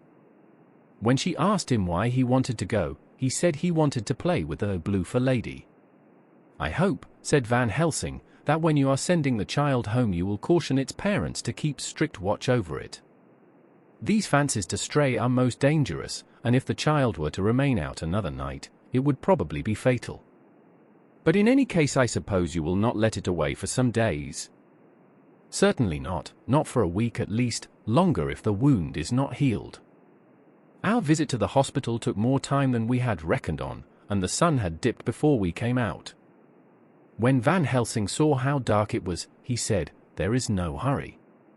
It is more late than I thought. Come, let us seek somewhere that we may eat, and then we shall go on our way." We dined at Jack Straw's castle along with a little crowd of bicyclists and others who were genially noisy. About 10 o'clock we started from the inn. It was then very dark, and the scattered lamps made the darkness greater when we were once outside their individual radius. The professor had evidently noted the road we were to go, for he went on unhesitatingly, but as for me, I was in quite a mix-up as to locality. As we went further, we met fewer and fewer people, till at last we were somewhat surprised when we met even the patrol of horse police going their usual suburban round. At last we reached the wall of the churchyard, which we climbed over. With some little difficulty, for it was very dark, and the whole place seemed so strange to us, we found the Westenra tomb. The professor took the key, opened the creaky door, and standing back, politely, but quite unconsciously, motioned me to precede him. There was a delicious irony in the offer, in the courtliness of giving preference on such a ghastly occasion. My companion followed me quickly, and cautiously drew the door to, after carefully ascertaining that the lock was a falling, and not a spring, one. In the latter case we should have been in a bad plight. Then he fumbled in his bag, and taking out a matchbox and a piece of candle, proceeded to make a light. The tomb in the daytime, and when wreathed with fresh flowers, had looked grim and gruesome enough, but now, some days afterwards, when the flowers hung lank and dead, their whites turning to rust and their greens to browns, when the spider and the beetle had resumed their accustomed dominance, when time-discolored stone, and dust-encrusted mortar, and rusty, dank iron, and tarnished brass, and clouded silver plating gave back the feeble glimmer of a candle, the effect was more miserable and sordid than could have been imagined. It conveyed irresistibly the idea that life, animal life, was not the only thing which could pass away. Van Helsing went about his work systematically, holding his candle so that he could read the coffin plates, and so holding it that the sperm dropped in white patches which congealed as they touched the metal. He made assurance of Lucy's coffin. Another search in his bag, and he took out a turnscrew. "What are you going to do?" I asked. "To open the coffin. You shall yet be convinced." Straightway he began taking out the screws, and finally lifted off the lid, showing the casing of lead beneath. The sight was almost too much for me. It seemed to be as much an affront to the dead as it would have been to have stripped off her clothing in her sleep whilst living. I actually took hold of his hand to stop him. He only said, "You shall see," and again fumbling in his bag, took out a tiny fret saw. Striking the turnscrew through the lead with a swift downward stab, which made me wince, he made a small hole, which was, however, big enough to admit the point of the saw. I had expected a rush of gas from the week-old corpse. We doctors, who have had to study our dangers, have to become accustomed to such things, and I drew back towards the door. But the professor never stopped for a moment. He sawed down a couple of feet along one side of the lead coffin, and then across, and down the other side. Taking the edge of the loose flange, he bent it back towards the foot of the coffin, and holding up the candle into the aperture, motioned to me to look. I drew near and looked. The coffin was empty. It was certainly a surprise to me, and gave me a considerable shock, but Van Helsing was unmoved. He was now more sure than ever of his ground, and so emboldened to proceed in his task. "Are you satisfied now, friend John?" he asked. I felt all the dogged argumentativeness of my nature awake within me as I answered him. "I am satisfied that Lucy's body is not in that coffin, but that only proves one thing." "And what is that, friend John?" "That it is not there." "That is good logic," he said, "so far as it goes. But how can you account for it not being there?" "Perhaps a body snatcher," I suggested. "Some of the undertaker's people may have stolen it." I felt that I was speaking folly, and yet it was the only real cause which I could suggest. The professor sighed. "Ah well," he said, "we must have more proof. Come with me." He put on the coffin lid again, gathered up all his things and placed them in the bag, blew out the light, and placed the candle also in the bag. We opened the door, and went out. Behind us he closed the door and locked it. He handed me the key, saying, "Will you keep it? You had better be assured." I laughed. It was not a very cheerful laugh, I am bound to say, as I motioned him to keep it. "A key is nothing," I said, "there may be duplicates, and anyhow it is not difficult to pick a lock of that kind." He said nothing, but put the key in his pocket. Then he told me to watch at one side of the churchyard whilst he would watch at the other. I took up my place behind a yew tree, and I saw his dark figure move until the intervening headstones and trees hid it from my sight. It was a lonely vigil. Just after I had taken my place I heard a distant clock strike 12, and in time came 1 and 2. I was chilled and unnerved, and angry with the professor for taking me on such an errand and with myself for coming. I was too cold and too sleepy to be keenly observant, and not sleepy enough to betray my trust, so altogether I had a dreary, miserable time. Suddenly, as I turned round, I thought I saw something like a white streak moving between 2 dark yew trees at the side of the churchyard farthest from the tomb. At the same time a dark mass moved from the professor's side of the ground, and hurriedly went towards it. Then I too moved, but I had to go round headstones and railed off tombs, and I stumbled over graves. The sky was overcast, and somewhere far off an early cock crew. A little way off, beyond a line of scattered juniper trees, which marked the pathway to the church, a white, dim figure flitted in the direction of the tomb. The tomb itself was hidden by trees, and I could not see where the figure disappeared. I heard the rustle of actual movement where I had first seen the white figure, and coming over, found the professor holding in his arms a tiny child. When he saw me he held it out to me, and said, "Are you satisfied now?" "No," I said, in a way that I felt was aggressive. Do you not see the child? Yes, it is a child, but who brought it here? And is it wounded? I asked. We shall see, said the professor, and with one impulse we took our way out of the churchyard, he carrying the sleeping child. When we had got some little distance away, we went into a clump of trees, and struck a match, and looked at the child's throat. It was without a scratch or scar of any kind. Was I right? I asked triumphantly. We were just in time, said the professor thankfully. We had now to decide what we were to do with the child, and so consulted about it. If we were to take it to a police station, we should have to give some account of our movements during the night. At least, we should have had to make some statement as to how we had come to find the child. So finally we decided that we would take it to the heath, and when we heard a policeman coming, would leave it where he could not fail to find it. We would then seek our way home as quickly as we could. All fell out well. At the edge of Hampstead Heath we heard a policeman's heavy tramp, and laying the child on the pathway, we waited and watched until he saw it as he flashed his lantern to and fro. We heard his exclamation of astonishment, and then we went away silently. By good chance we got a cab near the Spaniards, and drove to town. I cannot sleep, so I make this entry. But I must try to get a few hours' sleep, as Van Helsing is to call for me at noon. He insists that I shall go with him on another expedition. The 27th of September, it was 2 o'clock before we found a suitable opportunity for our attempt. The funeral held at noon was all completed, and the last stragglers of the mourners had taken themselves lazily away, when, looking carefully from behind a clump of alder trees, we saw the sexton lock the gate after him. We knew then that we were safe till morning did we desire it, but the professor told me that we should not want more than an hour at most. Again I felt that horrid sense of the reality of things, in which any effort of imagination seemed out of place, and I realized distinctly the perils of the law which we were incurring in our unhallowed work. Besides, I felt it was all so useless. Outrageous as it was to open a leaden coffin, to see if a woman dead nearly a week were really dead, it now seemed the height of folly to open the tomb again, when we knew, from the evidence of our own eyesight, that the coffin was empty. I shrugged my shoulders, however, and rested silent, for Van Helsing had a way of going on his own road, no matter who remonstrated.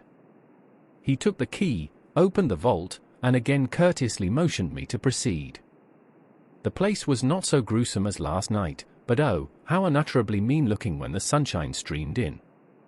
Van Helsing walked over to loose his coffin, and I followed. He bent over and again forced back the leaden flange, and then a shock of surprise and dismay shot through me. There lay Lucy, seemingly just as we had seen her the night before her funeral.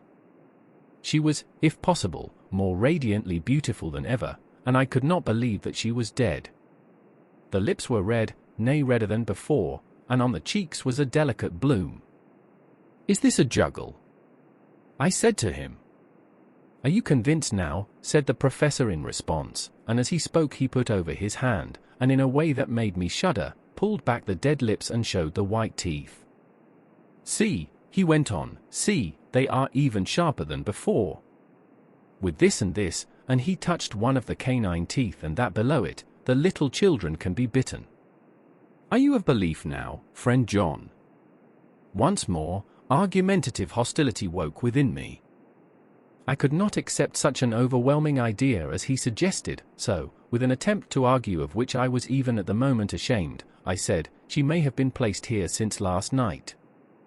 "Indeed?" "That is so, and by whom?" "I do not know. Someone has done it. And yet she has been dead 1 week. Most peoples in that time would not look so." I had no answer for this, so was silent. Van Helsing did not seem to notice my silence. At any rate, he showed neither chagrin nor triumph. He was looking intently at the face of the dead woman, raising the eyelids and looking at the eyes, and once more opening the lips and examining the teeth. Then he turned to me and said, "Here, there is one thing which is different from all recorded. Here is some dual life that is not as the common. She was bitten by the vampire when she was in a trance, sleepwalking. Oh, you start, you do not know that, friend John, but you shall know it all later, and in trance could he best come to take more blood.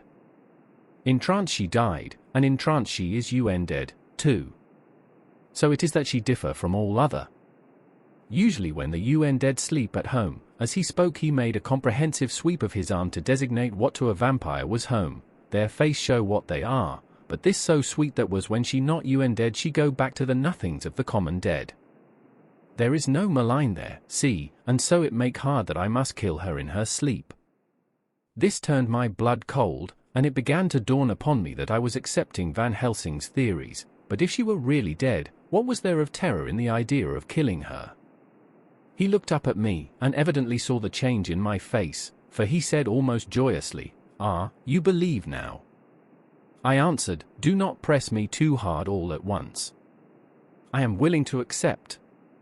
"How will you do this bloody work?" "I shall cut off her head and fill her mouth with garlic, and I shall drive a stake through her body." It made me shudder to think of so mutilating the body of the woman whom I had loved. And yet the feeling was not so strong as I had expected. I was, in fact, beginning to shudder at the presence of this being, this dead, as Van Helsing called it, and to loathe it.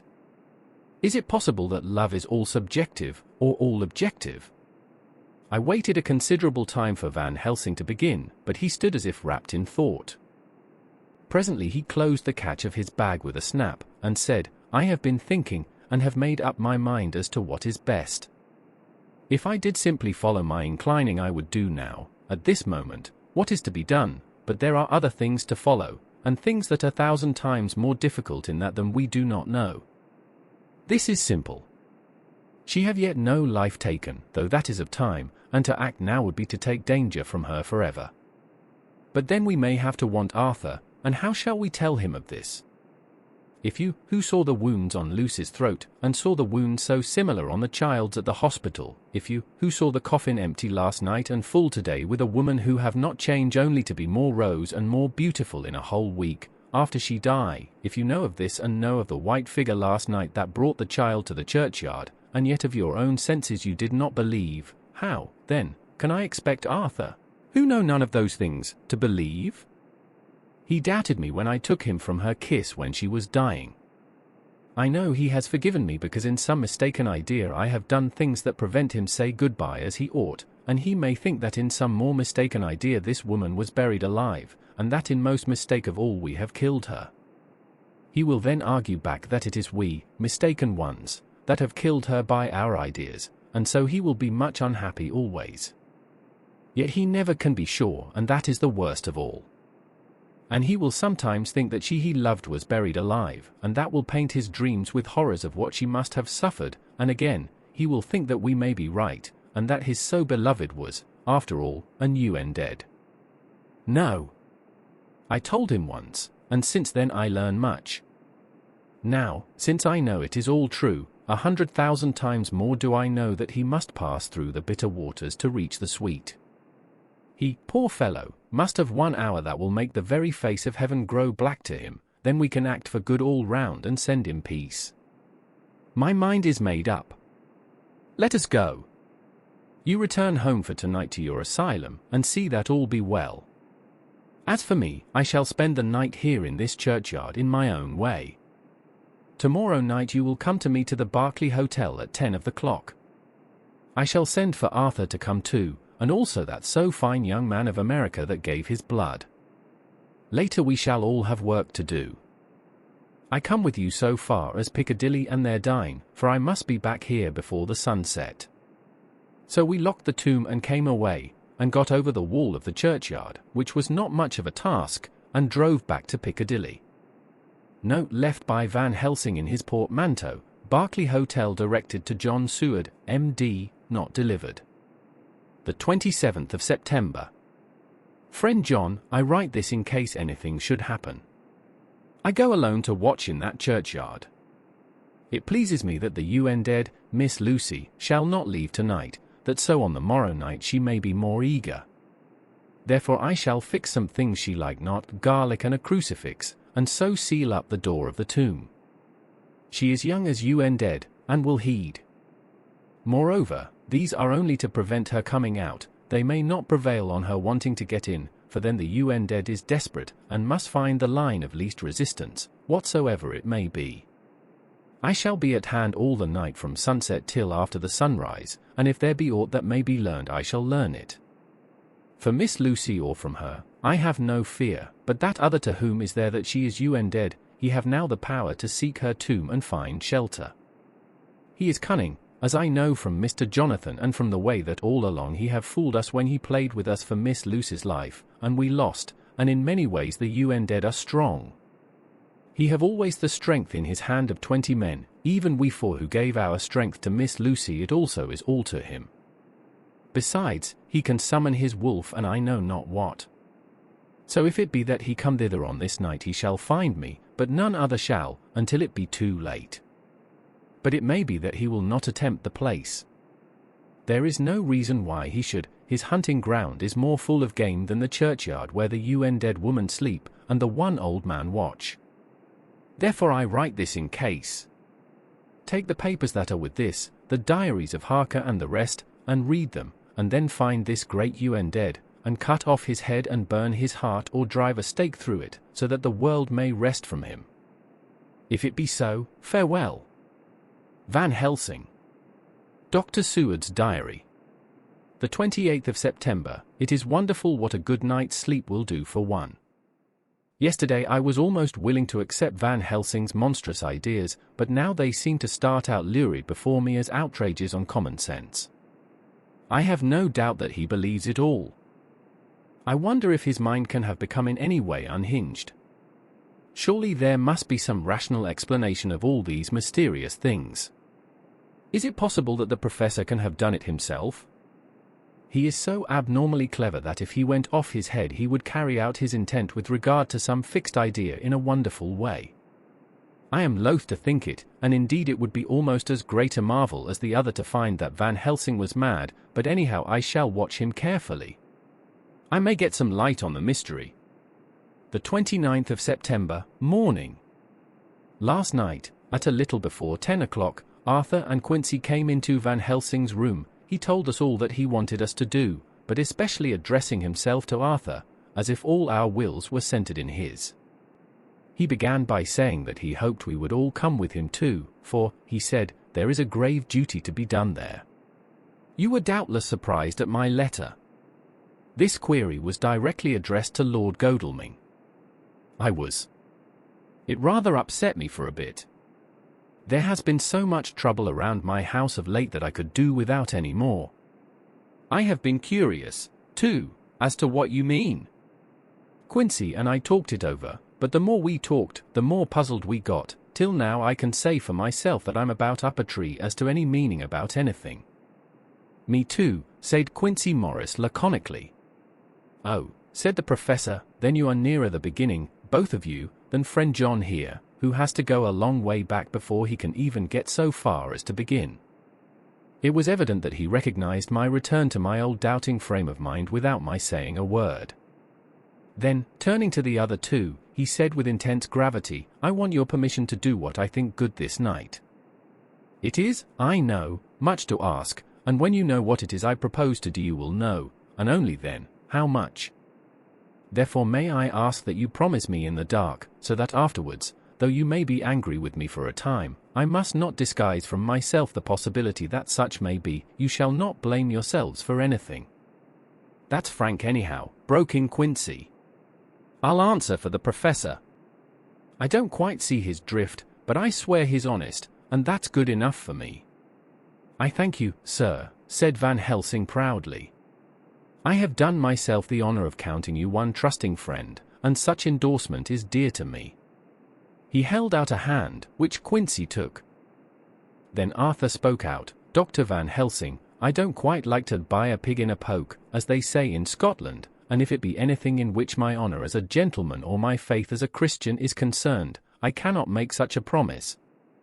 If you can assure me that what you intend does not violate either of these two, then I give my consent at once, though for the life of me, I cannot understand what you are driving at.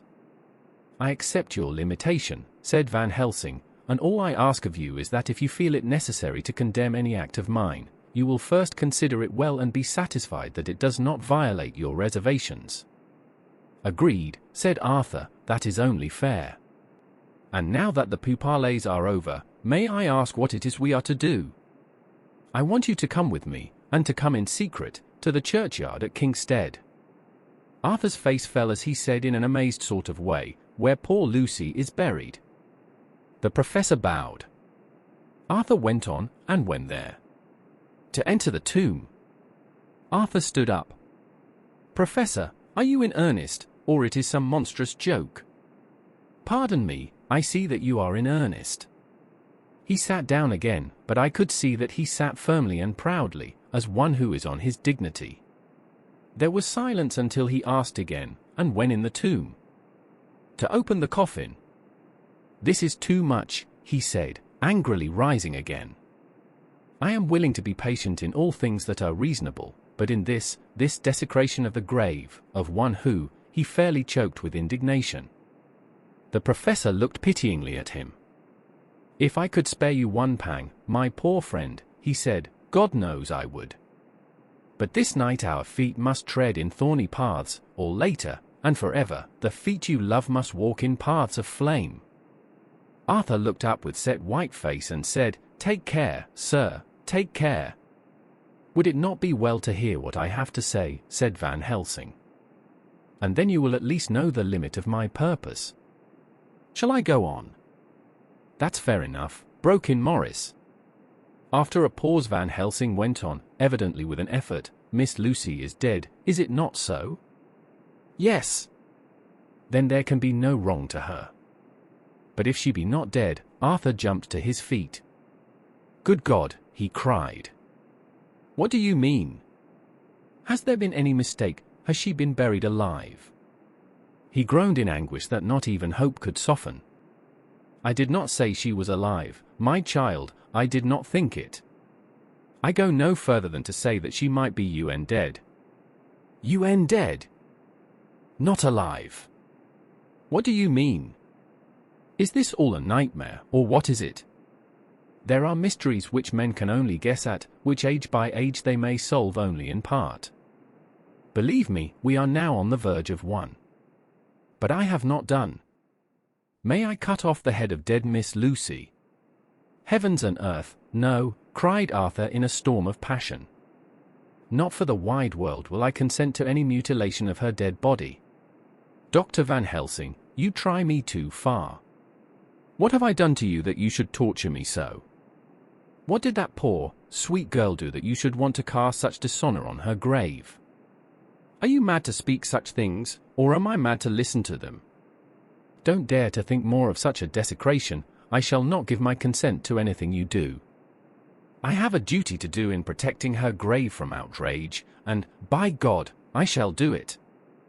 Van Helsing rose up from where he had all the time been seated, and said, gravely and sternly, My Lord Godalming, I, too, have a duty to do, a duty to others, a duty to you, a duty to the dead, and, by God, I shall do it.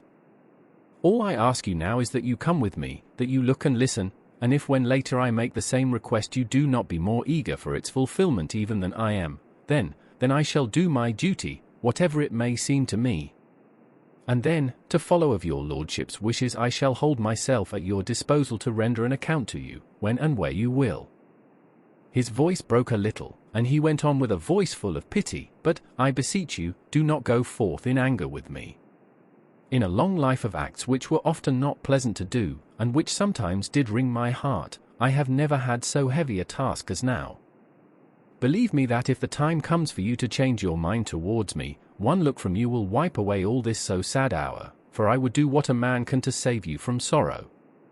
Just think. For why should I give myself so much of labor and so much of sorrow? I have come here from my own land to do what I can of good, at the first to please my friend John, and then to help a sweet young lady, whom, too, I came to love. For her, I am ashamed to say so much, but I say it in kindness, I gave what you gave, the blood of my veins, I gave it, I, who was not, like you, her lover, but only her physician and her friend. I gave to her my nights and days, before death, after death, and if my death can do her good even now, when she is the dead dead, she shall have it freely.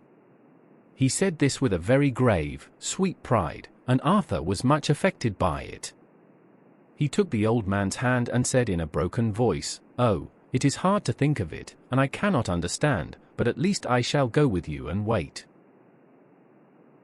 The confrontation between Dr. Seward and Dr. Van Helsing highlights the conflicts between reason and intuition in the face of the unknown.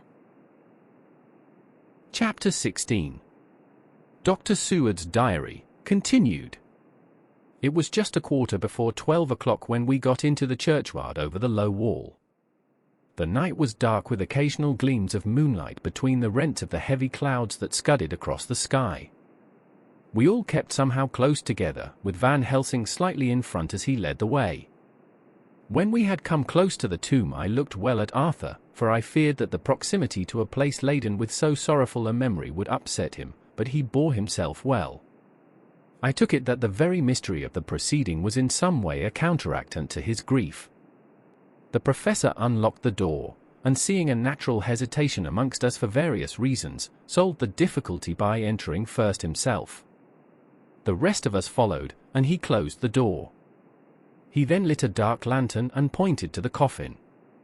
Arthur stepped forward hesitatingly. Van Helsing said to me, "You were with me here yesterday. Was the body of Miss Lucy in that coffin?" "It was."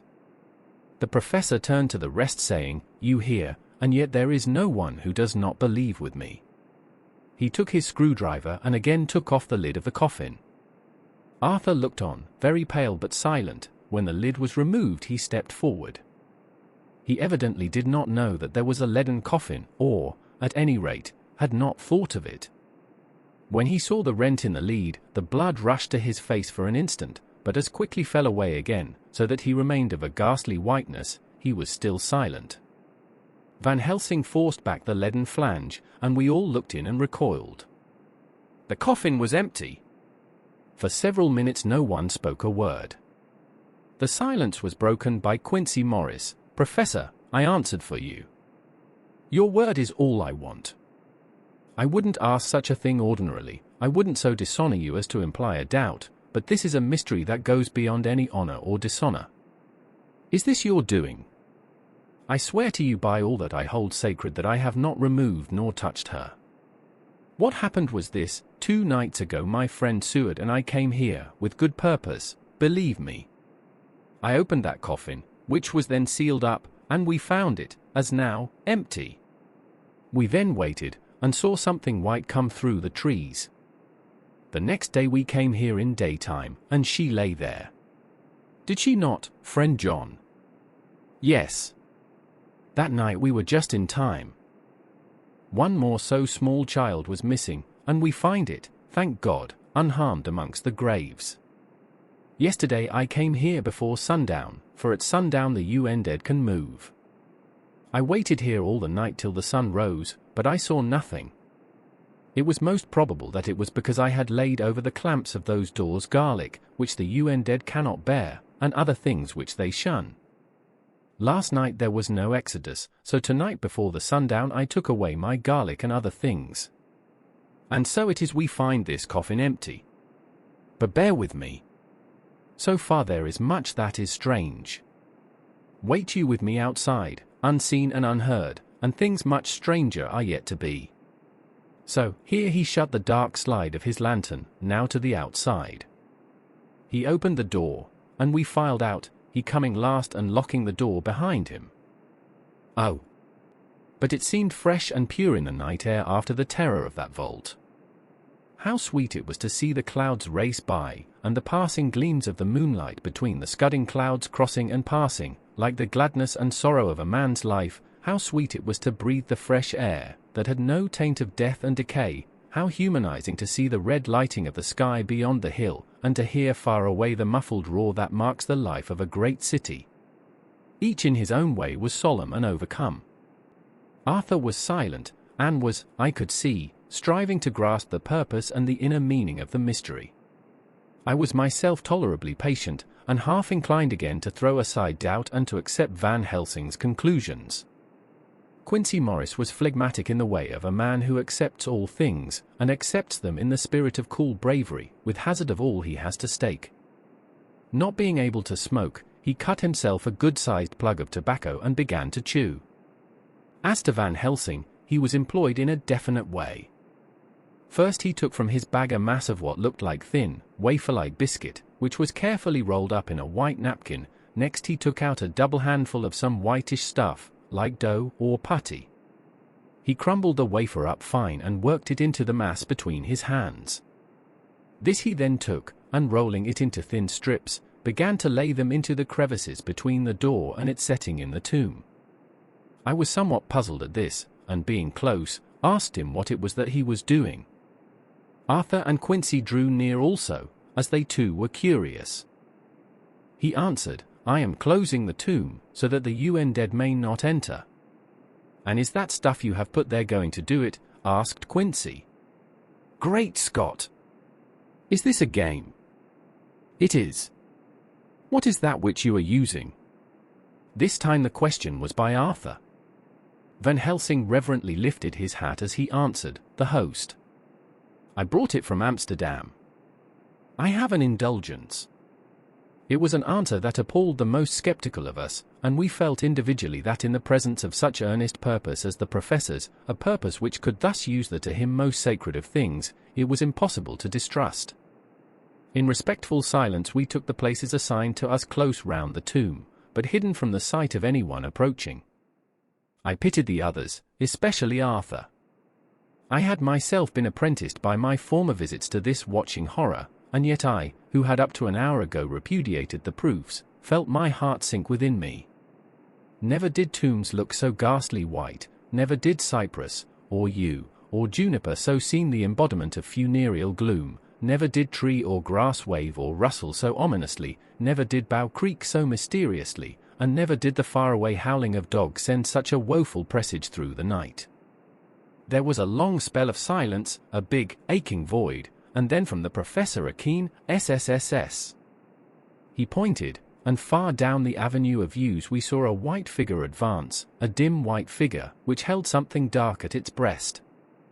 The figure stopped, and at the moment a ray of moonlight fell upon the masses of driving clouds and showed in startling prominence a dark-haired woman, dressed in the cerements of the grave.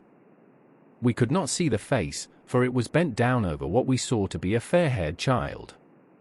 There was a pause and a sharp little cry, such as a child gives in sleep, or a dog as it lies before the fire and dreams. We were starting forward, but the professor's warning hand, seen by us as he stood behind a yew tree, kept us back, and then as we looked the white figure moved forwards again. It was now near enough for us to see clearly, and the moonlight still held. My own heart grew cold as ice, and I could hear the gasp of Arthur, as we recognized the features of Lucy Westenra. Lucy Westenra, but yet how changed! The sweetness was turned to adamantine, heartless cruelty, and the purity to voluptuous wantonness. Van Helsing stepped out, and, obedient to his gesture, we all advanced too, the four of us ranged in a line before the door of the tomb.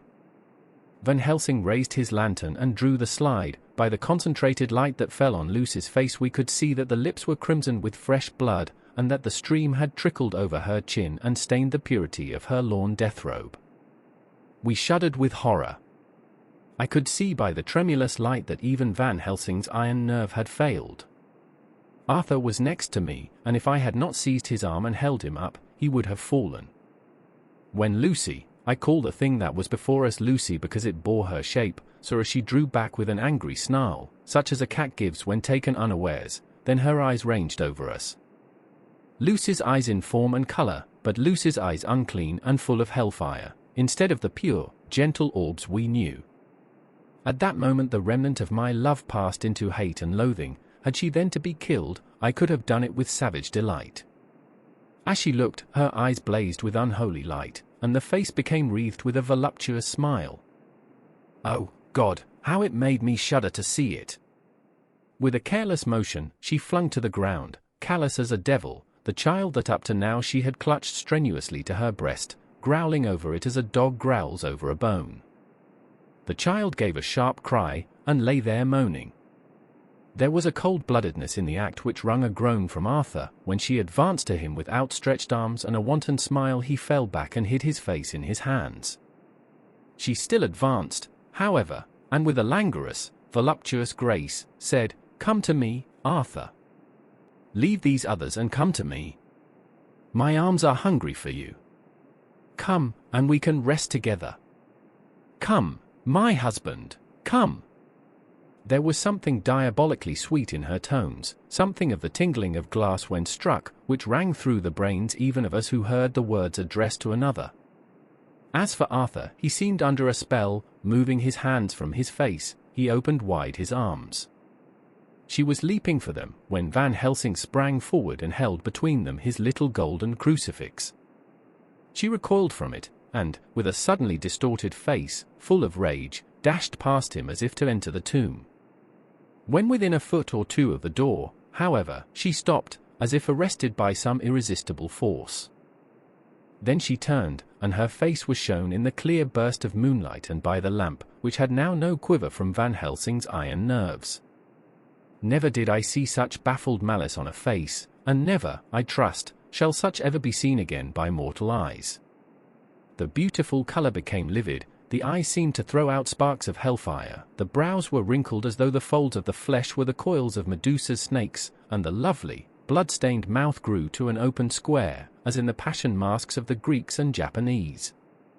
If ever a face meant death, if looks could kill, we saw it at that moment.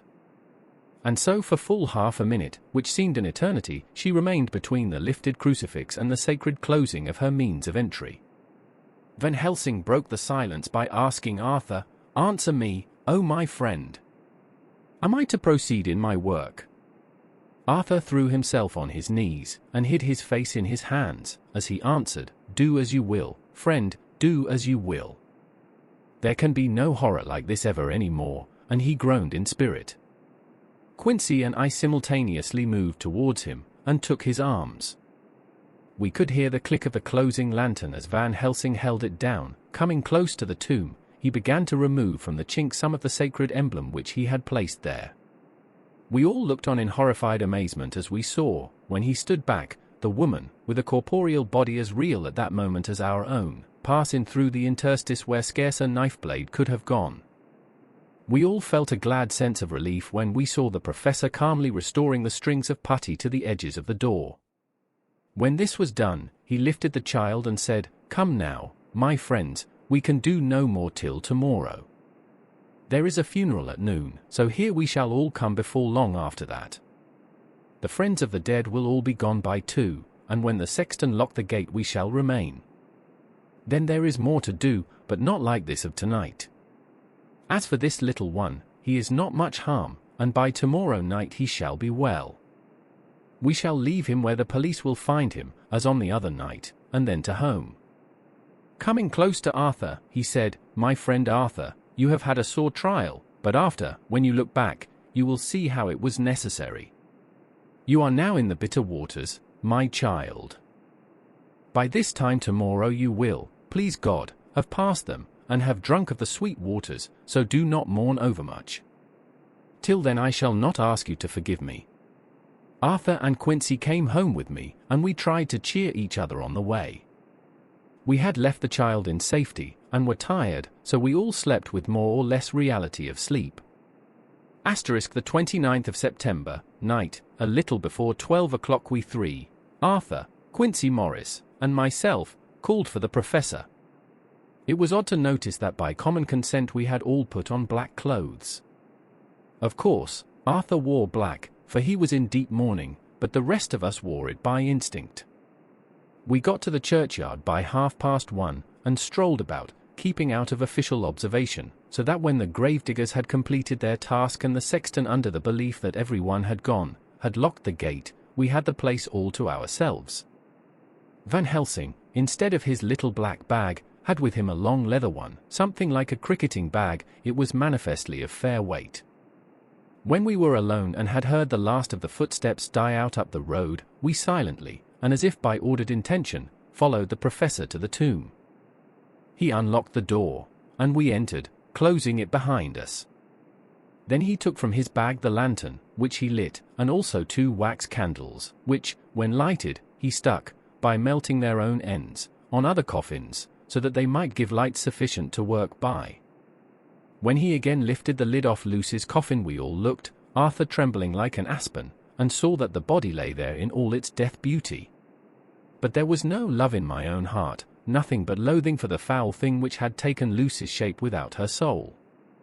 I could see even Arthur's face grow hard as he looked. Presently he said to Van Helsing, "Is this really Lucy's body, or only a demon in her shape?"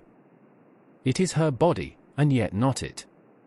But wait a while, and you all see her as she was, and is. She seemed like a nightmare of Lucy as she lay there, the pointed teeth, the blood-stained, voluptuous mouth, which it made one shudder to see, the whole carnal and unspiritual appearance, seeming like a devilish mockery of Lucy's sweet purity." Van Helsing, with his usual methodicalness, began taking the various contents from his bag and placing them ready for use. First he took out a soldering iron and some plumbing solder, and then a small oil lamp, which gave out, when lit in a corner of the tomb, gas which burned at fierce heat with a blue flame, then his operating knives, which he placed to hand, and last a round wooden stake, some 2½ or 3 inches thick and about 3 feet long. One end of it was hardened by charring in the fire, and was sharpened to a fine point. With this stake came a heavy hammer, such as in households is used in the coal cellar for breaking the lumps. To me, a doctor's preparations for work of any kind are stimulating and bracing, but the effect of these things on both Arthur and Quincy was to cause them a sort of consternation. They both, however, kept their courage, and remained silent and quiet. When all was ready, Van Helsing said, "Before we do anything, let me tell you this, it is out of the law and experience of the ancients and of all those who have studied the powers of the undead. When they become such, there comes with the change the curse of immortality. They cannot die, but must go on age after age, adding new victims and multiplying the evils of the world, for all that die from the preying of the undead becomes themselves undead, and prey on their kind. And so the circle goes on ever widening, like as the ripples from a stone thrown in the water. Friend Arthur, if you had met that kiss which you know of before poor Lucy died, or again, last night when you opened your arms to her, you would in time, when you had died, have become Nosferatu, as they call it in Eastern Europe, and would all time make more of those undeads that so have fill us with horror. The career of this so unhappy dear lady is but just begun.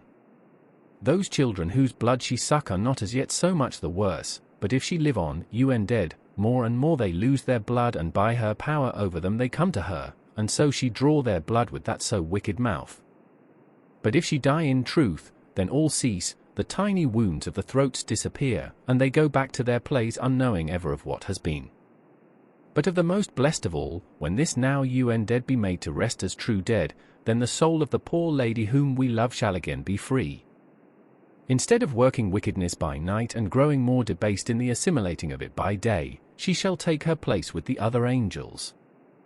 So that, my friend, it will be a blessed hand for her that shall strike the blow that sets her free. To this I am willing, but is there none amongst us who has a better right? Will it be no joy to think of hereafter in the silence of the night when sleep is not? It was my hand that sent her to the stars, it was the hand of him that loved her best, the hand that of all she would herself have chosen, had it been to her to choose. Tell me if there be such a one amongst us." We all looked at Arthur. He saw, too, what we all did, the infinite kindness which suggested that his should be the hand which would restore Lucy to us as a holy, and not an unholy, memory. He stepped forward and said bravely, though his hand trembled, and his face was as pale as snow, "My true friend, from the bottom of my broken heart I thank you. Tell me what I am to do, and I shall not falter." Van Helsing laid a hand on his shoulder, and said, "Brave lad. A moment's courage, and it is done. This stake must be driven through her.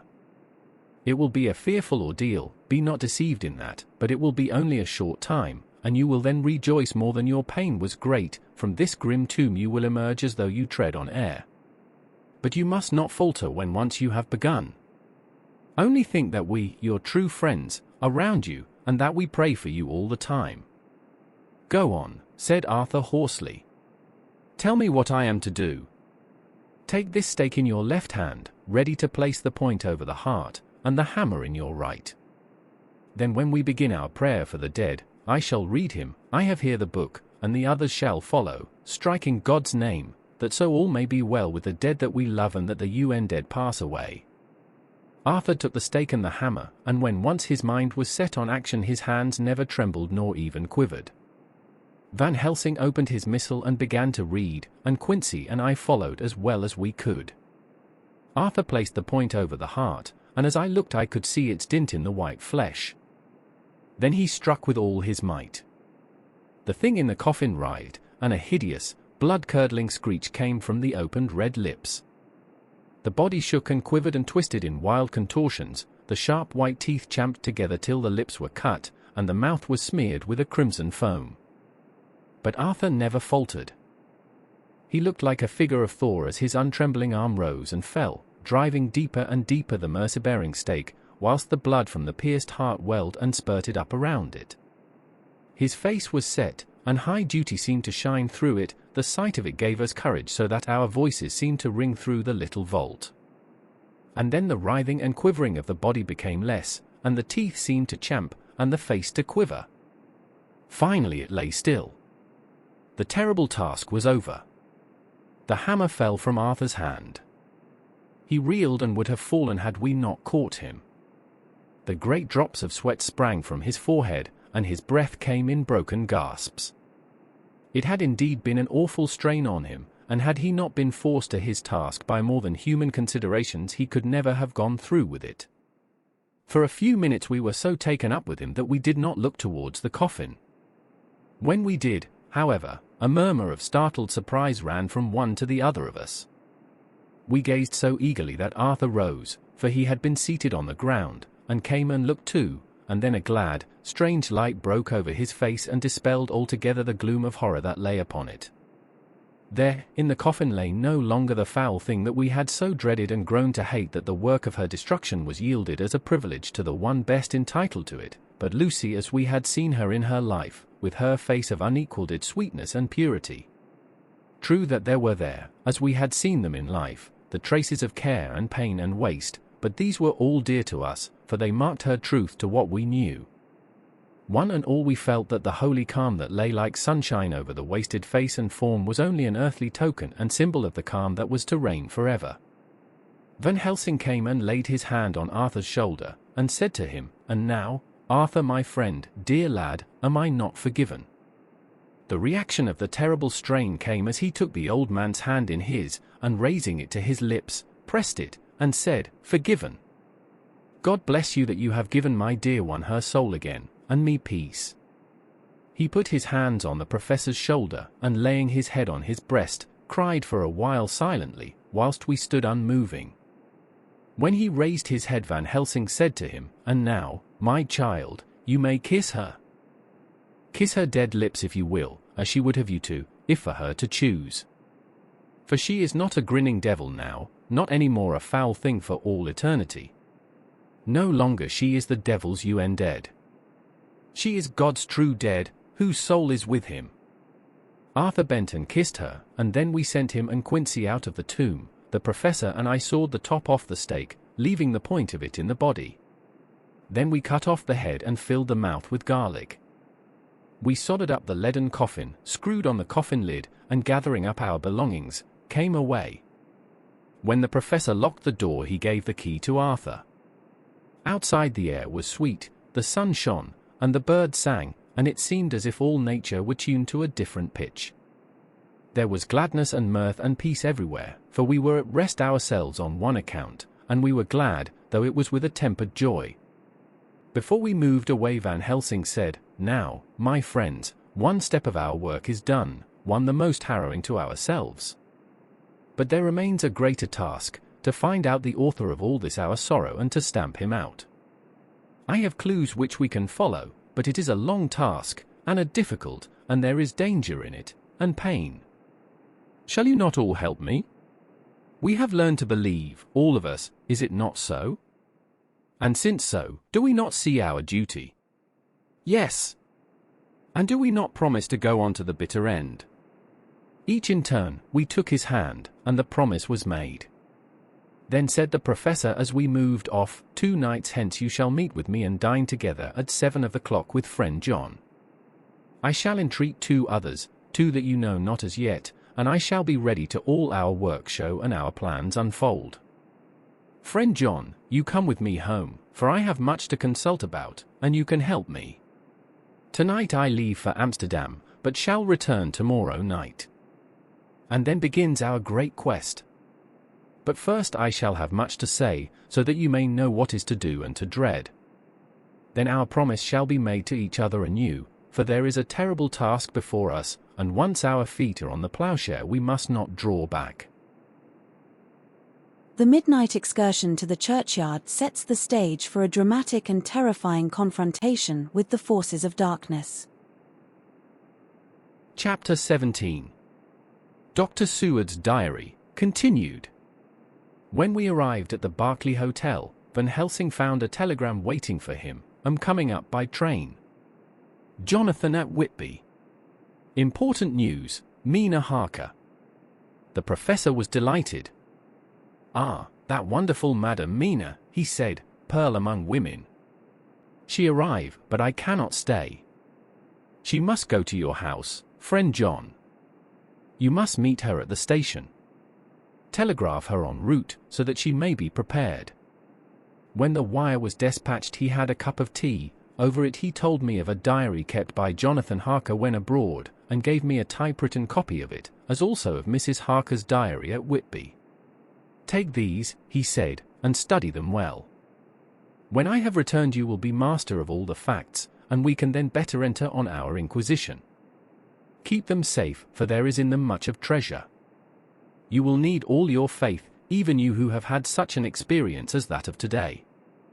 What is here told, he laid his hand heavily and gravely on the packet of papers as he spoke, may be the beginning of the end to you and me and many another, or it may sound the knell of the UN dead who walk the earth. Read all, I pray you, with the open mind, and if you can add in any way to the story here told, do so, for it is all important. You have kept diary of all these so strange things, is it not so? Yes. Then we shall go through all these together when we meet. He then made ready for his departure, and shortly after drove off to Liverpool Street. I took my way to Paddington, where I arrived about 15 minutes before the train came in. The crowd melted away, after the bustling fashion common to arrival platforms, and I was beginning to feel uneasy, lest I might miss my guest, when a sweet-faced, dainty-looking girl stepped up to me, and, after a quick glance, said, "Dr. Seward, is it not? And you are Mrs. Harker?" I answered at once, whereupon she held out her hand. "I knew you from the description of poor dear Lucy," but she stopped suddenly, and a quick blush overspread her face. The blush that rose to my own cheek somehow set us both at ease, for it was a tacit answer to her own. I got her luggage, which included a typewriter, and we took the Underground to Fenchurch Street, after I had sent a wire to my housekeeper to have a sitting room and bedroom prepared at once for Mrs. Harker. In due time we arrived. She knew, of course, that the place was a lunatic asylum, but I could see that she was unable to repress a shudder when we entered. She told me that, if she might, she would come presently to my study, as she had much to say. So here I am finishing my entry in my phonograph diary whilst I await her. As yet I have not had the chance of looking at the papers which Van Helsing left with me, though they lie open before me. I must get her interested in something, so that I may have an opportunity of reading them. She does not know how precious time is, or what a task we have in hand. I must be careful not to frighten her. Here she is. Mina Harker's Journal. The 29th of September, after I had tidied myself, I went down to Dr. Seward's study. At the door I paused a moment, for I thought I heard him talking with someone. As, however, he had pressed me to be quick, I knocked at the door, and on his calling out, "Come in," I entered. To my intense surprise, there was no one with him. He was quite alone, and on the table opposite him was what I knew at once from the description to be a phonograph. I had never seen one, and was much interested. "I hope I did not keep you waiting," I said, "but I stayed at the door as I heard you talking, and thought there was some one with you." "Oh," he replied with a smile, "I was only entering my diary." "Your diary?" I asked him in surprise. Yes, he answered. I keep it in this. As he spoke, he laid his hand on the phonograph. I felt quite excited over it, and blurted out, "Why, this beats even shorthand. May I hear it say something?" "Certainly," he replied with alacrity, and stood up to put it in train for speaking. Then he paused, and a troubled look overspread his face. "The fact is," he began awkwardly, "I only keep my diary in it, and as it is entirely, almost entirely, about my cases, it may be awkward, that is, I mean," he stopped, and I tried to help him out of his embarrassment. "You helped to attend dear Lucy at the end. Let me hear how she died. For all that I know of her, I shall be very grateful. She was very, very dear to me." "To my surprise," he answered, with a horror-struck look in his face, "tell you of her death. Not for the wide world." "Why not?" I asked, for some grave, terrible feeling was coming over me. Again he paused, and I could see that he was trying to invent an excuse. At length he stammered out, "You see, I do not know how to pick out any particular part of the diary."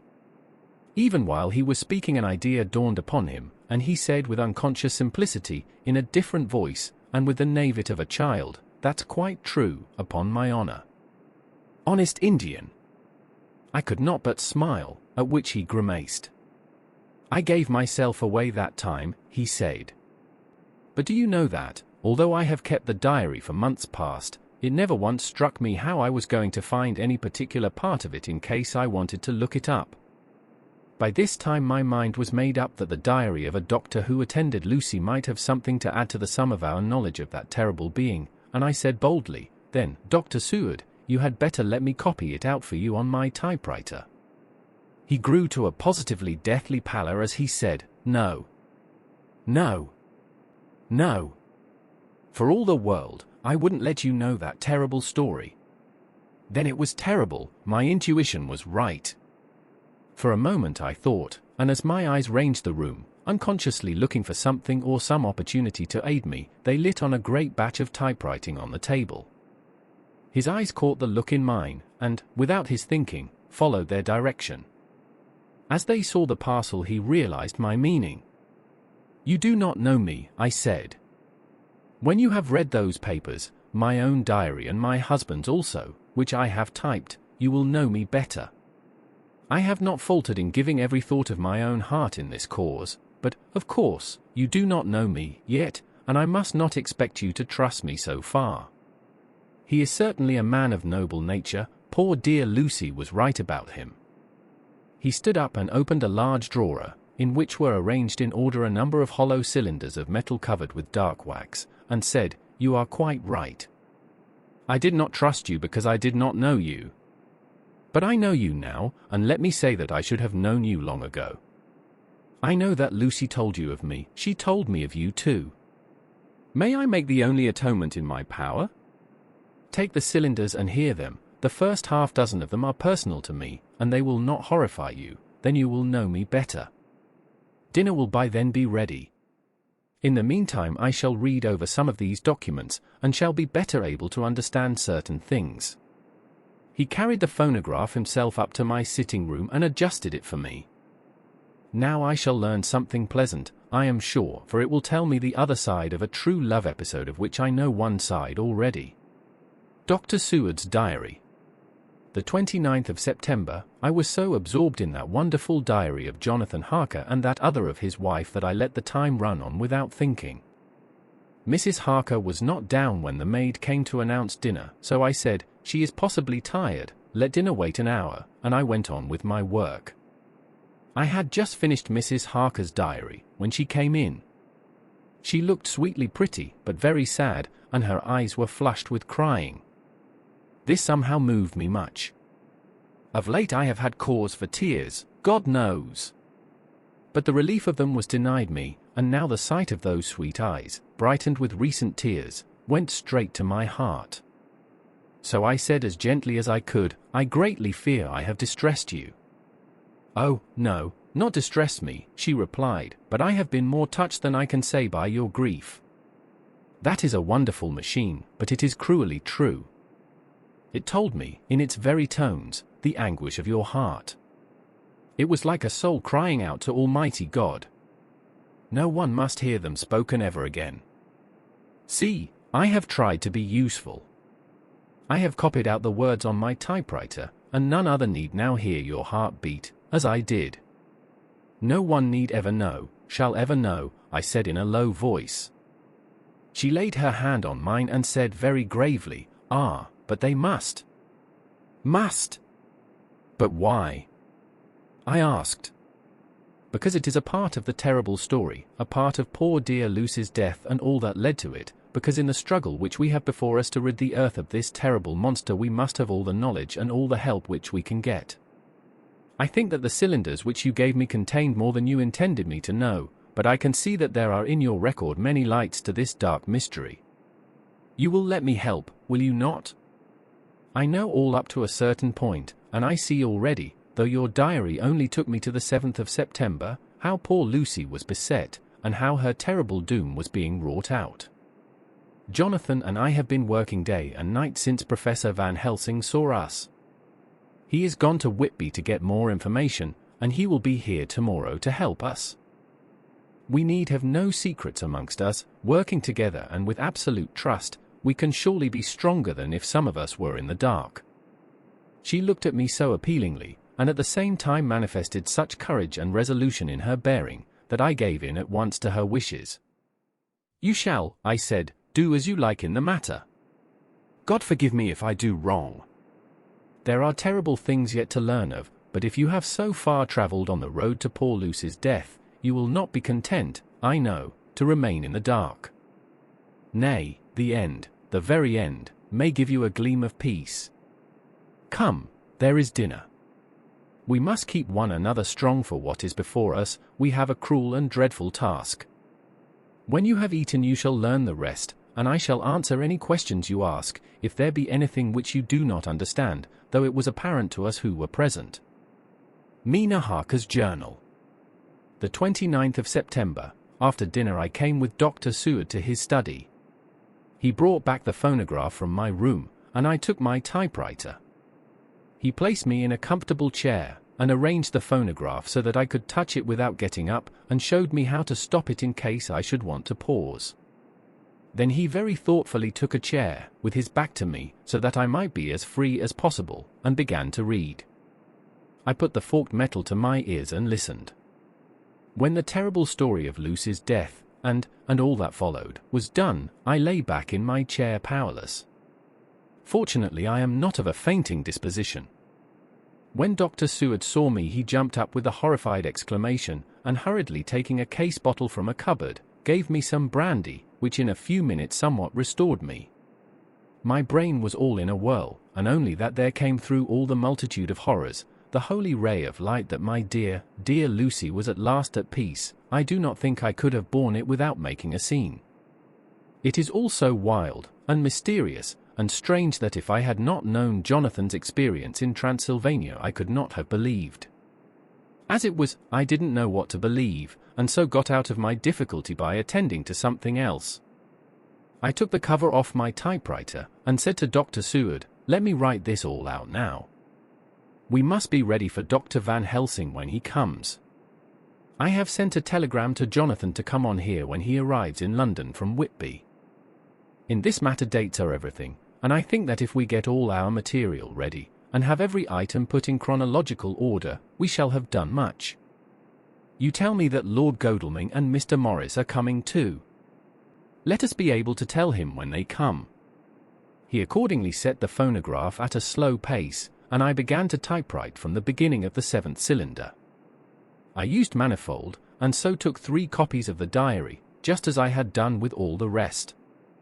It was late when I got through, but Dr. Seward went about his work of going his round of the patients. When he had finished he came back and sat near me, reading, so that I did not feel too lonely whilst I worked.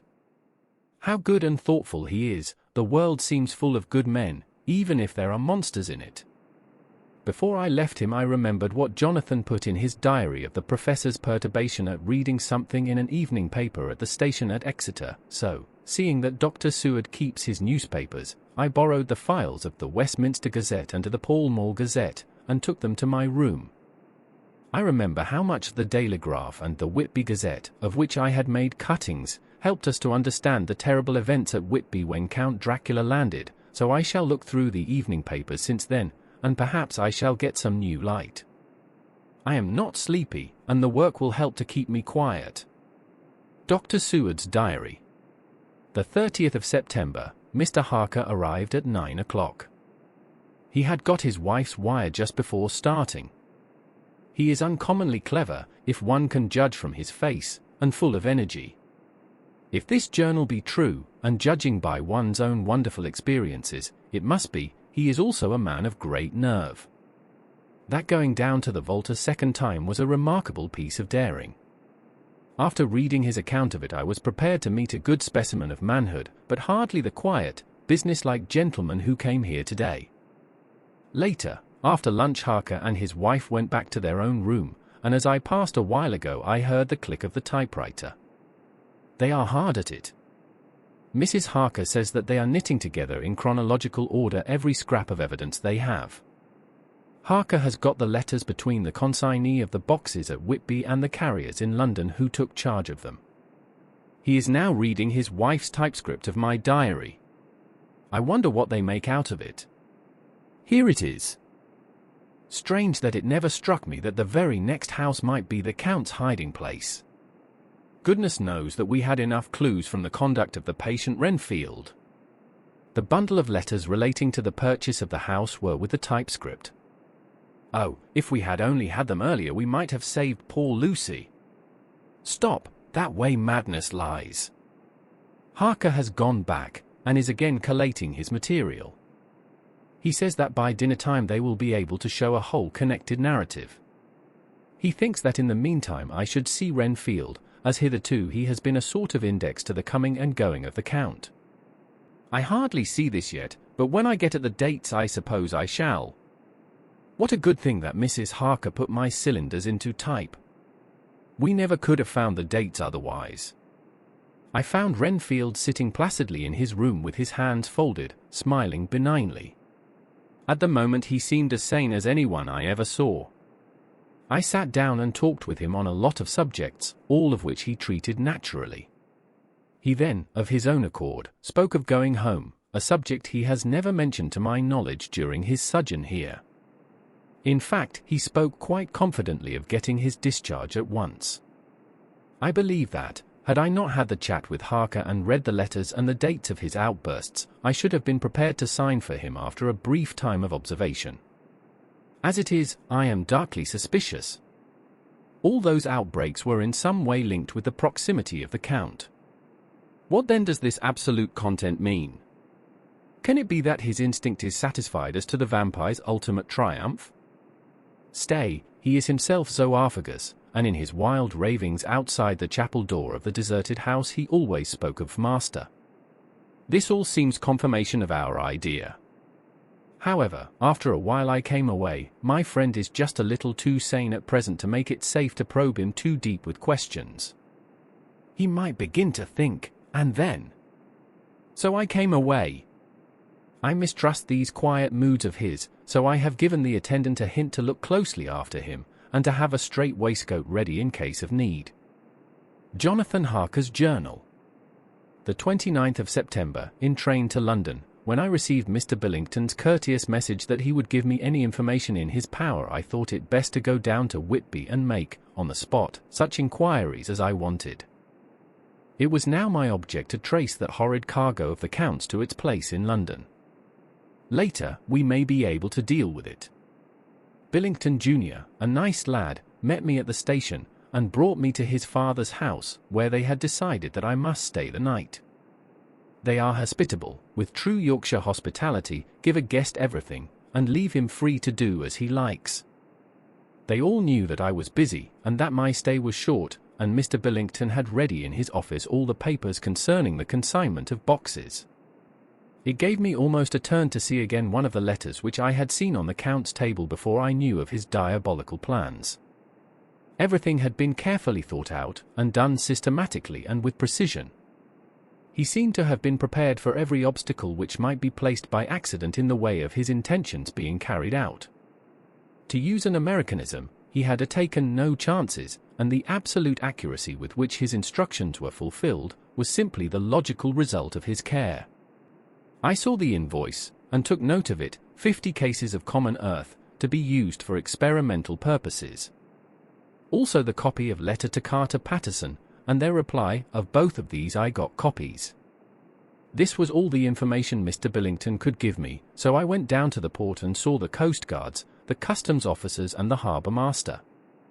They had all something to say of the strange entry of the ship, which is already taking its place in local tradition, but no one could add to the simple description 50 cases of common earth. I then saw the station master, who kindly put me in communication with the men who had actually received the boxes. Their tally was exact with the list, and they had nothing to add except that the boxes were main and mortal heavy, and that shifting them was dry work. One of them added that it was hard lines, that there wasn't any gentleman such like as yourself, squire, to show some sort of appreciation of their efforts in a liquid form. Another put in a rider that the thirst then generated was such that even the time which had elapsed had not completely allayed it. Needless to add, I took care before leaving to lift, forever and adequately, this source of reproach. The 30th of September, the station master was good enough to give me a line to his old companion the station master at King's Cross, so that when I arrived there in the morning I was able to ask him about the arrival of the boxes. He, too, put me at once in communication with the proper officials, and I saw that their tally was correct with the original invoice. The opportunities of acquiring an abnormal thirst had been here limited, a noble use of them had, however, been made, and again I was compelled to deal with the result in an ex post facto manner. From thence I went on to Carter Patterson's central office, where I met with the utmost courtesy. They looked up the transaction in their daybook and letterbook, and at once telephoned to their King's Cross office for more details. By good fortune, the men who did the teaming were waiting for work, and the official at once sent them over, sending also by one of them the waybill and all the papers connected with the delivery of the boxes at Carfax. Here again I found the tally agreeing exactly. The carrier's men were able to supplement the paucity of the written words with a few details. These were, I shortly found, connected almost solely with the dusty nature of the job, and of the consequent thirst engendered in the operators. On my affording an opportunity, through the medium of the currency of the realm, of the allaying, at a later period, this beneficial evil, one of the men remarked, that our house, governor, is the rummiest I ever was in. Blime! But it ain't been touched since 100 years. There was dust that thick in the place that you might have slept on it without hurtin' of your bones, and the place was that neglected that you might have smelled Ole Jerusalem in it. But the Ole Chapel, that took the seeker, that did. Me and my mate, we thought we wouldn't never git out quick enough. Law, I wouldn't take less nor a quid a moment to stay there after dark. Having been in the house, I could well believe him, but if he knew what I know, he would, I think, have raised his terms. Of one thing I am now satisfied, that all the boxes which arrived at Whitby from Varna in the Demeter were safely deposited in the old chapel at Carfax. There should be 50 of them there, unless any have since been removed, as from Dr. Seward's diary I fear. I shall try to see the carter who took away the boxes from Carfax when Renfield attacked them. By following up this clue we may learn a good deal. Later, Mina and I have worked all day, and we have put all the papers into order. Mina Harker's journal, the 30th of September. I am so glad that I hardly know how to contain myself. It is, I suppose, the reaction from the haunting fear which I have had, that this terrible affair and the reopening of his old wound might act detrimentally on Jonathan. I saw him leave for Whitby with as brave a face as I could, but I was sick with apprehension. The effort has, however, done him good.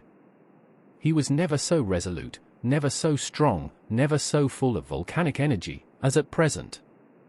It is just as that dear, good Professor Van Helsing said, he is true grit, and he improves under strain that would kill a weaker nature. He came back full of life and hope and determination. We have got everything in order for tonight. I feel myself quite wild with excitement. I suppose one ought to pity anything so hunted as is the Count. That is just it, this thing is not human, not even beast. To read Dr. Seward's account of poor Lucy's death, and what followed, is enough to dry up the springs of pity in one's heart. Later, Lord Godalming and Mr. Morris arrived earlier than we expected. Dr. Seward was out on business, and had taken Jonathan with him, so I had to see them. It was to me a painful meeting, for it brought back all poor dear Lucy's hopes of only a few months ago. Of course they had heard Lucy speak of me, and it seemed that Dr. Van Helsing, too, has been quite blowing my trumpet, as Mr. Morris expressed it. Poor fellows, neither of them is aware that I know all about the proposals they made to Lucy. They did not quite know what to say or do, as they were ignorant of the amount of my knowledge, so they had to keep on neutral subjects. However, I thought the matter over, and came to the conclusion that the best thing I could do would be to post them in affairs right up to date. I knew from Dr. Seward's diary that they had been at Lucy's death, her real death, and that I need not fear to betray any secret before the time. So I told them, as well as I could, that I had read all the papers and diaries, and that my husband and I, having typewritten them, had just finished putting them in order. I gave them each a copy to read in the library. When Lord Godalming got his and turned it over, "It does make a pretty good pile," he said. "Did you write all this, Mrs. Harker?" I nodded, and he went on, "I don't quite see the drift of it, but you people are all so good and kind, and have been working so earnestly and so energetically, that all I can do is to accept your ideas blindfold and try to help you. I have had one lesson already in accepting facts that should make a man humble to the last hour of his life. Besides, I know you loved my poor Lucy." Here he turned away and covered his face with his hands. I could hear the tears in his voice. Mr. Morris, with instinctive delicacy, just laid a hand for a moment on his shoulder, and then walked quietly out of the room. I suppose there is something in woman's nature that makes a man free to break down before her and express his feelings on the tender or emotional side without feeling it derogatory to his manhood, for when Lord Godalming found himself alone with me he sat down on the sofa and gave way utterly and openly. I sat down beside him and took his hand. I hope he didn't think it forward of me, and that if he ever thinks of it afterwards he never will have such a thought. There I wrong him, I know he never will, he is too true a gentleman. I said to him, for I could see that his heart was breaking, "I loved dear Lucy, and I know what she was to you, and what you were to her. She and I were like sisters, and now she is gone, will you not let me be like a sister to you in your trouble? I know what sorrows you have had, though I cannot measure the depth of them. If sympathy and pity can help in your affliction, won't you let me be of some little service, for Lucy's sake?" In an instant the poor dear fellow was overwhelmed with grief. It seemed to me that all that he had of late been suffering in silence found a vent at once. He grew quite hysterical, and raising his open hands, beat his palms together in a perfect agony of grief. He stood up and then sat down again, and the tears rained down his cheeks. I felt an infinite pity for him, and opened my arms unthinkingly. With a sob he laid his head on my shoulder and cried like a wearied child, whilst he shook with emotion. We women have something of the mother in us that makes us rise above smaller matters when the mother spirit is invoked. I felt this big sorrowing man's head resting on me, as though it were that of the baby that some day may lie on my bosom, and I stroked his hair as though he were my own child. I never thought at the time how strange it all was. After a little bit his sobs ceased, and he raised himself with an apology, though he made no disguise of his emotion. He told me that for days and nights past, weary days and sleepless nights, he had been unable to speak with any one, as a man must speak in his time of sorrow. There was no woman whose sympathy could be given to him, or with whom, owing to the terrible circumstance with which his sorrow was surrounded, he could speak freely. "I know now how I suffered," he said, as he dried his eyes, "but I do not know even yet, and none other can ever know, how much your sweet sympathy has been to me today. I shall know better in time, and believe me that, though I am not ungrateful now, my gratitude will grow with my understanding. You will let me be like a brother, will you not, for all our lives, for dear Lucy's sake?" "For dear Lucy's sake," I said as we clasped hands. "Ay, and for your own sake," he added, "for if a man's esteem and gratitude are ever worth the winning, you have won mine today. If ever the future should bring to you a time when you need a man's help, believe me, you will not call in vain. God grant that no such time may ever come to you to break the sunshine of your life, but if it should ever come, promise me that you will let me know." He was so earnest, and his sorrow was so fresh, that I felt it would comfort him, so I said, "I promise." As I came along the corridor, I saw Mr. Morris looking out of a window. He turned as he heard my footsteps. "How is Art?" he said. Then noticing my red eyes, he went on, "I see you have been comforting him. Poor old fellow. He needs it. No one but a woman can help a man when he is in trouble of the heart, and he had no one to comfort him. He bore his own trouble so bravely that my heart bled for him." I saw the manuscript in his hand, and I knew that when he read it he would realize how much I knew, so I said to him, "I wish I could comfort all who suffer from the heart. Will you let me be your friend, and will you come to me for comfort if you need it? You will know, later on, why